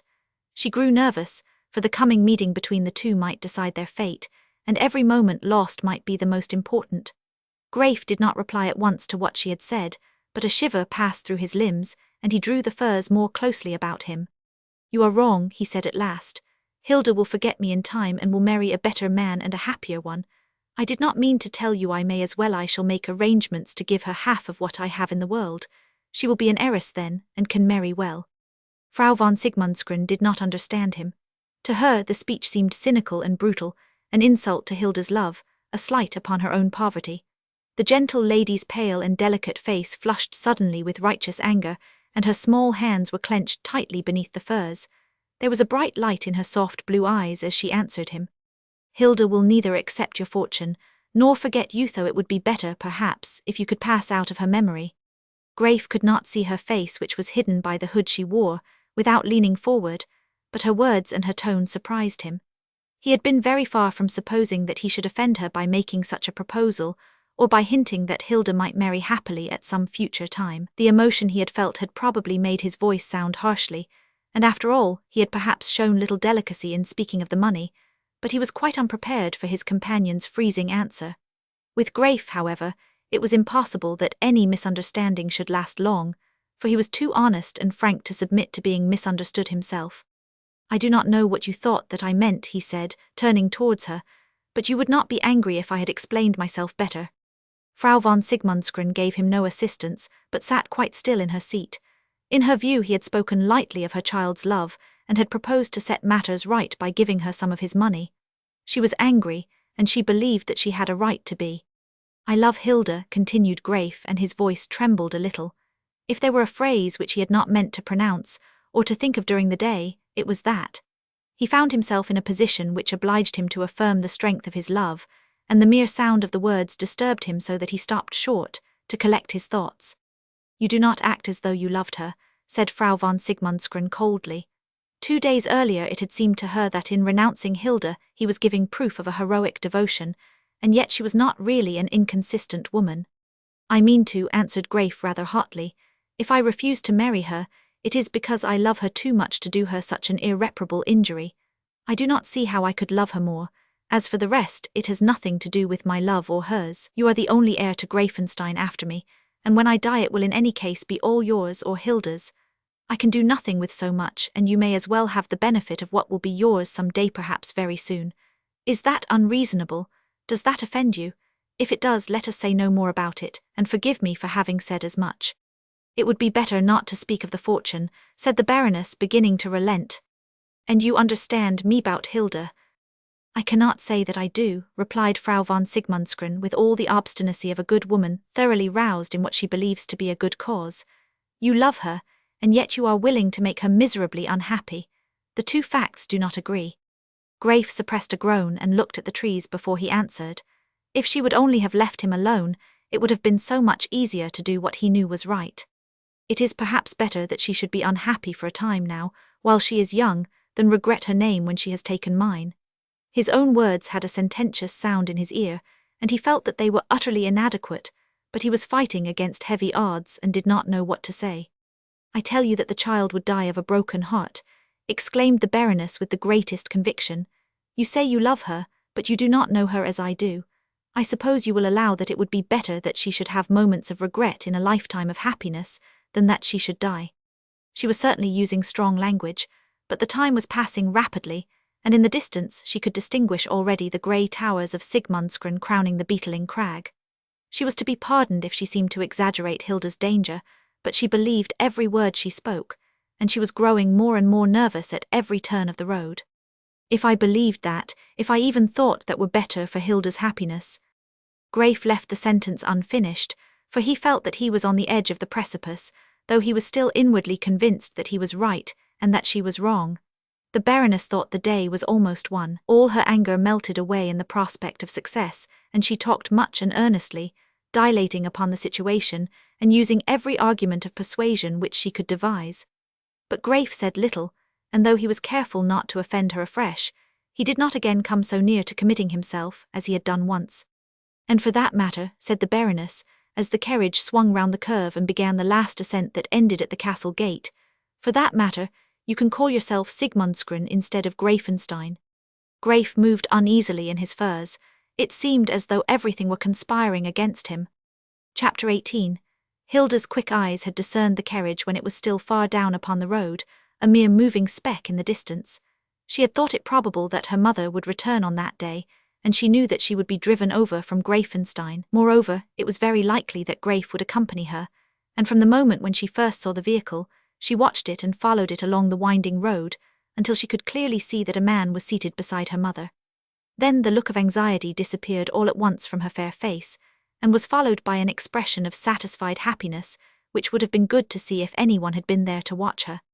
She was standing upon a high part of the half-ruined building, on the northern side, and a person looking up from the road below could have seen her tall figure in strong relief against the pale winter sky. She had dressed herself all in black, but a wide mantle of coarse grey woolen stuff, gathered into a hood at the top and drawn tightly round her against the biting wind, concealed all her figure, leaving only her face visible. Rough and poor as the material was, it became her well, better perhaps than the richest furs could have done. Its folds fell gracefully to her feet as she held the cloak closely about her, and the unbroken neutral tint showed her height more plainly, and set off the marvellous beauty of her skin with a better contrast than any brighter colour. Sigmundsgren had been very desolate and lonely during the last 2 days, since Hilda's mother had ridden away through the bitter night to do her duty in the house of death. Of course both Hilda and the faithful Burble had their occupations as usual, and talked over them when they were together, but the time had passed slowly and heavily. Hilda could form no clear conception of what had taken place, from the confused account of the groom who had brought the news. The idea that her uncle Greifenstein and her Aunt Clara were both dead, as well as another unknown gentleman who had been with them, was very dreadful. But Hilda knew so little of death that the story seemed melancholy and weird to her imagination rather than ghastly and vivid with realized horror. By no effort of her mind could she fancy how the 3 looked, for she had never seen anyone dead in her whole life. She had read of violent deeds in history, but they seemed more like ugly fairy stories than realities, and the tragedy of Greifenstein struck her in a very similar light. It was as though some strange evil genius had passed through the forest, scarce 20 miles from her home, destroying all that he found in his way. They were gone, suddenly, like the light of a candle extinguished, and she should never see them again. They had crossed the boundary into the wonderful land beyond, and perhaps from where they were now they could see her dreaming about them, and asking herself what that great change meant which only takes place once for each man and each woman in the world. Perhaps Hilda trembled at the heresy, but let her thoughts run on nevertheless, because after all it was only her imagination that was talking. Perhaps that was the end, and there was nothing beyond it. It would be infinitely horrible to be put out of existence altogether, without hope of any life at all afterwards. That might be what was meant by hell and outer darkness, but upon this point Hilda was not decided. She made up her mind, however, after a little more reflection, that the Greifensteins could not possibly have been bad enough to deserve to be put out entirely, though she frankly owned to herself that she had never liked her Aunt Clara. She was sorry for her now, at all events, and she wished that she had at least made an effort to be more fond of her. Hilda tried to decide what she should say to Graif when she met him. She never doubted that he would come to Sigmundsgren, and in her ignorance of formalities, she almost dared to hope that he would stay with her mother for a time. He would certainly not care to remain in Greifenstein for the present. If indeed he should wish to spend a few days with his relations, Hilda foresaw many and great difficulties, but she was surprised that such important household questions as those of bed and board for a possible guest should seem so insignificant when that guest was to be Graif himself. The real trouble lay in deciding what she should say. It was clear that she could not help looking pleased when he arrived, though it would be her duty to look somewhat sad and sorrowful. Of course she felt for him and he knew it, but he would perhaps expect her to show it very clearly in the first minute, and would be hurt if she even smiled. It was not easy not to smile when she saw Graif after a long separation. Perhaps the best way to look very mournful would be to think that he could not marry her for a long time now on account of the mourning. But then, Graif had finished his studies and would henceforth be always at home, which in Hilda's opinion would be almost the same thing as being married, provided she could see him all the time. Then she thought of that strange warning she had given him when they last parted. She had not understood why she spoke, and yet she had not been able to keep silence. Surely this could not be what was meant. Besides, it was superstitious to believe in such things, and she had been thoughtless in yielding to the impulse. Graif was safe at all events, and she supposed that everybody's parents must die some day, though not necessarily in such a strange way. Her own father had been killed too. Before she could know him. If she had known him, she would have loved him, as Graif had loved the old gentleman who was now dead. Hilda became aware that her reflections were growing more and more heartless, and that they did not help her at all, especially as she could not communicate them to Bärbel. She resolved not to reflect any more for the present, and applied herself diligently to her household occupations until the morning on which she expected her mother to return. And now she was not to be alone any longer, for the carriage was advancing up the hill, and she could plainly see Graif sitting beside the Baroness in the big carriage. She knew his fur cap, for it was the same he had worn last year. She gazed a few moments longer at the pair, regretting that she must be thought heartless if she waved her handkerchief as a signal of welcome, and then she swiftly descended the broken steps that led down into the house, closing as well as she could the crazy door of the turret, to keep out at least a little of the strong north wind. "Bärbel, Bärbel, Mama is coming with Herr Graif," she cried, before she was really within hearing of the room where Bärbel was at work. Her clear voice rang through the stone passages before her as she ran on, repeating the news until Bärbel answered her at last. "Is there anything for dinner?" asked Hilda breathlessly as she stood in the doorway. The grey-haired woman looked up from her sewing over her horn-rimmed glasses. She had a hard, good face with rough brows, sharp eyes, and a large mole upon her chin. She was spotlessly clean, and everything about her was supernaturally neat. She was broad-shouldered, rather bony than otherwise, and she moved as though nothing were any trouble which merely required exertion. "There are potatoes," she answered laconically, but a strangely genial, half-comical little smile was twitching at the corners of her solid mouth. "Nothing else? Oh, Bärbel, there must be something else." Hilda's voice was full of a sudden distress, and her face exhibited considerable dismay. "I shall find something," replied the other. "Better see first whether they are hungry. Poor Herr Graif will not eat much." "No, but only potatoes, Bärbel." "Potato dumplings are good things," observed the woman. "And fried potatoes with a stewed hare are better," she added after a pause. "Is there a hare, then? Oh, Bärbel, you dear old thing, how could you fright me in that way? Where did you get it? We have not had one for ever so long." "Waste-eye," answered Bärbel. Being interpreted, the name signifies Sebastian. "And Waste-eye must have got it by poaching." Hilda's face fell. "North Forester has given him a license this year, and I mended his breeches. There you have the whole history." Hilda's spirits revived immediately, and she broke into a merry laugh, just as the sound of the horses' bells was heard jingling in the castle-yard below the window. She ran down the stairs to meet her mother and Graif. The story of the hare and Waste-eye's breeches had almost chased away her good intentions to look appropriately sad. The hideous tragedy of the Greifensteins was very far from her simple young life. The great carriage swung round and drew up before the door of the hall, and Hilda was already standing upon the low steps. She had thrown back her hood when she had descended from the battlements, and had not replaced it. Her glorious hair looked like bright gold against the darkness of the hall behind her, and as the cloak fell from her on each side, the black of her dress suddenly threw out by contrast the brilliancy of her face. In another moment her mother and she were clasped in each other's arms, while Graif stood beside them on the steps. He closed his eyes for an instant, just as hers were turning toward him. This was the woman he had come to renounce. This was she whose love he could put away at a moment's notice for the sake of an idea. His heart beat violently and then stood still, so that he turned very pale. Her hand was already in his, and he scarcely dared to look at her.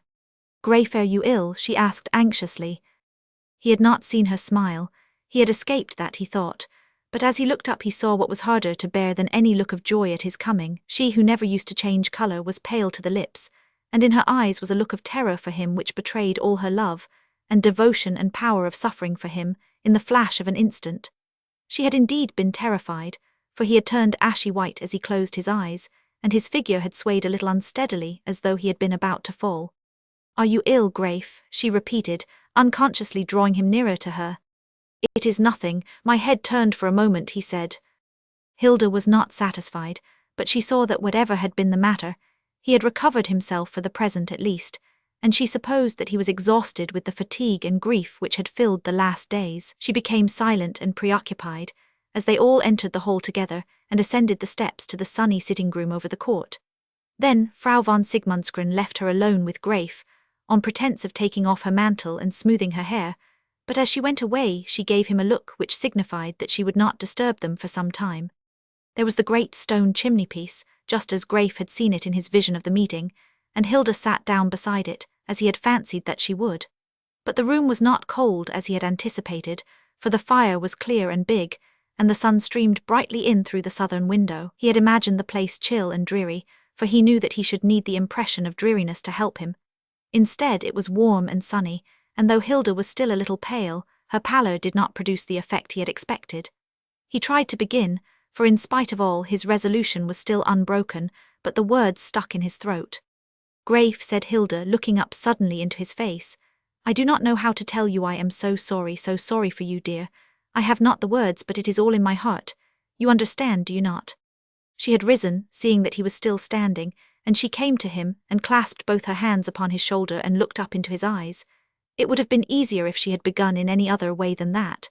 With her touch upon him, her eyes on his, her breath and soft voice so near, he could not play coldness, but he was strong still. His arms went round her swiftly and pressed her to him, and he kissed her as he had never kissed her before, 3 times in quick succession. Then he gently led her back to her chair and returned to his own place, standing as he had meant to do, to give himself more courage. She submitted wonderingly without understanding why he made her sit down, and for a few seconds neither spoke. At last he turned away from her and began to talk, looking at the window to avoid her eyes. Hilda, a very terrible thing has happened, and I must explain it to you, in order that you may comprehend what I must do. Will you promise me to listen patiently, and to forgive me beforehand for all I am going to say? Yes, answered the young girl rather faintly. The strong presentiment of evil had come upon her again, as it had come that day when he was leaving Greifenstein. She bent her head and covered her eyes with her hand, as though not to see the blow that was to descend, though she must feel its weight. It was all instinctive, for not the faintest thought of what he was going to say could ever have suggested itself to her mind. Yes, said Grafe, it is very terrible, but I have come here to say it, and I must say it all. You know what has happened. My poor mother is dead, and those who murdered her have killed themselves as me father and his half-brother. You did not know that I had an uncle. Hilda shook her head, looking up for a moment. He was a bad man too, continued Grafe. He had been an officer and had betrayed his trust in the times of revolution, was sentenced and imprisoned. He escaped from the fortress, made his way to South America, and lived there for 40 years in exile until the amnesty was proclaimed. He was not Greifenstein, he was Rieseneck, half-brother to my father by the mother's side and younger than he. That was bad enough, however. It was the reason why my father lived here in the forest so quietly. He was afraid that people would remember he was Rieseneck's brother. You see, the affair made a great noise at the time. Your mother knows all about it. Well, it was hard enough, as I say, to have such a disgrace in the family. We did not know that Rieseneck had a son. I found that my best friend his name is Rexishe. How strange, exclaimed Hilda. Why is his name Rex? It is not exactly. He and his father called themselves so in order not to be identified. It was almost necessary for Themas, it may be for me now. For you, asked Hilda in the utmost astonishment, you would change your name. We. Grafe stared at her. She seemed not to understand at all, and yet he had gone into Rieseneck's story merely to make his own seem more terrible by comparison. You must know that in the world, such calamities as have befallen me leave a mark, a stain even upon the innocent, said Grafe. The world looks askance at the sons of murderers. And are you afraid of the world, Grafe? Asked Hilda. That is not like you. For the Riesenecks, well, I understand, was disgraced, condemned, imprisoned. But you, It is like a dreadful story of the Dark Ages, but there is no shame in it, nothing to be ashamed of. It is terrible, awful, appalling, but you can hold your head as high as anyone. Do you suppose it is the first tragedy that ever occurred in your family or in mine? Did not old Sigmund strangle his own brother with his hands, here in this house, 700 years ago, and am I ashamed to call him my forefather? That is very different from what has happened to me, answered Grafe. You cannot understand, but the world judges according to its light. If I, the son of a man who murdered his wife and killed himself, were to present myself to any man of my own rank, and ask him for his daughter in marriage, I should receive a refusal, and perhaps an indignant one. I am not considered a fit person to marry an innocent girl of my class. I am stamped with a stained name, branded with the sign of others' crimes, ruined before my life is begun, cut off from happiness, from ambition, from you, O Hilda. That is what I came to tell you. I have spoken very badly, it is best to say it clearly. My beloved, this has taken you from me and me from you, and has cast me adrift from all that remained, from the greatest and best of all. If I could dare to marry you now, to give you my miserable name, to take you to the home that is darkened by so many deaths, I should be the last and lowest of men. It is of no use, for I feel it the only honourable thing left for me to do in so much dishonour is to leave you for ever and at once. If I were willing still to make you my wife, you ought to despise me, and trample the memory of my love under foot as a vile thing. Oh, Hilda, Hilda, it is death to me, but it is best for you. The blow had fallen, and Hilda sat quite still in her place, covering her eyes with one hand, as she had done at first. All through his long preamble, she had felt that there was something dreadful to come, and now it had come indeed, in the shape she least expected, in the shape which of all others she would most have feared. She did not move, but the soft, fresh colour faded from her face, till it was whiter than the white hand she held before it. Grafe looked at her, and his head swam. He thought neither of her suffering nor of his own, as the words came fast and incoherent from his pale lips. He went on, insisting, repeating, lamenting with the vehemence of a passionate man who has overcome all that is gentlest in himself, and takes a savage delight in rending his own wounds. It is done, and you know now, he cried bitterly. I have fought against myself, against everyone, to do this thing, though you think it is easy to give up such a love as you have been to me. And yet I would not take you, no, not if you pursued me across the world. What right have I to you? The right of loving better than anything God has made was ever loved before. It is gone, that right, gone with my name, gone with all I once was, buried with my father and my mother in the old place beyond Greifenstein. Right, I have no rights any longer, neither to love, nor to hate, nor to be happy in the thought of love, nor of Hilda. And yet in all the years to come you will be with me. I cannot give up the right to remember you, and to think of your dear eyes. Ah, if it were but my own fault, how easy it would be to bear.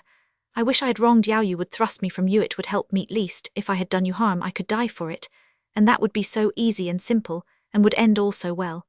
I wish I had done some hideous, nameless deed with my own hands, that I might be driven out by men, and forced to leave you by others stronger than I.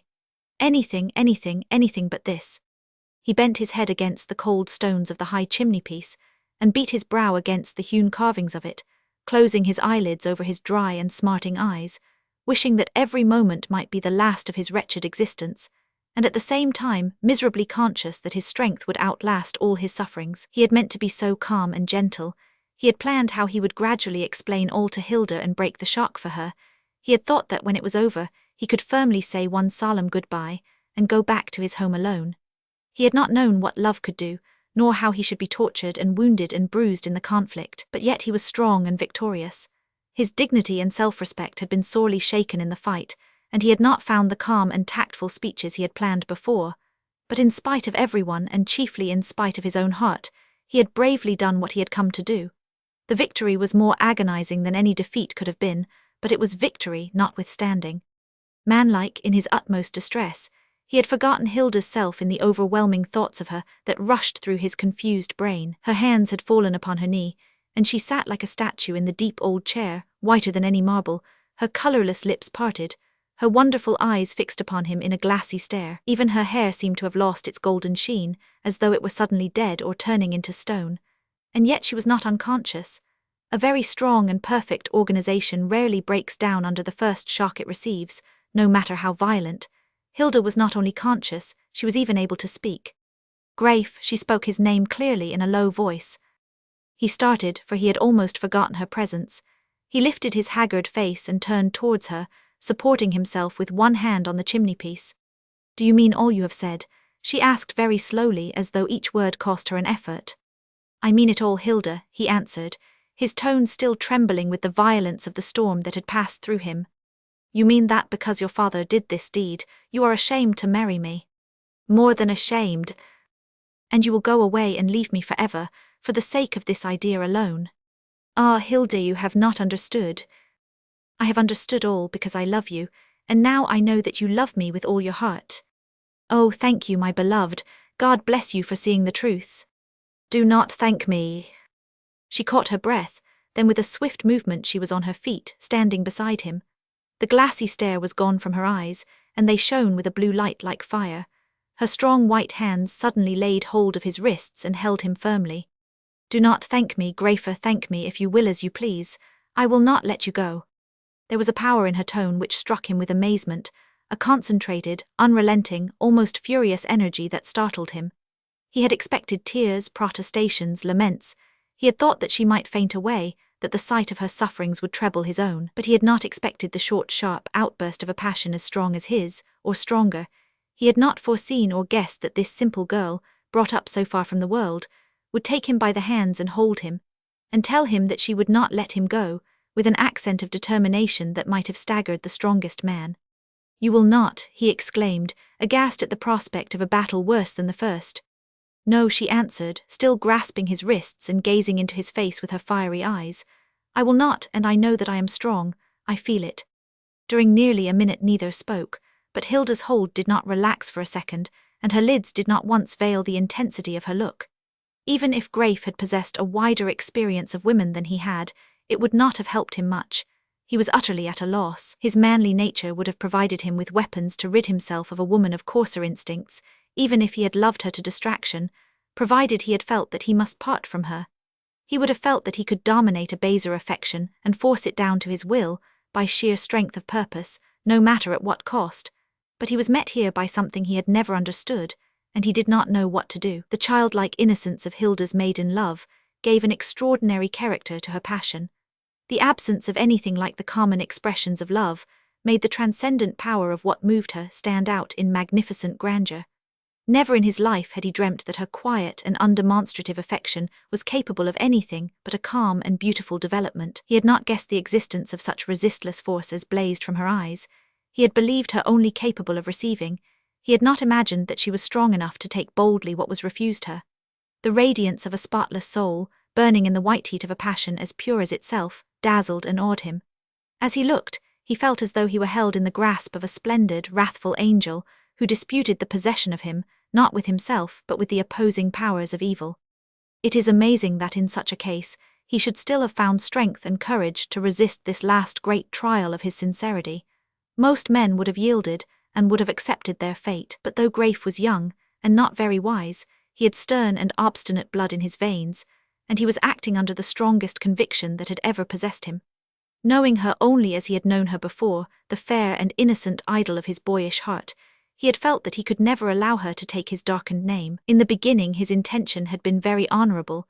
In his struggle with himself it had grown high and chivalrous, but in the face of such opposition as he met from her mother and now from herself, it had assumed proportions that bordered upon the grotesque. And yet as he looked now upon her noble face, illuminated and radiant with a beauty almost too pure for him to understand, he felt even more than before that such a creature could never be allowed to ally herself with one whose name was a reproach among men.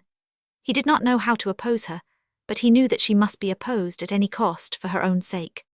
His eyes fell before her gaze, and his hands trembled nervously in her grasp, so that she began to think that he was yielding, whereas he was in reality making a supreme effort to concentrate his courage and to keep the mastery of himself. While he seemed to be sinking to her will, he was gathering his strength, saying in his heart that if he lost this battle he should never hold up his head again.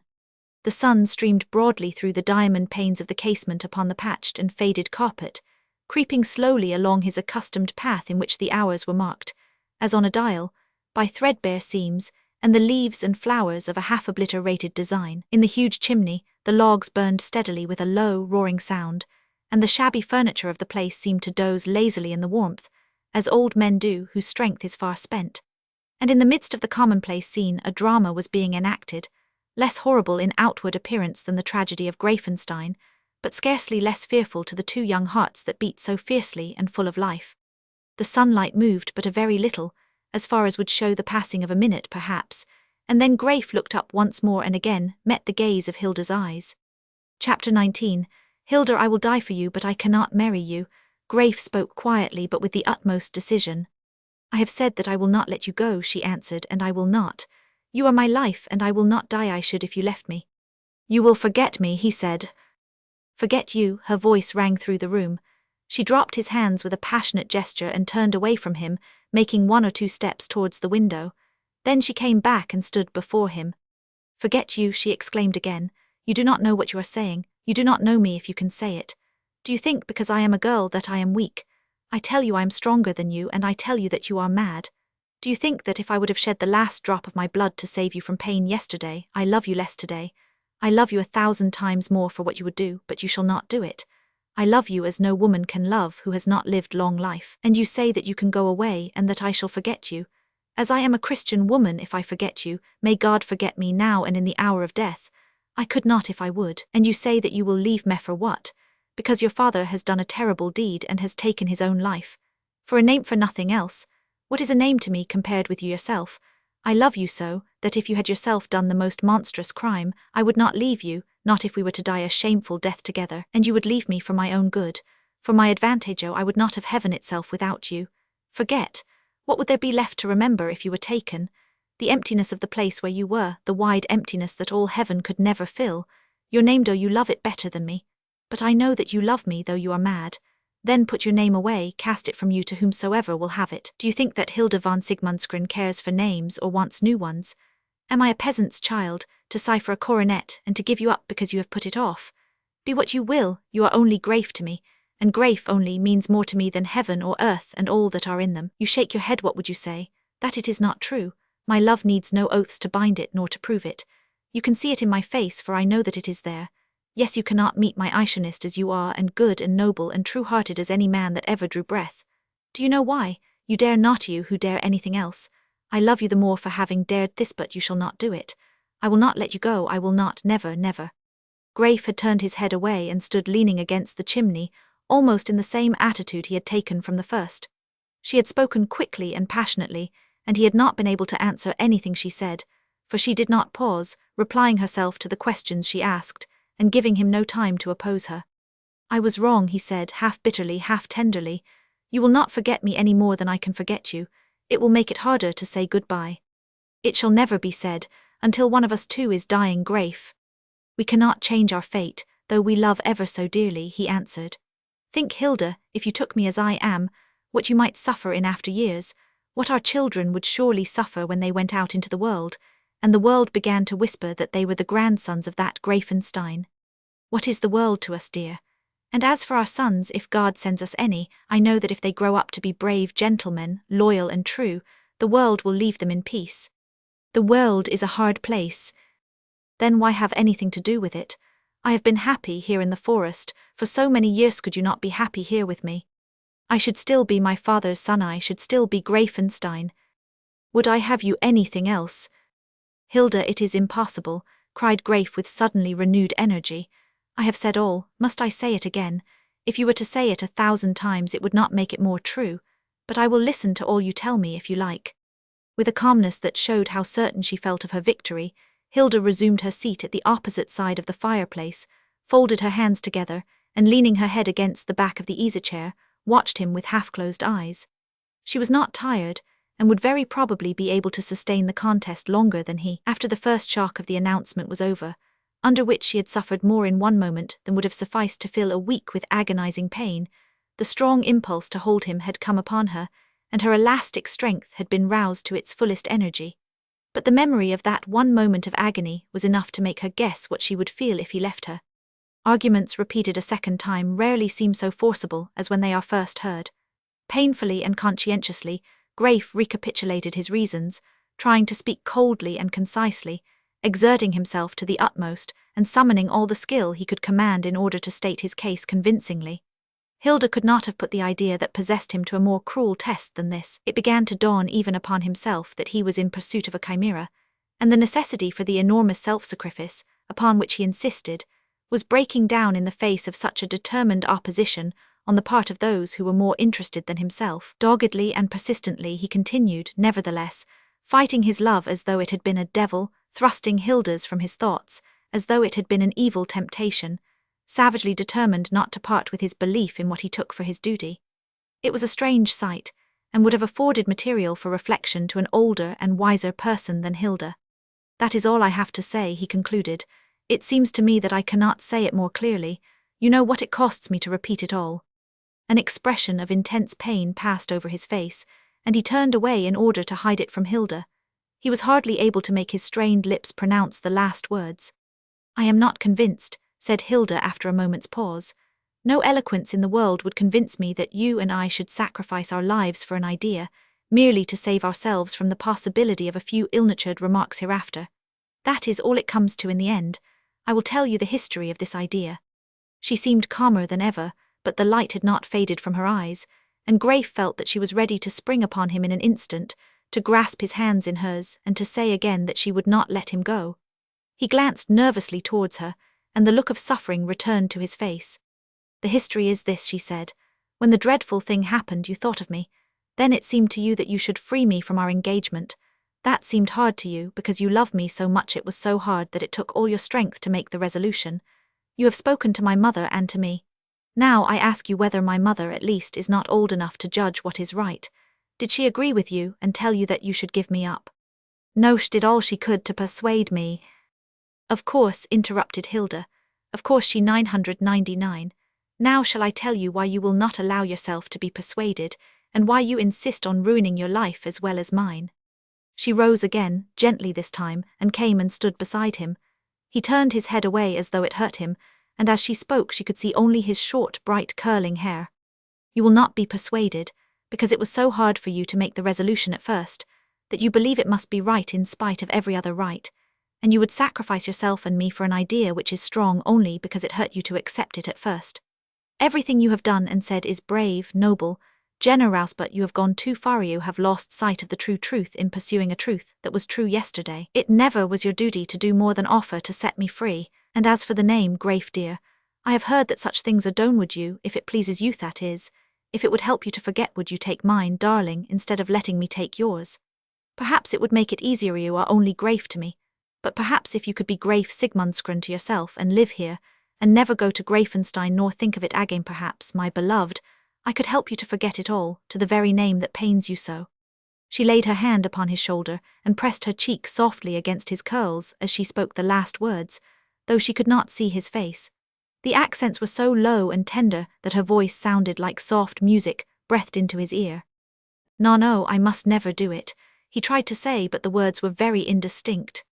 Hilda felt him move nervously, and she saw that he was grasping the chimney-piece with both hands as though to support himself by it. In another moment his broad shoulders seemed to heave and then shrink together. He staggered and almost fell to the ground, though Hilda did her best to hold him. With a great effort he gained the chair in which she had sat and fell back in it.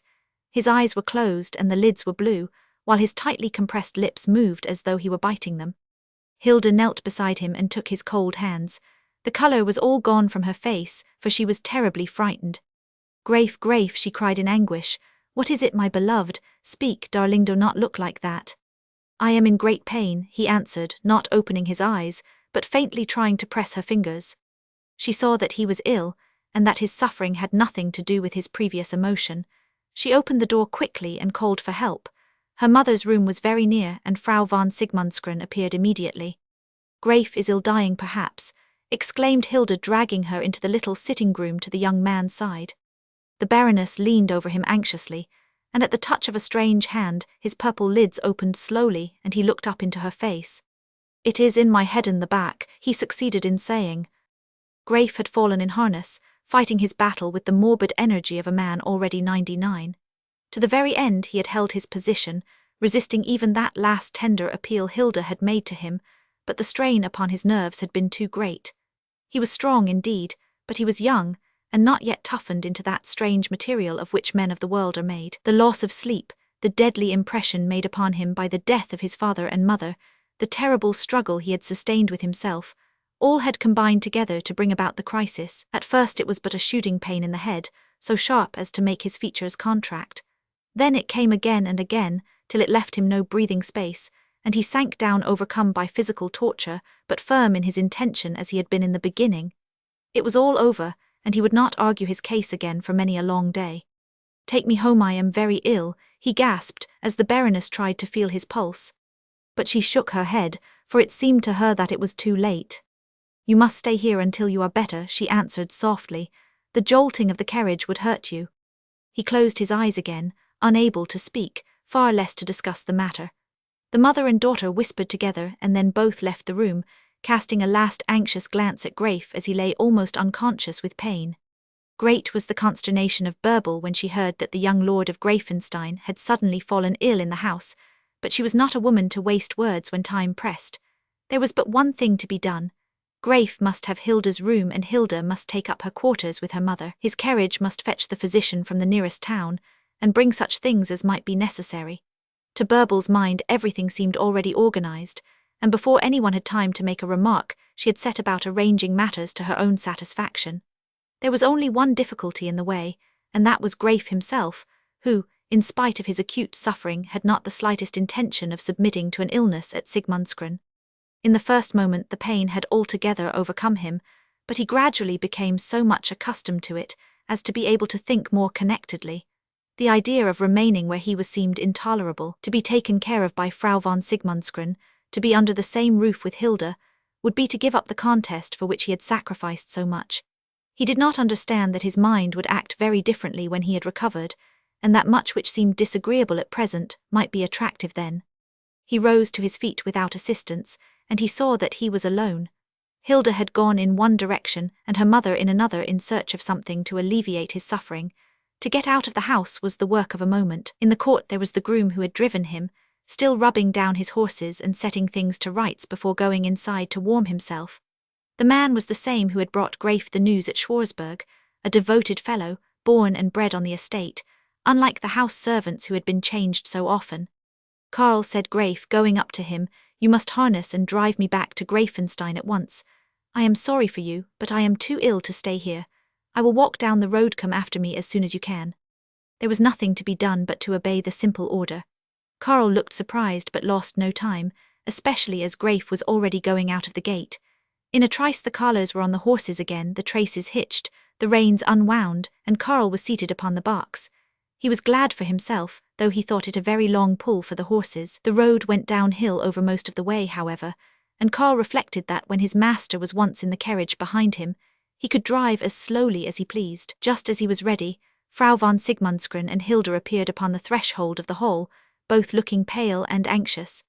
They had found Graif gone from the sitting-room, and had at first imagined that he had lost his way in the house. But Hilda's quick ears caught the sounds that came from the court, and she knew that the groom was putting the horses in. "What is that?" asked Hilda, addressing the groom. "Why have you harnessed again?" "The merciful Lord has ordered it," returned Karl, lifting his military cap with one hand while he held the reins with the other. "The merciful Lord has walked down the road, and I am to overtake him." Therewith Karl turned his pair neatly, and the horses trotted slowly towards the gate. "Stop, stop," cried Hilda, running down the steps and following him, while her mother came after her more slowly. Karl drew up and looked back. "Herr von Greifenstein is very ill," the girl said. "He will never be able to drive alone so far. Indeed, he ought to stay here, and you should go for the doctor." She was so much confused that she hardly knew what to say when her mother joined her, calmer and more sensible. "You say that he went out of the gate. How long ago?" inquired the elder lady. "It may be 5 minutes. Did he say anything besides ordering the carriage?" "He said he was ill and must go home at once, and that he was sorry for me." Frau von Sigmundsgren hesitated. It was clear that Graif had not been so ill as she had at first supposed, or he could not have walked out alone, ordered the carriage and gone on without support. Karl interrupted her meditations. "Merciful ladyships, forgive me," he observed, "but if he walks farther he will be more 99. He gathered the reins and prepared to move on.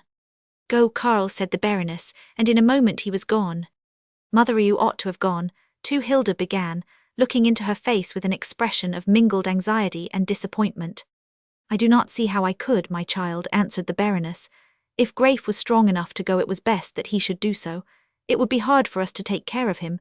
He has his cousin at Greifenstein, and they can send for me if he is worse. Besides, she hesitated and stopped. "What?" asked Hilda anxiously. He showed good sense, since he was able to go. It is not the custom in the world for young men to make long visits in such cases. The world," exclaimed Hilda wearily. "I have heard so much of the world this morning. Mother, he will not send for you. We shall not know how he is." "I will take care that we may know," answered the Baroness quietly. "He is young and very strong.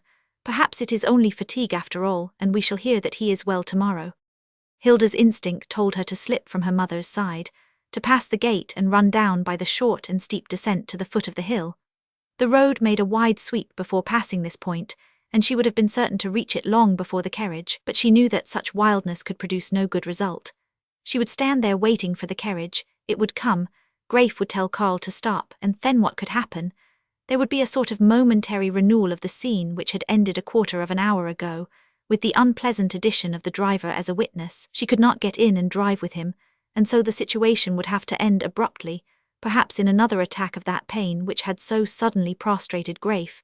It was very hard that he should have escaped in this way, and nothing but his suffering could excuse his conduct, but to have him return now would be almost worse. After all, Hilda was woman enough to know that she had got the best of the argument at the last, and that Graif's abrupt departure looked very much like a precipitate flight. She knew also that he loved her, and that it would be impossible for him to leave the country without seeing her again.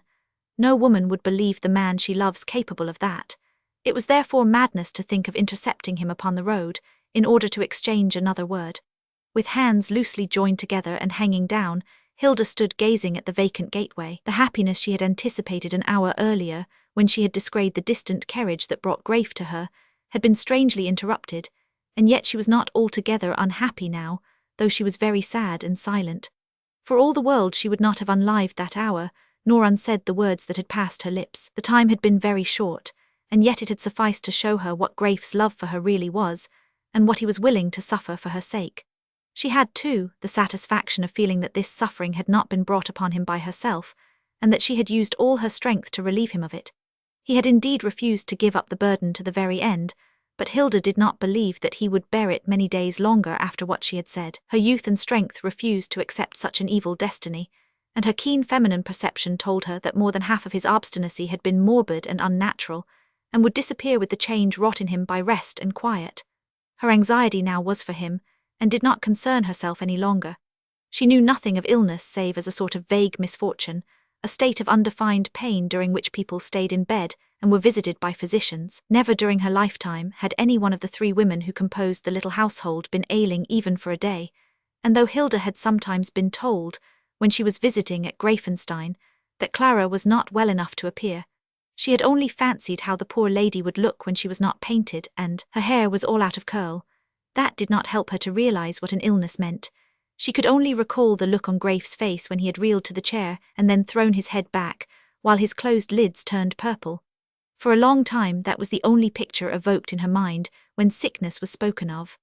Frau von Sigmundsgren looked at her daughter without understanding her thoughts.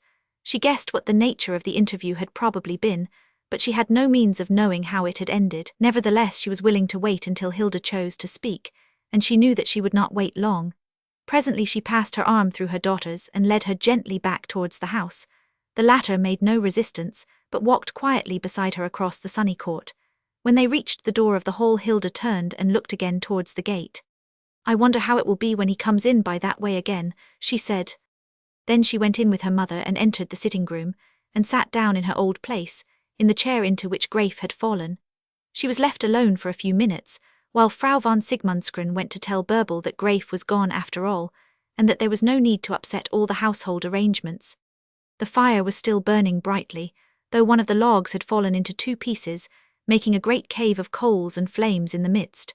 The slow sun had not crept as far as the next threadbare seam upon the faded carpet. The room was the same as it had been a quarter of an hour earlier. Hilda thought of all that had happened while that log was being burned through, and while the bright sunlight had moved across that narrow space. She spread her white hands to the blaze and looked at the red glare between her fingers. She was not altogether as calm as she looked, but she was certainly far less moved than might have been expected. There was a solidity about her nerves that would have driven to despair the morbid worshippers of the decadent school of romance, a natural force which made it very hard to understand her. Womanly she undoubtedly was, but of that type in woman which is rarely seen in cities and not often in the country. There is a hopefulness inherent in perfect physical organizations that have never been strained by unnatural means, which makes them seem hard and unfeeling to weaker natures. They have a way of sitting still without betraying their thoughts, when they are not called upon to act, which produces the impression that they feel nothing and care for nothing but themselves. It is only in great moments that they are seen at their best, and that their overpowering strength in action excites wonder. They show none of those constant changes that belong to very nervous people and make them interesting as studies of sensibility. Their faces do not reflect the light and shade of every passing circumstance. Their voices are not full of quickly contrasted intonations which tell more than words themselves. They do not blush and turn pale at every suggestion of happiness or unhappiness to themselves. Everyday speeches do not raise in their minds quick trains of association, linked and running on like an ascending scale in music, to culminate in a little moment of emotion, in a little flutter of the heart, half pleasant, half painful. Their strong pulses beat quietly in an unvarying rhythm. The full and even flow of blood maintains a soft color in their fresh faces. When they are tired, they sleep. When they are awake, they are rarely tired. What they could do yesterday, they can do as well today, and they feel that they will be able to do the same tomorrow. They never feel those sharp thrusts close to the heart that tell us how quickly one thrust a little sharper than the others would end all. They do not lie awake in the hours of the night, counting the blows of the cruel little hammer that beats its prison to pieces at last, and is broken in the ruin of the breast that confined it. And the world counts it all to them for dullness and lack of delicate feeling, with little discernment and less justice, until the day when it sees them roused by such passions as alone can rouse them, or suffering such deadly pain as only the strongest can live to suffer. The Baroness came back in a few minutes and stood beside Hilda, laying her hand upon her daughter's forehead and bending down. "What did he say to you, child?" she asked. "He said that he would not marry me, because it would be a shame that I should be called Greifenstein after what has happened." "That was what he told me," replied her mother, leaving her and taking up a piece of needlework that lay on the table. She could not be idle. "That was what he told me," she repeated thoughtfully, "and I answered that he was mistaken." "He said you had done your best to persuade him," said Hilda, and then relapsed into silence. "Do you know what I did?" she asked presently. "I suppose you told him that you did not care for such things as names." "Yes, I said that, but I took his hands and I told him that I would not let him go. I think I was very angry at something, but not at him." Frau von Sigmundsgren laid her work upon her knees and looked at the young girl attentively for some seconds. "Was I wrong?" Hilda asked, turning round as she felt her mother's gaze upon her. "No, I do not see that it was wrong, but I think I should have acted differently. I think I would have tried to make him see well, I never was like you. I am sorry. I would do anything to be like you, mother dear." "You need not be sorry, child.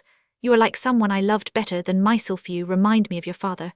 And what did Grafe say to that?" "He refused to the very last. Then he had that pain in his head, and I thought he was going to die. You know the rest. Oh, mother, what will become of him, and when shall we see him again?" "I do not know when we shall see him, dear, but I do not think he will be very 99. When a man has the strength to do what he has just done, and go away on foot as he went, he is not in a dangerous state." Frau von Sigmundsgren resumed her needlework and did not speak again for a long time. She had found time to think, and Grafe's conduct was strange in her eyes. Chapter 20.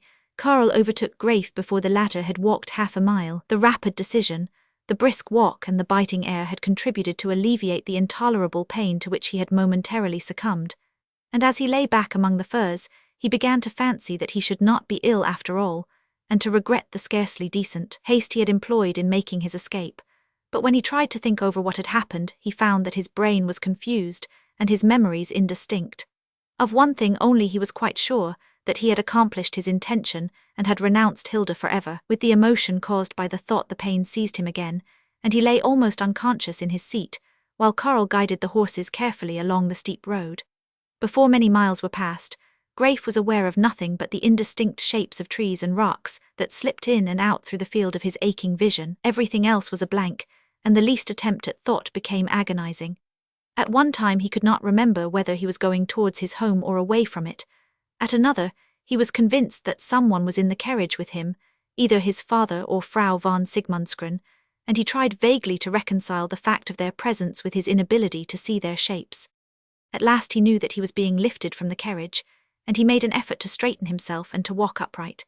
but strong arms were round him and bore him through bright halls where the low sun shot in level rays through stained windows, and along broad dim corridors that seemed as though they would never end, until at last he was laid upon a bed in a warm room. There, all at once, as in a dream, he recognized Rex, who was standing beside him and holding his hand. "I must be ill, after all," he said faintly. "Very," answered Rex. "Do you know me? Can you tell me what has happened to you?" Grafe stared at him for a few seconds, and then answered with an effort. "I have done it," he said, and closed his eyes. After that he was conscious of nothing more, neither of daylight nor of darkness, neither of solitude nor of the presence of Rex, and of those who helped him in his incessant care. A day passed, and another. One physician came, then two, and then a great authority was summoned and installed himself in the castle, and visited the sick man 6 times during the day, and feasted royally in the meanwhile, after the manner of great authorities, who have an amazing discernment in regard to the good things of this life, as well as an astonishing capacity for enjoying them. All manner of things were done to Grafe of which he never knew anything. He had ice upon his head and burning leaves of mustard on his feet.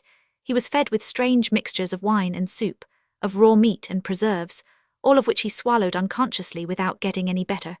Still he tossed and raved and moaned and laughed and cried like a child and howled like a madman. The great authority shook his head and pensively drank the old burgundy that was set before him, partaking of a delicate slice of game between one sip and another, and thoughtfully cropping the heads of the forced asparagus when he was tired of the venison.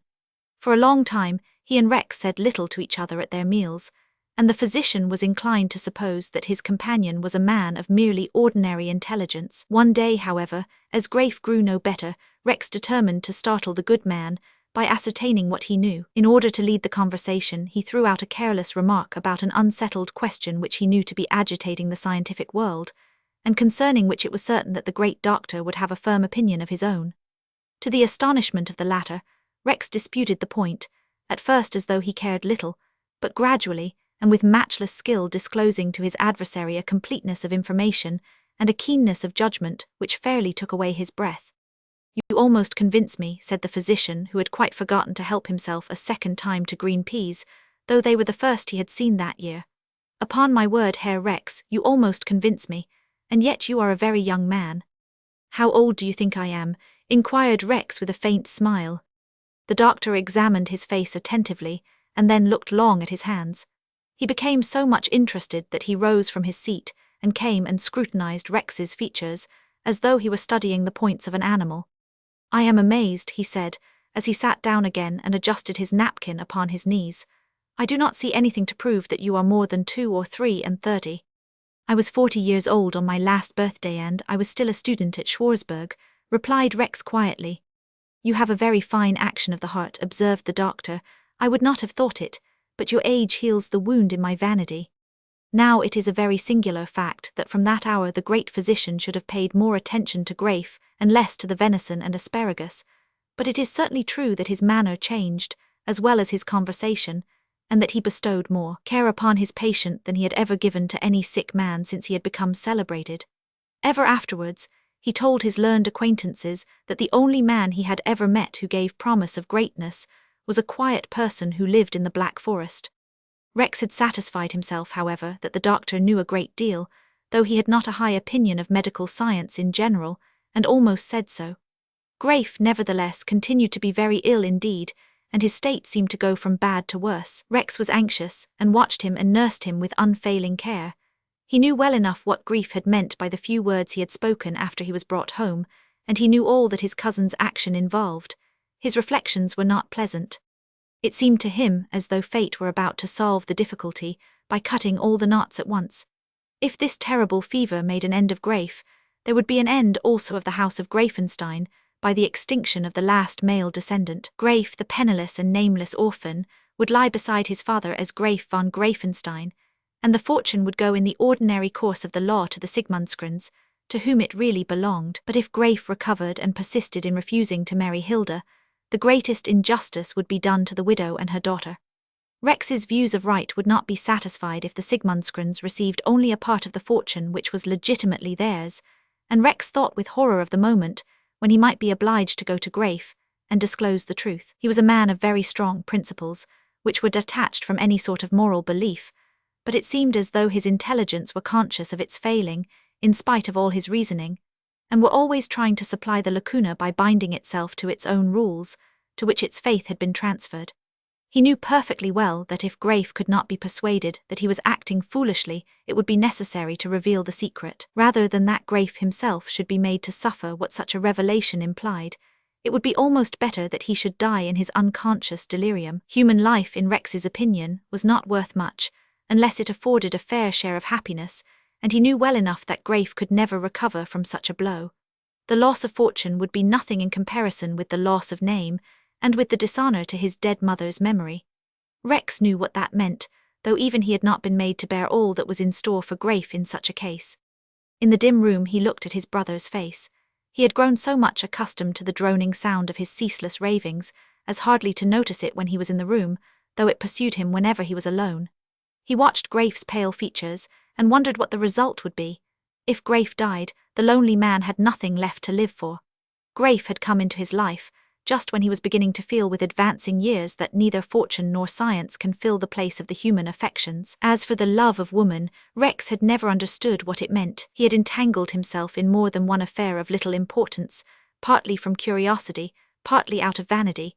But in his experience he had never found a companion in any woman, nor had he ever known one whom he would not have left at a moment's notice for the sake of any one out of half a dozen occupations and amusements which pleased him better than love-making.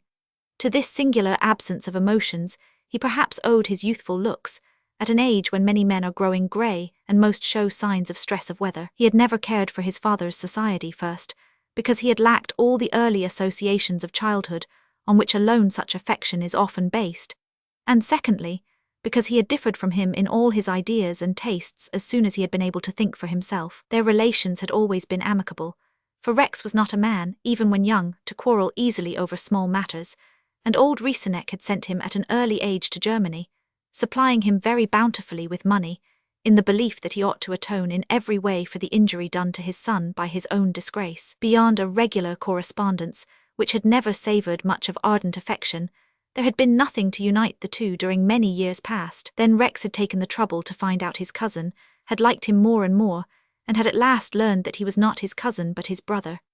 Now, as he saw him lying there between life and death, he admitted to himself that he loved him, and that he took the trouble to remain alive merely for his sake.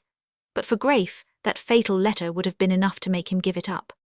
In truth, the life which Rex had condescended to leave in himself did not promise well. The physician did his best, which was as good as any man's when he chose that it should be, but Graif was daily losing strength, and the inflammation of the brain showed no signs of disappearing. It is probable that if he had been thrown with any other companion than Rex, the great doctor would have shaken his head, and would have announced that there was very little hope. But Rex acted upon him as a stimulant, and his impenetrable, stony eyes made the physician feel as though his whole reputation were at stake.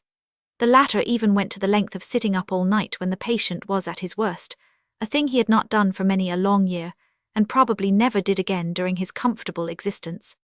Graif was going to die. The doctor had very little doubt of it. In all his experience he had never known such an obstinate case of meningitis in a man so young and so strong. The grey morning dawned and found him and Rex standing upon each side of the bed that looked unnaturally white in the gloom. Still, Graif was alive, though his moaning had grown very faint, and his strength was almost gone. Rex held his breath every now and then, as the sound ceased, fearing lest every moment should be the last. The doctor tried to make out the time without carrying his watch to the nightlight, failed and returned it to his pocket with a half-suppressed sigh. He had done all that he could, and yet Rex's stony eyes were fixed on him in the early twilight, and his reputation was at stake. He knew that the thread might break at any moment, but he believed that if Graif lived until sunrise, he would live until noon, and die about 3 o'clock in the day. "Herr Rex," he said quietly, "I think you had better send for Frau von Sigmundsgren, if she would wish to see him. You told me he had no other relation near." Rex's head fell forward upon his breast as though he had received a blow, though he had known all through the night that this morning might be the last, and the doctor had told him nothing unexpected. A moment later he left the room quietly. He was met by a servant before he had gone far. "Tell Karl to put in the Trakehner stallions and drive to Sigmundsgren as fast as they can go. He must bring back the Baroness before noon. Your master is dying." He would have turned away, but the man detained him with a question he did not hear at first. What did you say? He asked. A messenger has just come from Sigmundsgren to inquire, the servant said. I will see him. Give the order to Carl quickly, said Rex. In the hall a queer-looking man was brought to him. He was one of those thin, wiry, dark and straight-haired men of the forest who seemed to belong to a race not German, whatever it may be. He wore patched leather breeches, from the side pocket of which protruded the horn handle of his long knife. His legs were bare, his shirt open at the neck, his waistcoat with silver buttons was flung carelessly over one shoulder, and a small fur cap was thrust back from his forehead, upon which a few drops of perspiration were visible. His small and piercing eyes met Rex's boldly. The Baroness sent me to know how the young gentleman was, he said, speaking in the Swabian dialect. Herr von Greifenstein is dying, answered Rex gravely. Then I had better go and tell her so, said the man calmly, though his face fell at the bad news. He was already turning away when Rex stopped him. Have you come on foot? He asked, looking curiously at a fellow who could run over from Sigmundsgren and go back almost without taking breath. Of course, was the answer. Then you can go home in the carriage. I have just ordered it. Give him something to eat quickly, he added, turning to the servant, before Carl is ready. I shall be there before your carriage, observed the man carelessly, especially if you will give me a drink of cherry spirits. Before the carriage? Not if I stay here, said the other, but I can beat your horses by half an hour at least. What is your name? Asked Rex while the servant was gone for the drink. Waste. Sebastian, I suppose. The man shrugged his shoulders, as though to say that he did not care for such a civilized appellation. Rex took out his purse and gave him a gold piece, a generosity elicited by his admiration for the fellow's powers. Take that, Waste, and here is your liquor. Waste nodded carelessly, slipped the money into his waistcoat pocket, drank a quarter of the bottle of cherry spirits at a draught, and touching his cap was out of the door before Rex could speak again. Did you ever see that fellow before? Rex asked of the servant. No, sir, the man answered rather stiffly. I am not from these parts. Rex returned to Graif's room with a heavy heart, and found the physician standing where he had left him, waiting for the sunrise. They both sat down in silence, watching the face of the dying man and listening to his breathing. There was nothing to be done, save to try and make him swallow some nourishment once in a quarter of an hour. The dawn brightened slowly, until a soft pink light was reflected from the snow outside upon the ceiling of the room. It was midwinter still, and the nights were long and the days short, the sun rising almost as late as possible and setting suddenly again when the day seemed only half over. When at last the level eastern rays shot into the chamber, Rex and the doctor rose and looked at their patient. He was breathing still, very faintly, and apparently without pain. There is a possibility still, said Rex in a low voice. The physician glanced at him and suppressed a professional shrug of the shoulders. We shall see what happens at noon, he answered, but the tone of his voice was skeptical. To tell the truth, he believed that there was no longer any hope whatever, and so far as any such chance was concerned, he would almost have risked going home at once. Nevertheless, he determined to stay to the very last, partly because his reputation was at stake, partly out of curiosity to watch Rex at the supreme moment. He suspected that the latter was in some way profoundly interested in the question of Graif's life, though he found it quite impossible to make sure whether his anxiety proceeded from affection or from some more selfish motive. For the present, however, he left Rex to himself and went to his own room to rest an hour or two. The time passed very slowly. Rex's nerves were as firm as the rest of his singularly well-knit constitution, and he was never weary of fulfilling the mechanical duties of a nurse, which he had refused to relinquish during 12 hours at least of each day, though he was obliged to give his place to an assistant during the remainder of the time. In order not to be idle as he sat beside the bed, Rex drew figures and made calculations in his pocketbook. He seemed to derive considerable satisfaction from his occupation, for he looked more hopefully at Graif each time he raised his head, though the latter's condition showed no apparent change. His consolation was in reality only transitory, for when the clock at last struck 12 and he laid his work definitely aside, it seemed to him that he had been dreaming and that the case was more desperate than ever. The physician returned and stood beside him, but he looked at Rex more often than at Graif. At last he laid his hand upon the younger man's arm and led him away from the bedside, towards the open window. Herr Rex, I would say a word to you. I firmly believe that your cousin will die in a few minutes. He spoke in a whisper, and Rex bent his head, for he thought his companion was right. I have a theory, continued the doctor, that people who are dying are far more conscious of what passes around them than is commonly supposed. It may be true or it may not. Let us at all events be careful of what we say to each other." Rex nodded gravely, and they returned to the side of the dying man. It was just midday, and Graif was lying on his back with his eyes open. The physician bent down and laid his ear to the heart. When he raised his head again, he looked about the room, somewhat nervously avoiding Rex's eyes. All at once his attention was arrested by the sound of running feet outside, and he glanced quickly at his companion, who had also heard the noise. It was the supreme moment, for Graif's consciousness had returned. As often happens at the moment of death, a violent physical struggle began. The light returned to his eyes and the strength to his limbs. He raised himself upon his hands and sat up, while the doctor supported him with one arm, and with a quick movement put brandy to his lips. It was the work of an instant, and it all happened while Rex was crossing the room. Suddenly, as the doctor watched him, his eyes fixed themselves. In the next instant he thought their light would break, and the body he supported would collapse and fall back forever. It was the last gasp. Then a ringing voice broke the silence just as Rex had his hand upon the latch. I tell Yao his mine." The door was flung wide open, and a woman entered the room. Rex had a strange impression of golden hair and gleaming eyes passing him like a flash, like the leap of a lioness springing to defend her young. The doctor looked up in astonishment. Before he could help himself, he was thrust ruthlessly aside, and Graif was in other arms than his. Hilda bent down as she held him. The fixed stare changed, while the doctor was craning his neck to see what would happen, but the light did not go out, nor did the pupils turn white and dead. "Hilda, Hilda, Hilda," his voice was faint but clear. One moment longer he gazed into her face and then sank quietly back upon her arm with a smile upon his parted lips, his fingers seeking her hand until they lay quite still in hers. He was so quiet that Hilda was terrified. With a low and piteous moan, she sank upon her knees beside the bed. It was a cry like nothing those present had ever heard. The physician understood and bent down to her. "I think we had better be very quiet," he said. "You will frighten him." Hilda stared wildly into his face, and saw there an expression that transfixed her with astonishment. Slowly, as though not daring to face the sight, she turned her eyes towards Graif. There was a faint colour in his sunken cheeks, and he was breathing regularly. Hilda pressed her hands to her breast with all her might to smother the cry of joy that almost broke her heart. The Baroness was standing at the foot of the bed with Rex, unconscious of the tears that streamed from her eyes, her hands clasped before her as though in prayer. She looked like the figure of a sainted woman of old. As for Rex himself, he was trembling a little and was conscious that if he had attempted to speak, he would not have heard his own voice. But otherwise his outward demeanour betrayed nothing of what was passing within him. He knew as well as the physician that Graif had survived the most dangerous moment, and that he would in all probability recover.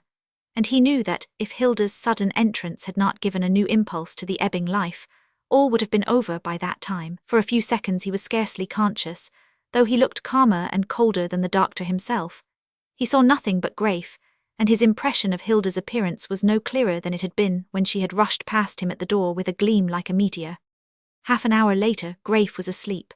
If all went well, he might remain in this state for any length of time from 12 to 24 hours. Hilda had been prevailed upon to leave the room with her mother. The assistant took his place by the bedside, and Rex was with the doctor in the adjoining apartment. "Science is a very pretty plaything," said the great authority, stroking his grey beard thoughtfully. "You know so much, Herr Rex, that you and I can afford to look at each other like the augurs and laugh, for we certainly know nothing at all. I would have wagered my reputation against a hospital assistant's pay that our friend had not 60 seconds of life in him, when that young lady appeared like a fiery whirlwind and caught him back to earth in the nick of time." "Science unfortunately does not dispose of such young ladies," answered Rex with a smile. "They are not in the pharmacopoeia." "She is the most extraordinary one I ever saw," observed the doctor. "There is a vitality in her presence that affected me like electricity in a water bath. She has eyes like Sigmund the Volsung. Perhaps he was her ancestor, since her name is Sigmundskron." "He is said to have been," laughed Rex. "I can quite believe it. Now I assure you that I thought it was all over. His heart has been very badly strained, and recently, and such a case of meningitis I have rarely seen. Of course he had the advantage of careful treatment, but you may treat and treat as you like. If the heart is weak and nervous and strained, it may stop while the rest of the body has strength enough left to go on for weeks. I suppose they are engaged to be married." "Of course." "Did you hear her cry out that she would come in? Her mother's excellent propriety would have kept her out. But the young lady knew better than any of us how to save his life. Rex did not answer at once, and when he did, he turned the subject. Soon afterwards he went away, for he felt that he must be alone in order to think over what had happened and to regain his natural equanimity. He had not the slightest doubt but that Graif would now recover quickly, and it seemed very probable that in that case he would no longer hesitate to marry Hilda. At the thought of her, Rex experienced a disagreeable sensation which even he could not understand at first. Hitherto, his chief preoccupation had been the marriage, and scarcely an hour had passed, so long as he had hoped that Graif would live, in which he had not contrasted the happiness in store for his brother, if he took Hilda, with the misery he would have to encounter if he persisted in his quixotic determination. And now that Rex had seen this girl, of whom he had heard and thought so much during the last 10 days, he wished it were possible that Graif might remain Graif without her love. The thought was so selfish, and seemed so unworthy in his own eyes that Rex concentrated his mind in an attempt to explain it. In the first place, he felt a curious disappointment in the midst of his rejoicing over Graif's improvement. He himself had been untiring, faithful, by day and night, in watching over and taking care of the only human being he loved in the world. He wanted no man's gratitude, but he had longed earnestly for the satisfaction of saving Graif himself, of feeling that his first attempt at living for another, instead of for his own individual advantage, had been crowned with success. He had spared no fatigue, and he had suffered every varying torture of anxiety and doubtful hope to the end. And yet, when the end was reached, Graif was dying. Neither Rex's care nor Rex's devotion could have kept him from slipping over the boundary. Then the door had opened, a woman had entered, and Graif had revived at the very moment of extinction. A bright-haired girl, with gleaming eyes, had done in 1 second what neither the physician's science nor Rex's loving watchfulness could have hoped to do. To a man who has cared little for women and has thought much of himself, it is humiliating to see a girl accomplish by her mere presence what all his intelligence and energy and forethought have failed to bring about.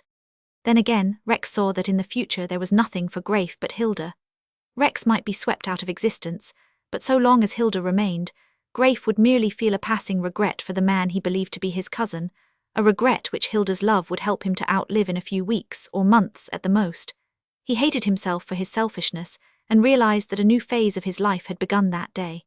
The impulses and impressions that beset him were only transitory and not likely to affect his conduct. His fondness for Graif was such that he would certainly rejoice honestly over his marriage and feel the most genuine hopes for his happiness. The only trace the passing hour would leave with him would be an unexpressed antipathy for Hilda. He knew, or he thought that he knew, how easily his systematic habits of thought could conquer such a tendency and reason it away into emptiness, and he went downstairs to make the acquaintance of his brother's future wife with the fullest determination to like her for Graif's sake, and never again to submit to a frame of mind which was contemptible if it was not utterly base. Could anything be more inconsistent than to let his joy at the prospect of his brother's recovery be clouded, because the result was not wholly due to himself? Could anything be more absurdly foolish than to conceive a dislike for a woman whom Graif must marry to be saved from ruin and shame? Chapter 21. Graif recovered quickly. In due time the celebrated physician departed in great peace, hoping that chance might soon send such another case into his way. Graif and Rex lived together in Greifenstein, and Hilda and her mother were at Sigmundsgren. But the distance between the two places had grown very short of late, and scarcely a day passed on which Hilda and Graif did not meet. He was not quite as strong yet as he had been before his illness, but the time was not far distant when he would be able again to get into the saddle and make short work of the 20 miles that separated him from Hilda. There had never been so many horses in the Greifenstein stables as now, for the work was hard and continuous and the roads bad. To make matters easier, Graif had sent a strong pair to Sigmundsgren, so that the two ladies might drive over whenever they were inclined to do so. On a sunny day in April, the two men were walking together in the garden, backwards and forwards from the parapet that followed the edge of the precipice to the porch of the house. Graif rested his hand on Rex's arm, more out of habit now than because he needed support, and as they paced the smooth path, the two talked in a desultory way upon whatever was uppermost in their thoughts. "It seems as though my illness had lasted a year," Graif said. "I have even got so far that I do not care to leave this place after all." "Why should you?" Rex asked. "It would be natural," answered Graif rather gravely. "I should have expected to prefer any spot of the world to this. Man is the world, and all that therein is, and the earth he stands on, is no more to him than the clothes he wears. If a thought is in your heart, can you get rid of it by changing your coat? And besides, in the long run a man prefers his own coat, and his own patch of earth both are sure to fit him better than those of other people. I think you are right. Rex, did I act like a madman before I was taken ill? He asked the question rather suddenly. Hitherto Rex had avoided mentioning what was past as well as he could. Yes, you were quite mad, he answered. You fought windmills, that is always a bad sign. It is fortunate that I broke down just then. Suppose that I had held out long enough to go away, and that I had fallen ill in some distant place, and that Hilda had not come, I should not have had much chance. No, I was very jealous of her, I remember. Why? Because she saved you, and I could not, answered Rex. Because it is disagreeable for a selfish man to feel that a woman's eyes are better than his skill or strength. Grafe looked at his companion as though he did not quite understand, but the smile upon the latter's face made matters somewhat clearer. He would not have liked to think that Rex was quite in earnest. But for you, he answered, I should have died long before Hilda came. Not at all. If you had shown signs of giving up the ghost earlier, I would have sent sooner. But it was a narrow escape. Another minute would have done it, as I have often told you. Do you know that I have not yet spoken to them about the marriage? Then there is no need of saying anything. They understand as well as you. You need only fix the wedding day. Not yet, answered Grafe. It is too soon. Is it ever too soon to be happy? Sometimes, but I will go to Sigmundsgren tomorrow and talk about it. In that case you will be married in 3 months, observed Rex with a laugh. Not so soon, we must let the year pass first. It would not be decent. Decency is that mode of demeanour in ourselves which satisfies the traditional likes or dislikes of others. There is nothing else in it. If you are going to begin a discussion about comparative right, I will say nothing more. I have lost my taste for argument, and I never had much skill in it. We will not discuss the matter, replied Rex. You will be married in August.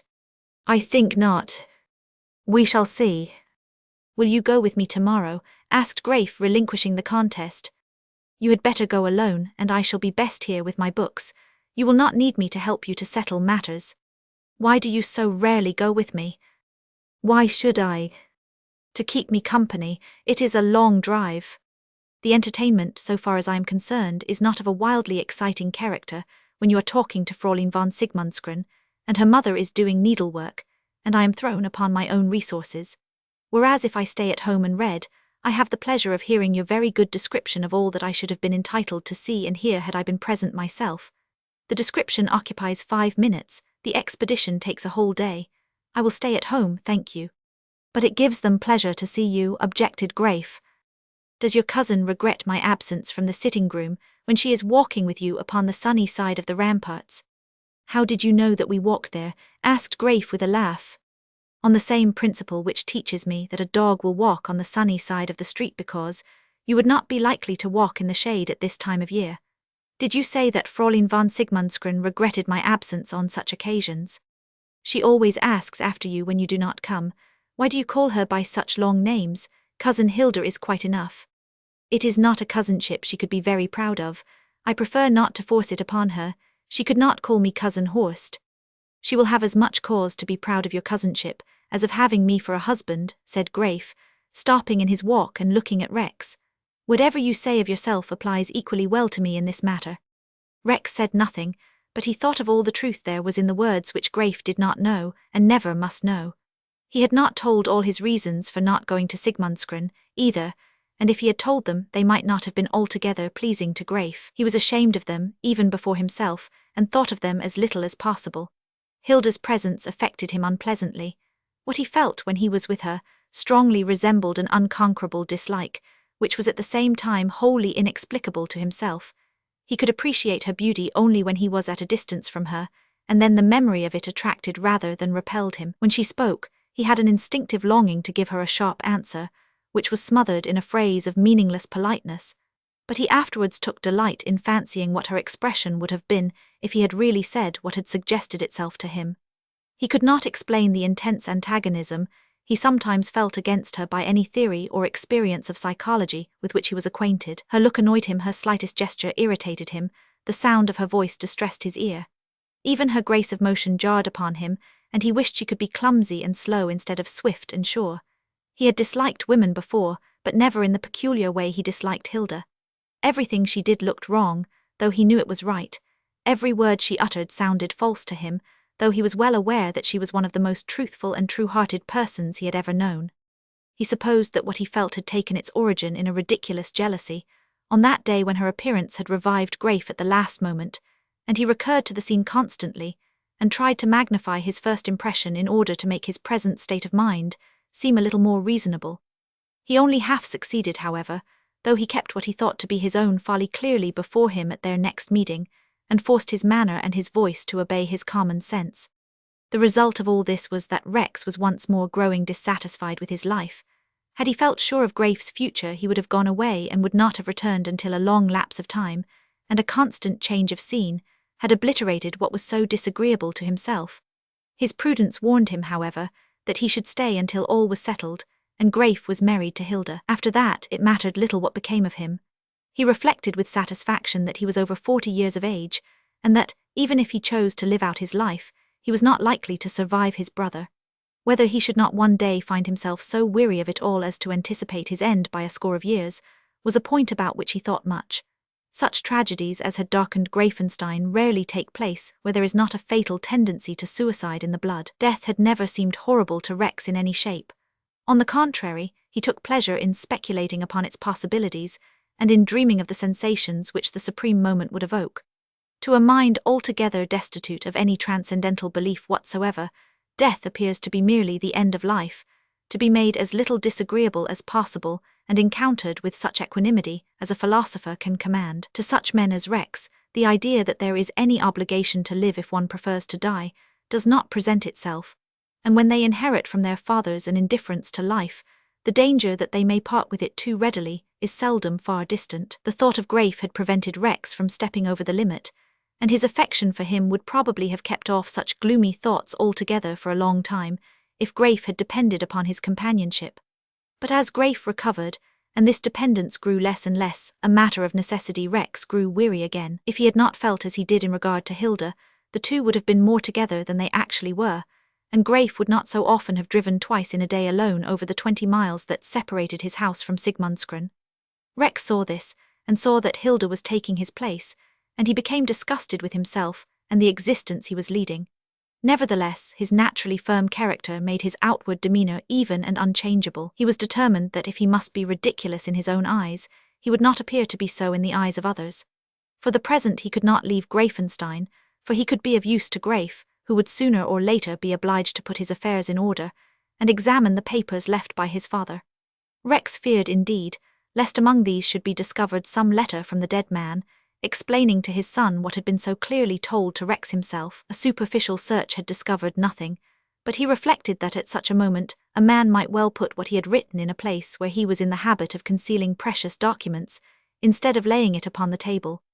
Rex was determined to have the chief hand in the examination of what was found, and to abstract and destroy unopened anything which looked like a letter to Graif. He cared little for any justification in pursuing such a course.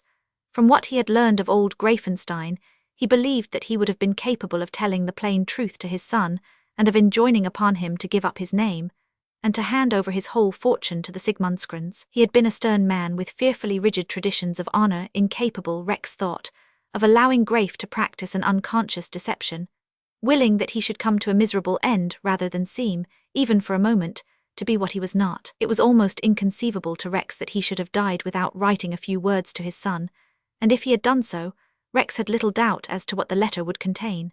Should it be found, he intended to do his utmost to destroy it, unknown to Graif, and in the meanwhile he did all in his power to hasten the marriage, and to put off the evil day when the papers must be examined. The lives of the two were made somewhat irregular by Graif's constant visits to Sigmundsgren, and occasionally by the coming of the Baroness and Hilda.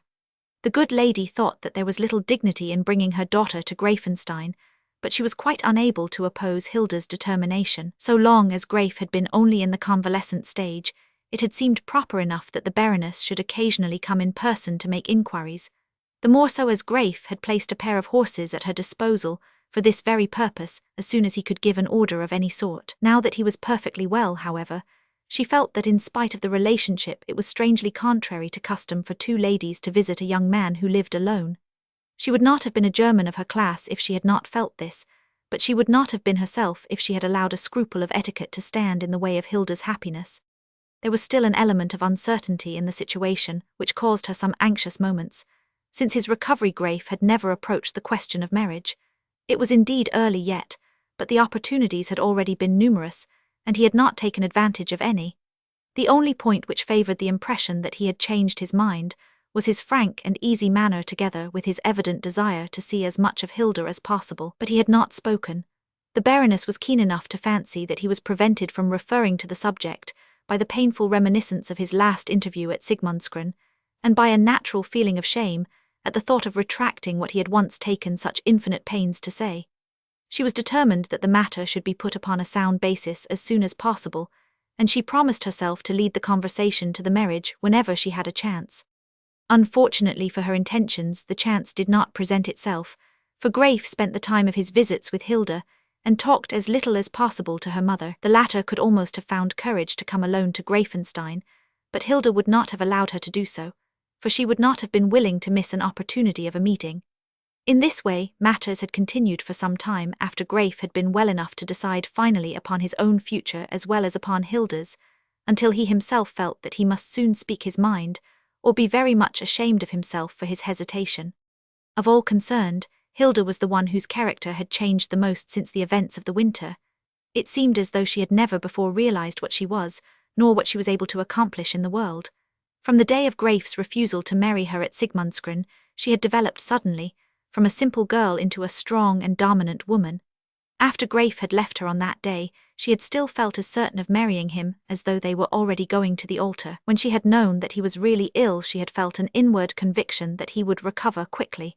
When she had found him dying, she had known that she could save his life. She had acquired a sense of certainty which nothing could disturb, and which had developed simultaneously with a moral energy no one had before suspected that she possessed. If there had ever been any resistance on either side, the Baroness would not have felt as though her daughter had suddenly taken the mastery over her, but there had been none. Never in their peaceful lives had they experienced opposite desires or incompatible impulses. It had never seemed as though Hilda were submitting to her mother, even when she was a child, because their wishes appeared to be always exactly the same, so that Hilda would have done of her own free will, and if left to herself, precisely what her mother desired her to do. The consequence was that since Hilda had found that she had a will of her own, she had imposed it upon her mother with the greatest ease, for the latter was so much taken by surprise at Hilda's initiative as to take refuge in believing that the girl must really want what she herself wanted, and that it was only the appearance which made the result look different. It was only a half-belief after all, for she could not help seeing that circumstances had singularly developed the girl's character, and that they had been of a nature to do so, exceptional, startling and trying in every way. Frau von Sigmundsgren liked to fancy that she could still control every impulse Hilda showed, as well as formerly, but she could not help being proud of her daughter's strength, for Hilda was like her father, a man who, with the sweetest temper imaginable, had dared anything that a man may dare. Graif carried out his intention of going to Sigmundsgren on the day after his conversation with Rex. During the drive he thought of what was before him, as he had thought 3 months earlier, when the prospect had been very different. At present he felt that it would be impossible to delay his retractation any longer. So far as his happiness was concerned, the situation might last until the eve of the wedding day, but there were other considerations to be thought of, which he could not disregard. Hilda and he understood each other without words, but Hilda's mother could not be expected to understand without a formal explanation. She had a right to it. Graif's last act before his illness had been to refuse the marriage. The Baroness was entitled not only to know from his own lips that he had changed his mind, but also to be consulted in the matter, as a question of courtesy. Graif did not know exactly how to manage it. To his mind, there would be something inexpressibly ridiculous in asking an interview with Frau von Sigmundsgren, for the purpose of formally requesting, a second time, the honour of her daughter's hand, and yet he assuredly could not go to her and say bluntly that he had changed his mind and intended to take Hilda after all. Anything between the two must necessarily take the shape of an apology of some sort, and of a retractation, though Graif felt that he had done nothing needing an apology. He could not ask the Baroness forgiveness for having been stubbornly determined to sacrifice his whole life rather than injure her daughter by giving her his name. It was true that he now saw the matter differently, perceiving that he had done all that a man of the most quixotic chivalry could do to prove the case against himself, and that his judges refused wholly to be convinced. He did not regret what he had done, though he was willing to believe that he had gone too far in the right direction. He had offended no one, for his whole conduct had been guided by the consideration of others. He had therefore nothing to be forgiven him, and no shadow of a reason for putting himself in the position of a penitent. To say that he had been mistaken, and to try and shift the responsibility of his action upon his illness, was not to his taste either. He had not refused to marry Hilda because he had been ill at the time, but because he had been convinced that he ought to do so. At present he was grateful both to her and to her mother for their readiness to oppose his self-sacrifice, that at least he could say. But after that it would be necessary in common courtesy to put to the Baroness the question old Greifenstein had asked long ago, in other words, to renew the formal proposition of marriage. As a man of honor it was indispensable that he should clearly define his position without further delay, and he could see no other way of defining it, satisfactory to himself and to the exigencies of his courteous rule of life. There was still another matter to be decided, and which did not tend to make the coming interview seem easier. The origin of the whole difficulty had not been removed, and although Graif had made up his mind to submit to the happiness which was thrust upon him, he still felt that to marry Hilda under his own name would be out of the question. He was even more sure of this than before, for he had learned during his convalescence that the tragedy of Greifenstein had been described in every paper of the empire, and he knew that it must be the common topic of conversation. His old comrades at Schwarzburg had read the story and had written, some offering condolences, some refusing to believe the tale at all. The professors of the university whose lectures Graif had chiefly attended had written in various manners, and the Magnificus himself had deigned to offer his sympathy in a singularly human manner. Most of these communications had been answered by Rex, who explained that Graif had been seriously ill, and Graif himself replied to the more important ones. The horror of the story was known through the length and breadth of the land, and wherever Graif might go for years to come, his name would instantly recall the terrible details of the triple crime. All the arguments Graif had formerly used with so much force remained unshaken, and he felt that there could be but one way of placing himself and Hilda beyond their reach. Had Hilda never existed, he would have determined to live in retirement and to allow his race to be extinguished in his own person, rather than perpetuate the memory of such deeds. As it was, he had given up the thought for the love of her, and he knew that there was happiness in store for him. In order to accept it, however, he must be no longer Greifenstein. It was strange that each of the three in turn, Rex, the Baroness, and lastly, Hilda herself, should have suggested the advisability of his taking the name of Sigmundsgren in place of his own. Clearly, it was the only course open to him, but it was a curious coincidence that they should all have had the same thought. On the whole, he was ready to follow their advice, but as he drew near to his destination, he realized that it must be the first point settled. He did not exactly know how to formulate his request, for he had never known anybody who had asked another for his name. He almost wished that Hilda could manage it for him, which was a proof that he had not yet altogether recovered his strength. He was glad that Rex had not come, after all. It was one of those errands which he preferred to accomplish alone. Moreover, for some reason which he could not guess, Rex seemed to avoid the Sigmundsgrens as much as he could. That he should never remain long in conversation with Hilda, Graif thought natural.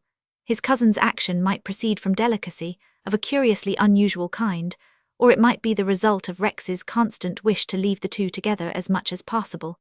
In either case it was not altogether surprising, but Graif often wished that Rex would take the trouble to talk to the Baroness, so that she might not be left so much alone. It would have completed the party, and made everyone feel more easy. After all, Rex was a man 40 years of age, and might reasonably be expected to devote his attention with a good grace to a lady who was not much older than himself, though her white hair contrasted oddly with his uncommonly youthful appearance. But Rex hardly ever failed to find some excuse for staying at home when Graif went to Sigmundsgren, and when the ladies came to Greifenstein, he generally made his appearance as late as possible. Nevertheless, Graif believed that his cousin did not dislike the Sigmundsgrens, and it was certain that both mother and daughter thought extremely well of him. Graif could not explain Rex's coldness, and was obliged to ascribe it to some uncommon bias of a remarkable character which he had never wholly understood. Being full of such thoughts, the time that had elapsed between the present day and the memorable visit 3 months earlier seemed to Graif to have dropped away with all it had contained. He felt as though he had refused the marriage but yesterday, and were going to take back his refusal today. Only the weather had changed between then and now. On that morning the ground had been covered with snow, and a bitter wind that cut like a knife had been blowing across the road. It was even yet not spring, but the snow was all gone, and the frost was thawing out of the ground under the warm sun. In a few days the white thorn would begin to bud, and fresh green-violet leaves would come out along the borders of the woods. A few birds were already circling in the air above the fir tops, as though expecting to find the flies there already. The warmth and the moisture of everything brought out the sweet smell of the forest, and blew it into Greif's face at every turn of the drive. For the 20th time since he had been well enough to go out, he watched the sturdy horses' backs as they drew the light carriage up the last steep ascent. For the 20th time he looked up as he reached the point whence the lower battlements of the half-ruined castle were visible. As often happened, he descried Hilda's tall figure against the sky, and then immediately the gleam of something white waved high to welcome him. He wondered how she always knew when he was coming. But Hilda had found that when he came he naturally started always at the same hour, so that every morning she went up and stood on the rampart for 20 minutes, scanning every bit of the winding road that was in sight. At the end of that time, if she had not seen the carriage, she knew that he was not coming, and descended again into the interior, her face less bright and her eyes less glad than when she had gone up the steps.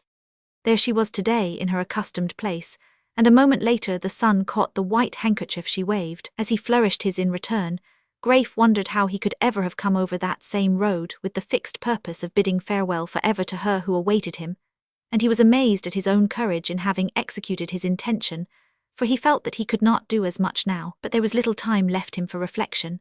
5 minutes later the carriage rattled through the gate into the wide paved court, swung round upon its wheels and stopped before the hall door.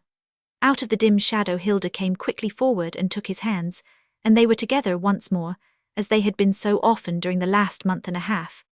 "I have not come to see you," said Greif, with a laugh that only half concealed his embarrassment. "I have to request the honor of an interview with your mother today." Hilda looked at him a moment and then laughed too.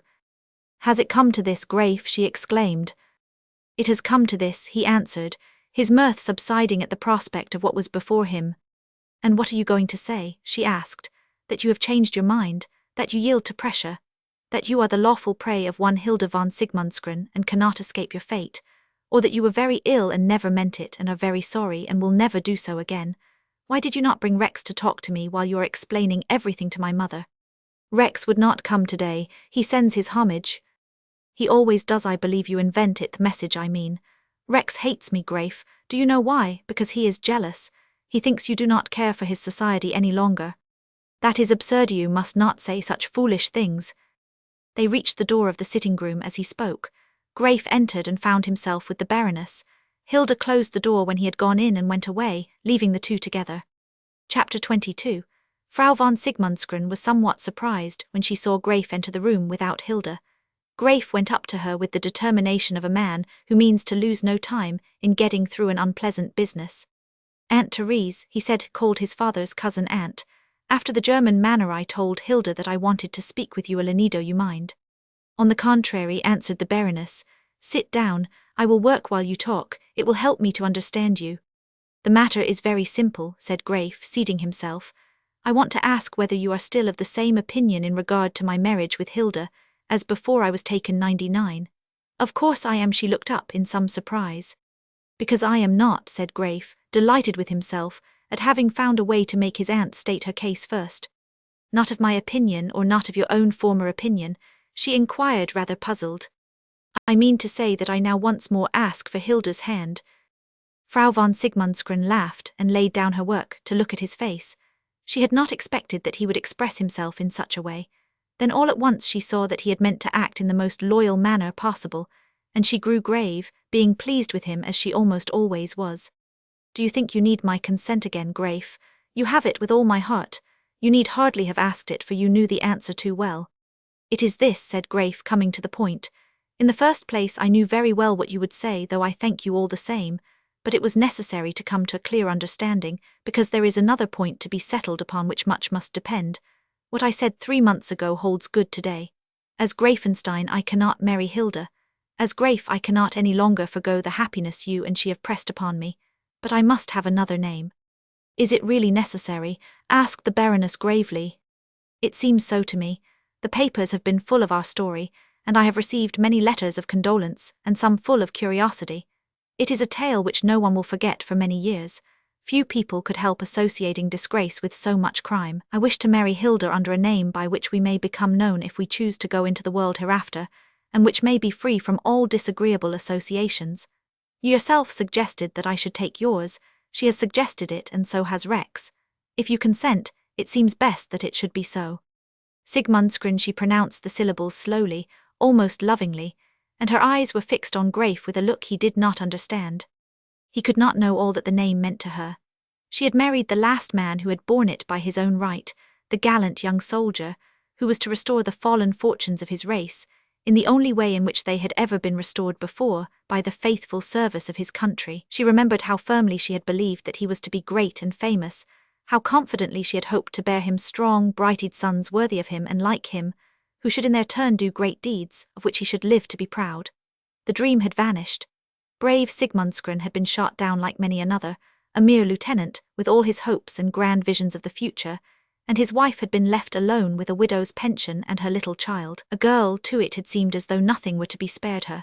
If she had had a boy to bring up, another Sigmundsgren to grow to better fortunes than his father, and perhaps to realize all his father had dreamed of for himself, it would have been easier than but a girl. The name was ended, never to be spoken again, as it had been so many times, in the roll calls of honor. She had brought him home and laid him beside his father's, and she herself had broken the shield upon his tomb with her own hands, for he was the last of his race. In him ended the line of ancient Sigmund, as it had begun in the strife and fury of battle. It had been a glorious line, take it all in all.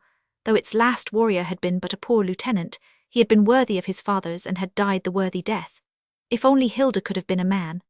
And now, after so many years, one stood before her, who craved the right to bear that spotless name, though he had not one drop of old Sigmund's blood in his veins. She had even offered it to him herself. She wondered how she could have had the courage. What sort of a man was this, who would call himself Sigmundsgren, like her dead soldier, and be Sigmundsgren in all men's eyes, and marry Hilda and be the father of many Sigmundsgrens to come? She looked at Graif long, and wondered what he would turn out to be. That he was honourable and true-hearted she knew, that he was brave she had reason to believe, that he loved her daughter well she knew also. But it was hard. Why did he want the name of her beloved dead? Because his own was stained not by his fault, but it was darkened and made a reproach. Aye, it is easy for a man with a bad name to desire a good one. It is natural. If he be innocent, it is very pardonable. Graif had a right to ask for it, but would she give it? Would she suffer that which had been so long glorious in itself, that which was made sacred by the shedding of good blood in good cause, that which recalled all she had once worshipped? Would she suffer that to be made a mere cloak for the evil deeds of Rieseneck and Greifenstein, murderers and suicides? It was hard to do it. And yet she was willing, nay, even glad, that this man should marry her only child, the only daughter of her husband. She loved him in a way, for he was to be her son, the only son she could ever have. Ah, that was it. Graif was to be her son. She gazed into his face and wondered whether, if she had searched the world, she could have found one goodlier and stronger and truer to be a match for her own child, whether if she ever dreamed of what might have been, she saw in her fancy a son more worthy than this.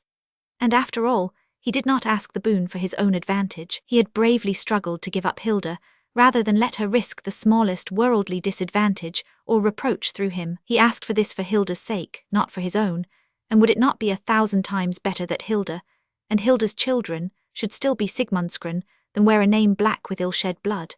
Since she was to have a son given her, would she not rather have him Sigmundsgren than Greifenstein? Could he ever be a true son to her so long as he was called after those who had treated herself coldly and heartlessly during so many years, and who themselves had come to such an evil end? She looked at him once more. Then she put out her hands and took his and drew him close to her so that she could see into his eyes. When she saw what was in them, she was glad. "Will you be a son to me, Graif von Greifenstein?" she asked solemnly. "I will indeed, so help me God, and you shall be my mother," he answered.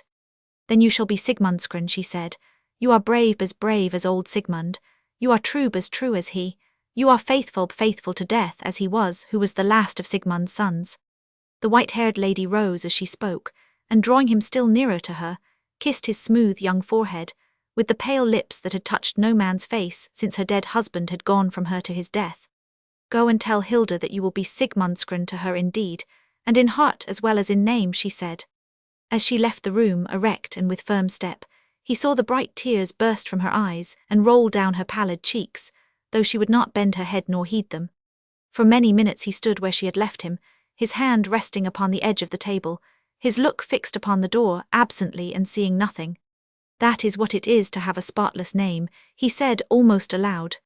He went out softly as though from a hallowed place, and closed the door noiselessly behind him, his small anticipations of what that scene would be like, full of many words and attempts at tactful speech, seemed infinitely pitiful and contemptible now, beside the dignity, the kindness, the noble pride and the grand simplicity of the woman who had given him her name.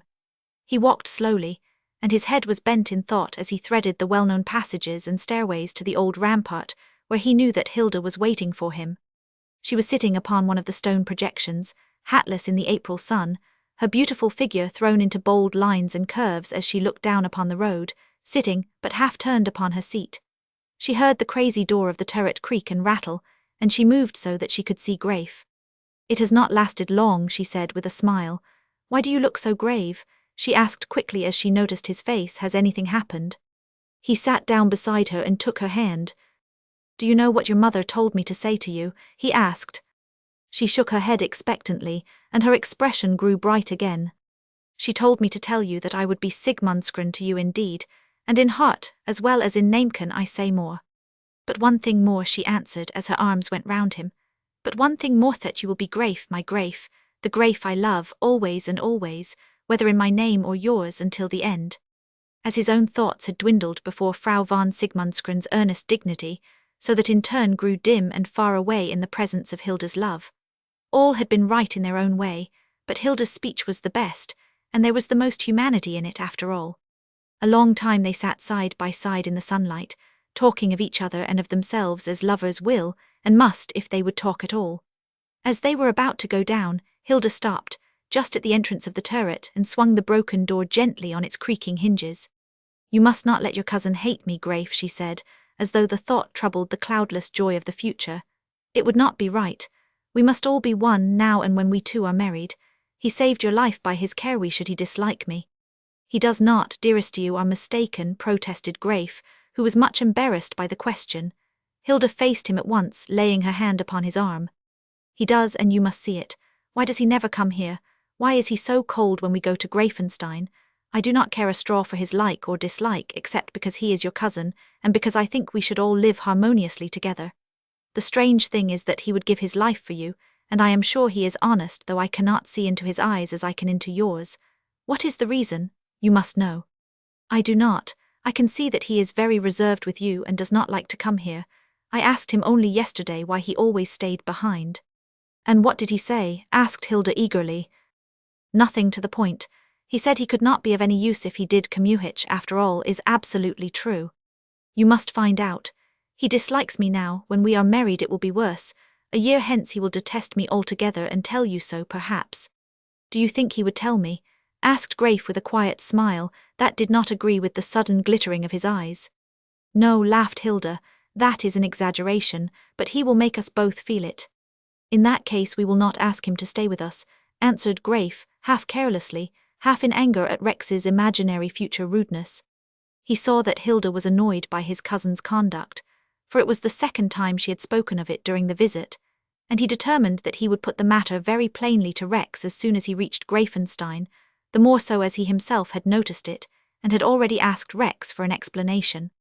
Hilda's face grew grave.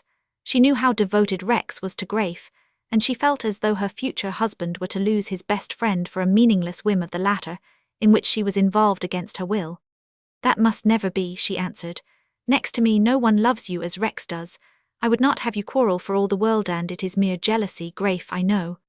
"Then he must be a very contemptible character," said Graif indignantly. "Because he is so much attached to you that it pains him to see his place taken by another, even by woman. No, sweetheart, that is not contemptible, but you must change it. Tell him to be reasonable." "Could I say that you are offended with him?" asked Graif. "Can I go to Rex and tell him that he must not only be civil but must be a friend to you?" "You are jesting," she answered, "but it is just what I would do, in earnest what I will do, if you will let me. He would understand that. I would say to him, Herr Rex, you are Graif's only relation besides ourselves. It is absolutely necessary for his happiness that we should be on good terms, you and one. Is it my fault?" He would answer that it was not, for he is honest. "Then it is yours," I would say, "and the sooner you turn yourself into a friend of mine, the better it will be for Graif, who is the only person you care for in the world. Is not that common sense? Do you mean to say that? Asked Grafe rather anxiously. If you will let me, I will, answered Hilda, returning to her occupation and swinging the old door slowly between her two hands. If I will let you, repeated Grafe. Do you think I would try to prevent you from saying what you please, darling?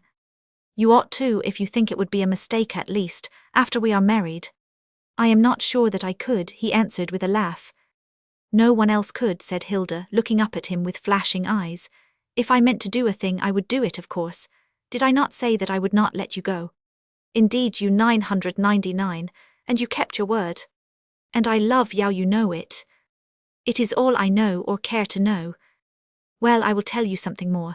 Because I love you, I want to do what you like and not what I like, and I always will, so long as you love me. Grafe drew her to him and held her close, and whispered a tender word into her ear. But you must understand, she said. It is not because you are to be my husband that I mean to submit to you. I do not submit at all and never shall. I am just as strong as you are, and you could not make me yield a hair's breadth. But I will always do everything you wish me to do because I love you and because you love me, not for any other reason. Do you understand? I would not have it otherwise, my darling, and I will do the same. You cannot feel as I do, Grafe. Perhaps some day when you and I are old, Grafe, then you will love me as I love you now, but then, you see, I shall have learnt how to love you more, and you will still be hindmost in love's race, for women are made to love and men to fight in this world, and though I could fight not badly if need were for you, yet I know better how to do the sweeter thing than you can ever know. Do you not believe me? Since you would have me. You do not, but you will some day, she answered, shaking her beautiful head a little, and tapping the door with her fingers. And now, dear, she added, laying her hand in his and beginning to walk up and down the old battlement, and now, shall I tell Rex, or will you? I will tell him, said Grafe firmly. Then promise me not to be angry, Grafe. I could do it so well, but it is better so. Promise me that you will say it in such a way as shall make you feel afterwards that you have done the best even long afterwards, in such a way as to show him how you value his friendship. He saved your life by his care. And you called me back from death with your eyes. Do not think of my eyes when you are talking to him, interrupted Hilda gravely. Think of all he has done for you, and of what such a noble friendship deserves in return. Think that he is a lonely man, and not so young as you, and that he needs a little affection very much. Think that all I want is that we may be able to live happily together, you and I and he, when he cares to be with us. But do not think of me, or if you do, think that if you and Rex were parted I should not forgive myself. Do I not owe him your life as you do? If you had died, because he was not there to tend you, I cannot speak of it, but you owe him much, for it is your life, and I more, for I owe him our 2 lives together. Will you tell him that? I will try. He will not understand it all. Then if he has not understood, if you cannot make him see it, then it will be my turn. But you can, Grafe dear, I know you can, and it is not a small matter either, though it may seem so now. It is not a small matter to part with such a man as that, nor is it an insignificant evil, that I should have his dislike at the very beginning before we are married. You must do your best, you must do all you can, and you will succeed, and by we will work together. Grafe, she stopped suddenly and looked at him. What is it, dear? He asked. Grafe, do you think I have any other reason for wanting Rex to like me? Do you think I am a vain woman? Grafe stared at her a moment and then laughed aloud. Why do you laugh? She asked quietly. Perhaps I am right. I have read of girls who were so vain that they wanted every man they saw to like them, and I have never seen any man young, but you, until I saw Rixand, so I thought perhaps. She did not finish the sentence, but stood looking at him with an expression of serious doubt upon her lovely face that made Grafe laugh again. Because if that were it, she said gravely, Rex might go, and I should be glad of it. Hilda, how can you have such ideas? Cried Grafe at last. Her innocence was so astounding that he could not find words to answer her at once. There might be just a possibility that you in your heart of hearts are not satisfied with me alone, but want to make a conquest of Rex besides. Poor Rex, how he would laugh at the idea. Hilda, you must not think such things. Is it wrong? She asked, turning her clear eyes upon him. Wrong? No, it is not wrong to anyone but yourself, and it is really very wrong to believe that you could be capable of a contemptible, silly vanity like that. You do not think I should be what do they call eat a coquette if you took me into the world? You never, and Grafe laughed again as he well might. In a woman differently brought up, it would have been impossible not to suppose that such words were spoken out of sheer affectation, but Grafe knew too well how Hilda had lived, to suspect such a thing. Her innocence was such that she did not understand the commonest feelings of women in the world, not even the most harmless. "I hope not," she said. "I do not mean to be bad, though I believe it is very easy, and one does not always know it when one is." "I should think one would know it oneself sooner than anyone else," answered Grafe. "But if I find out that you are bad, Hilda, I promise to tell you so." "Seriously?" "I do not run any risk. What children we are, Hilda, and how pleasant it is to be children together on a day like this, in a year like this, with such a creature as you, sweetheart." "We cannot always be children," she answered. "Will it be very different then, I wonder? Will there be any change except the good change of loving more than now?" "I do not see why there should be. Even if that never came, would it not be enough as it is?" "Love must grow, Grafe, I feel that. A love that does not grow is already beginning to die." "Who told you so many things of love, Hilda?" "Who told me?" she repeated as the quick fire flashed in her eyes. "Do I need to be told to know? Ah, Grafe, if you felt what I feel," she pressed her hand to her side, "you would understand that I need no telling, nor ever shall. You are there, dear, there in the midst of my heart, more really even than you are before my eyes." "You are more eloquent than I, sweetheart," said Grafe. "You leave me nothing to say, except always to repeat what you have said." If I said little, she stopped and laughed. "It is not words only, nor the tones of them that make things true. If I had the skill, I could say better what would please you to hear, but having none, I make your speeches my own to be enough for both of us. Do you never feel as though you must speak, or your heart would burst?" "No, I wish I could, for then the words would come. I think that the more I feel, the less I am able to say." "You talked very badly when you were trying to persuade me that we ought not to marry," said Hilda, with a side glance at his happy face. "And you talked well too well. Which of us two felt the more, I wonder? What I felt was almost too much. I came near never speaking again. I do not know how I got home that day. And Edo, you know, when you were gone, I did not shed a tear. I did not try to run after you, though I thought of it. I went quietly into the house and sat down and told my mother what I had said. Was it heartless, do you think? Was it because I felt nothing? It is true, I did not believe you were really ill, since you had the strength to go away on foot." "What was it then?" Grafe looked wonderingly into her face. "It was victory, and I knew it. For one moment I was frightened, and then I saw it all. I saw you come back as you have come today to say what you have said. I felt as though my hand was still on your shoulder, as though you could not escape me, do what you might. I never doubted, until that dreadful day when Waste I came over and told my mother that you were very 99. He did not say you were dying, but he told us that your carriage was on the way to fetch us, and that they were sending relays of horses along the road so that we should lose no time, and she would have left me behind. But I knew the truth. I knew that if I could see you, you were saved. And then when I pushed my mother aside and went in, it seemed too late. If I could die at all, being so strong, I should have died in that moment, when your head fell back upon my arm and your eyes closed, and then, a minute later, they told me you were saved. For when I knew you were still alive, I knew you would be well aginan then and theno, Grafe." The tears that pain or sorrow could not have wrung from her broke forth abundantly in the memory of that overwhelming joy. If Hilda had not been Hilda, the only woman of her kind, Grafe would have kissed the tears away as they started from her eyes. But being Hilda, he could not. It was over in a minute, but he had become a little pale and his arm trembled under the light pressure of hers. She brushed the drops away and saw his altered face. "What is the matter, dear?" she asked. "It is only happiness thee do not hurt." "Sometimes you are so beautiful that I do not dare to touch you," he said softly. She turned her golden head quickly with a bright smile, and a crystal drop that lingered on her lashes fell upon her soft cheek. It was as though his words had been the breath of the south wind, gently shaking the last drop of a summer shower from the petals of a perfect rose. "How shall I not be vain if you say such things?" she exclaimed. "How can I see you so and not say them?" he asked. "It is time to go down," she said. "We meant to go when I began to speak of Rex ever so long ago." "I had forgotten Rex." "Do not forget him, he is a good friend." So at last they descended the broken stair and disappeared into the house. When Grafe was ready to go, and the carriage was before the door, Frau von Sigmundsgren led him away from Hilda. "Let it be done soon," she said earnestly. "The marriage?" asked Grafe in surprise. "Nath name, let it be changed as soon as the lawyers can do it." "I will see to it at once," he answered, wondering at her haste.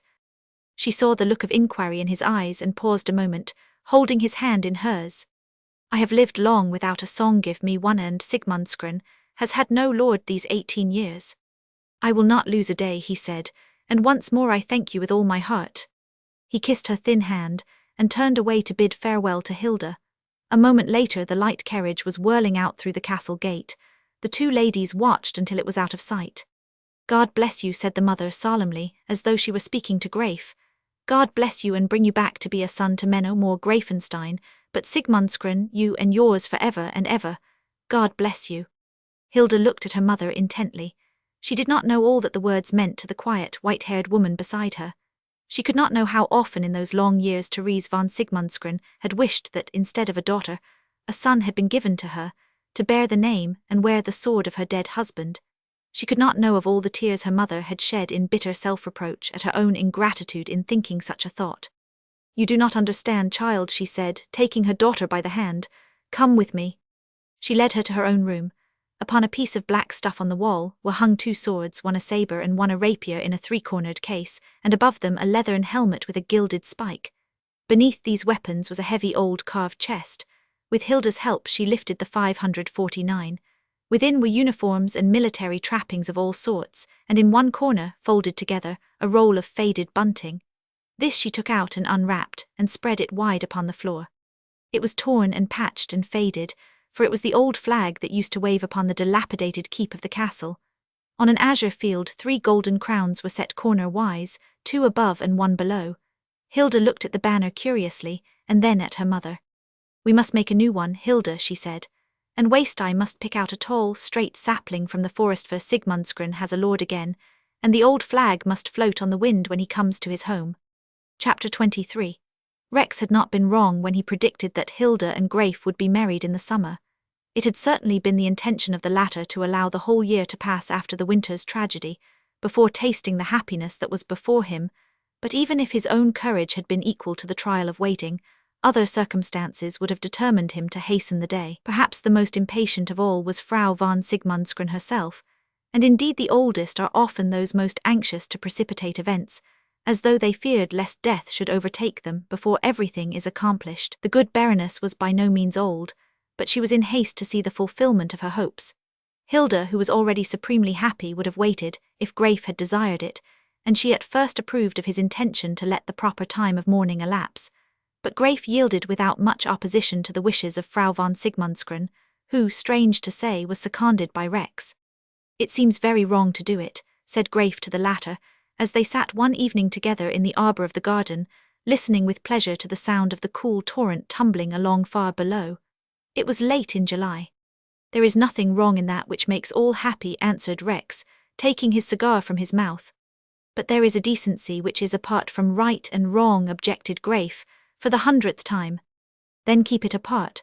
Besides, decency can be divided under 2 kinds. The one does not concern us, for it is purely aesthetic. As for the other sort, it means that tactful respect for tolerably sensible traditions, by which society expresses its wish to continue to exist in social bonds. It is founded on the necessity which exists, where many live together, of not hurting the feelings of our neighbours.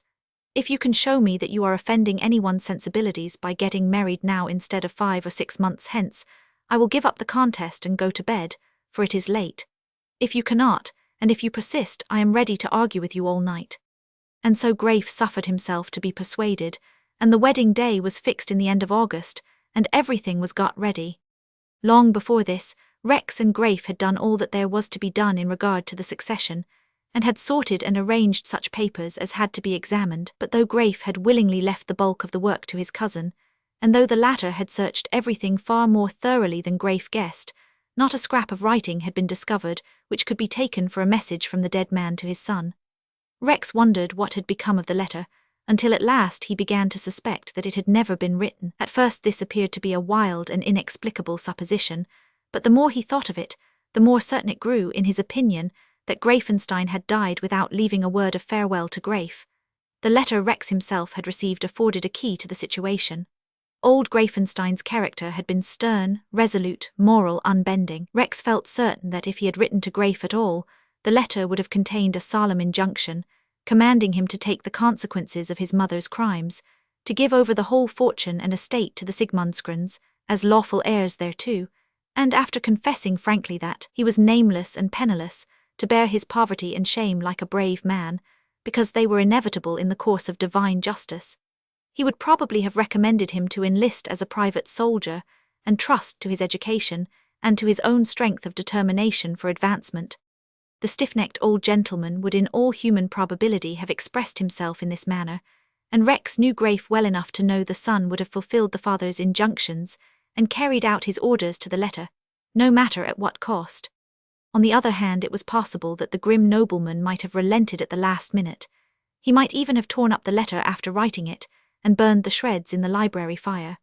If he did not write at all, it was clear that matters were likely to remain in their existing condition so far as Graif was concerned. He could not foresee that the circumstances of his death would make Graif go to such lengths as to break off the marriage. He would have guessed with a show of probability that Frau von Sigmundsgren would not refuse Graif and his fortune for her daughter, on account of the evil associations created in the name of Greifenstein by the triple tragedy. He would have said to himself that he was not obliged to speak, since the money, the only thing which could be contested, would, after all, go to the Sigmundsgrens, and in that case he would have considered it justifiable to take his secret with him to the grave. There was only one objection to this attractive theory, and that lay in the letter Rex himself had received. If Greifenstein had determined that his own son was never to have any key to the mystery, he would never have allowed his brother to write down the details for Rex, even with an injunction to secrecy. And he had been a man capable, especially at such a time, of enforcing his will upon Rieseneck. Unfortunately, it was impossible to know which of the two men had died first, and here a third possibility presented itself which Rex could not afford to ignore, though it contained a considerable element of improbability. It was conceivable that Greifenstein should have been the first to die. In that case, Rieseneck, who must have felt that he had ruined Graif by his revelations, might have burned his brother's letter before pulling the trigger.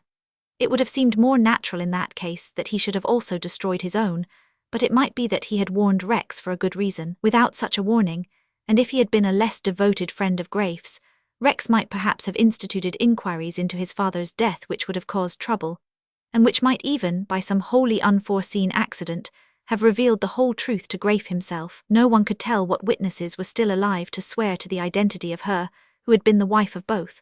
There must necessarily have been foul play in procuring the false papers upon which she had contracted her second marriage, and she assuredly could not have forged them alone. It was highly probable that some former associate of hers in the revolutionary times had remained unnoticed in a government office after the troubles were over, and had helped her to free herself from Rieseneck, who had been the instrument of the revolutionary powers, by procuring for her a set of false papers accurate enough to defy detection. Such things might well have happened at such an unquiet season.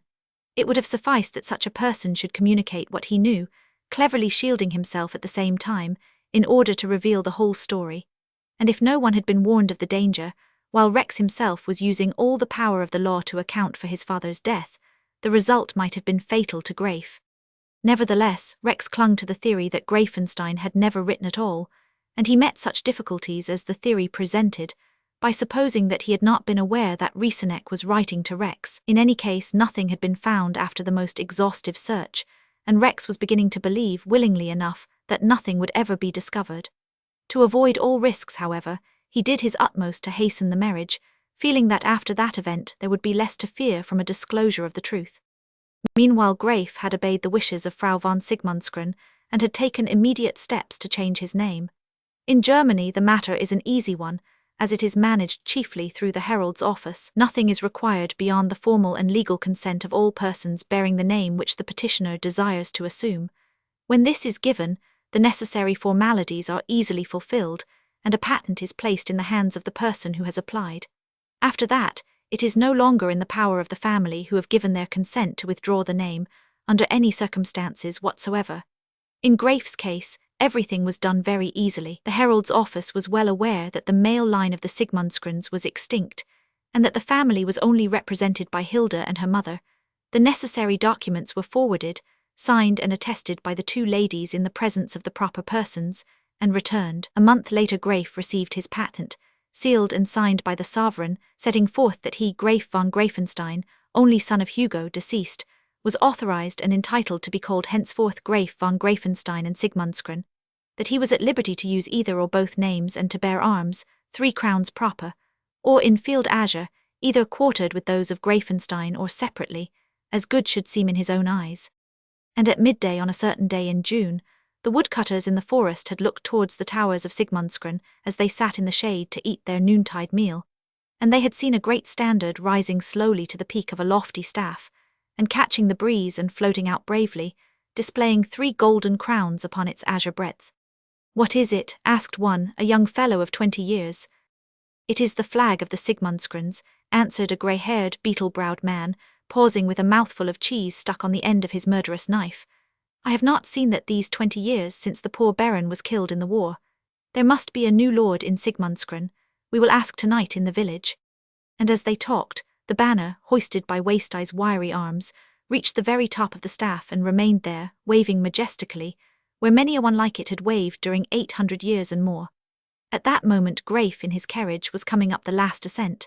He saw the lordly standard, changed colour a little and then rose in the light vehicle and uncovered his head. He felt as though all the dead Sigmundscrans who lay side by side in the castle chapel had risen from their tombs to greet the new possessor of their name. He could not do less than rise himself and salute their flag, though it was now to be his own. His young heart, full of knightly traditions and aspirations, felt something which a man of a younger race could not feel. It represented much to him, which is lost in the glare of modern life. It was easy for him to fancy the old Sigmundscrans in their gleaming mail, high on their armoured horses, riding out in a close squadron from their castle gate with their standard in their midst, some to die in defending it, and some of them to bear home its tattered glories in victory. It was an easy matter for him to identify himself with them, and to feel that henceforth he also had a part in their history, and there was more, too, in the sight of the gleaming colours and dancing waves of the tall banner. It was to him the signal of a new life's starting point, the emblem of a new name. Yesterday he had been burdened with the remembrance of blood shed in evil wise. Today he began his existence with a fair scroll before him on which no shameful thing was written. As he stood bareheaded in his carriage, he was as it were saluting this new life before him, as well as doing homage to the memory of the dead Sigmundscrans. So Graif was no longer Greifenstein now, and he informed the few persons whom he wished should know the fact, and the time passed quickly on to the wedding day. In the meanwhile, between April and August, Rex and Hilda met more often than before, and to all appearances they met on the best of terms, to the no small satisfaction of Graif himself. "Rex," he had said one day, "Hilda is to be my wife, and it is necessary that you should like her. You cannot have any good reason to the contrary, and yet you act as though she were positively repulsive to you." Thereupon Rex's stony eyes had expressed something as nearly like astonishment as they were capable of showing, for he was surprised at being found out, almost for the first time in his life, and he perceived that Graif had not found him out alone. "I am sorry that she should think me capable of disliking her," Rex answered. "My position, indeed, is so different from what you both suppose it to be, that I would make any sacrifice rather than see this marriage broken off." Graif looked at him a moment, not quite understanding, for it was impossible that he should appreciate all that Rex meant by the words. He was pleased, nevertheless. "I wish you would go and tell that to Hilda," he said in answer.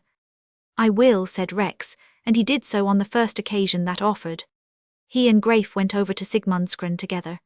Indeed, Rex went for the express purpose of making his speech to Hilda, and Graif occupied the attention of the Baroness for a while in order that the two might talk undisturbed. "So you have come at last," said Hilda. "It is long since we have seen you." "Yes, and I have come for an especial purpose," answered Rex. "It appears that, in the inscrutable ways of fate, I have passed for an ill-mannered barbarian in your eyes, and so I have come to show myself, and to tell you what I think on certain points." "You talk very mysteriously," said Hilda. "The prologue of a tale should always be mysterious. It is only the epilogue that must needs be clear. The story may be between the two. The matter of all three is very simple because it concerns you and me. To be plain, Fraulein, I have come to justify myself in your eyes, to make an apology, a declaration and a treaty all at once." "A treaty, at least, must have two sides," observed Hilda, for she knew now what he was going to say. "So does an apology," answered Rex with a laugh. "To be brief, I apologize to you for having ever so acted as to make you imagine that I was ill-disposed towards you. I hereby declare that, far from being an enemy of yours, I would make any personal sacrifice rather than see your marriage hindered. And I propose that we agree henceforth not to imagine any more such things." Hilda was satisfied, for she saw that Graif had put the matter plainly. She hesitated a moment. "What is your first name, Herr Rex?" she asked. "Horst," he answered in some surprise. Very well, I agree to all you say. We will be good friends, and you shall be cousin Horst to me, and I will be cousin Hilda to you. Thank you, said Rex. He wondered why he had ever disliked her, and he even asked himself whether the antipathy he had felt had been real or imaginary. From that time, however, his manner changed and Grafe had no further cause of complaint. The weeks sped on quickly, and the wedding day came at last. Everything was done very quietly indeed, as was natural and right, considering that the year of mourning had not yet expired. Only when all was over, Grafe made a great feast for all the men of the Greifenstein estates, and another in the court of Sigmundsgren for the people of the tiny village, and it was to Sigmundsgren that Hilda and Grafe went first, while Rex and the Baroness remained together at Greifenstein. There was as yet no outward change in Hilda's home, though a few rooms had been furnished for the newly married pair. But the old sitting-room was left as it was for the present, and there Grafe and Hilda dined together on the first evening, while the peasants were feasting beneath the window, in the August moonlight. Many a long year had passed in melancholy silence since such merriment had been heard within those grey walls, and the people felt instinctively that a new era had begun for them, that there would be life in the old place again, and that the young lord would build up Sigmundsgren to be what it had been before. Though not a foot of land remained to the name outside the ramparts, the feudal tradition had not disappeared. Old men were alive whose fathers had told them of the good old Sigmundsgrens, how they had been brave in war and kind in peace, and generous till all was gone, and the voices of these drowned the ill-natured remarks of the few who said that the Baroness was a miser, and had hoarded her gold, these 20 years in the deep vault under the haunted northwest tower, upon the brink of the precipice. Moreover, as is the nature of peasants, the sight of the feast warmed their hearts towards those who gave it, even before the great joints of meat were cut, or the first cask of beer broached. They had never seen such a banquet before. The long tables went all the way round the great courtyard, and not only had each table a fair white cloth, but there was also a fork at every place and a stone drinking jug. And in the midst of the open space stood a row of jolly-looking barrels and casks. There was beer and wine, white Schlossberger and red Offenthaler, but the national cherry spirits were conspicuous by their absence, for Grafe knew the fierce Black Foresters well. Their iron heads could stand unlimited draughts of any drink except alcohol, as the event proved, for though they drank deep, and were merry to their heart's content, they filed through the gate soberly enough before the clock struck midnight. But before that there was speech-making, and singing, and dancing of reels under the moonlight that mingled softly with the rays of countless paper lanterns. The latter were marvellous in the eyes of the Foresters, though some of those who had served in the army said they had seen the like in Stuttgart, on the king's birthday, when the Thiergarten was illuminated. Meanwhile Grafe and Hilda sat together by the open window high above the court, and looked down upon the merry-making peasants, or talked together. All at once a tremendous voice thundered up from below, imposing silence on the assembly. It was so loud and deep and sonorous that Grafe turned his head quickly to see if possible, by the uncertain light, the individual who was capable of making such an enormous noise. "It is the mayor of Sigmundsdorf," said Hilda, laughing. "He has the loudest voice in the world. The people say that when he shouts at Berneck, the fishermen can hear him at Hagerloch in Hohenzollern." "I should think they might," answered Grafe.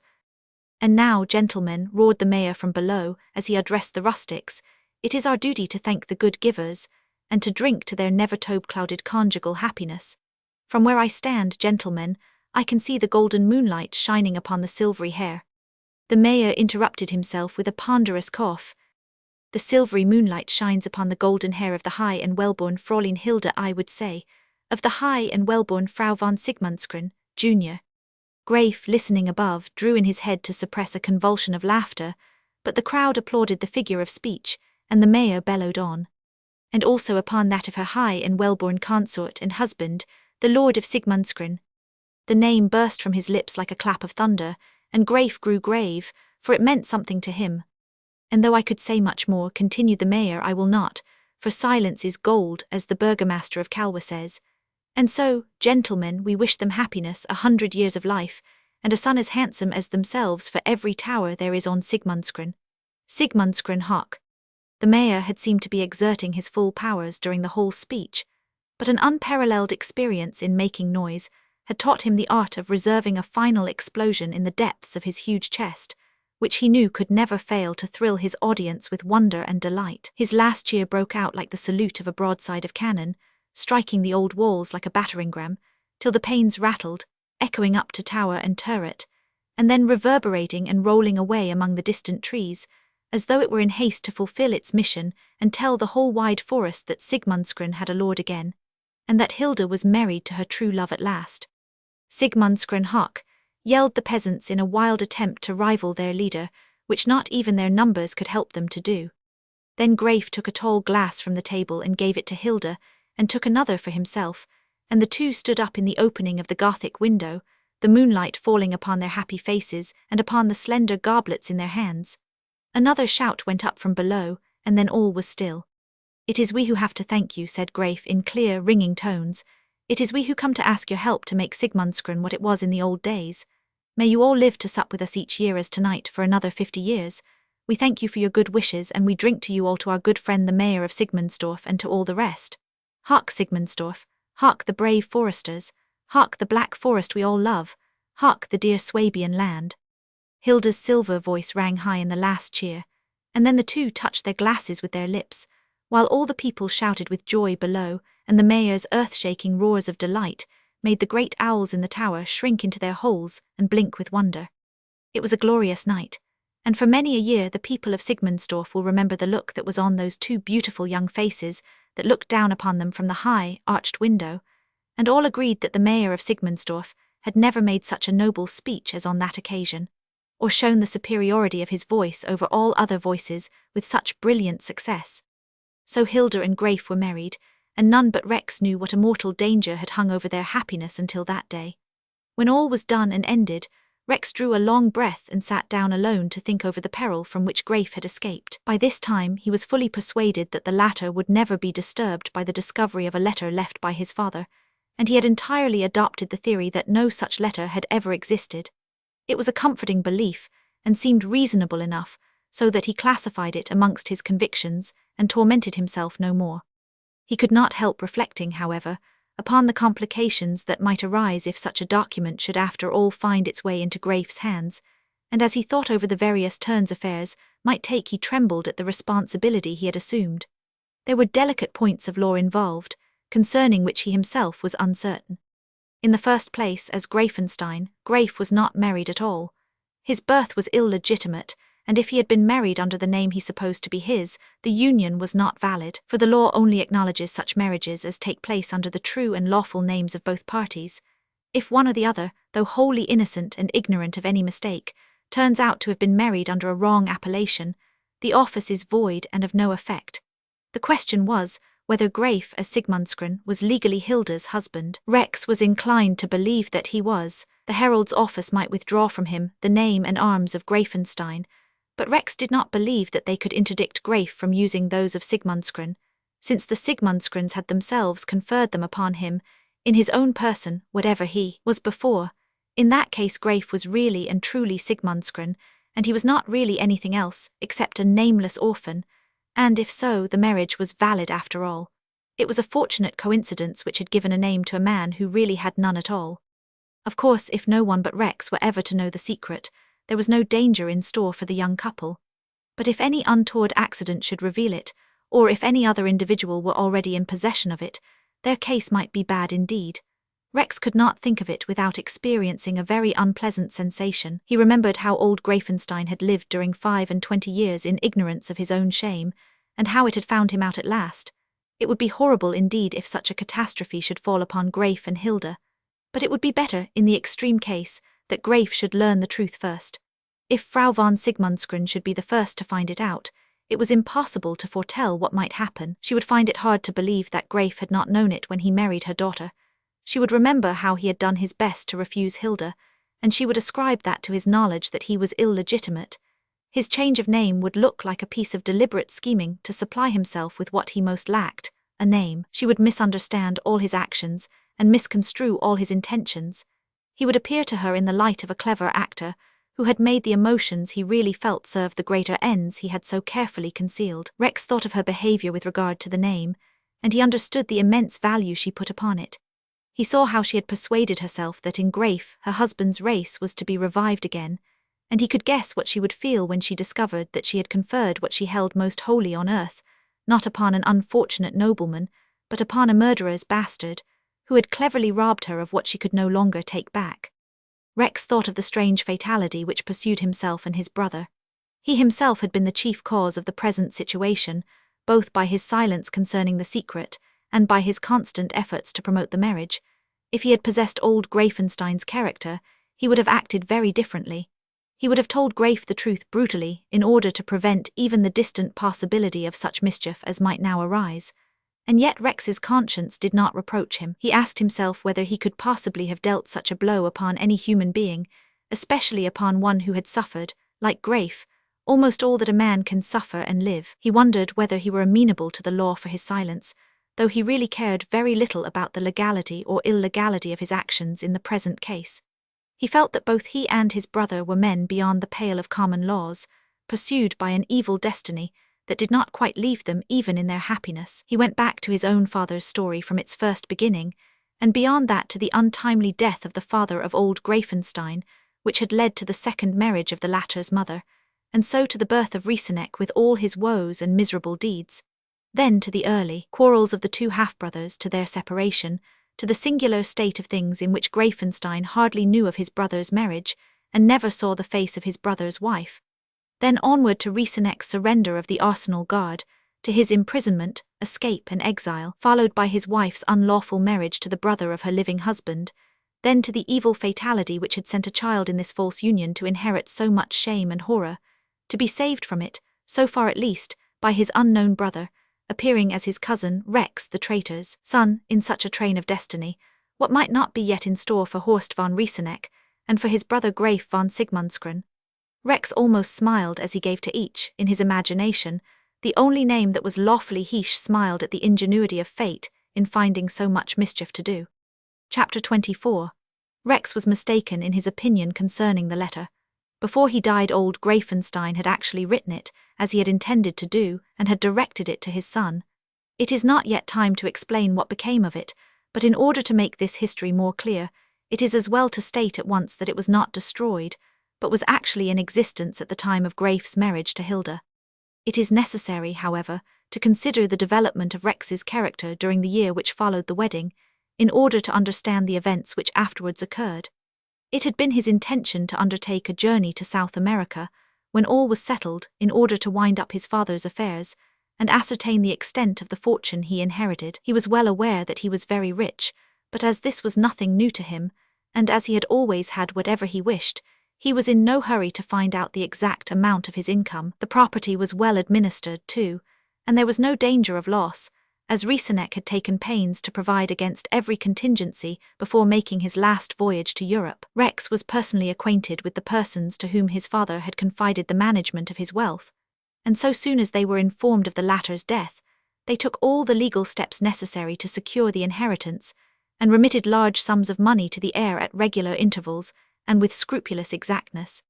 At first his situation seemed rather a strange one, and he did not exactly know what to do. Immediately after the marriage he found himself at Greifenstein alone with Hilda's mother, who submitted to the arrangement readily enough. It was natural, she said, that the young people should wish to be left to themselves for some time. They had declared that when they were ready for society they would drive over from Sigmundsgren and bring back the Baroness and Rex. These two, being both exceedingly methodical persons, agreed very well, and they found plenty to talk about in the possibilities of the future. Rex was utterly indifferent to solitude or company, but since the Baroness was to be his companion, he took some trouble to make himself agreeable. She, on her part, knew well enough that the days when she could be constantly with Hilda were over, and she was glad that her son-in-law had such a man as Rex for his cousin, for Rex was far too tactful to parade his philosophical views in the presence of a lady whose practical religion he admired and respected, so that the only point upon which the two could have differed seriously was carefully avoided.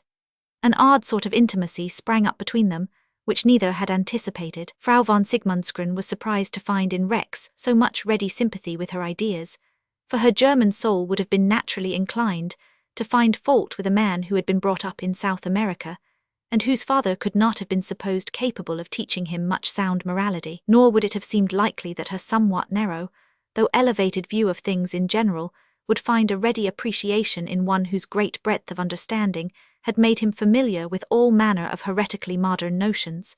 She did not comprehend his nature, but she was satisfied in his society. There are perhaps no persons more agreeable to live with than those few who have become conservative through excessive and constant change.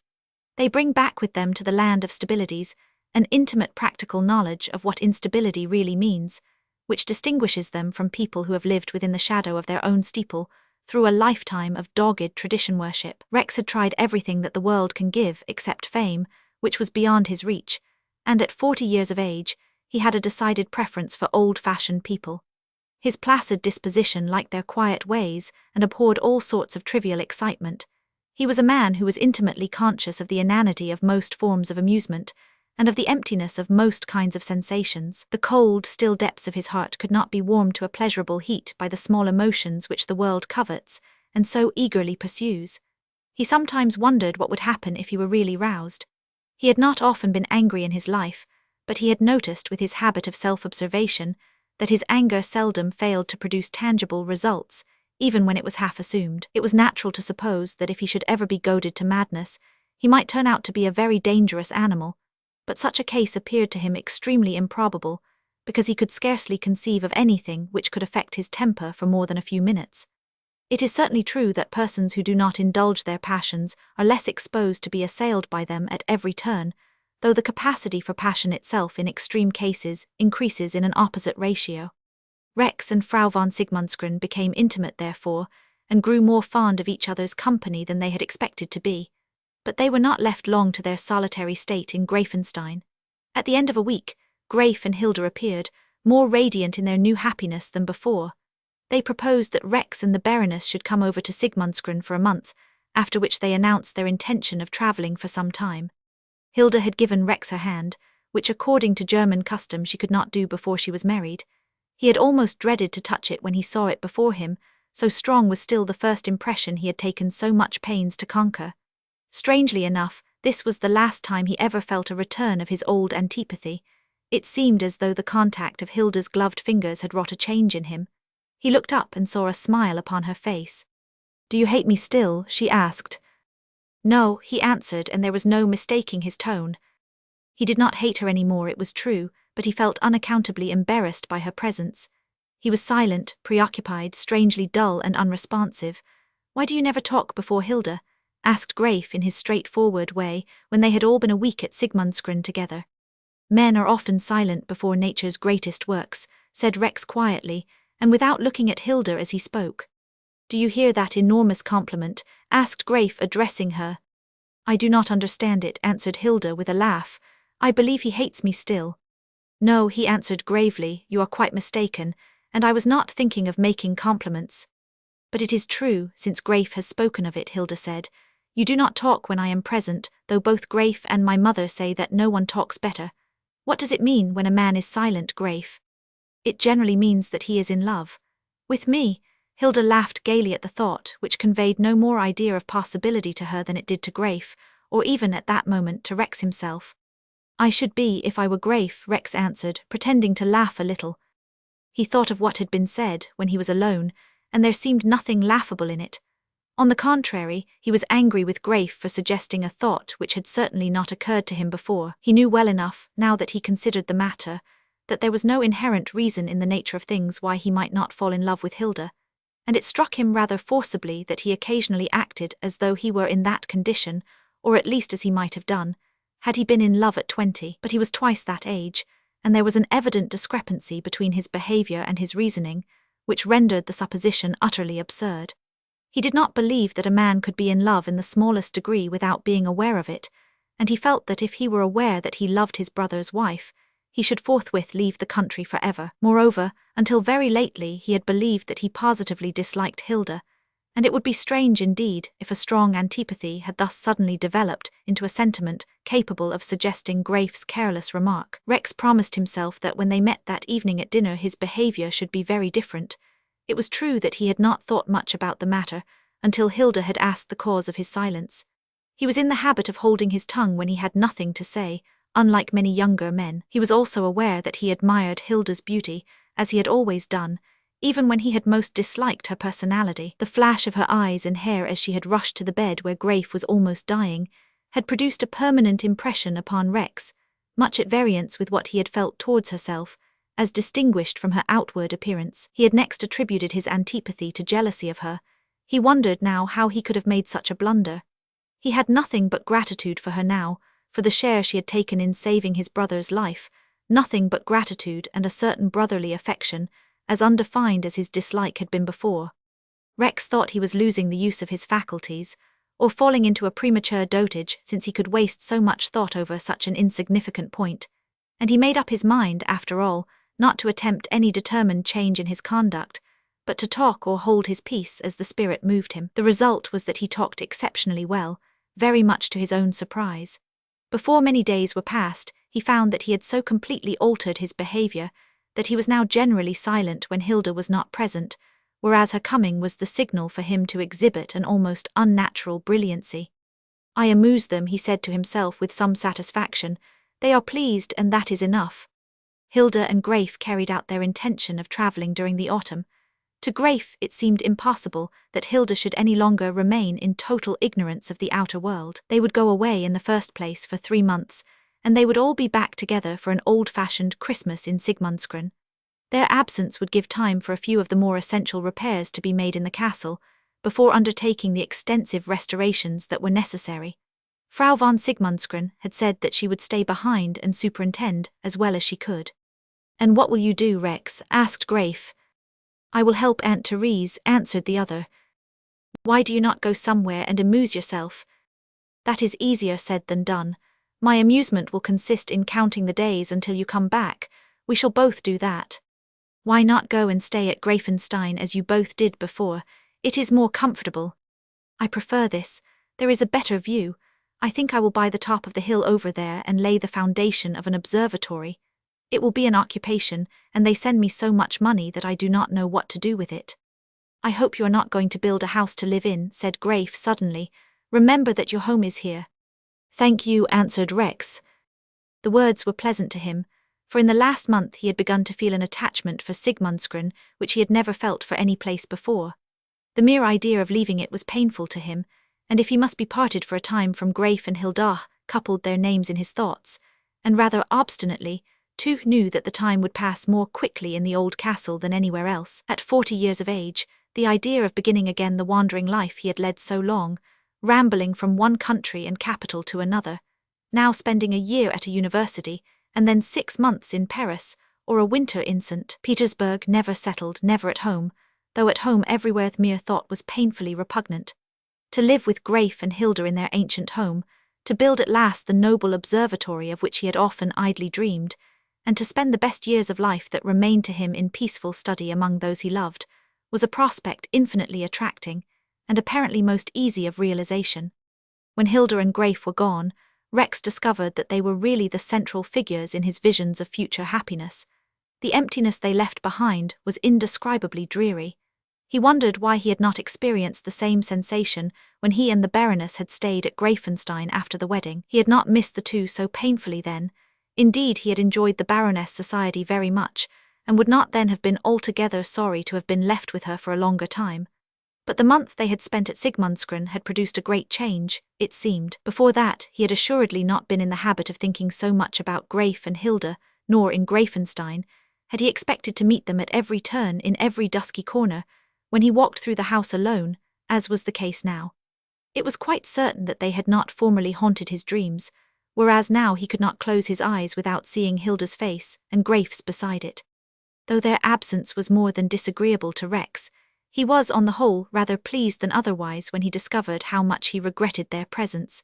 Until lately he had never missed anybody, nor cared whether he were alone or in company. He could not have looked forward with so much satisfaction to passing the rest of his life with Graif and Hilda if he had not cared for their society. The prospect would have been repugnant instead of attractive in that case, and he would have preferred to build a house of his own. He was delighted at the glimpse of the future afforded him during the past month, and he was satisfied with the position he was to occupy in the house. He was old enough to love Graif and Hilda in a somewhat fatherly way, though he looked so young. After all, a man of 40 could be father to a girl of 19, and it was a pleasant privilege to call her cousin Hilda, and to treat her as a sort of niece. Rex supposed that before long his brown hair and beard would begin to turn grey. He looked forward to feeling himself older and wiser than Hilda and Graif, as indeed he might, and he intended to take great interest in the education of their children, who would look up to him as to something between a grandfather and an uncle in 10 or 15 years' time. It would be very delightful to teach Hilda's children and Greif's, and there was nothing to hinder Rex from building his observatory if he pleased. Of one thing he grew very certain, namely, that life without Greif or Hilda would be intolerable. Fortunately he found sympathy in this thought on the part of Frau von Sigmundsgren, who missed the two as much as Rex, though perhaps in a very different way. They talked of nothing but what should be done when the pair came back at Christmas, unless the post had brought one of those short, business-like efforts of affection which happy couples send to their parents during the first months of wedded bliss.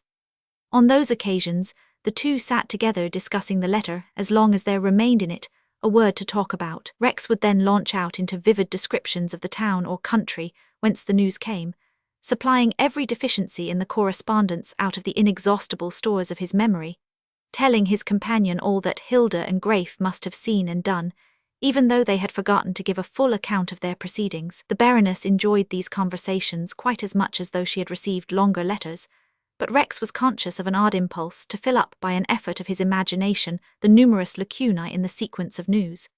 He was aware that his disappointment when no letter came was greater than he had expected, and that it increased until he felt a positive, painful anxiety at the hour when the mail came in.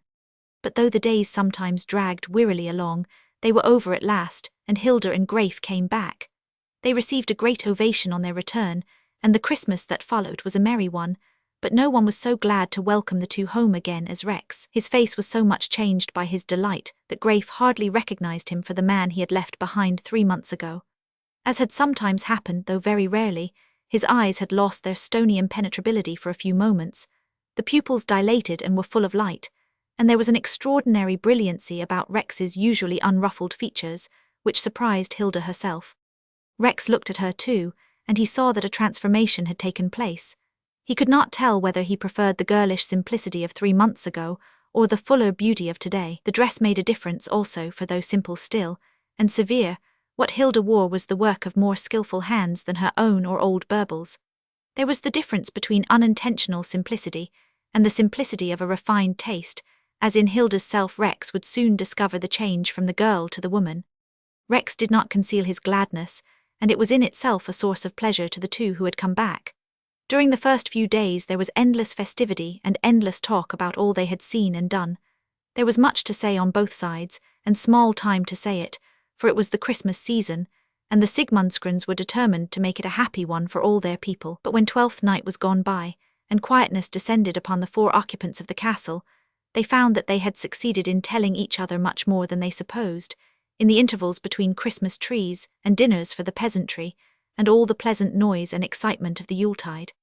Very soon their lives dropped into peaceful channels again, and upon the tidal wave of merriment succeeded the calm flow of an untroubled existence. There was no end to the work to be done upon the castle, and Greif entered upon it with boundless enthusiasm, while Rex helped him at every turn with his extraordinary knowledge of all matters in which exactness was required. Hilda marvelled at his amazing versatility, and at the apparent depth of his information upon so many matters.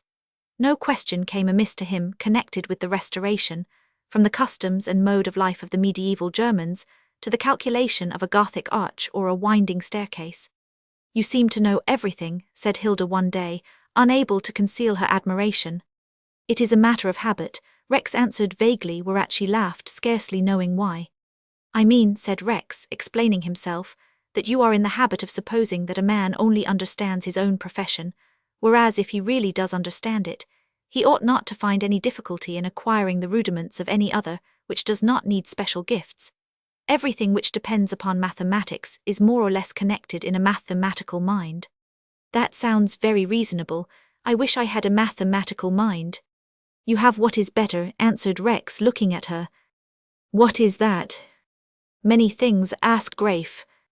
His tone had changed, and he spoke so seriously that she was surprised, for she did not in the least comprehend his mood.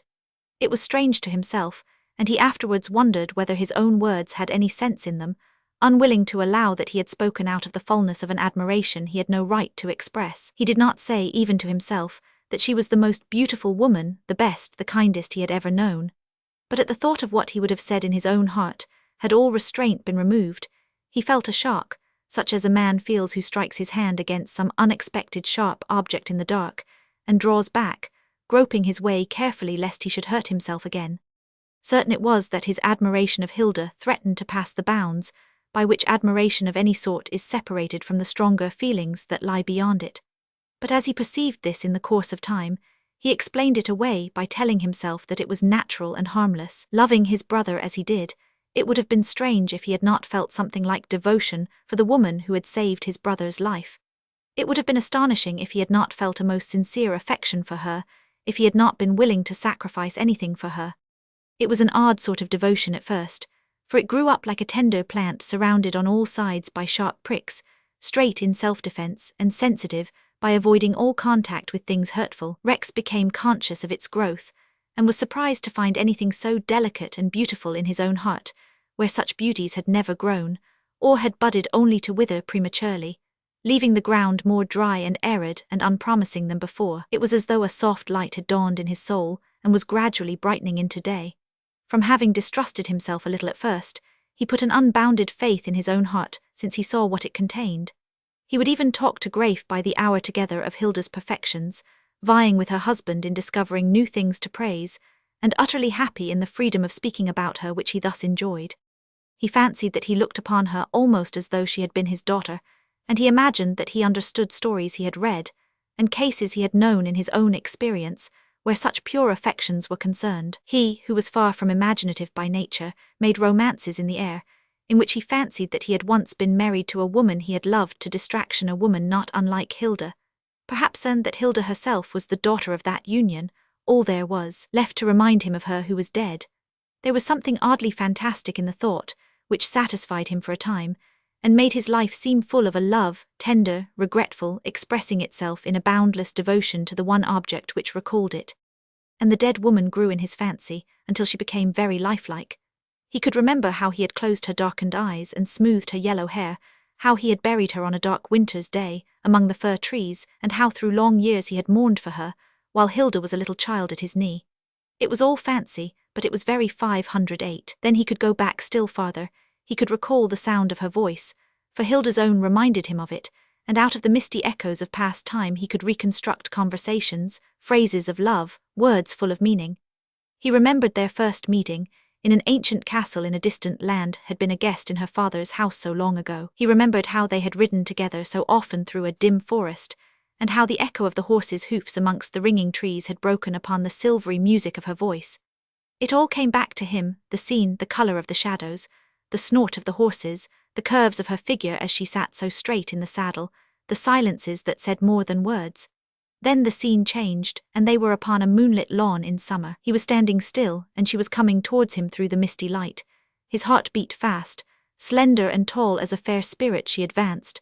Her two hands were held out before her and found his. Face to face they stood in silence, their gaze meeting.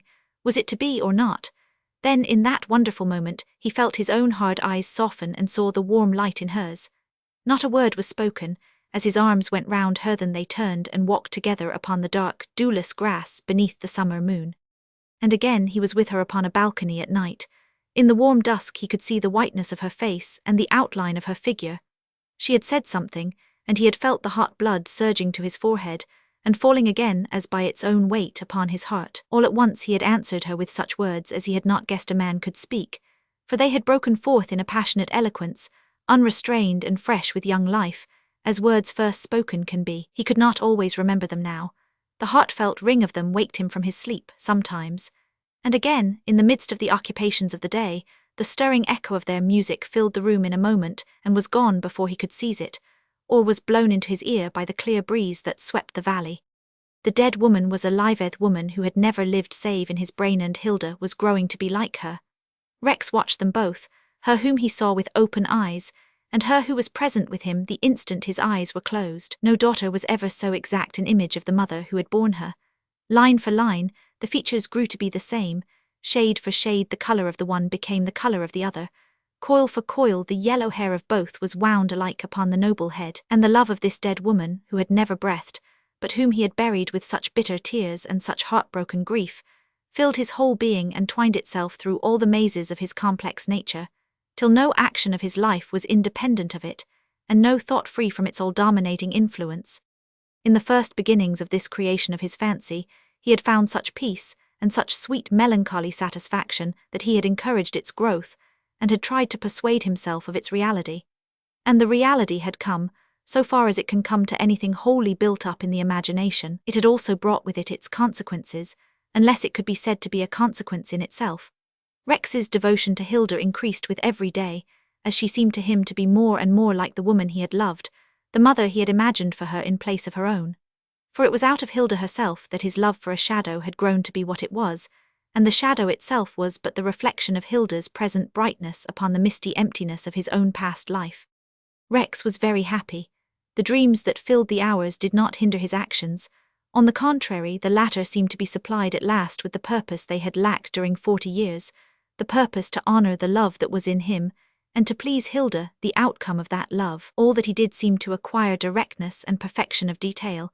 All that he said was dignified by a tender thought for this child of an adored vision, until those who lived with him were amazed at his wisdom and kindness, and wondered whether the world had ever held his like before.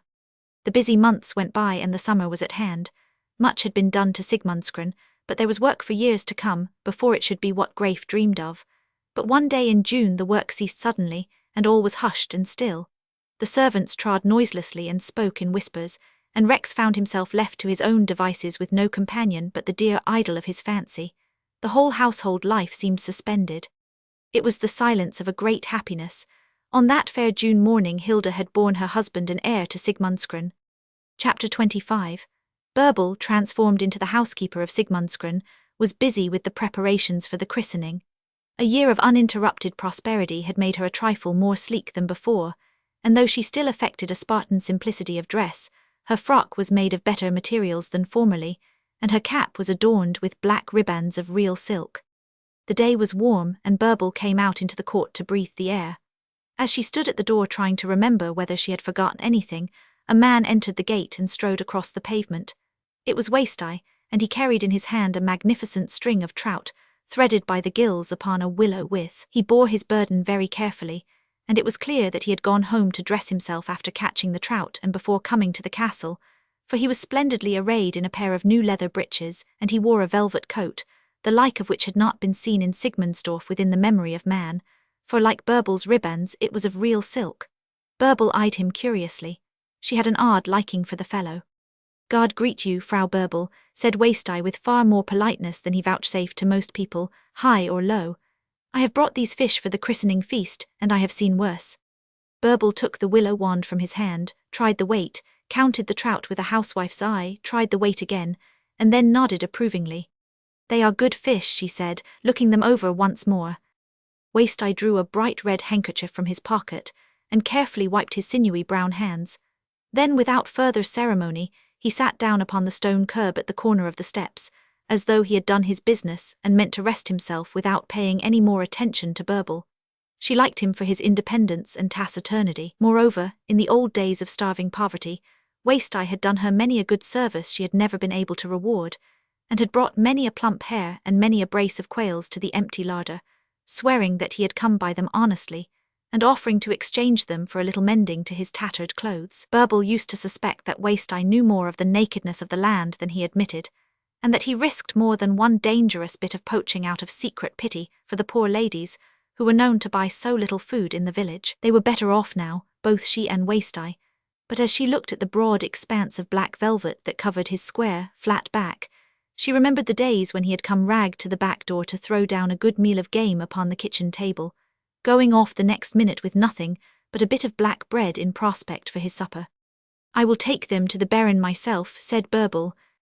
Waisteye looked up as though he had supposed she was already gone in. "Thank you, Frau Burble," he answered. 5 minutes later she returned, carrying a black bottle, a glass and something small shut in the palm of her hand. "The Baron thanks you and sends you this," she said, holding out a gold piece. "And I have brought you this," she added, filling the glass, "because I know you like it." "Luck," ejaculated Waisteye, slipping the 20-mark piece into the pocket of his waistcoat, and watching the white liquor as it rose nearer to the brim. He took the glass, twisted it in his fingers, held it to the sun, and then looked again at Burble. "God greet," he said, and tossed off the liquor in a trice. "Luck," he exclaimed again as he smacked his lips. "Why do you say luck in that way?" asked the good woman. I will tell you, Frau Burble, answered Waste-Eye, lowering his tone. It is the new coat that brought me luck today. It is a good coat, observed Burble in her usual manner. Well, I came by it through a gold piece, and a drink of that same good stuff. Cheap, it is a good coat. Do you remember, after the devil had flown away with the old wolf of Greifenstein? Hush, for mercy's sake, exclaimed Burble, you must not talk like that. He was a wolf. I believe he would have torn a poor free-shot like me to pieces if he could. I had him after me once, and I remember his eyes. If he had been 10 years younger, and if I had not dropped through a hole I knew of so that he thought I had fallen over the falcon stone beyond Zavelstein, he would have caught me. He looked for my body 2 days with his keepers. Well, the devil got him, as you know, for he killed himself. And after that the young lord was ill and you sent me off at night for news, because Fraulein Hilda could not sleep. Well, you remember how I brought back the bad news, and a gold piece Herr Rex had given me, and which I supposed must be for your ladies because they had not many at that time, though I thought it queer. Good, and the Baroness said it must be from May. You remember all that? Very well, replied Burble, suppressing a smile by force of habit. So I took the gold piece, but I would not use it nor change it, for I said it was the price of bad news, though I owed the host at the Arks 3 marks and a half at the time. I took my gold piece and I put it in a safe place, where nobody would have thought of looking for it. Where was that? Asked Burble as he paused. Well, if you want to know, I will tell you. There is a place in the forest called Waldeck, where there is a ruined castle, and before the gate there are 3 trees, and a stump of an old tree farther on it is all thick and full of brushwood and pines and birches, so that my 3 trees look very much like the others. But when you have found them, you must take a straight line from the right hand one to the stump. You will find it if you look. And then go on past the stump about 100 ells, always straight, and then you will come to a flat stone, and the stone is loose so that it turns round easily if you are strong enough to move it, and underneath it there is a deep hole. I put my gold piece at the bottom of this hole and set a heavy stone upon it, and then I got out and drew the big stone into its place, and went away. I did not think that anyone would be likely to look for a 20-mark piece just in that spot. Improbable, assented Burble, her massive mouth twitching with amusement. Very. And I said to myself, Waste-Eye, you're a brave fellow, and you shall starve to death rather than use the gold which is the price of bad news.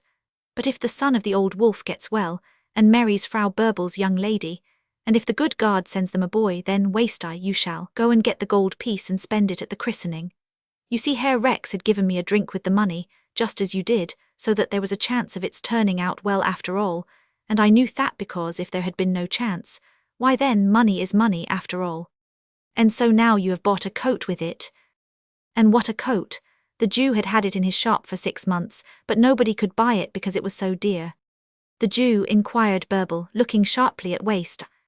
Yes, and do you know what I think, Frau Burble? Waste-Eye lowered his voice to a whisper. What? I believe it is the coat the old wolf died in, and that is the reason it brings me luck. What makes you think that? Inquired his companion, knitting her rough brows. There is a spot on the collar. Waste-Eye moved closer to her and presented himself sideways to Burble, pointing out the place with his finger. The Jew said it was from a rusty nail, or that it might be an ink spot, but he is only a Jew. That is not rust nor ink, Frau Burble. That is the old wolf's last blood on the right side, just under the ear. He would have shot me for a poacher if he could, Frau Burble. Well, I have got his coat with his own mark on it. Burble shuddered slightly, strong though she was. She liked Waste-Eye, but she had often guessed that there was a latent ferocity in him which would come out some day. And how could the coat have come to the Jew's shop? She asked after a pause. You know, they had a house full of servants, all thieves from the city, and they were always getting new ones, instead of keeping honest folk from the estate. The young lord sent them all away and took his own people, God bless him. But on the night when they all died, the servants were alone in the house before your lady got over there, and when she did, she could not do everything. I have heard that they buried them all in fine clothes. Well, in the confusion, you may be sure that one of the servants stole the coat with the blood on it, and as he expected to stay in the house and could not have worn it himself, he took it to the Jew and sold it for what he could get. You see, it looks likely, because the Jew would have waited at least a year before trying to sell it, for fear of being caught. That is true, said Burble thoughtfully. I would not have told the story to anyone else, observed Waste-Eye, but as you know everything, you may as well know this too. What, is there anything more? Nothing particular, answered Waste-Eye, except that there was a hole in the pocket, he added carelessly. You see, it was not quite new, or I could not have got it for 20 marks. So there was a hole in the pocket, said Burble. Do you want me to mend it for you? No, I think I will leave it for luck. Besides, it is convenient if I should want to let anything slip through between the velvet and the lining. That is true, observed Burble, watching him intently. A thing might lie a long time between the velvet and the lining of a coat in a Jew's shop, remarked Waste-Eye presently. Very long. Long enough for people not to want it when it is found. It depends on what it is. A ticket for a lottery, for instance, would not be of much use after a year or two. Not much, as you say, assented Burble, keeping her eye upon him. Or an old letter either, said Waste-Eye with perfect indifference. That depends on the person to whom it is addressed. A live son is better than a dead father. A message from the dead wolf would not make the christening of his grandson any merrier, would it, Frau Burble? Better leave dead people alone, she answered, thoughtfully rubbing the mole on her chin. In God's peace, said Waste-Eye, lifting his small hat from his head, or wherever else they may be, he added, putting it on again. There was a pause, during which Burble reflected upon the situation, and Waste-Eye leaned back against the grey wall, watching a hawk that was circling above the distant crags. What will you do with it? Asked Burble at last. Burn it or give it to Yao, whichever you like. You have not read it. It is not the signboard of an inn if it were I could. Besides, it is sealed. There is writing on the back, and I think there is a capital G among the letters. You see, there was more than the spot on the collar to tell me whose the coat was. It is true that the Baron always expected to find a letter from his father, said Burble. It looks probable, this story of yours. Do you want the paper? Yes, I will keep it in a safe place. In 10 years, when there is no more sorrow about the old people, the Baron may like to know that his father thought of him. Better burn it, suggested Waste-Eye, pulling out a matchbox and fumbling in his unfamiliar pockets for the letter. I am not sure of that, said Burble, who knew that if she insisted, he would destroy it in spite of her. After all, Waste-Eye, it is neither yours nor mine. I bought it with the coat. I can burn it if I like, said Waste-Eye, striking a match and watching the white flame in the sunshine. Of course you can, if you like, replied Burble, unmoved. Well, if you want it, there it is, he said, throwing away the match and handing her the letter. Do not spoil the christening with it, Frau Burble. She took the envelope with a great show of indifference and looked attentively at the superscription. Is it what I thought? Inquired Waste-Eye. To my son Grafe, that is what is written on it. It is like the old wolf's manner, said the other. He might have said Greifenstein at least, but I suppose the devil was in a hurry and could not wait for him to write it out. I am sure I would not have waited so long. God greet you, Frau Burble. Waste-Eye nodded and strode across the sunny court, well satisfied with himself. He had planned the whole meeting with the useless craftiness of a born woodman. Several days had elapsed since he had bought the coat and found the letter in the lining. In spite of his pretended ignorance, he could read well enough to make out the address, and he had come to the conclusion that Burble was the person to be trusted. He would not for the world have destroyed the precious missive, but he was equally determined neither to keep it himself nor to mar the joy of the Sigmundskrans festivities by putting it into Grafe's own hands. He had known Burble for many years, and he was sure of her discretion. She would keep it until the proper moment was come, and would give it to the right person in the end, but he had not been able to resist the temptation of making a profound mystery of the matter, and he prided himself upon the effective way in which he had executed his scheme. 3 words would have sufficed, but he had passed more than half an hour very agreeably in Burble's company. And Burble, little guessing the tremendous import of what she held in her hand, had been interested by the long story. It did not enter her mind that the letter could be anything but a word of affectionate farewell.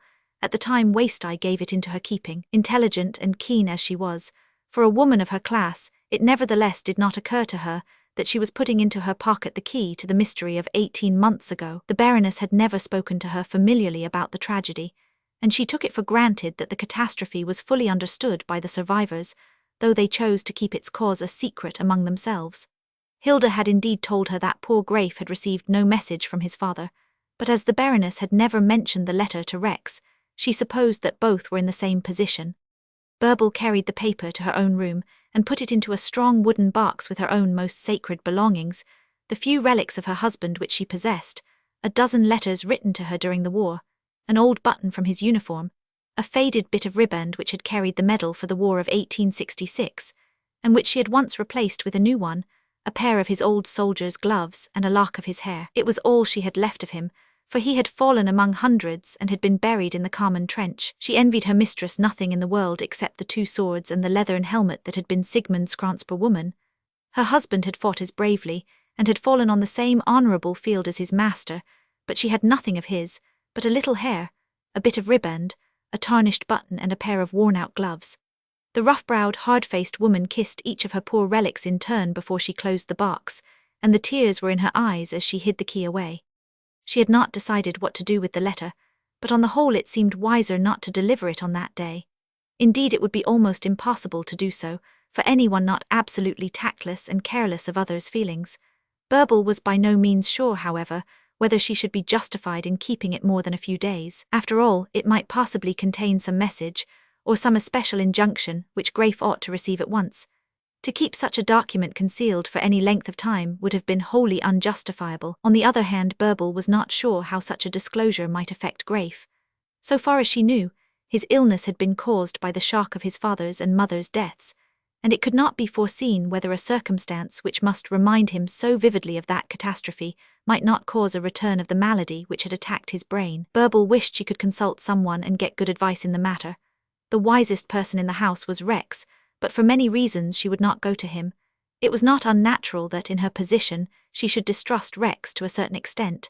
In the first place, he was the only member of the household with whom she had not been acquainted for years, and he was consequently the stranger in the establishment. Then too, though he was so exceedingly clever, she could not grow accustomed to his eyes, and their expressionless stare haunted her when she was alone. Bärbel did not believe that a man who looked almost blind and nevertheless saw so much better than other people could be really good and honest, since his appearance itself was a deception.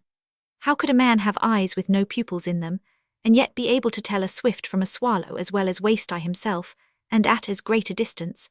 There was evidently something wrong about Rex, and Bärbel preferred to trust any other member of the household. For the rest, there was the Baroness and there was Hilda. Either of them would give her good advice without doubt, but it was necessary to choose between them. Bärbel was inclined to select Hilda, for she felt more at her ease with her than with Frau von Sigmundsgren herself. Moreover, it was natural to imagine that Hilda would understand Graif better than anyone else, now that they had been married during nearly a year. On the other hand, the Baroness was older and wiser, though not so wise as Rex. The balance lay between the sympathy Bärbel felt for the one, and the unbounded respect she felt for the other. She had taken care of Hilda from a child, and the girl had grown up feeling that Bärbel was more a friend than a servant, as indeed she was. Whereas the Baroness, though sincerely attached to the good creature to whom she owed so much, and although overflowing with kindness towards her, could not get rid of the idea of all distinctions so far as to talk intimately with her upon family matters. This consideration, of which Bärbel was well aware, ultimately turned the scale, and she determined to go to Hilda with the letter, while regretting that a lingering distrust of Rex's character prevented her from appealing to his fabulous wisdom. The christening was a very grand ceremony, in the eyes of the village folk, and everything was done in the most approved fashion. It not being the custom in Germany to baptize children as soon as they are born, and as the anniversary of the wedding was not far distant, it was agreed to choose that day for giving a name to the heir of Sigmundsgren. "Call him Graif," said the Baroness after his father. "Call him Kraft for his grandfather," said Bärbel to Hilda when they were alone. "He has bright eyes," said Graif. "He shall be Sigmund," and Sigmund he was called. Rex said nothing at first and could not be induced to give any opinion in the matter, though he strongly supported Graif's suggestion after it was once made. Rex was thinking, and his thoughts were very much confused. He would have greatly preferred to spend the festal day in solitude, but this was not possible, and he did his best to join in the rejoicings with a glad face. His efforts were successful, and he made a speech at the family dinner, half jesting, half in earnest, as he proposed Hilda's health and the child's. "I am much more accustomed to speaking in public than you would imagine," he said, "for I have often made long speeches among students, of which the beginning was beer, the middle beer, and the end more beer. For that matter, Graif has done the same, and I have been among those who applauded his eloquence. This, however, is a very different affair, as you will no doubt perceive. For instead of students I have 2 noble dames and a Philistine for my audience, and instead of beer and alma mater, I have for a subject the beauty, the virtues and the deeds of Sigmund von Sigmundsgren, and of his own especial alma mater, his dear mother. I must trust to her, in the unavoidable absence of Baron Sigmund, due to a tendency to sleep, superinduced by baptism and other things, to convey to him the substance of my words.